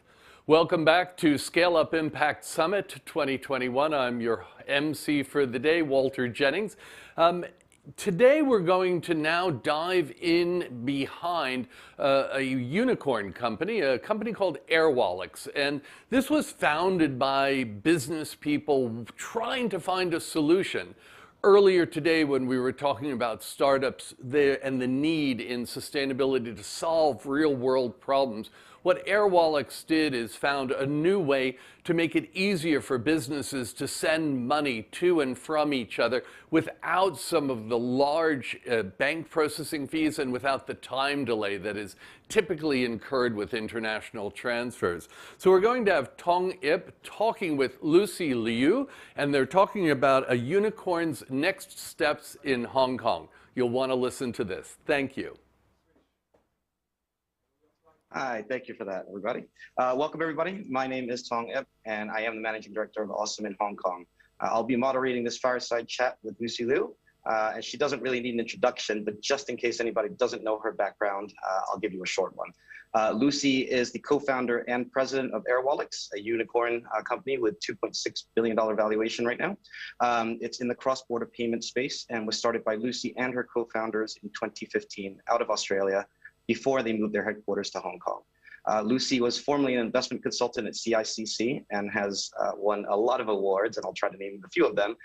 Forbes Top 25 Power Businesswoman, Ernst & Young Top 22 Entrepreneurial Winning Women, Finney's Emerging FinTech Leader of the Year, and also Forbes 30 Young Entrepreneur Award. So thank you, Lucy, for joining us on the chat, and please do let me know if I've missed anything from your impressive background. Thank you, Tom. It's a pleasure to be here.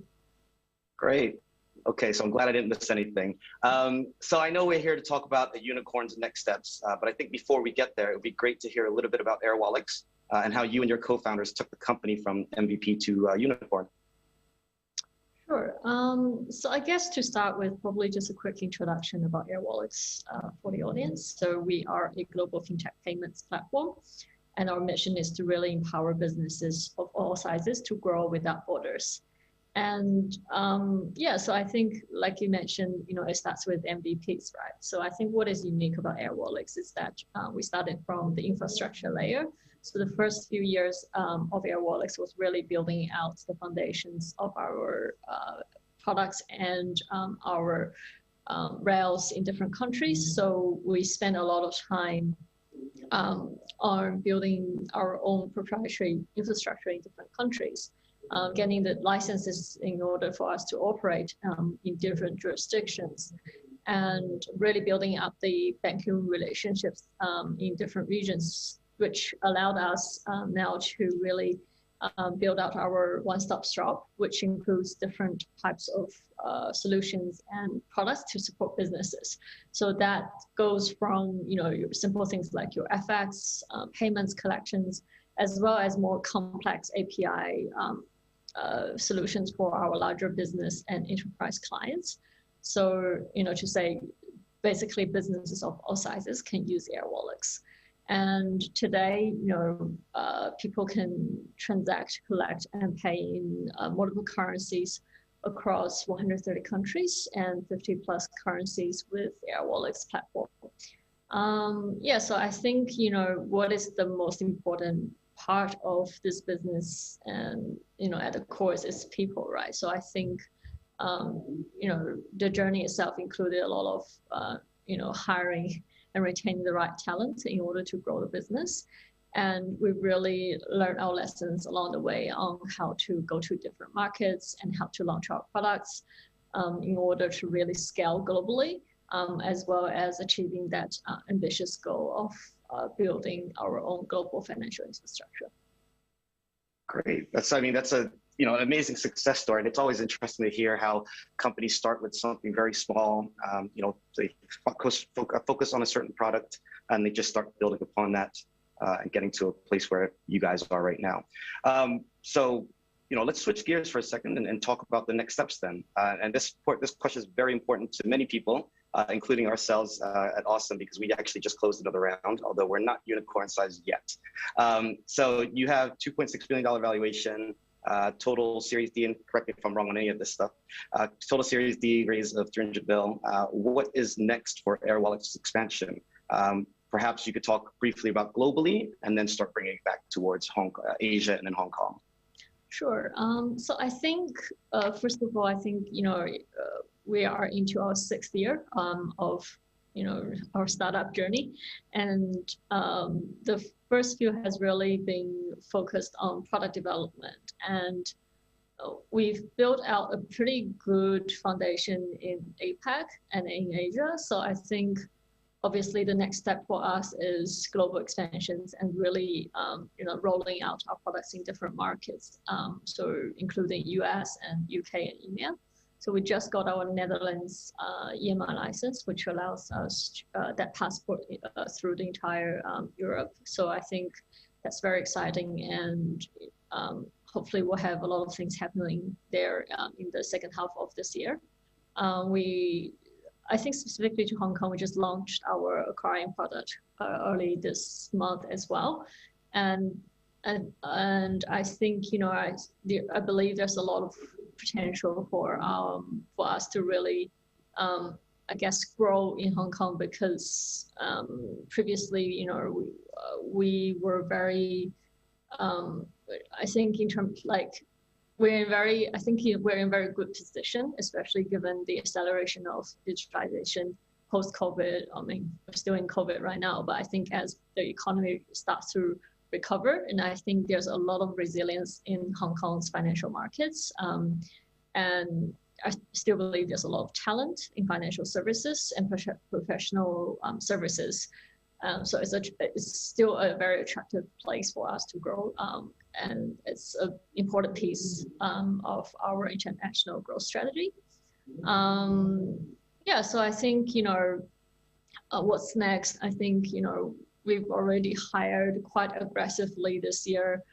The team is 650 plus people now, and that number was a little bit less than 500 end of last year. So we're very active in the hiring market, and we're also very aggressive in terms of our marketing strategies and our go-to-markets, because I think we have a very unique offering. So, it's very comprehensive and it's very easy to use at the same time, which is quite rare when you're thinking of a fintech product. So I think a lot of exciting things that's going to happen. Great. So, you're talking about expansion of product, and I think you just mentioned it earlier about how you guys have released the online payments product that was released. Now, to us, that's very exciting, because both for our own company and amongst our clients, that's something that really excites us. Would you be able to expand a little bit as to kind of, you started with cross-border payments. It was a natural evolution into that, but what kind of drove that decision?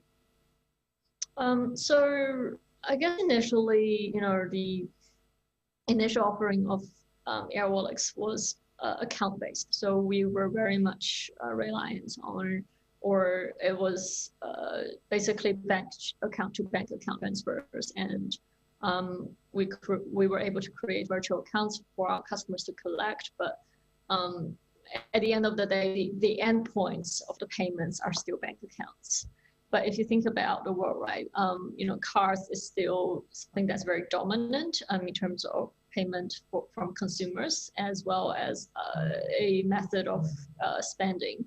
So what we really want to do is expand the endpoints, and we want to branch into digital endpoints. And that includes cards as well as down the track wallets. So we also currently support WeChat Pay. And hopefully, that list will grow down the track as well. So, hopefully for our merchants, we want to provide a very seamless payout and pay-in experience through a single platform, and as well as enjoying the favorable currency rates that we offer. Yeah, definitely. And again, like I said, for our company ourselves, we're very excited about that. And like I said, we've seen a lot of interest from our clients too. So definitely excited to see where that goes. I guess then moving on to countries, how do you think about your growth and decide where to focus on next? You mentioned Europe obviously was a bigger one. And I know obviously there's licensing issues that you guys need to handle, but what else do you guys think about? So I think we live in a very interesting world. I mean, travel is restricted, but I think, business are becoming more and more borderless these days. So there are a lot of what I call like digital native companies that are basically platform and operating online without any physical sort of restrictions in your business operations. So for example, SaaS platforms or, digital gaming companies or online streaming entertainment companies. So there's a lot of ideas and companies that sort of popping up. And, with all these businesses now all operating online, I think there is a lot of growth in how we can remove the borders between how they actually operate, because at the end of the day, financial services is highly regulated. How you simplify that whole process and making sure that your business can operate in multiple jurisdictions and have the financial services support is quite critical. And I think the Asian market and the European market have their own strengths. So in Asia, I think wallets and digital payments are very advanced. Whereas in Europe and US, I think it's more, consumer banking focused. So I think there's a lot of growth for B2B payments.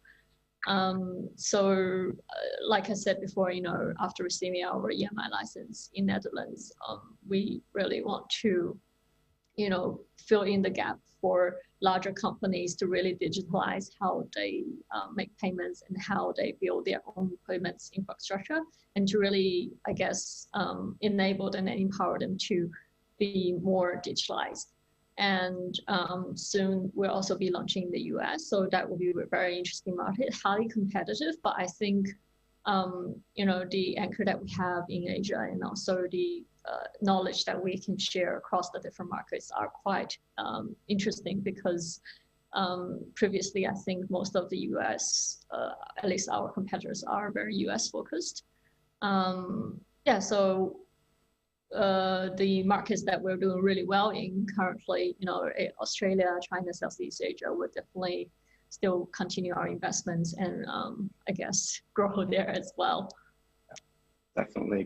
And I think, when you talk about the US, me coming from the US myself, I can definitely see why things are very US focused over there. So it was always good to have other kind of incumbents coming in. So I guess going along the lines of expansion, but a little bit different of a track, you talked about talent earlier. So, we were speaking earlier, our company ourselves, we've experienced quite high growth over the past 6 months. And one thing we're realizing is culture is one of the most important factors of hiring. And I know people always throw around culture as a buzzword, but again, we've realized that it is probably one of the biggest boxes that we need to check. Now, I know you mentioned you have about 650 plus employees currently, and based on your expansion, it looks like you'll be continuing to hire a lot. What does your company look for when you're hiring both at junior and senior levels? And what best practices can you share with the audience?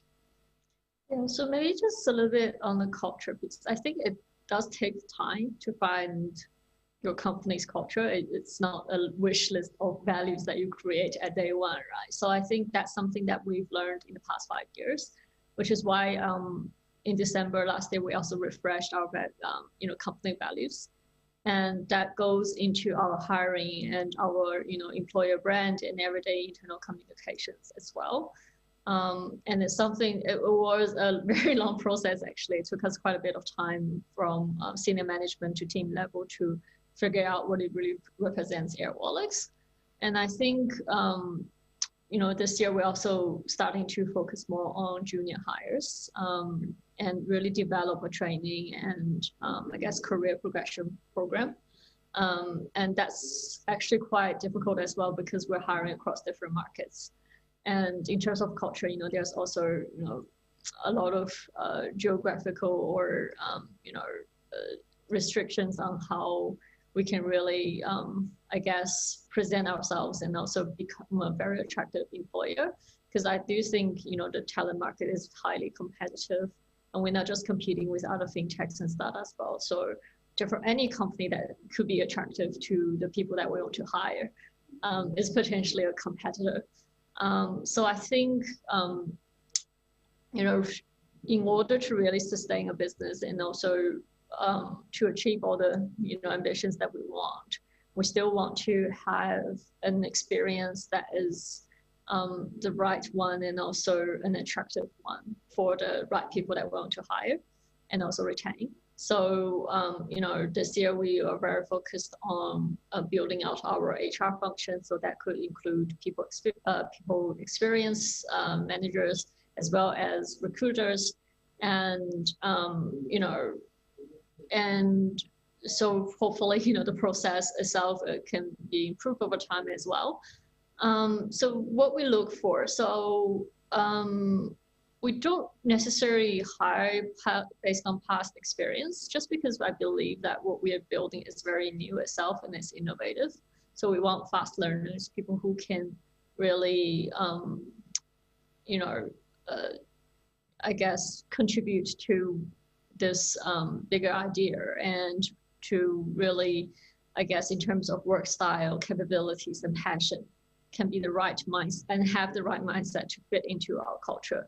But having said that, we still hire based on expertise. So, in certain areas of the business, especially in product engineering, we do require very experienced people who are the experts of what they do. And so that is something that we look for as well. But overall, I would say, as a company, the strategy right now is really to hire young top talent, as well as the experts, like I mentioned before.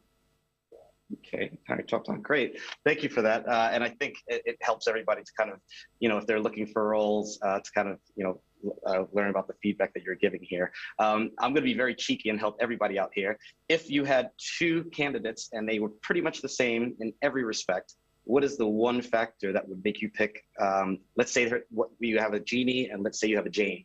What would make you pick Jeannie over Jane?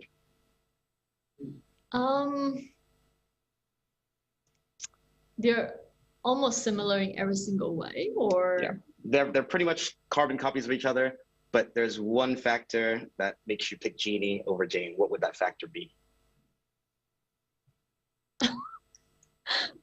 It's hard to say, but for us, if they are really people we want to hire, we might create an extra role. Even better. So, even better. So, in the audience, if you're listening in the audience that needs a role, feel free to reach out. Okay, so that's good. I really appreciate the feedback there that you've given and the tips that you've given there. Now, you also mentioned earlier about COVID, and I'm going to put this has been plaguing everyone, no pun intended, for the past year and a half. Has it affected, or rather, how has it affected your company's plans, both expansion or operationally? More specifically, how have you been able to ensure productivity within remote teams? So I think one thing that even prior to COVID, we've been trying to build internally is a culture of trying to work collaboratively, even though not everyone is together in the same room. So we've had more than 10 offices for the longest time I can remember. So this is actually one of the things that we had to not really deal with, but sort of work with, because it's just part of how a global team needs to work. And so the lifestyle itself is already there. And we've been, I guess, heavily using Zoom, regardless of COVID or not. But one of the things, like you said, remote working and remote hiring is definitely quite difficult, especially trying to onboard people who are by themselves. So previously we tried to onboard people in the main office, or like one of the bigger offices, so they get the experience, they get the proper introductions and the trainings before they sort of return to their remote offices. Now that all of that process is online, we still try to make it engaging. And so that means, not doing it in a very big group, but big enough groups so that, people at least can meet the same people in their cohort. So we have regular dates where we onboard people, as opposed to just, every day of the week, right? Because the HR team still needs to do other things as well. And I feel like onboarding people in cohorts also is helpful for them to learn about their colleagues. So operationally, I think one of the things that has changed for us as well is we stopped restricting. I mean, we have been restricting on where we hire people, but we have sort of almost removed that criteria altogether now. So we previously said, you have to be probably in one of these locations because that's where we have an office. But now we've been hiring a lot more remotely, and we have those people working for us remotely. And I think as a technology company, you just have to have the right hardware and software to support that, you know, to make sure that people are agile and flexible and adaptable. Business-wise, I think COVID really, you know, accelerated the shift towards digital payments. So a lot of the more traditional companies who previously only use offline banking methods now are looking online because, you know, it's just so much easier and more effective, like it's more efficient as well to help them, you know, in these really difficult periods. And so, you know, sharing some numbers. So in Q3 last year alone, we saw a 50% growth in our customer base globally, and over 100% growth in our net revenue compared to Q2. So that really demonstrates how things are being accelerated online. So I think, you know, what we didn't really, or I personally sort of account for, is how long this pandemic lasted. You know, we were, you know, thinking about, you know, returning to the office a lot sooner, but then realizing that, you know, things are changing so fast. So luckily, I think we sort of helped our staff to have the ability to work from home. So everyone moved, you know, most of their things home, and we have, you know, very flexible, you know, like schedules on when and where people can work, so that, you know, if you have some like challenging circumstances, then that's totally fine as well. I mean, I think we're a big enough team, so hopefully we can, you know, work on this together and still be a team at the end of the day. Yeah, definitely. I mean, it does sound like pretty much everybody's coming to terms. It's kind of the new normal where remote work is, you know, part of, you know, everyday life nowadays, whereas before it was the 9 to 6 in the office. Okay, so thank you for answering that. I guess to bring it back to kind of the broader question now, right? One question I have for you is, how important is fintech innovation to future success of your business and other businesses? I definitely think, you know, fintech innovation is probably something that every business will need, and it's almost going to become like, you know, mobile technology and, you know, cloud compute technology. So it's like it's almost like a it's almost like also like a foundation of how people and how business is going to operate. Because, you know, if you're thinking about any type of business, finance is part of, you know, their everyday operations. So how to best use technology to improve and really, I guess, help their businesses grow to the next stage, or even if it's a new business, how to really quickly, you know, achieve substantial growth is quite important. So I think, yeah, fintech technology and also innovation is definitely critical to any business. Okay, very nice. Thank you very much. Now, I think we're almost out of time, but I've got 2 more questions that I'm going to try to squeeze in very quickly. What were your considerations when you decided to move from Australia to Hong Kong, your headquarters? You know, when you think you're almost out of time, you are out of time. Sorry about that. That was a really great conversation, and really, as always, great to see Lucy and to hear the AirWallex story, and excited about all of the developments. Now, I want to talk about something very near and dear to my heart, which is Google Maps and location-based intelligence. Call me a super user, but I'll never forget the day when Apple upgraded its OS, dropped Google Maps, and that was my last day ever working on an Apple platform. So a super fan, super user, and the conversation now is get the positioning right, the future of location-based intelligence. We have 4 panelists ready to discuss it. Nauman Bashir from Standard Chartered, Samuel Jean Blanc from Google, Jonathan Savoy, the CEO of Quinicus, and Anson Bailey from KPMG. So at least we know where they are, and we do know they'll be on time. Over to you for this panel on Get the Location Right. Thank you. Thanks very much. Everybody, great to be with you. We have got a supercharged panel for everybody here on day 2 of the Scale Up Impact Summit. And of course, I want to give a big shout out to our friends at WN Hub and Angel Hub for really rolling out such an amazing event. As we said, this is a live panel. And of course, we are going to talk about getting the positioning right. And we're going to talk about the future of location-based intelligence. I've got a great panel with me today. So again, welcome to our distinguished panel members. We are going to talk about location intelligence. We know where you are. But we're also going to perhaps hear from the panel members, some of their thoughts about how is that technology going to impact us today and for the future. We're also going to try and give you some good advice about how to access all of this technology. But first of all, let's meet the panelists, because that's really important. As mentioned, my name's Anson Bailey. I'm a partner at KPMG.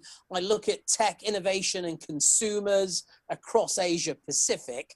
But I really want to introduce our panel members. So why don't we give the elevator pitches, gentlemen? I'm going to start with my friend Samuel Jean Blanc, Google Hi. Maps.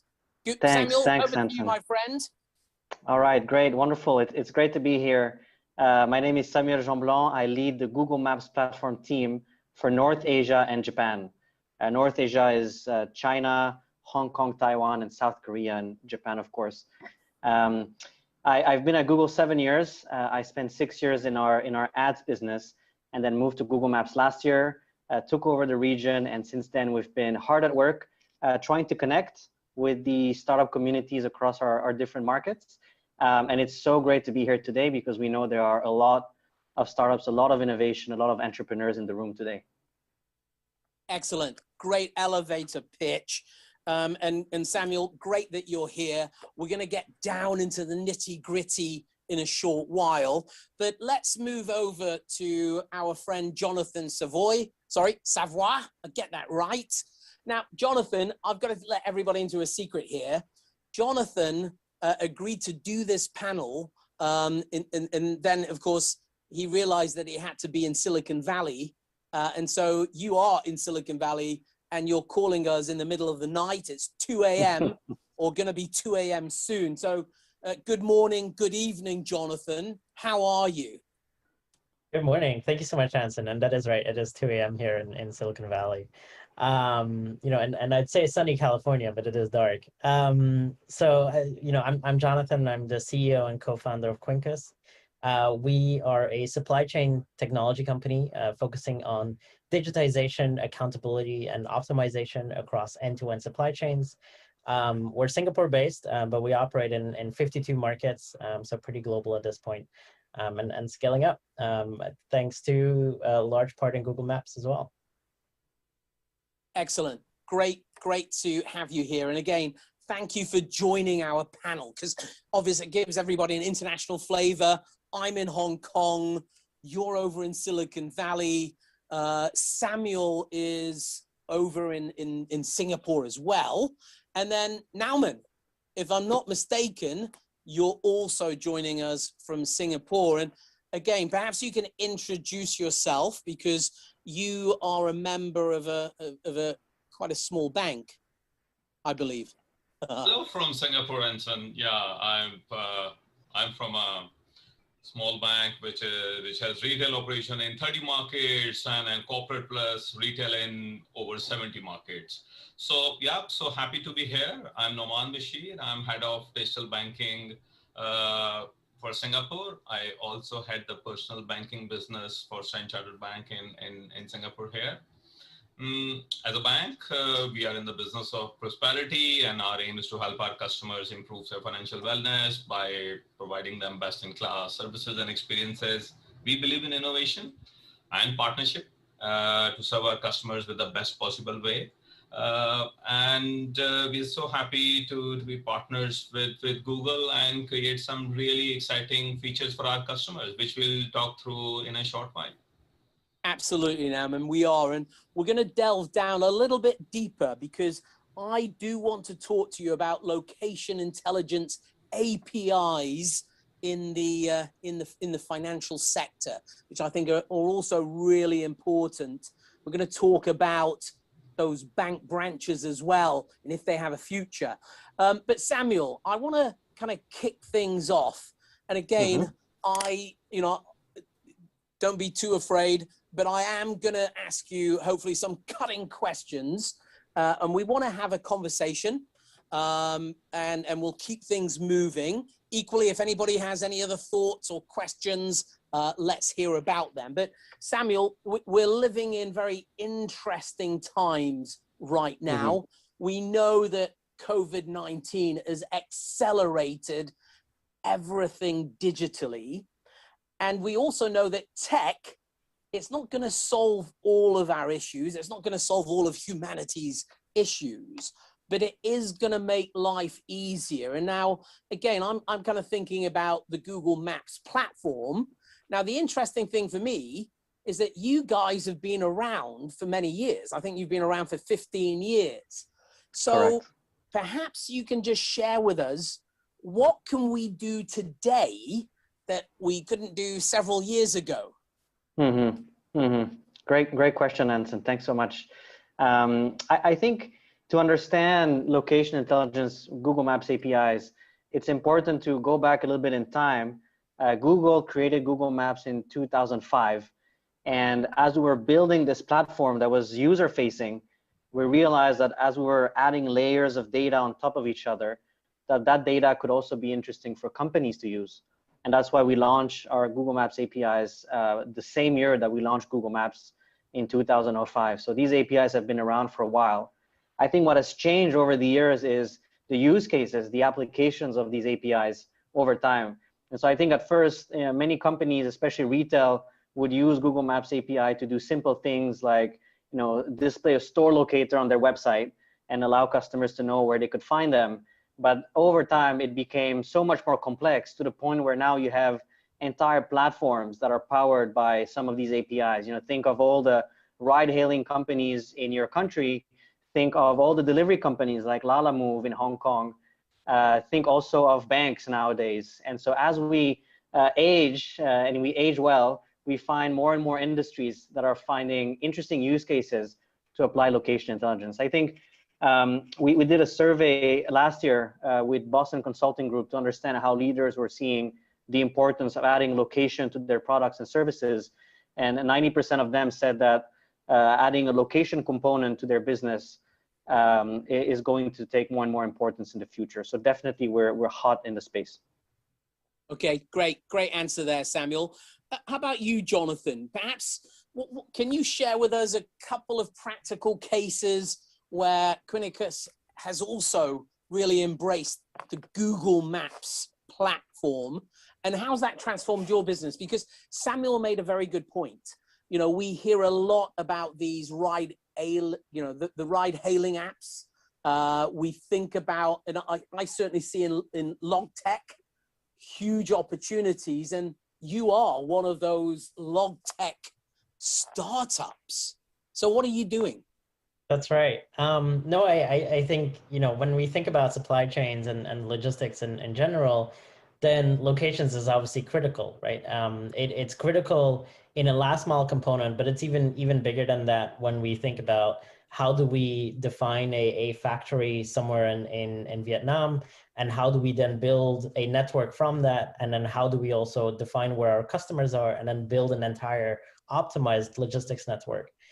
So we use it in a couple of ways. I think that the primary one is actually just figuring out a location, which is harder than you may think, where you have end consumers and customers that are putting in addresses and all kinds of creative ways, I'd say. And then we have to essentially figure out what that address is. And then a combination of both our own technologies as well as Google's technologies to be able to define what these locations are better, and define the geocodes as well as corrected addresses, such as where that actual location is with a certain confidence. That's, a simple use case, but absolutely critical. And, then visualization components on top of Google Maps, where as consumers, we're becoming more and more observant on where our package is or where our shipment is, and powering that through Google makes sense. Yeah, no, I think you're right. I think that is really important, that last mile delivery. And also the consumers today are demanding a far greater level of transparency. They want to know where those packages are as well. So absolutely, I think that's a great example. And Nauman, I'm also going to come to you because, we can see the logistics side very obviously. Let's bring it down to the traditional finance sector, the banking sector, where you live in. Standard Chartered Bank, as we know, you guys have been around for a long, long time here in the region. And I put my hand up, I'm a very happy Standard Chartered Priority Banking client as well. But I can't remember the last time I walked into a Standard Chartered Bank branch. I'm just trying to rack my brains. So obviously, perhaps you can share with us a little bit about those technologies that you're using to keep connected with your clients. And obviously, Google Maps have got a role to play there. Absolutely. And first of all, I'm so happy to have happy customers. So this is really heartening. And as you mentioned, right, we are here in this part of the world for over 160 years. And despite being a traditional bank, we have been investing heavily over years to build our digital capabilities. We are building a digital banking app to rival any traditional or fintech app out here. Just to share with you, our app combines everyday banking features like instant account opening, as well as rich wealth management functions as well. Personalized offers with AI-based algorithms, and we create immersive dashboards with actionable insights using advanced analytics. We want to empower our customers with better insights so they can improve their financial decisions, which leads to their financial wellness, which is our broader goal as well. And we love to co-create these experiences and services with our customers because that is how we really find out what their pain points are. Location intelligence and Google Maps, you just mentioned that, is a great innovation. And I'm so happy to share with you that for a bank, how it is helping our customers. When we were talking to our customers, they told us they tend to forget where they made their card transaction. And frankly, all of us do that. Personally, I sometimes do not remember, and I'm myself confused that where I made that transaction, did I make it in the first place or there's something else? And honestly, the way we have been showing transaction details on a statement to our customer, that wasn't helping them either. So what happens in the end, most of them ended up calling our contact center to find more information about that transaction. We acknowledged the problem and we addressed it with innovative technology built in partnership with market leader Google Maps platform and our partners and Google partners as well, Snowdrop Solutions. We call this feature SIS21. What happens now? So now technology scans the payment processing messages, clean all the data, all the alphas and betas and gammas and complex narrations, which normally you pull from merchants and other, find a matching logo, and locate the relevant merchant using the Google map. And then we show on our mobile banking app exactly the customer, what transaction, where did they do that, with the logo and all. That completely eliminates consumer confusion around their unclear transactions. So, we are now elevating this whole experience through SIS21 and giving our customers a visual context where and when they have spent their money. And I'm so happy to share that Standard Chartered was the first one to roll this feature out in Singapore, like many other first we have done it. So I thought that's one of the key use cases I'll share with you. Yeah, good point, Nauman. I think you're right. That's a very good point. But I also want to challenge you a little bit in terms of, as I mentioned to you, I haven't been into a bank branch for a long, long time. Now we've got Google Maps that give us that visual context, and we know where we've been spending our money in those different transactions. Is there still a future for the physical bricks and mortar bank branches? Do you think? What do you think? I think it does. However, if you look at recent years, massive amount of transactions have moved from offline to online, and that just got accelerated last year during when we got into pandemic situation for the first time. And then again, I mean, it was the readiness of our channels, our vision and our strategy from yesterday, which helped us create all those solutions where we could fulfill customer requirements and their needs even. So future of the bank or future of the branch, I personally think that would exist for customers like you, who would do all of their daily day-to-day banking needs could be fulfilled by their mobile banking app or web interface, the way you prefer. However, you may want to have a little more in-depth discussion with your relationship manager, face-to-face, over a coffee, or in an environment where you think you can have a little more detailed conversation around. So I personally see the use of the branch or the priority centers or that place where our customers can meet with our experienced and knowledgeable relationship managers, where they can help them make their investments, plan their structures, and all that. However, I'm also so happy to share with you that in the bank, we believe that we need to bring these two experiences together. So a few weeks back, we have launched a new feature. We call it My RM. So, and through that, your RM can reach out to you through app as well. He or she can reach out to you, share documents with you, get your authentication, your authorization, and you can also reach out to her vice versa over voice or exchange documents or share information with them. So I think the power of technology is bringing both these things together. There's a human being who you trust, or probably you have been working with your RM over years or over a long period of time. You still want to have that connection, that interaction with them. So now in Standard Chartered, we are bringing both things together and providing additional experience, and also with the presence of the RM over there, wherever you need to. No, I think that's a very good point. And I think as you pointed out, one thing that happened in 2020 is that COVID-19 has accelerated everything to that digital platform. And it's interesting because, again, wearing my head as head of consumer retail for the region, we look at places like mainland China, where digital payments today, you're looking at 852 million users. Those numbers are incredible, and they've accelerated over the last 12 months. So the writing is on the wall.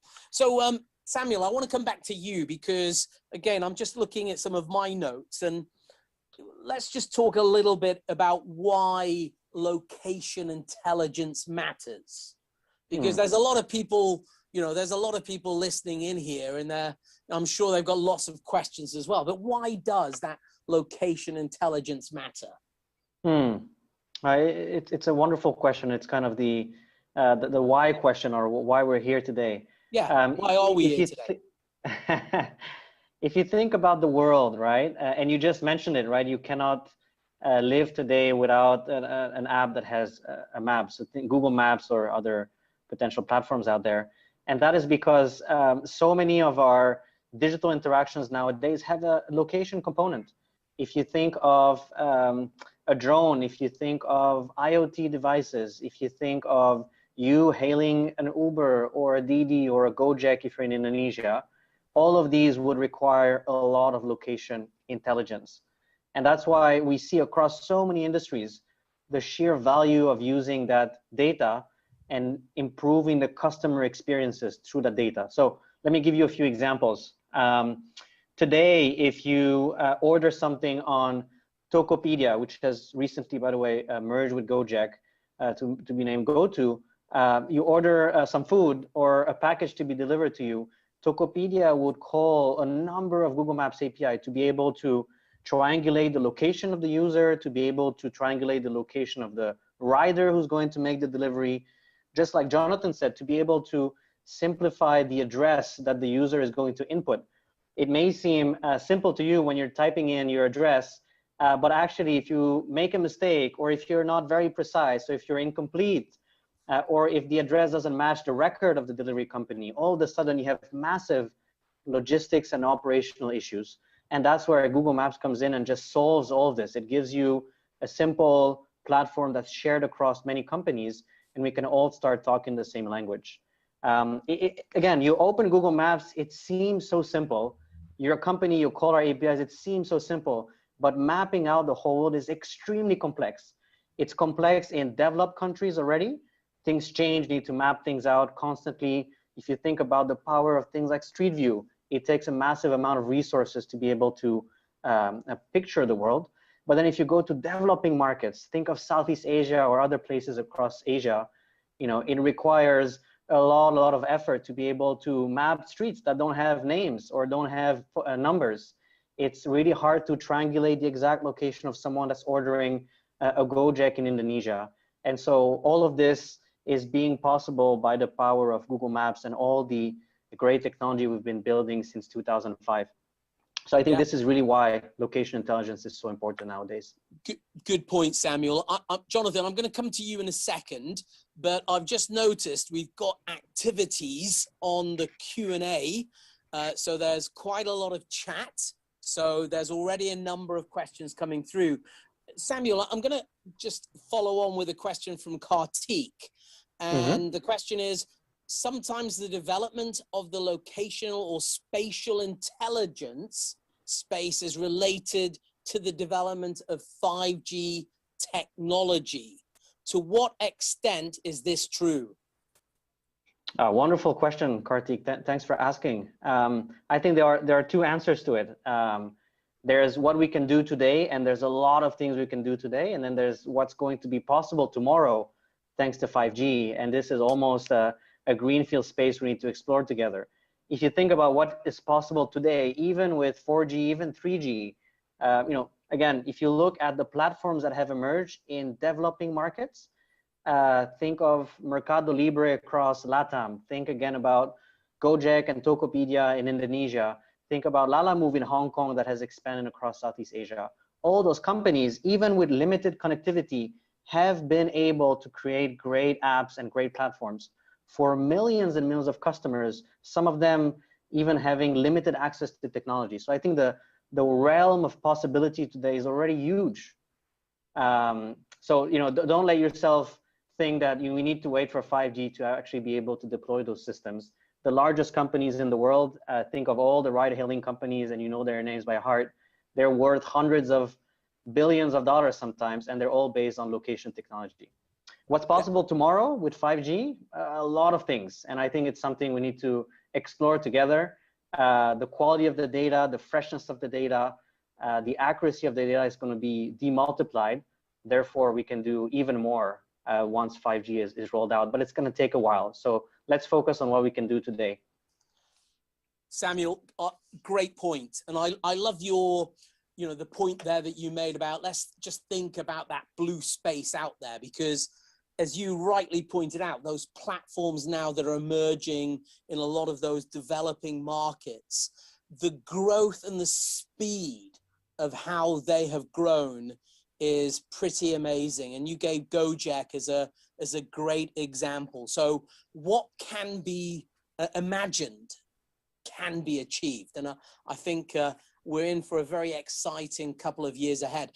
Jonathan, I want to come back to you as well, because again, and again, Samuel keeps talking about the ride-hailing apps and the growth in the ride-hailing apps, but equally on that last-mile delivery and the logistics space, huge opportunities. Absolutely. I think, you know what, there's something interesting that has happened in the last 12, 18 months, right? Since the pandemic, logistics has gotten an extreme focus because we all moved indoor, and suddenly we're all expecting our food, our deliveries, our packages, our shipments, our gifts to arrive at our doorstep much more than we did ever before, putting huge strains on supply chains, and logistics companies had to transform. They had to come out of somewhat the Middle Ages and move into technology, and integrating locational technologies is kind of step one, because you have to figure out where the consumer is, where the customers are, where my hubs are, or where I'm actually flying stuff to or driving stuff to. And then once I've done that, Samuel was talking a little bit about matching the closest or the best driver. A similar concept is in logistics, where you have to optimize the routes for the drivers in real time as orders are coming in, and locations are, again, absolutely critical in that. And I only see that, accelerating, Anson. I think the world has really changed in the past 12 months, and that will continue to. We're seeing that too. We've seen tremendous growth in the last 12 months that was unexpected, and favorable, but unexpected. And I think it's certainly an opportunity now to just keep driving that digitization and that that growth in logistics and supply chains. And Jonathan, sorry, one follow-up here. I'm sure you're seeing a lot of savings and optimization, right? Thanks to better logistics. So can you say a few words on this? Imagine all those companies, e-commerce, shipping hundreds of packages. If they can optimize even one process and make it more efficient, the savings that they can get is absolutely incredible, if I'm not mistaken. It is, absolutely. I mean, so, I think when we look at a supply chain, there's a couple of processes, right? You have the first mile, and then you have the mid miles, and then you have the last mile. If we just look at, for instance, the last mile component, some of our customers who are doing, a couple of 100,000 deliveries, they're saving, tens of millions of dollars a year, just on optimizing better based on locational technologies, right? And by us supporting them, as well as Google Maps supporting them, we're able to do that. And that's tremendous, right? Before, this was all pen and paper. A driver was just drawing out its route on pen and paper and saying, okay, this is what I'm going to do today. Now, all of this is becoming digital and optimized and more optimal. And that's just in last mile, right? Where we see the same when we're drafting out flight networks and optimizing just the capacity on flight. And then again, all the way on first miles when, things are coming out of factories and warehouses. So it is across the entire logistics and supply chain. Yeah, we're seeing huge savings. You're absolutely right in that, Sam. Yeah, very good point. And thank you, Samuel, because I think you're absolutely right in terms of there is significant savings regarding that optimization point using the locational technologies. And I also want to say that, of course, we are talking about the new normal, but actually what we're seeing here in the region is that it's now becoming just normal, because everyone keeps talking about the new normal. And again, it is just normal now. And I think we're talking about the consumers adopting all of these new habits. Those consumers are not going to go back to the old ways of doing things. So I think that's a key message for all of us, right? We're on a journey. We've started this journey. And Nauman, I also want to kind of talk to you and get your thoughts. And we're on this journey. How can you bring the rest of your organization with you? Because you get it, right? You're a digital guy. You're driving digital banking. But management today, not all of the management teams that we deal with are so enlightened.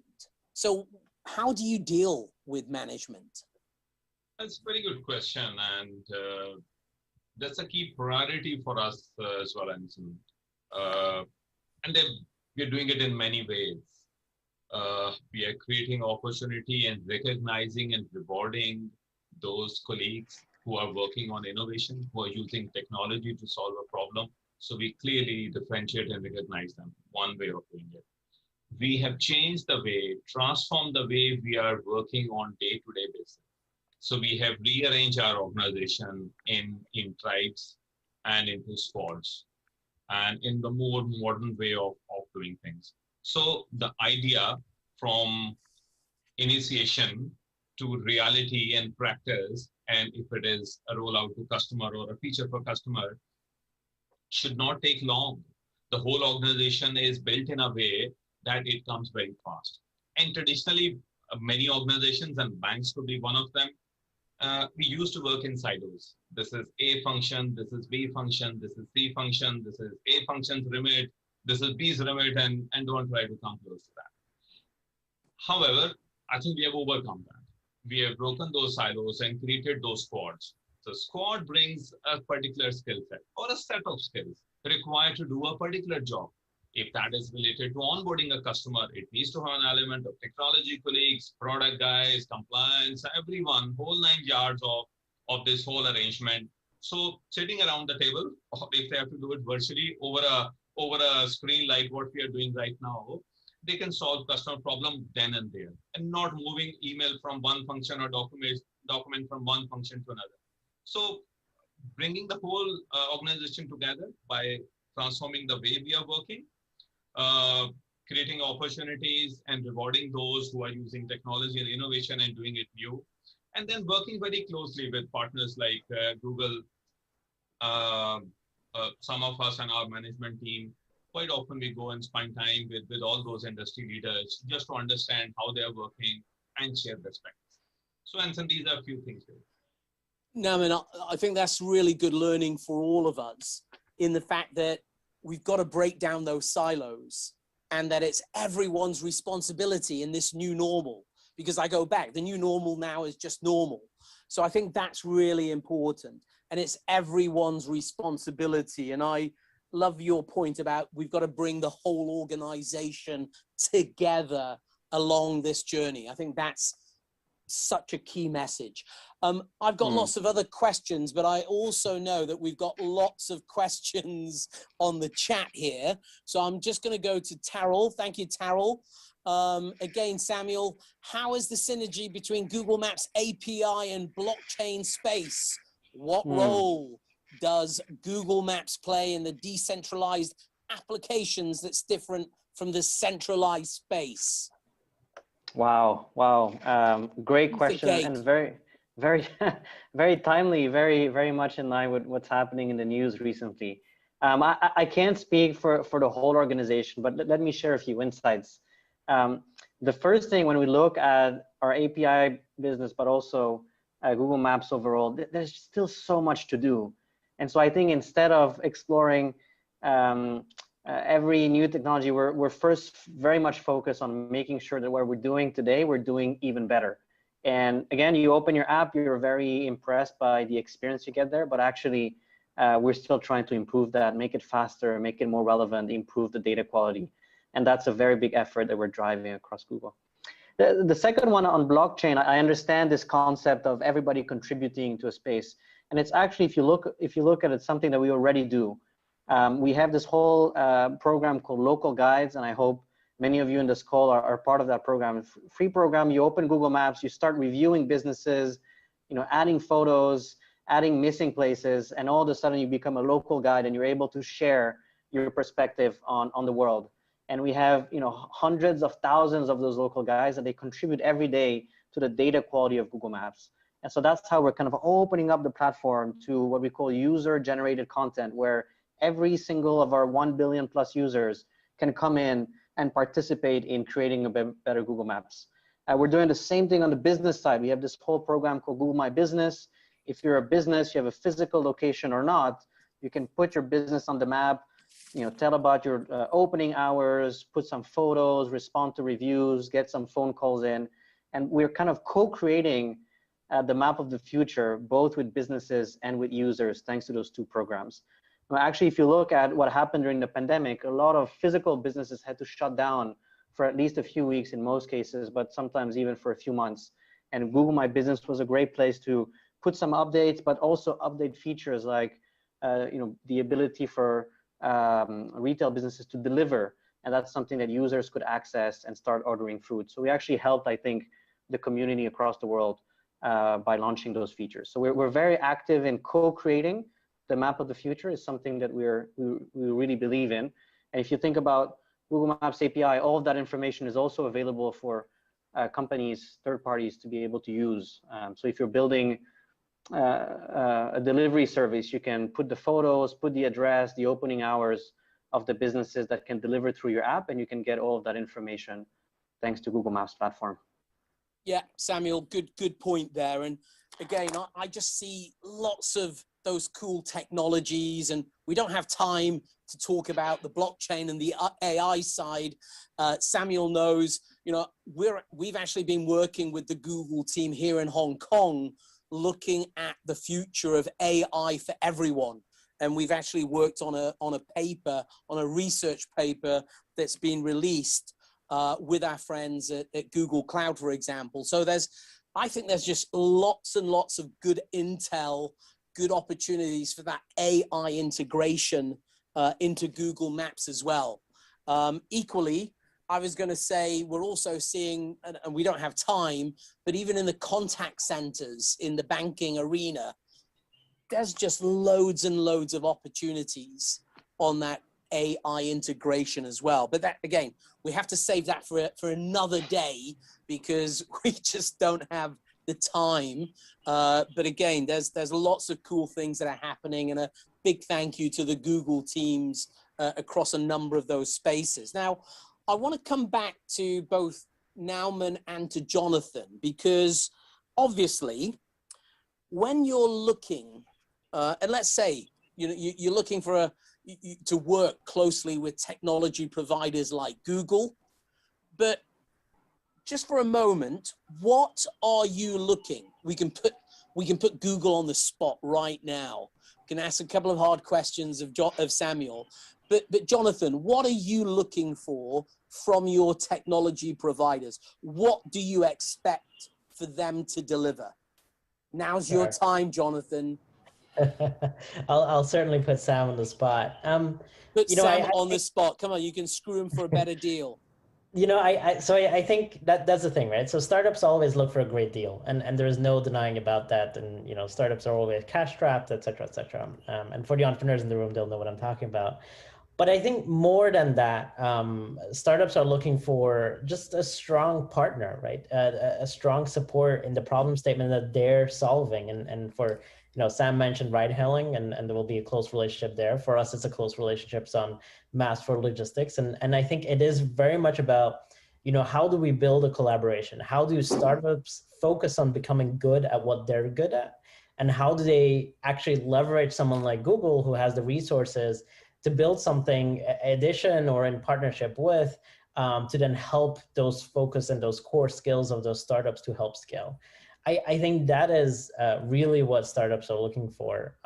Startups can't solve everything, and we have to stay focused. And there are advantages to that. For instance, you can be nimble, but there are disadvantages of that. You don't have the resources, and that's kind of where working with a partner like Google makes a lot of sense, because they can then enhance your own capabilities, where then you can focus on your own strengths of delivering to your own customers.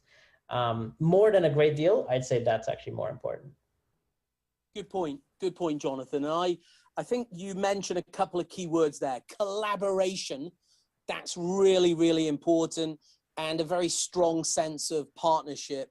And you simply don't have those resources. So by working with the likes of your technology provider, of course, working with the likes of Google, that can help you a lot. Nauman, how about from your side? Because we've heard from the startups and what Jonathan is looking for from Google. How about you? What do you want Google to deliver? Thank you. Thanks, Anson. It has to be about customers, right? I mean, customer has to be the hero of Standard Chartered story, or to say any other organization story, right? With Google, what we intend to work, and we are already working on it together collaboratively, to know more about our customers. We have a lot of information about customers with the bank. There's a lot of information which is outside.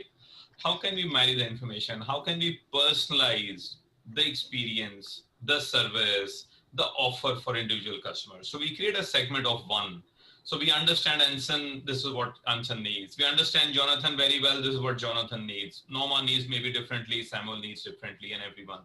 So I think this the level of personalization and working together to create something which is really meaningful for our customer, insightful, actionable, is something we need to do more.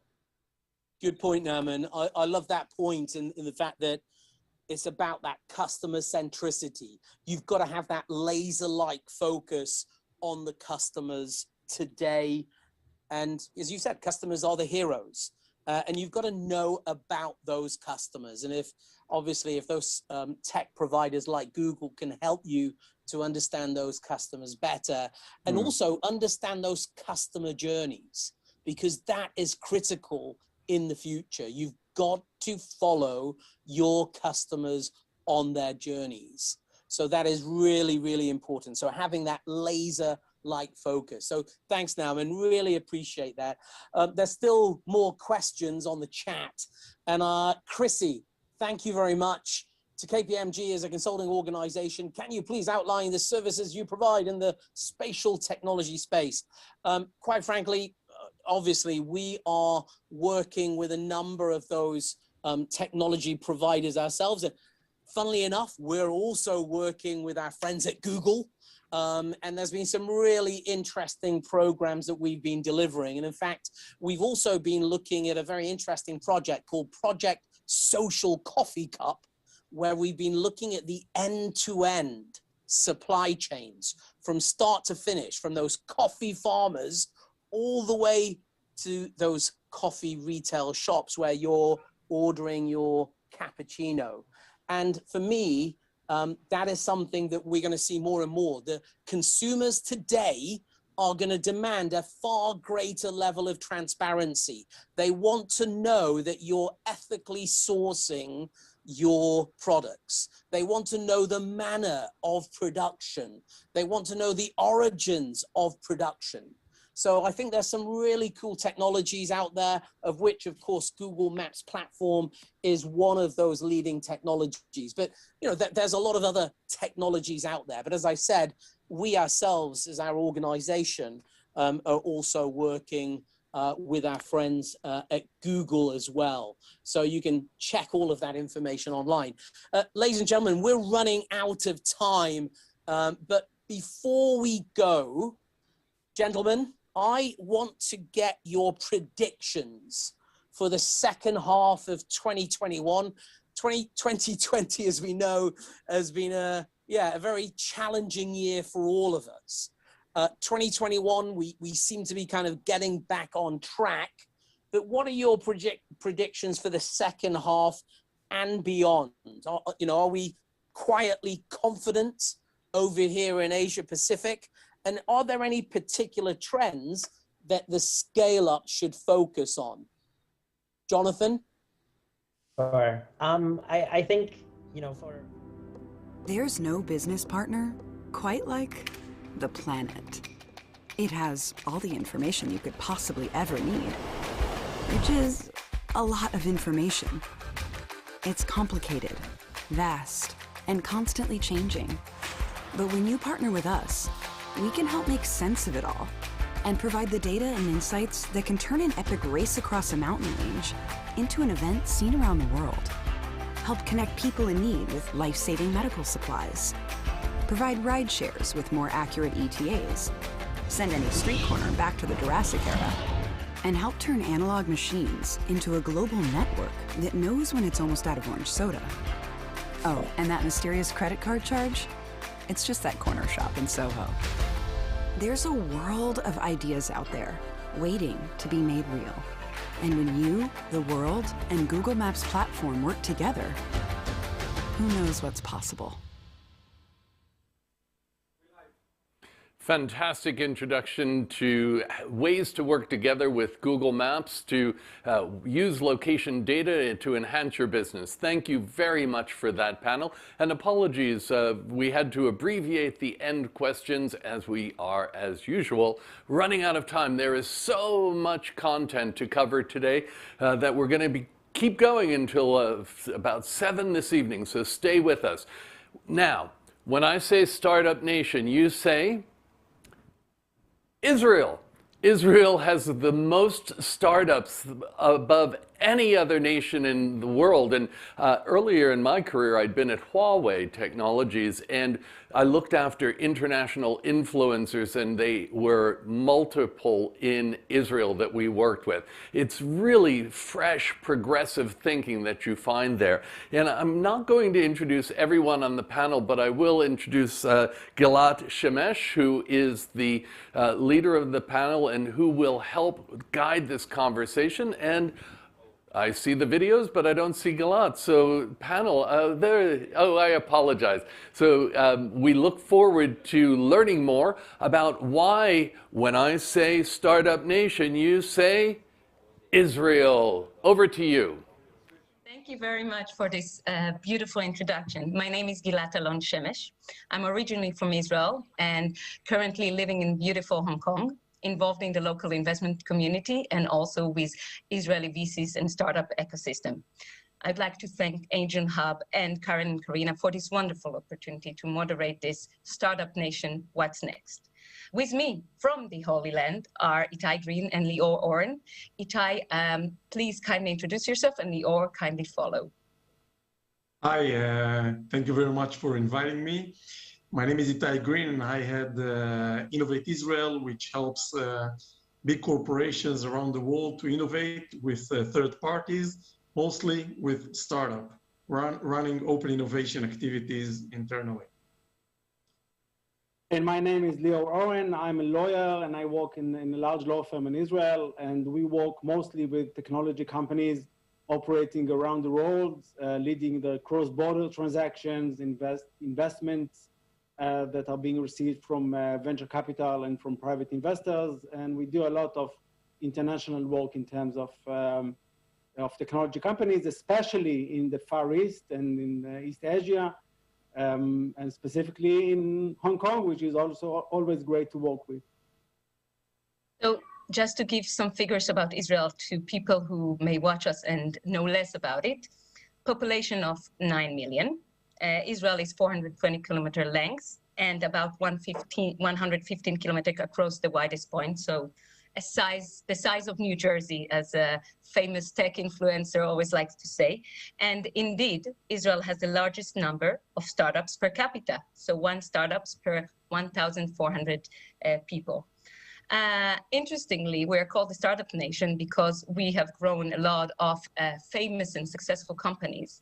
And also in times of crisis, we have achieved a record-breaking year in 2020 by raising $9.9 billion across 578 deals. So just for comparison, in Southeast Asia, population of 650 million, there was raised $8.2 billion. So the comparison and this, is very interesting if you look at the different metrics and factors. So to prepare for this amazing panel, which we are talking about what's next, I wanted to talk about what is innovation in Israel. And I looked for a definition about innovation. And it is a practical implementation of new ideas that result in the introduction of new services or goods. And Itai, you mentioned in an interview I saw that the Israeli society has a unique DNA that strives for solutions that are both creative and quick. So if you had to define Israeli innovation with this unique DNA that you mentioned, what was the best way to define it and what contributes to it the most? So there are many hubs, tech hubs around the world, in Berlin, Hong Kong, Singapore, Silicon Valley, but the Israeli hub is quite unique. And it is special thanks to the culture of the Israelis. The first parameter is the chutzpah, as people are talking about, which is the courage to disrupt, but it's not the only thing. I mean, it's a small place. There is no 6 degrees of separation in Israel. Between 2 people, there is maximum 1 person. So everyone knows everyone, which means that you can really build relationships and create a team and meet your new partners in the army or in the university and walk with them all the way till building the startup till the exit. So you really know the people, and it is very, very important. And there is also Israelis don't take for granted the existence of Israel. So since the army, they always try to innovate, and it doesn't stay only in the army. They take it with them also after to when they build their own startup. I can tell you a short story. When I was heading the innovation activity in Amadeus, I invited 5 VPs from Amadeus to visit Israel. They were all from Europe, from Germany and France and Spain. And in one of the sessions, we invited 5 different head of innovations of big corporations, let's say accelerators, GMs, to speak with those 5 VPs. The first one was AOL accelerator GM, and then Yahoo, and then Coca-Cola, and then Microsoft, and there was also another GM. And they were all coming to the same office of AOL accelerator. At the end, and when one left the room, he gave a hug to his competitor that got in. So at the end of these 5-hour session, the 5 VPs were coming to me and asked me, Itai, what happened here? And at the beginning, I didn't really understand what they're asking for, because for me, it looks really natural. So they talked to me, they asked me, how come 5 different competitors were coming to the same place of another competitor and hugging each other and kissing each other? How come? So, and I think that this is a part of the story. In Israel, everyone knows everyone. Everyone is a friend of everyone. The level of sharing information is very, very high. And thanks to that fact, all the ecosystem is moving faster than other apps.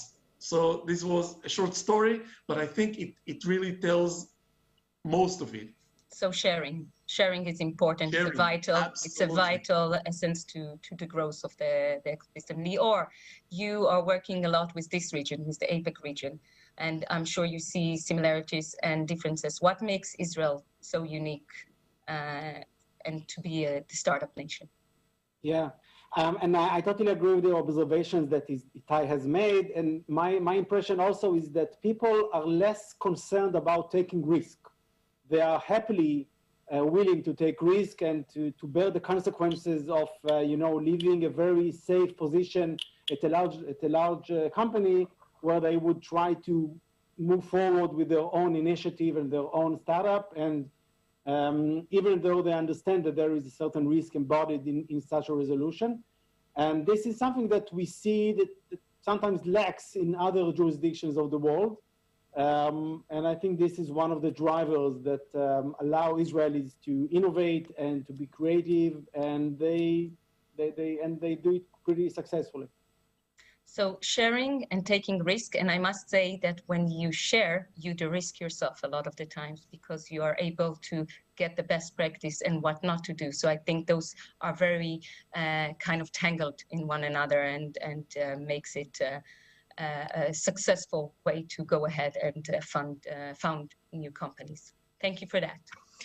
Another topic that I was really interested to look at as before we go to what's next and what has changed.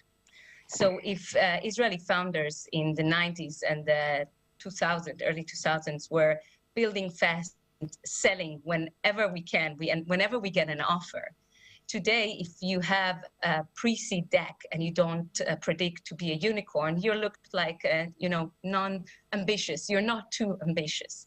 And this means there are new players coming to the space, to Israel. So if we had early in the 90s a lot of early stage VCs backed by government funding, now we have growth investors, private equity firms, secondary markets deals, corporate CVCs, investment banks for IPOs and SPACs that were very, very popular in 2020. Last year alone, every 10th unicorn in the world was an Israeli. And last March, 7 Israeli unicorns were born, where several of them were only a year old, which is amazing. So Lior, in your practice in M&A and so forth, you probably see these trends emerging firsthand. Yeah. What are the main changes you are witnessing, and are we ready for them? You know, regulatory-wise, policy-wise, structure-wise in Israel?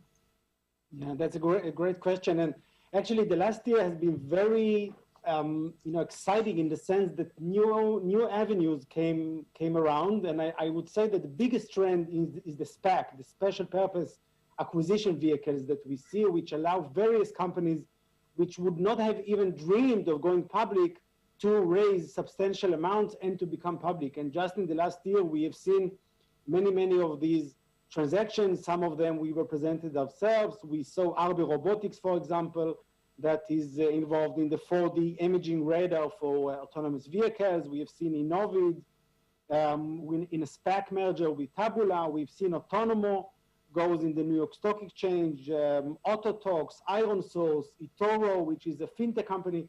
We have seen so many of these doing tremendous transactions, billions of dollars of ability to raise funds, which would have never come to effect in a previous environment.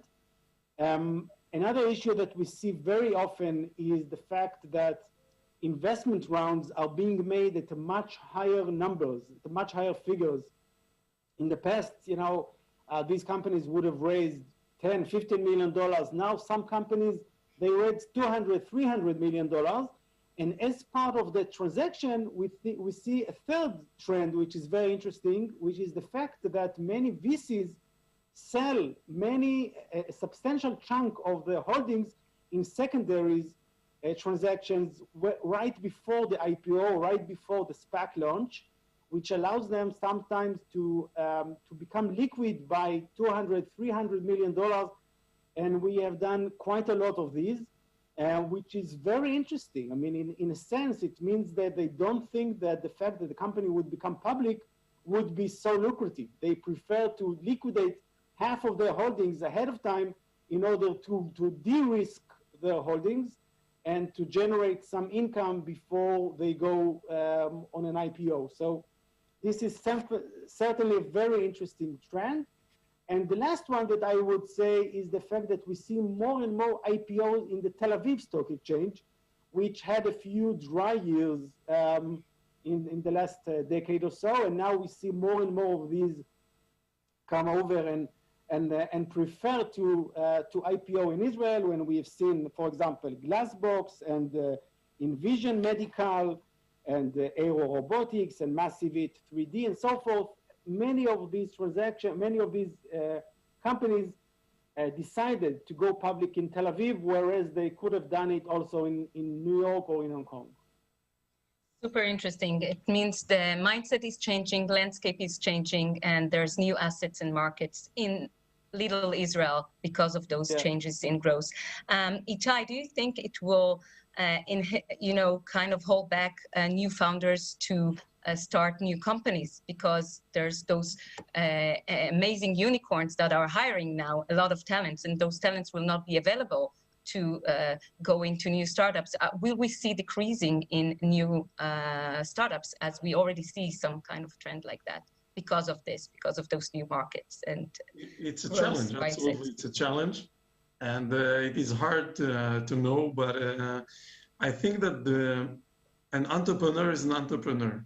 And in most cases, entrepreneurs by DNA will not work for big corporations, and they will start their own venture with their own dream, trying to really achieve their new goal, their new challenge. But absolutely, I mean, it is a challenge for the ecosystem. And I truly believe that thanks to the general environment, ecosystem, and also education system, which really push people to build their own or found their own startup, I think that we will keep on seeing Israelis innovating along with the other big corporations and unicorns that are active in the Israeli ecosystem. I like it. I just got a text from an entrepreneur this week. I asked him, what are you doing? He says, I only know entrepreneurship. That's what I know. So I think it goes very well to your point. Okay, COVID-19, we can't have a discussion about Israel without COVID-19. Probably the first country to get herd immunization via those rollout of the vaccination operation. Israel went from one lockdown to the others. You were very well there. But the Israeli high-tech and startup scene did not stop. On the contrary, they went from work from home to hybrid to hiring through Zoom and raising funds through Zoom, something that VCs and investors 2 years, 3 years ago would never, never dreamed about doing that or didn't even want to consider that. So both of you, you were in Israel in those lockdowns, but you've seen this tremendous record breaking year of fundraising. What contributes to this resilient and adjusting agile mindset in this year that has brought Israel to a record-breaking year in fundraising and SPACs? Maybe I can take it just as a beginning to say that I think that one of the features of the Israeli people is the fact that they are very adaptive. So they are willing to adapt to new changes and new environments very quickly. And I have to say that also from our private experience, I'm working in a large law firm of 300 people, and in one day, everybody went home and started working remote with Zoom in one day, and work just continued flawlessly for the next 6-7 months of constant working from home. And although we were very concerned that work would decline, it actually increased. And it was eventually a very successful year for the business community in Israel. And we have seen a few trends that evolved from this very difficult environment of a global pandemic. One of them is clearly all of the cloud business, which really boomed. And many of these companies acting in the cloud environment, like Trustdome and Perception Point and Wondera, and all of these were very successful, managed to raise a lot of funds, were part of M&As and so forth. This is, every company needed cloud space all of a sudden, and all of their operations moved to work on cloud. Another group that was very successful in this time was all of the project management software.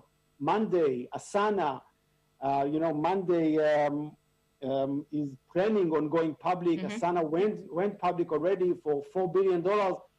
These softwares which allow teams to work from home, to work in a distance, and just to manage all of the teamwork together was very important during this time, and actually will become more and more important as we go ahead. And additional trends are sometimes digital health, meaning to get health treatment from distance, online conferences, just the one that we are doing right now. So all of these were very much positively affected by COVID. So do you believe, Itai, that hiring through Zoom, I heard one company doubled their employees by Zoom hiring almost completely and raising funds via Zoom, because there's investors still that cannot come and meet founders in Israel, but would like to be active in Israel. Will it continue to 2021, 2022? Will this trend, will we see it, or will we go back to pre-COVID in Israel? I think that many of aspects of the new world are going to stay with us. I mean, you see more and more companies turning to hybrid work. So they are not asking their employees to come to the office, to the physical office. You see that, at least for now, many companies let their employees work 2 or 3 days from home. And you see employees that were happy with this hybrid or even working from home remotely. They pick their new employer, the new company that they're going to work for, according to that. I mean, they will not work for an employer that asks them to come and work 12 hours a day, 5 days a week at the office, because they learn. Yeah, and you know, at the end of the day, these employees will really create the impact on the new world, on the employers, because employers cannot really disregard this phenomena. And if they want to get good employees, high quality, they will have to kind of compromise, although I don't think it's a compromise, and hire those really good employees that are willing to work hybrid from home and from the office, not only from the office space. And I think we see more and more. I was actually publishing an article last year on March 2020, trying to have a kind of forecast. How is it going to look like at the day after the COVID? And I must say that in 90% of my forecasts, I was accurate. And one of the aspects was this, that people are going to work hybrid, but not only. I mean, you see that more and more people are doing their purchases online. They will not get back to their retail stores. I mean, they already buy their stuff online. They have no reason to buy offline, to buy on-site. So you see many trends that are going to stay with us. So we see a lot of value. I mean, there are many good things in this COVID. I mean, no, I think raising for funds, the innovation made and a lot. Also raising funds. You know, you don't need to go to Singapore. You don't need to go to Hong Kong. And a click of a mouse, you can be exposed to a larger volume of investors and money. I think it really democratized some of the space. Exactly. And if we're talking about you know, investors that can or can't come because different regions of the world are open or not. So as the song goes, go west, Israeli founders' mindset is always, you know, land and expand in the US. And I'm situated here in Hong Kong in a beautiful APAC. And I'm very passionate about bridging the regions. And I wonder, how can we make this path from building and developing business for Israeli companies here and investing in Israeli companies for him much better? Lior, you're working with East Asia. I'm sure you have a lot of discussions with founders that you represent and with investors that you represent. Why isn't it yet a highway of this two ways of highway of Israeli technology and investors? How can we make it even better? Indeed, I am the head of our East Asia desk in the firm, and I'm trying always to find investors and companies that are willing to go east and to expand their operations in the Far East. And many times we encounter some difficulties in the sense that, at least during the Trump administration, it was the vibe that if you want to work with the US, you may not work with the Chinese and so forth, and you cannot accept an investment from China when you want to work with the US. I hope that now under the Biden's administration, this trend is going to change, and I hope that it will allow more flexibility and to allow to work with both the US and East Asia.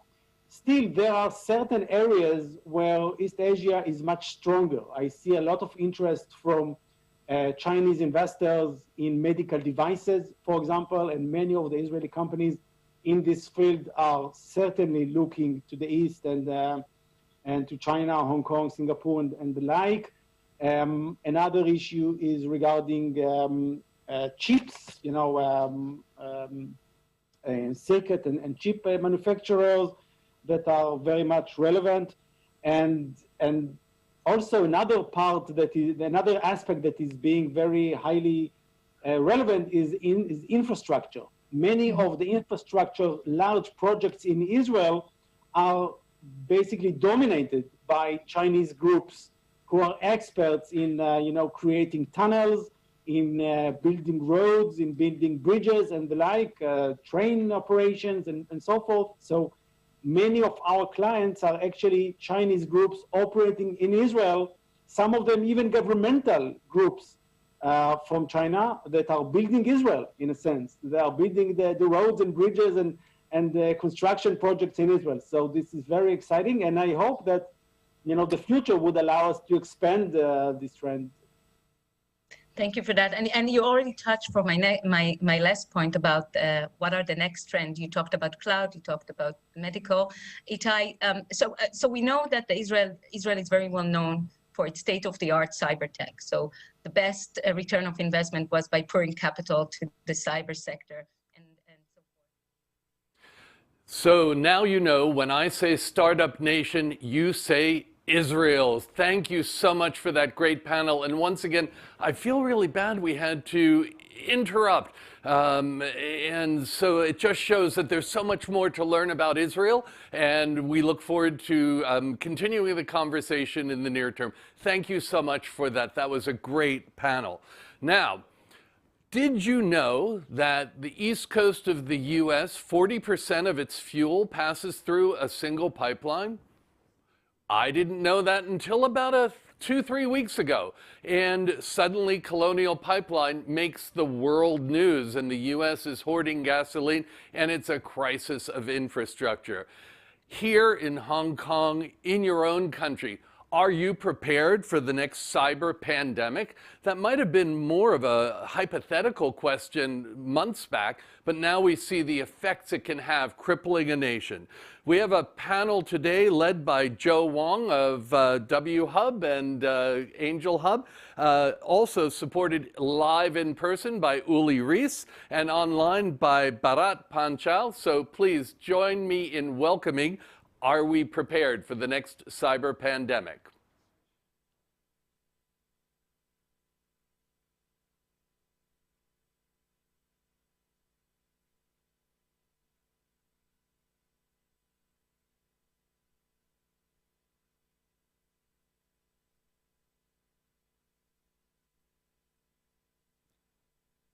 Thanks for joining us today for our session on Are We Prepared for a Cyber Pandemic?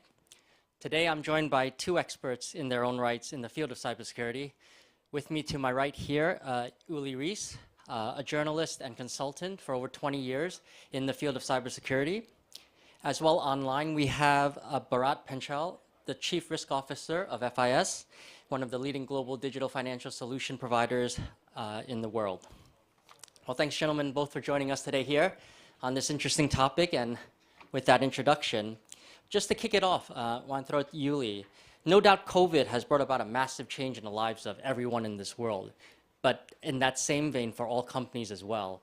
And because of trying to address the change or dramatic change that has been brought about by COVID, companies have had to exponentially increase their digital transformation journey. And as such, perhaps left us vulnerable to cyber attacks or these sorts of risk.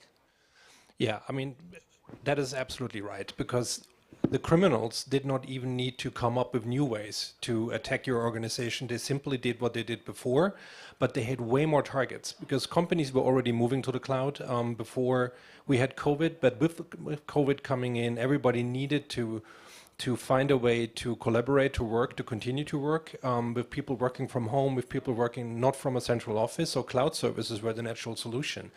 But cyber criminals were traditionally very good at stealing credentials to log into these cloud services. And all you need is like one employee from one organization. You have to use an name and a password. You log into their email account or whatever is hosted in the cloud. And from there, you can find your way through the organization. So if you look at the numbers, all of these traditional attacks that we saw before, like misuse of credentials, which is always the first step to get into an organization, or phishing, none of this is new. We have seen this for 10, 15 years, but it of course ramped up because, as I said, there were way more targets than there were in 2019. Interesting. And Bharat, in your field, in the field of fintech and financial solutions, do you see the same vulnerabilities?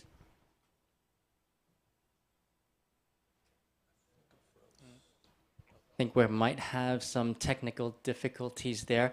Yes. But finishing up just what we were just talking about, Yuli, in terms of just the simple ways that we can be affected by these cyber attacks and such.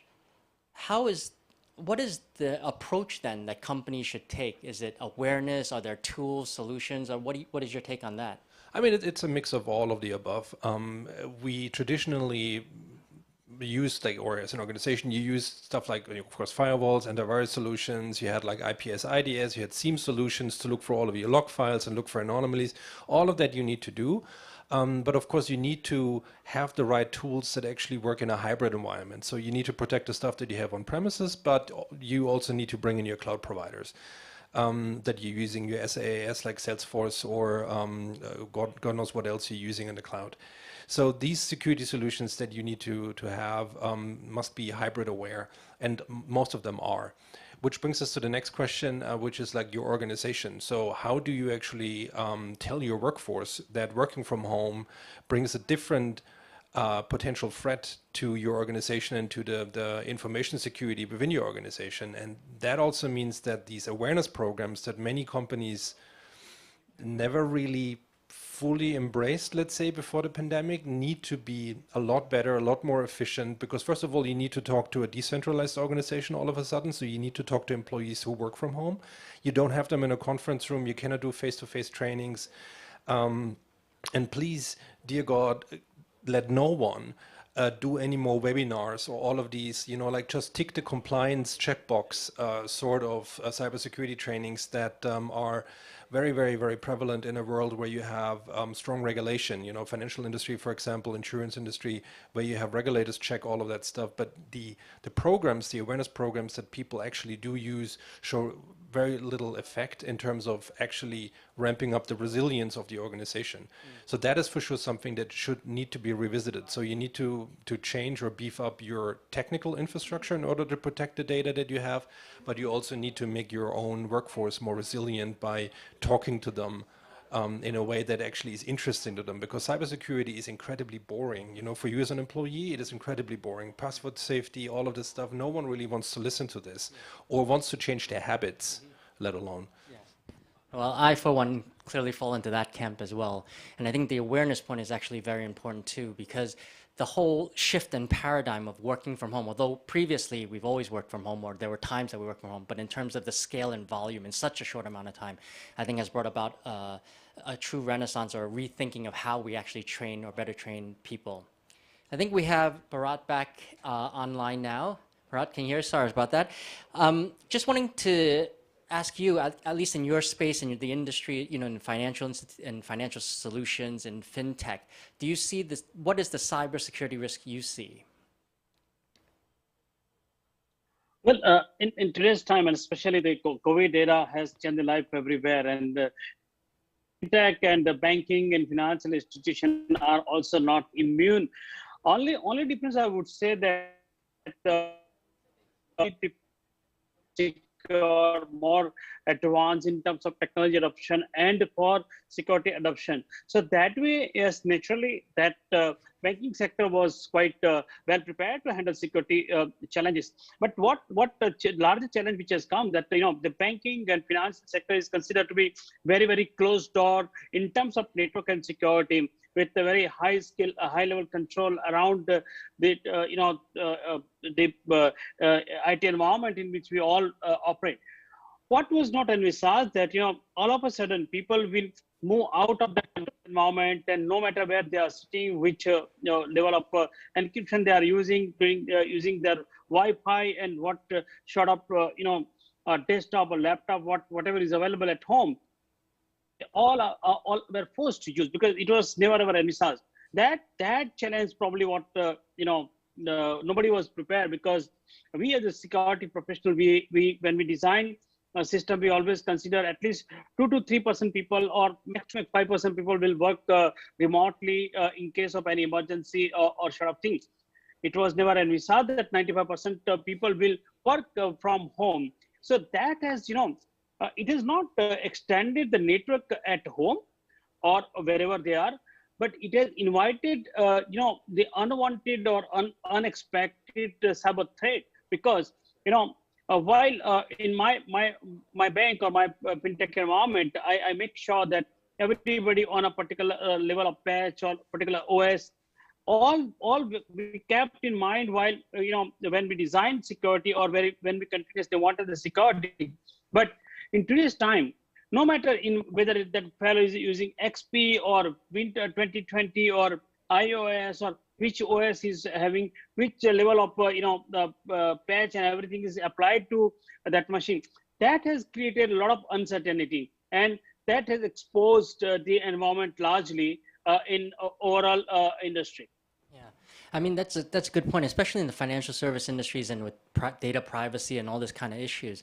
I mean, I know working at a bank previously myself, there's a lot of BCP or business continuity plans that everyone had in place. But to your point, generally that's a small, you always assume it's only a small percentage and a low probability of it happening. But because, again, in a short amount of time, you virtually had to move in your entire workforce and effectively your systems and sort of open it up somewhat a bit to this vulnerability. So that said, into in your area in particular, Bharat, what would a cyber pandemic actually look like then, or what is the real risk that we need to look after? Well, there was a few years ago that there are companies which are hacked, and there are companies which are they are not aware that they are hacked. So in reality, they all are hacked.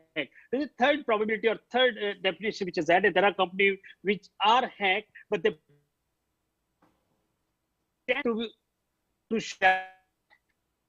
That's a real cyber, because while we are dealing with the COVID or the pandemic situation currently, but I don't think so that the overall environment in which the IT penetration has happened, it is a point of no return. I mean, we just cannot imagine our life without technology, and that kind of a dependency on technology has opened floodgate for so much. So for the cyber criminals or black hat people or whatever you may say, we as a human being, we are struggling with one virus called COVID.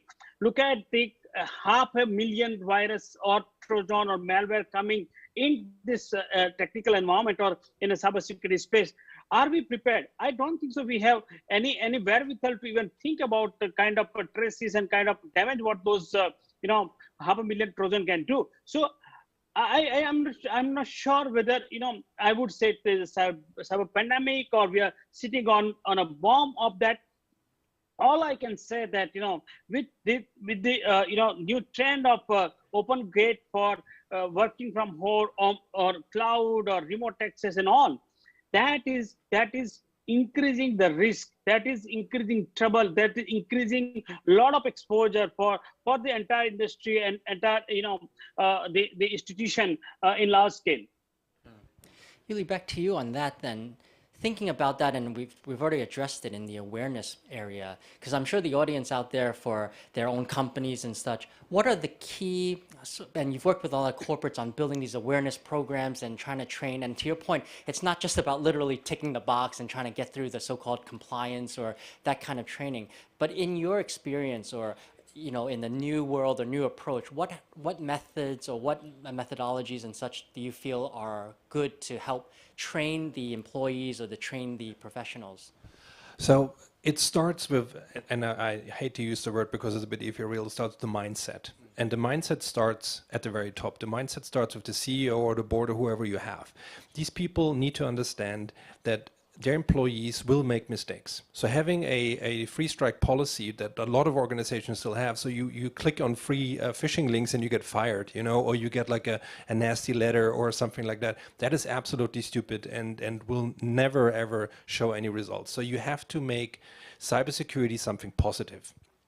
If you hand out vouchers, like, I don't know, like 50 Hong Kong dollar gift vouchers to the employee who forwards the most phishing mails to the IT team, or if you have an entire department have dinner on the company dime or whatever you want to do, this is up to your individual organization. But again, you have to connect cybersecurity with something positive.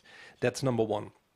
Number two, and that's easier said than done, actually. And number two is that you have to meet the organization wherever they are. And that doesn't necessarily mean where they physically are, but where they are in terms of their level of expertise and knowledge. You cannot talk about cybersecurity to a software developer the same way you talk to someone who works in logistics and only uses a PC once a week for 15 minutes to read his email and maybe take care of his holiday or do something that he has to do in SAP.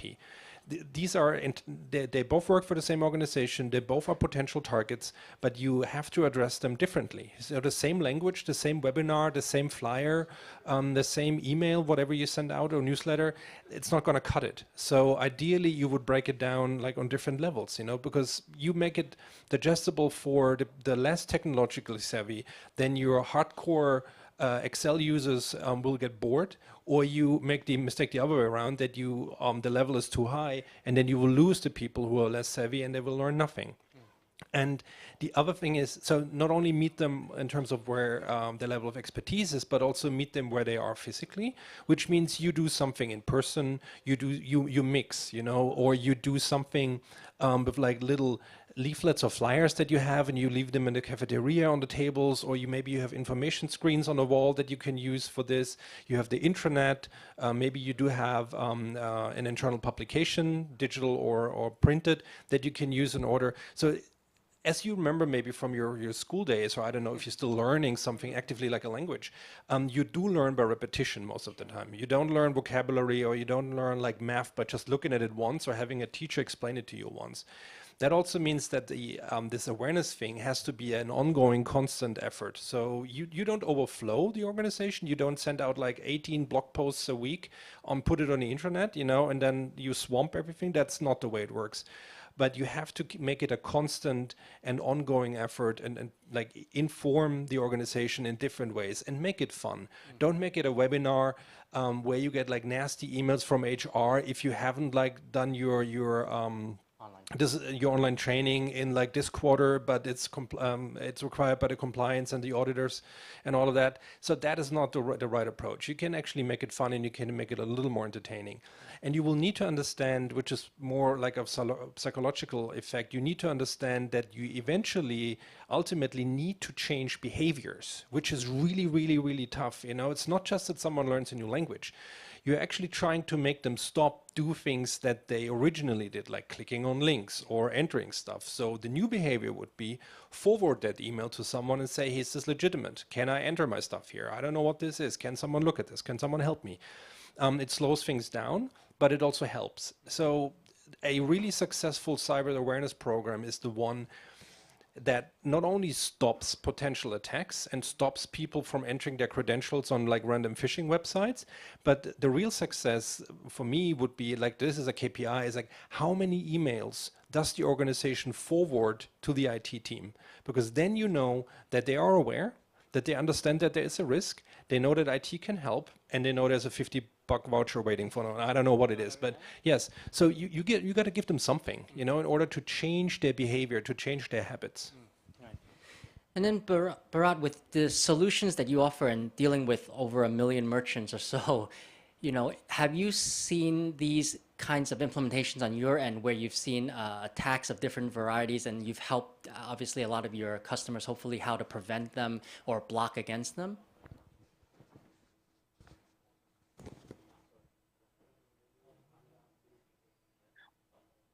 Aspect about cyber security or cyber attack, there is one perception issue, larger perception issue, that everything is protectable.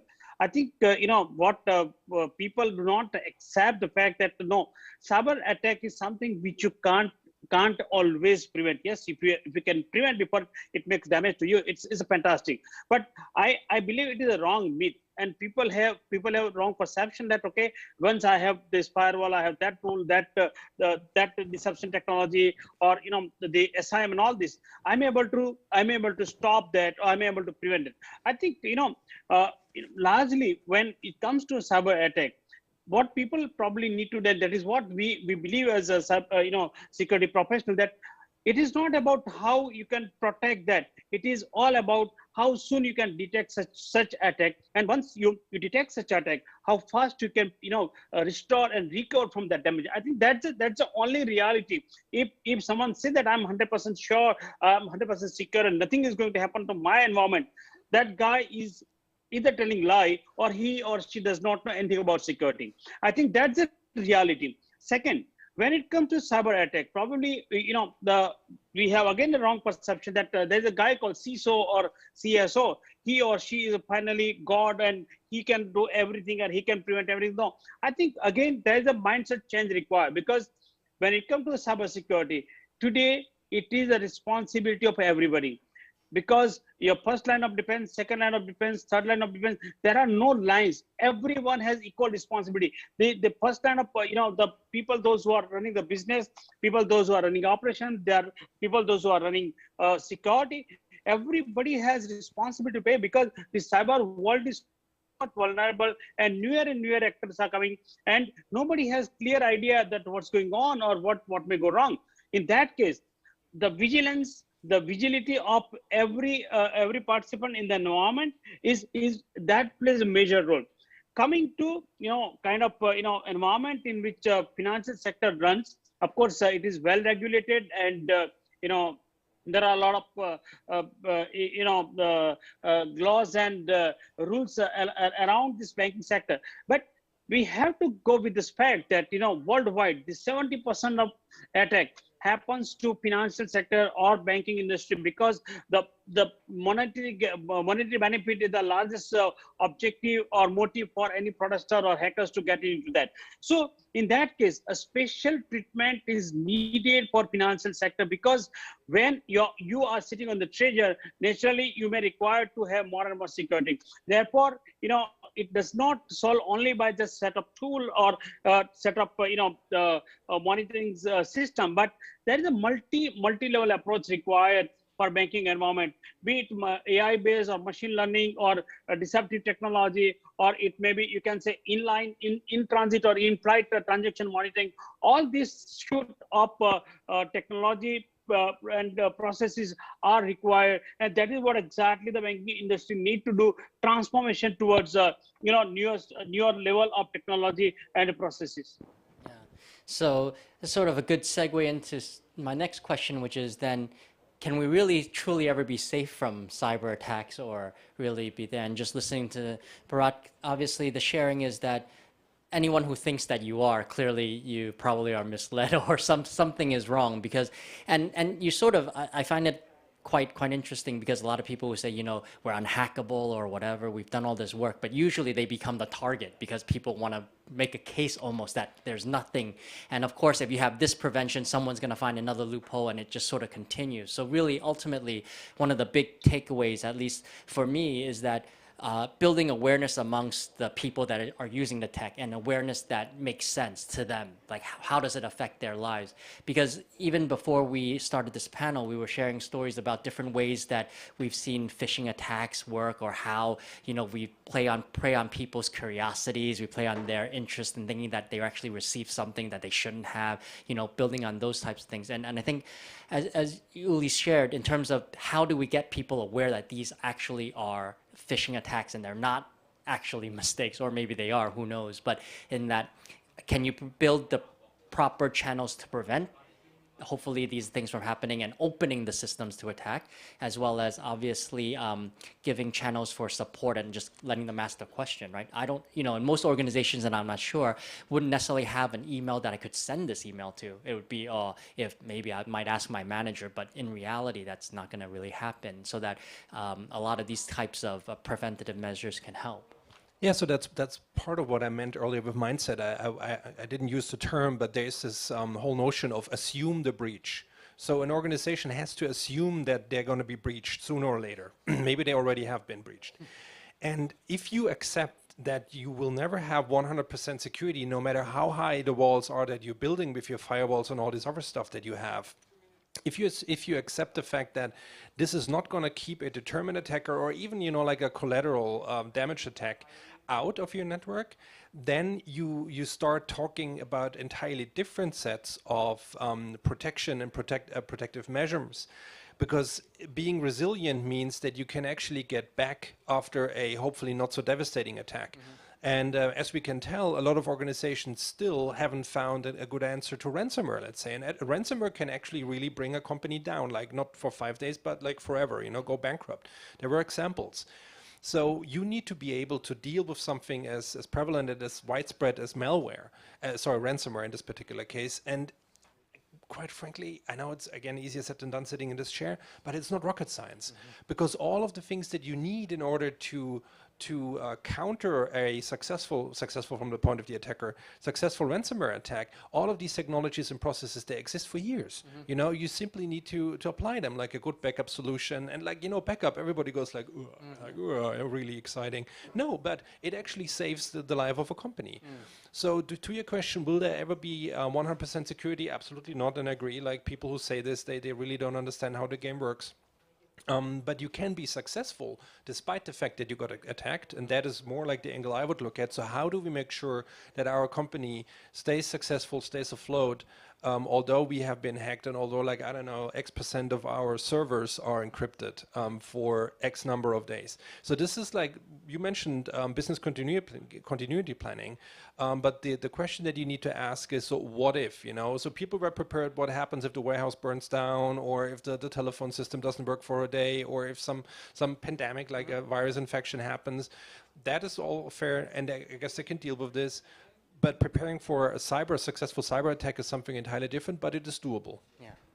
No, that's great. And you know, this topic, we can go on forever, but really, I just want to take a moment and thank my two guests here with me today. I think we've gotten a lot out of this session, and learning about really the solution maybe to everything is how do we increase that awareness and make sure everyone that's touching technology or touching our systems in one way or another is somehow aware of the dangers that are out there.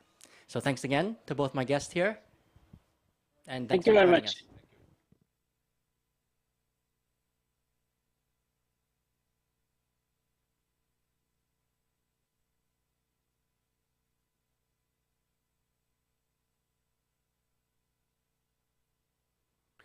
Thank you very much for that panel on the next cyber pandemic, and are we prepared? Note to self, remove the little post-it note with my password from the computer in my office. But hey, we all are sloppy humans. Look, we're going to now switch gears and talk about democratizing data sharing. Now, I don't know about you, but I feel very comfortable at night knowing that my data is in the hands of a money-making Silicon Valley entrepreneur, and they can do with it what they want to make as much as they can off of my back. Maybe I'm not as comfortable with that. Now, we've got a great panel lined up. Irina Adamski, Dirk Marseille, and Angelina Kwan to talk about democratizing data sharing here at Scale Up Impact Summit 2021. Thank you, Walter. Yes, thank you so much for that lovely introduction. Actually, now we're live from Berlin. A very warm welcome from my side. My name is Dirk Marseille, will be your moderator, introducing my two guests later on. This event, as you know, is part of the Asia Berlin event series, because here in Berlin, in October, there will be the Asia Berlin Summit, a big event where everybody can join digitally, but maybe even physically. And this event, as part of the conference, is also meant to already warm you up a little bit for that conference later in October. So check it out, asia.berlin. And as you already said, indeed, we're going to talk about democratizing data sharing. And what is really interesting is that we're not going to shy away from the hard questions, because we're going to talk about ethical questions around data sharing. And of course, what then comes into play, policy, so governance.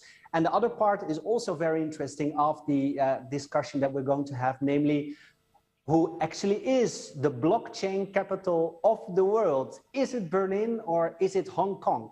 So my two guests will shine their light on that. I'm going to start with our guest, Angelina Kwan. And firstly, please, Irene Adamski. They will introduce themselves very shortly, then we'll do a panel, and then there's also room for questions from the audience. So a lot coming up. And the first one who I would like to give the opportunity to introduce themselves actually is Irene Adamski, live from Berlin. Irene, take us through your life, what you're doing, why blockchain, the hard ethical questions. We want to know everything there is to know about that. And I love that in 5 minutes.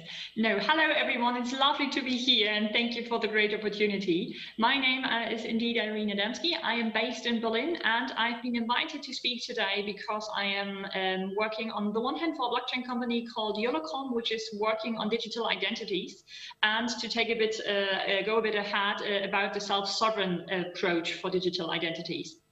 And on the other side, I'm also General Secretary of the German Blockchain Association and working with INAPA, which is the International Association for Trusted Blockchain Applications, a bit of a mouthful, but we have a couple of working groups and I'm chairing the one on energy. So that brings me here with a little bit of expertise on all these very complex topics. And personally, I have quite a bit of connection to Asia. I've got family in Japan and I've got a master's degree from Shanghai Tongji Dashi. So that's my portion of the Asia part. And I'm happy to be here. Thank you very much. Thank you so much, Irene. Angelina Kwan, please. Sure. Thank you, Dirk, and thank you, Irene, and welcome, Irene, to Asia. And I look forward to this. My name is Angelina Kwan, and I'm the Group Chief Operating Officer and Group Risk Officer for the HashKey Group. And what do we do? The HashKey Group is an independent subsidiary or an independent company of a larger, very large company called Wansheng Blockchain. And Wansheng Blockchain originally started as an automobile parts company. And our founder, Dr. Xiaofeng, came and built a blockchain company, which is now probably even bigger sometimes than the automobile parts company. And what we do in Wansheng is we specialize in blockchain applications. And some of the more interesting blockchain applications includes smart city, in terms of blockchain projects, in terms of even counting cows using a blockchain and tagging them so that you can track how the cows are growing so that the farmer can actually monitor the cow and its growth. So it's fascinating what you can do in terms of the blockchain. My particular company that I work for we are hopefully the second in line to receive a Securities and Futures Virtual Assets Service Provider license in Hong Kong, which means that we will be the second firm in Hong Kong to hopefully obtain a virtual assets license, which will allow us to offer exchange services as well as tokenization and trading of Bitcoin and digital assets. So it's very, very exciting what we're doing, and it's very, very cutting edge in terms of, we hope to be the second one. Just recently, the Hong Kong government has announced on Friday that we will be licensing other service providers more simply than our license. Ours is actually almost exchange-like. And so ours has actually been around for a year, and it's called the opt-in license. The new license that's coming out will probably be promulgated towards the end of the year and start in 2022. So my background and my expertise is actually regulatory and to some extent technology. I used to regulate Hong Kong exchanges and clearing. Then I went to join them to actually set up the compliance department there. And there we were starting to work on blockchain for clearing and settlements, looking at what was done in Australia for their blockchain settlement systems. So we were looking at the same in Hong Kong. So you're seeing Hong Kong now really move into the blockchain area, and we can talk more about that together. But that's a little bit about me, and I look forward to more discussions.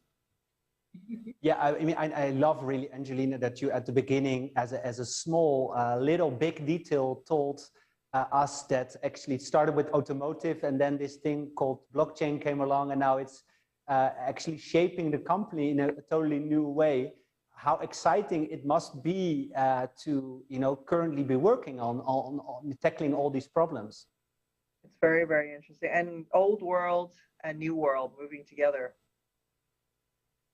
Exciting. Irene, Irene, could you, from your perspective, also elaborate a little bit on exactly this topic? So in general, the old world and the new world, how you see it, what will change? I think that's a loaded question, and coming from a slightly academic background, I would almost want to do a definition round of what's the old world and what's the new one. Are we talking geographic? Are we talking economic? Are we talking technical? I think all of these things are coming in together. And we had a little bit of a discussion beforehand about where our perspectives on all these things lie. So I have a bit of a legal background as well in policy, which brought me to all these discussions.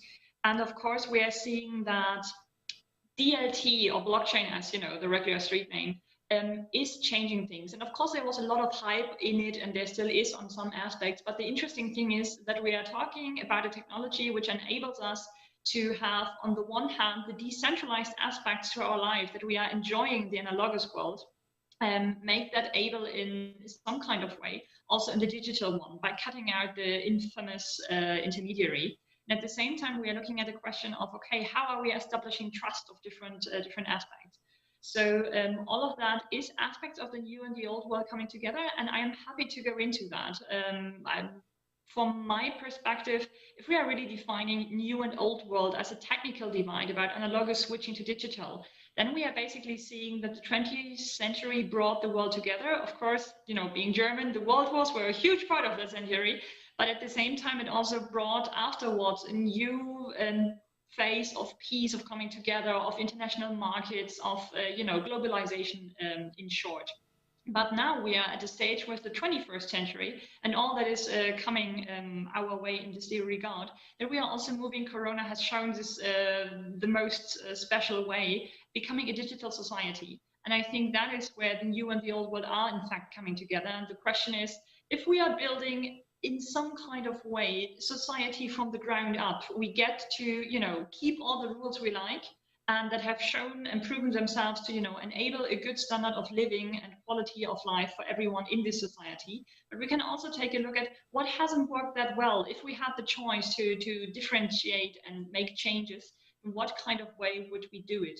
And here, blockchain technology on the one hand enables us, okay, if we can take out more intermediaries than ever before in the digital society, shouldn't we go for that? So make interactions more direct and enable people to take accountability in the positive and, in the sometimes exhausting sense of the word, and move forward. And at the same time, about things we want to keep from the old world, if we keep calling it that, is of course something that is trust. Because now I can see Dirk and I can see Angelina. I sadly cannot see the audience, but I'm sure all of them very good looking and very, very kind people. But basically, since we do not have a direct interaction, how do I trust my gut feeling? Is this a person I want to trust? Is this a person I want to trade with? Is this a person I want to grab a coffee with? It gets trickier, especially if the data in between is then also handled by an intermediary. And that is, I see Dirk wanting also to ask other questions, but basically in this trust scheme, how do we keep the trust that we are enjoying in the old analogous world within the digital society? That is basically where self-sovereign identity questions come in, which are themselves then anchored in blockchain. And you tell me, Dirk, how do we go forward? Well, exactly. I mean, I love it actually that you're so academic, because I think when new topics arise, it's very important to think about definitions so that everybody can actually tag along and that we know of each other that we're talking about the same thing. Another aspect, and that is actually my first point when it comes to the data sharing and governance, is the adoption rate. And there also the local aspect, of course, is very important because it's Hong Kong and Germany. And when you look at like the old world of where technological developments in Germany and in the EU were before, and now going into this new world that you describe, Can you actually see real changes in the way how politicians think about policy making? What about that share already now in the current debate to make it very practical and not so academic? Oh, lovely. Thank you for the question. Yes, we're definitely seeing practical issues. I think the most well-known one internationally is, of course, the GDPR regulation that has been brought forward by the European Union. It's something we've discussed earlier and joked a little bit about, that the European Union has many strengths and many weaknesses, and sometimes the weakness is that we are regulating too much. And it's like a squabbling family. Everybody needs to have a say. Everybody needs to get their pound of flesh. And sometimes that can take forever. But the good thing is that when there is a consensus about how to handle a huge issue like data privacy, usually it has a level of sophistication which then lends itself well to adoption internationally. And that is exactly what we saw with GDPR. So I would absolutely tip my hat to Hong Kong, which is a very fast-paced environment and very much eager to, try how do these things work. A much more agile process about tackling issues. And then in Europe, you would have basically a much more sedate pace about what is, the most long, sustainable and long viable approach to that. And then to maybe go back to some more practical examples from Berlin about this is that, especially since this is my daily bread and butter, the digital identity aspects, we have now 4 huge pilot projects within Germany where basically identity cards will be put on smartphones, and then via a so-called smart wallet, you will have your ID and be able to, not just pay, but basically show your identity, but also show your driver's license in a police check. Also basically have all your health insurance and other aspects within it in order to get the paper-based way we are doing things, especially in Germany, down and up to speed with the 21st century. And that is basically what we are working on. Angelina, your view on that?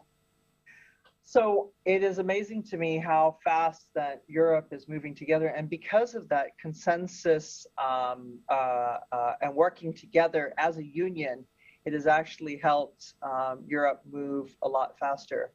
So of course, our parent or our sister or whatever you would call it, China up north, has actually embraced the entire digital market much faster. And I spent quite a bit of time in Shanghai a few years ago, but now when I went back up, I found I couldn't pay for anything because I don't have any bank accounts.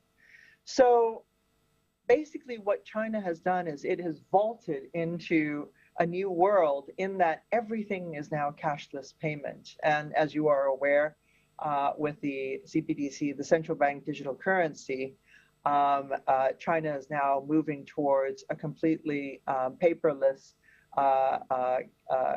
payment system. Hong Kong has slowly moved into this area, and the Hong Kong Monetary Authority is slowly moving into this area, but not at the speed at which China is moving.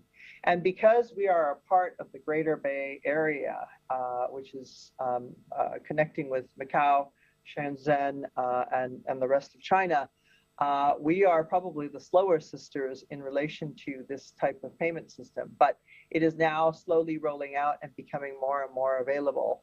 Not quite as exciting as Irene's situation, but you're seeing pockets of movement. And now what we need to do is connect them all together. So our regulators for different areas, so the HKMA, for example, looks at payments and banking. They will promulgate the rules in terms of data privacy.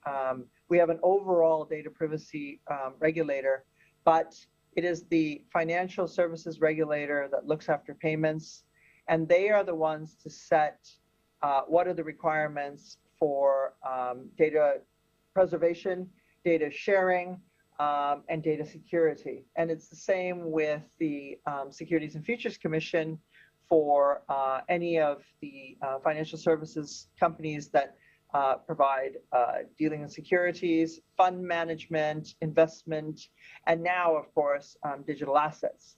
So that is the area, that is the regulator that promulgates the rules on you must have cybersecurity, you must have reviews, you must be audited, you must be filing minimum reports and requirements as necessary. and we'll come and test you. So then overall, the data privacy commissioner looks at breaches or issues in Hong Kong, but not quite as advanced as what Irene is doing. And I think this is something where we can really learn from Berlin.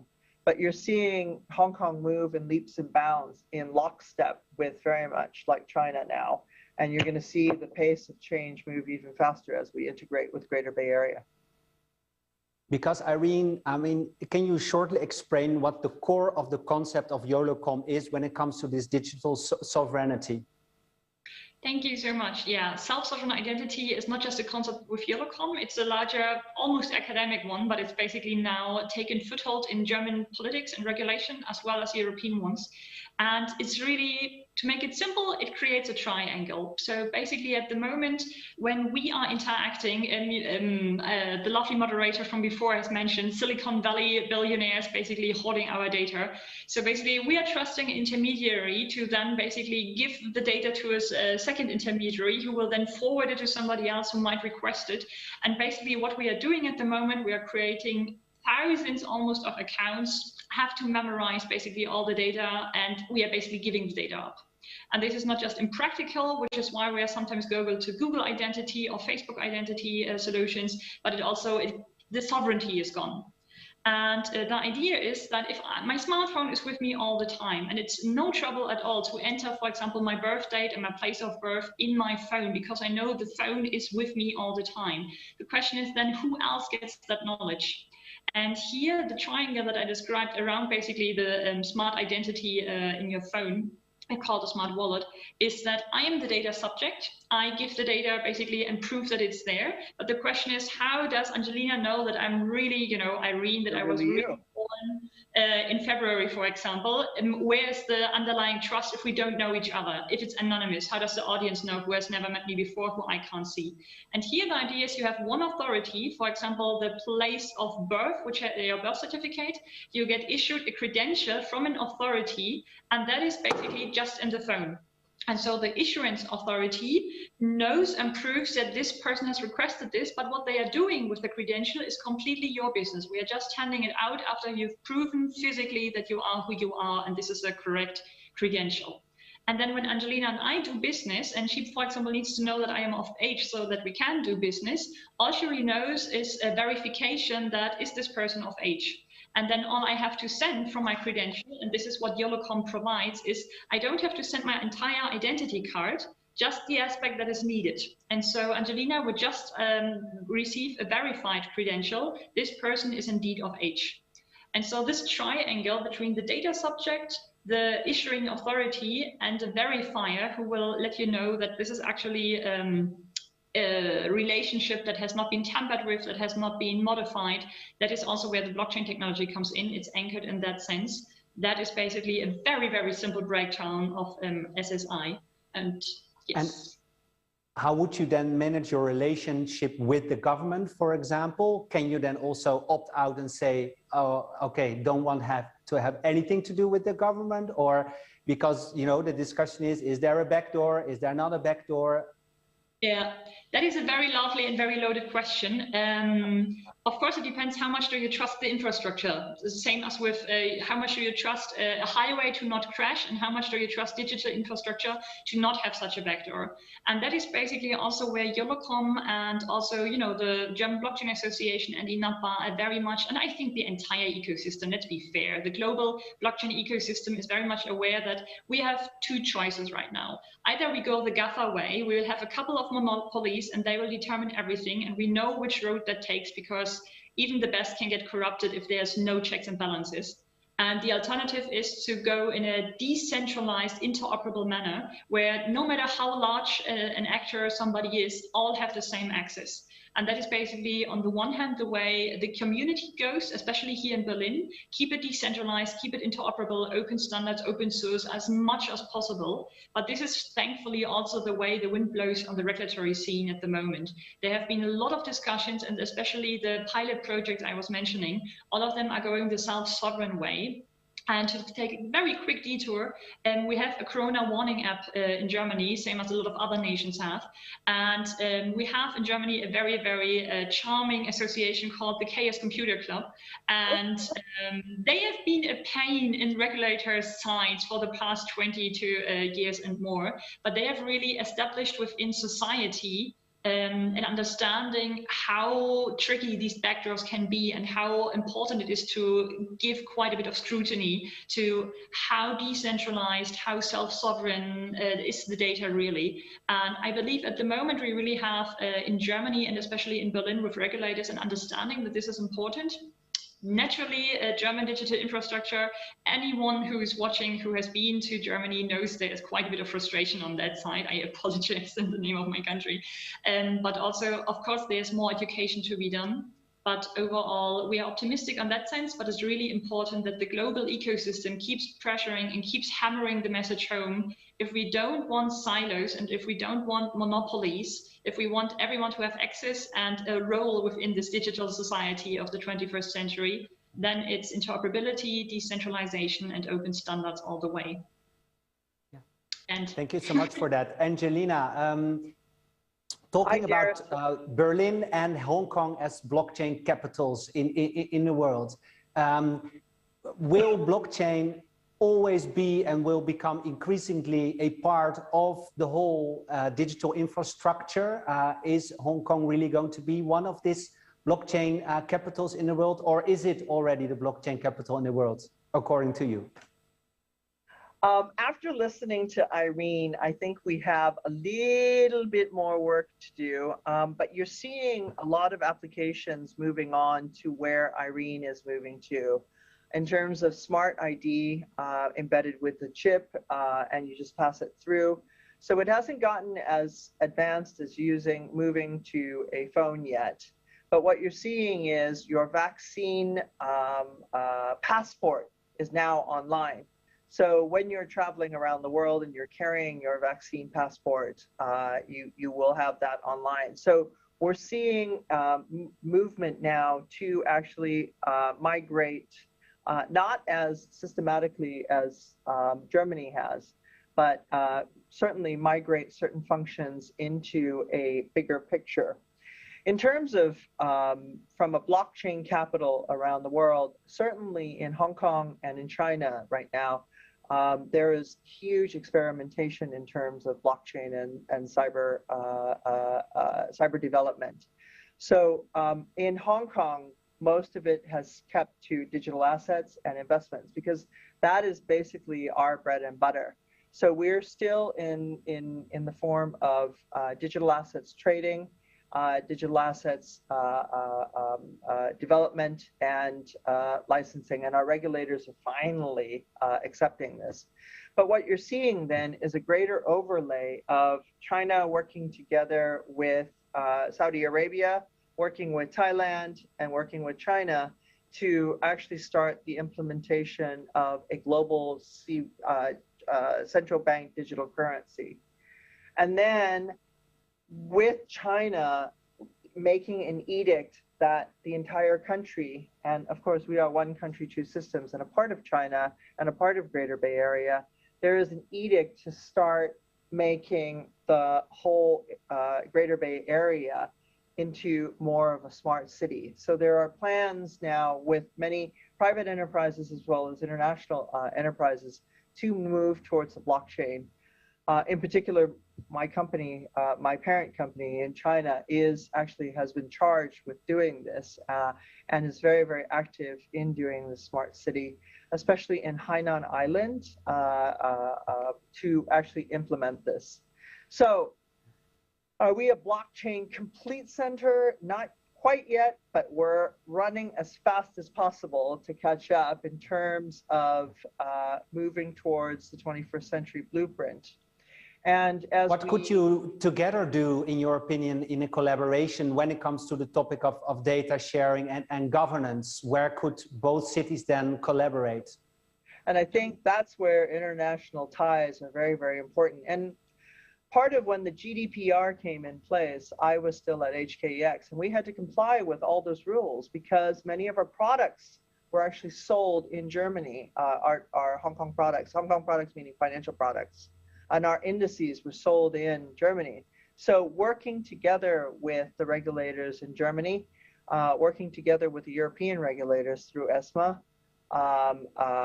there was a lot more discussions. And I think that needs to continue on an international foray.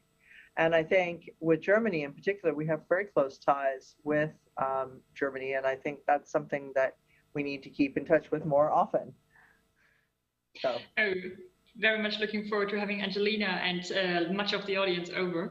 But I would like to add, so complete agreement with what Angelina has just said, but I would also want to underline, so first off, we are in the pilot stage. So as much as I would love to actually already live in that future, it's still something we are trying to build. But also, we are very much indebted to Asia and particularly Hong Kong for all their efforts and the pressure basically they created. And I would always say that I think everyone in the ecosystem is aware that the real hub of the large exchanges like Binance and others, that is Asia. And if it hadn't become such an, so to speak, empire of actual economic weight, we wouldn't have been able to actually give a friendly wave to our regulators that this is going to be important. This is not going to go away. And either you learn how to harness the powers and the energies that are being created there, or you will be steamrolled by them. And so I wouldn't say that Berlin at all can do this by itself. The economic, well, also we mentioned this earlier, like, it takes a little bit of risk taking. It takes quite a bit of courage to go into something so experimental as blockchain and DLT when it was still in its infancy and say, I will try this out. And that is something that Europeans and Germans in particular do have some issues with, where a lot of our society is very security attuned and wants to have, stability.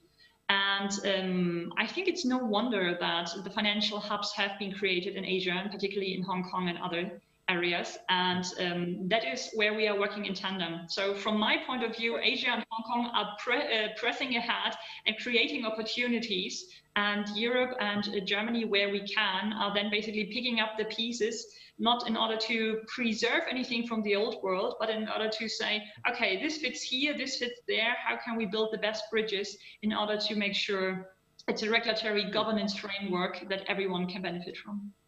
And Dirk, because sorry, yeah, go ahead. One of the areas that I can tell you that globally, Europe and Asia are working together is this thing called the travel rule, or what we call the TRISA rule. And this is a way that all the different digital asset exchanges can talk together and share information about trading and minimal client information to ensure that we know who our clients are and there is no malfeasance in terms of the sharing of information between entities. So this travel rule is already being promulgated, and Europe, Germany, Asia, the United States are all a part of the signatory of this travel rule, or what they call TRISA. So this is a good example of some of the cooperation and collaboration when there is a very defined need, and it's being driven by the business, but then the regulators are very, very interested in it. So, which means the international foray, the IOSCO, which is the International Organization of Securities Commissions, are going to start becoming very involved in these areas. So you're going to see developments in sharing of information, sharing of data, to make sure that there's no that crime is stopped and that there's proper enforcement of rules in the financial markets. Sorry, Irene, can you tell us a little bit about the international mindset in the talks between the Bundesblock and the government, the German government or German politicians? Are they already thinking about, okay, if we design a regulatory standard here in Germany or in Europe, this can then also be used on a worldwide scale, or is that still far away? Okay, I have to show colors here. So as a German, it's always a very, very uncomfortable position to say, we are regulating something for the entire world, so please do not put this in print anywhere. That aside, the interesting thing here is that one of the perks of Berlin is that it's not the capital of Europe, but it is a very good jumping off point for Brussels. So Brussels is becoming really much the place where you go when you are done. When you have a regulatory proposal, then you go to Brussels. And when you're trying to figure it out, what works and what doesn't, Berlin is a very, very happy playground. And so, of course, we have bilateral talks between Bundesblock and the German government, where all these pilot programs, for example, came out of. But on the international scale, it's much more interesting to look at what is happening with the European Commission. And there you have opportunities to talk with them via INATBA, but also there we have the SIF infrastructure framework, which is also moving, electronic identities towards the SSI concept. But also you have forums like the OECD. So the OECD has a blockchain expert panel, of which I have been kindly a member of for the past 2 years. And so that is where the international regulation comes from. So basically, I think a single nation, unless you have the weight of a population behind you like China does or like the US does, is not gonna cut it. But Europe, and that is one of the strengths we have here, it has a way, because of what I mentioned earlier, we have this tradition of basically going round and round in circles like squabbling family members. But that by the time we have found a consensus between 27, 28 different nations, it's like, okay, this is the smallest common denominator. Everybody has been convinced this can go out. And this is, I believe, where the strength of GDPR came from. It's not just one nation and one population's basically particularities. This is the way we want it. It is actually harmonized in a way that the world can sometimes agree on. And so to make a long story short, we do have the Blockchain Observatory in the European Union. We do have the ASIF framework for the identity and eIDAS regulation, where digital identities come from. And we have INATBA as an association close to but not part of the governmental bodies. And so there we have, if your audience is interested in taking a look what's brewing regulatory-wise in Europe, then those are 3 venues to look at. But of course, also come over to Berlin, let's grab a beer or a coffee or a tea and discuss what's happening. And go to it's hard to top this kind of like almost closure of the debate, because we would very much like to join in, of course, with you, Irene. I would like to invite also the audience. There's room for 1 or 2 questions. I will get them through my mobile and I will ask them our guests. Yes, Angelina? Dirk, you must give me the same opening to allow us to invite all of you from Berlin to Hong Kong and take you out for dim sum and tea and some nice baijiu, which is some nice Chinese alcohol. And we will be all the more merrier together. So we have an equal invitation on either side. So over to you. Sorry about that. I just needed to say that. No, the honor is absolutely ours, and we will be delighted, and we take upon this invitation very gladly. And I love the exchange between you both as well, because it's so different perspectives and different ways of how to approach the whole blockchain database topics, but actually still talking the same language, right? So I really have the feeling that there's an opportunity here, to actually work on concrete topics. And what I also like is that this really resembles also the atmosphere during the Asia Berlin conference that we will have this year in October, where we have all kinds of panels exactly like this, exploring opportunities, here listening to one another, and also learning from that. I think I want to thank you, both of you. You already did a lovely end of this panel discussion. Thank you so much for that. It was a real pleasure, and I hope to see you in real life soon. Thank you so much, Angelina Kwan and Irene Adamski. Irene, can we both say to Dirk, thank you for being the host with the most, and a big applause. Thank you. Absolutely. Thank you so much, Dirk. And thank you also to the team in the background, making a smooth run of everything. And that we can get together, Berlin, Hong Kong, collaboration, cooperation, and who is the blockchain king? Let's do that. Okay. Thank you so much. Thanks. And indeed, there's a really lovely team working here in the background. I'm actually here in a Berlin office where all the cameras are being set up and the light and everything is handled and production very well. One of my colleagues actually here is Isaac Lau. And you know him from the Impact organization here in Germany. And Isaac also wants to share a couple of words with you.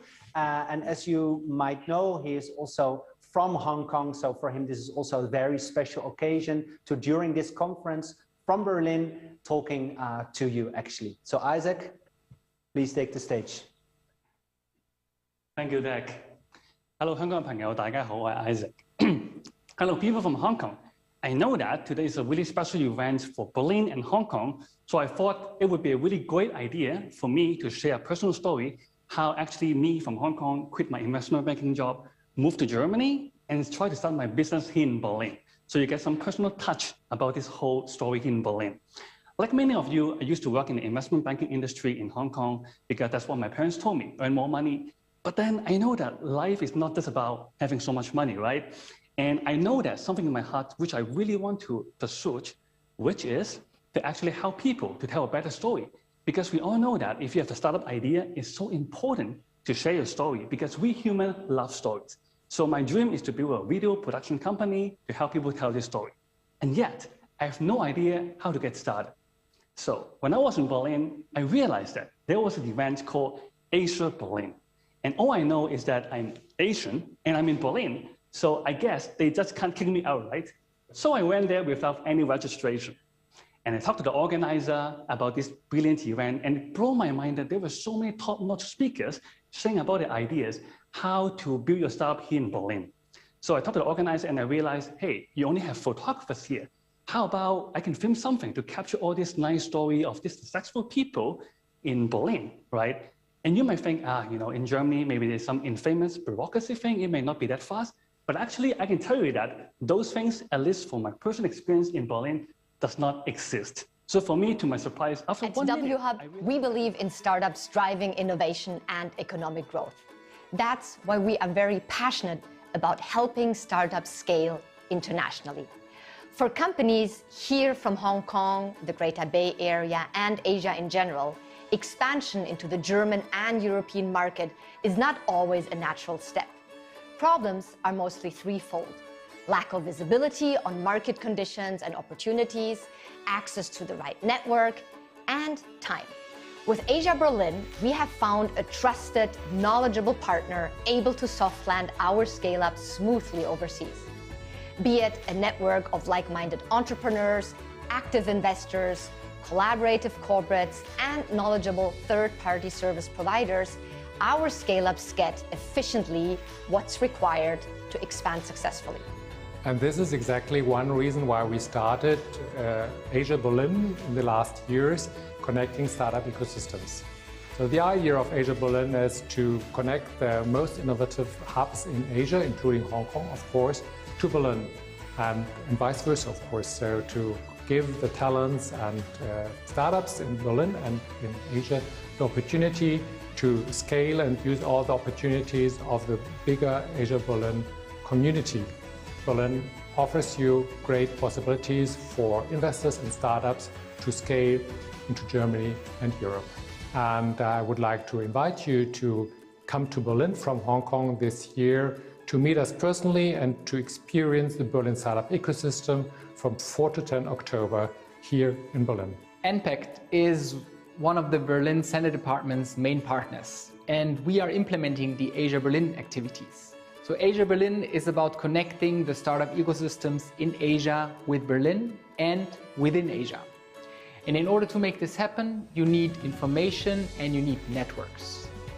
And how do you get this? You cannot do it alone. You need partners. And therefore, I'm super happy today to sign this MOU with the WHub in order to strengthen the bond and build a bridge between Berlin and Hong Kong and vice versa. We put pen to paper and signed this MOU with our partner, the WHub, and I'm really excited to see these two ecosystems flourish together.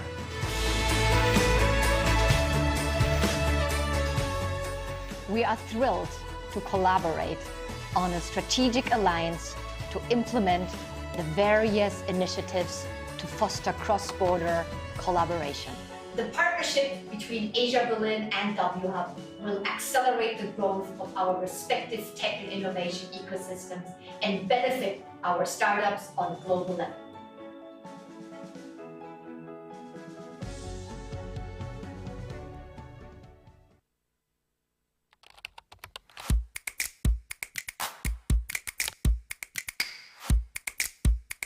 I am pleased to welcome you here today to the Asia Berlin Summit. The competition is extremely high in Asia. They're really always on the rise. What's the next idea and how you can scale it, how you can improve yourself. But people are very open-minded in general in here. So when it comes to regulations, trying new things, trying new concepts, the energy here is just right for that. Something around 3,000 connections have been formed with people that have been networking together. Where people were genuinely interested in learning, and likewise seeing a diverse set of investors that aren't necessarily continuously promoted, but yet come from different areas.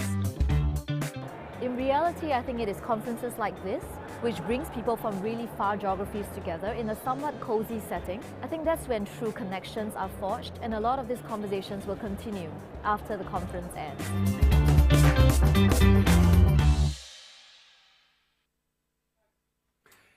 Wow! And that's a wrap. That is a wrap. Thank you, everyone, for a fantastic Scale Up Impact Summit 2021. We made it. Absolutely. I mean, this is the time I would really like to thank our sponsors one more time. So obviously, SIS21 was brought to you by WHub and Angel Hub in collaboration with Invest Hong Kong and Start Me Up Hong Kong Festival, because it's part of the entire week-long Start Me Up Hong Kong Festival.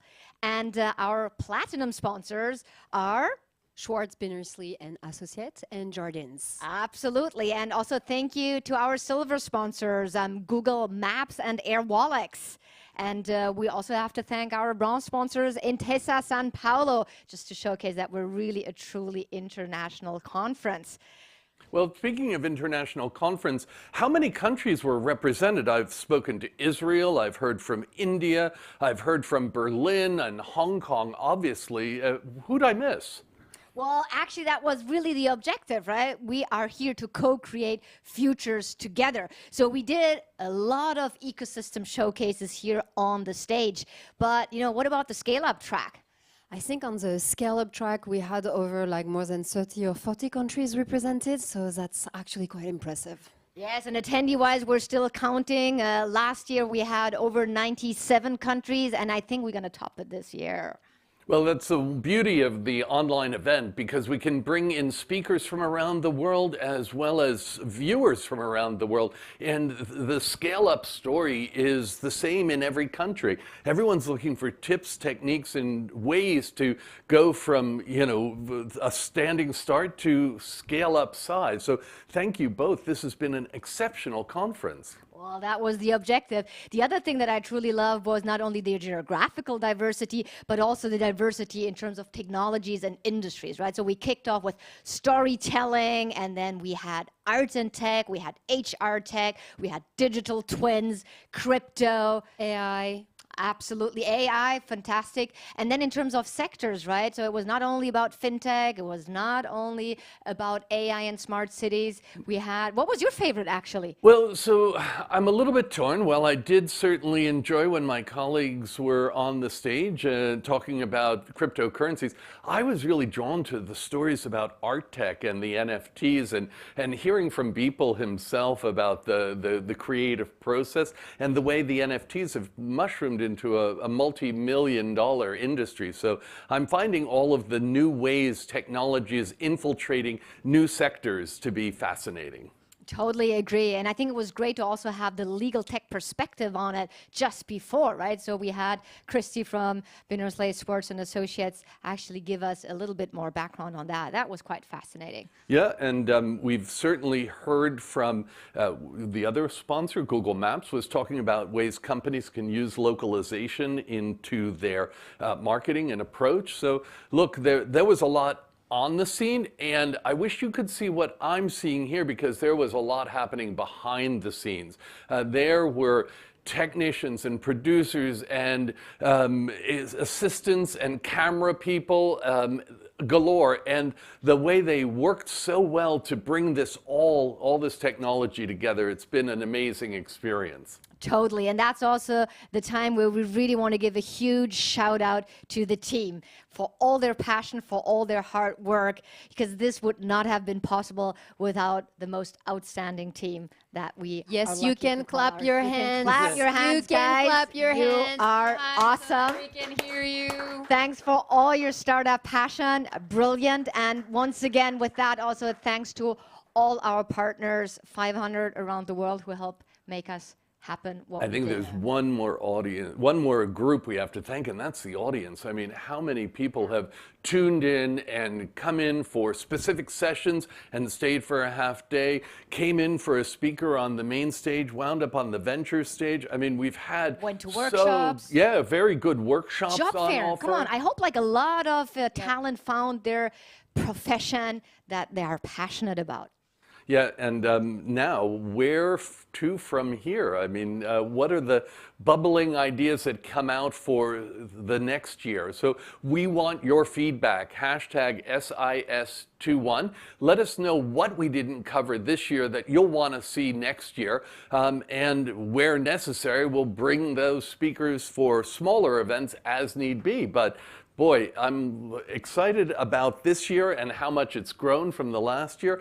And not that I want to wish the year away, but I do look forward to the ingenuity and ideas that come forward in the next year. Well, totally. I think we can really proudly say SIS21 was the best SIS ever.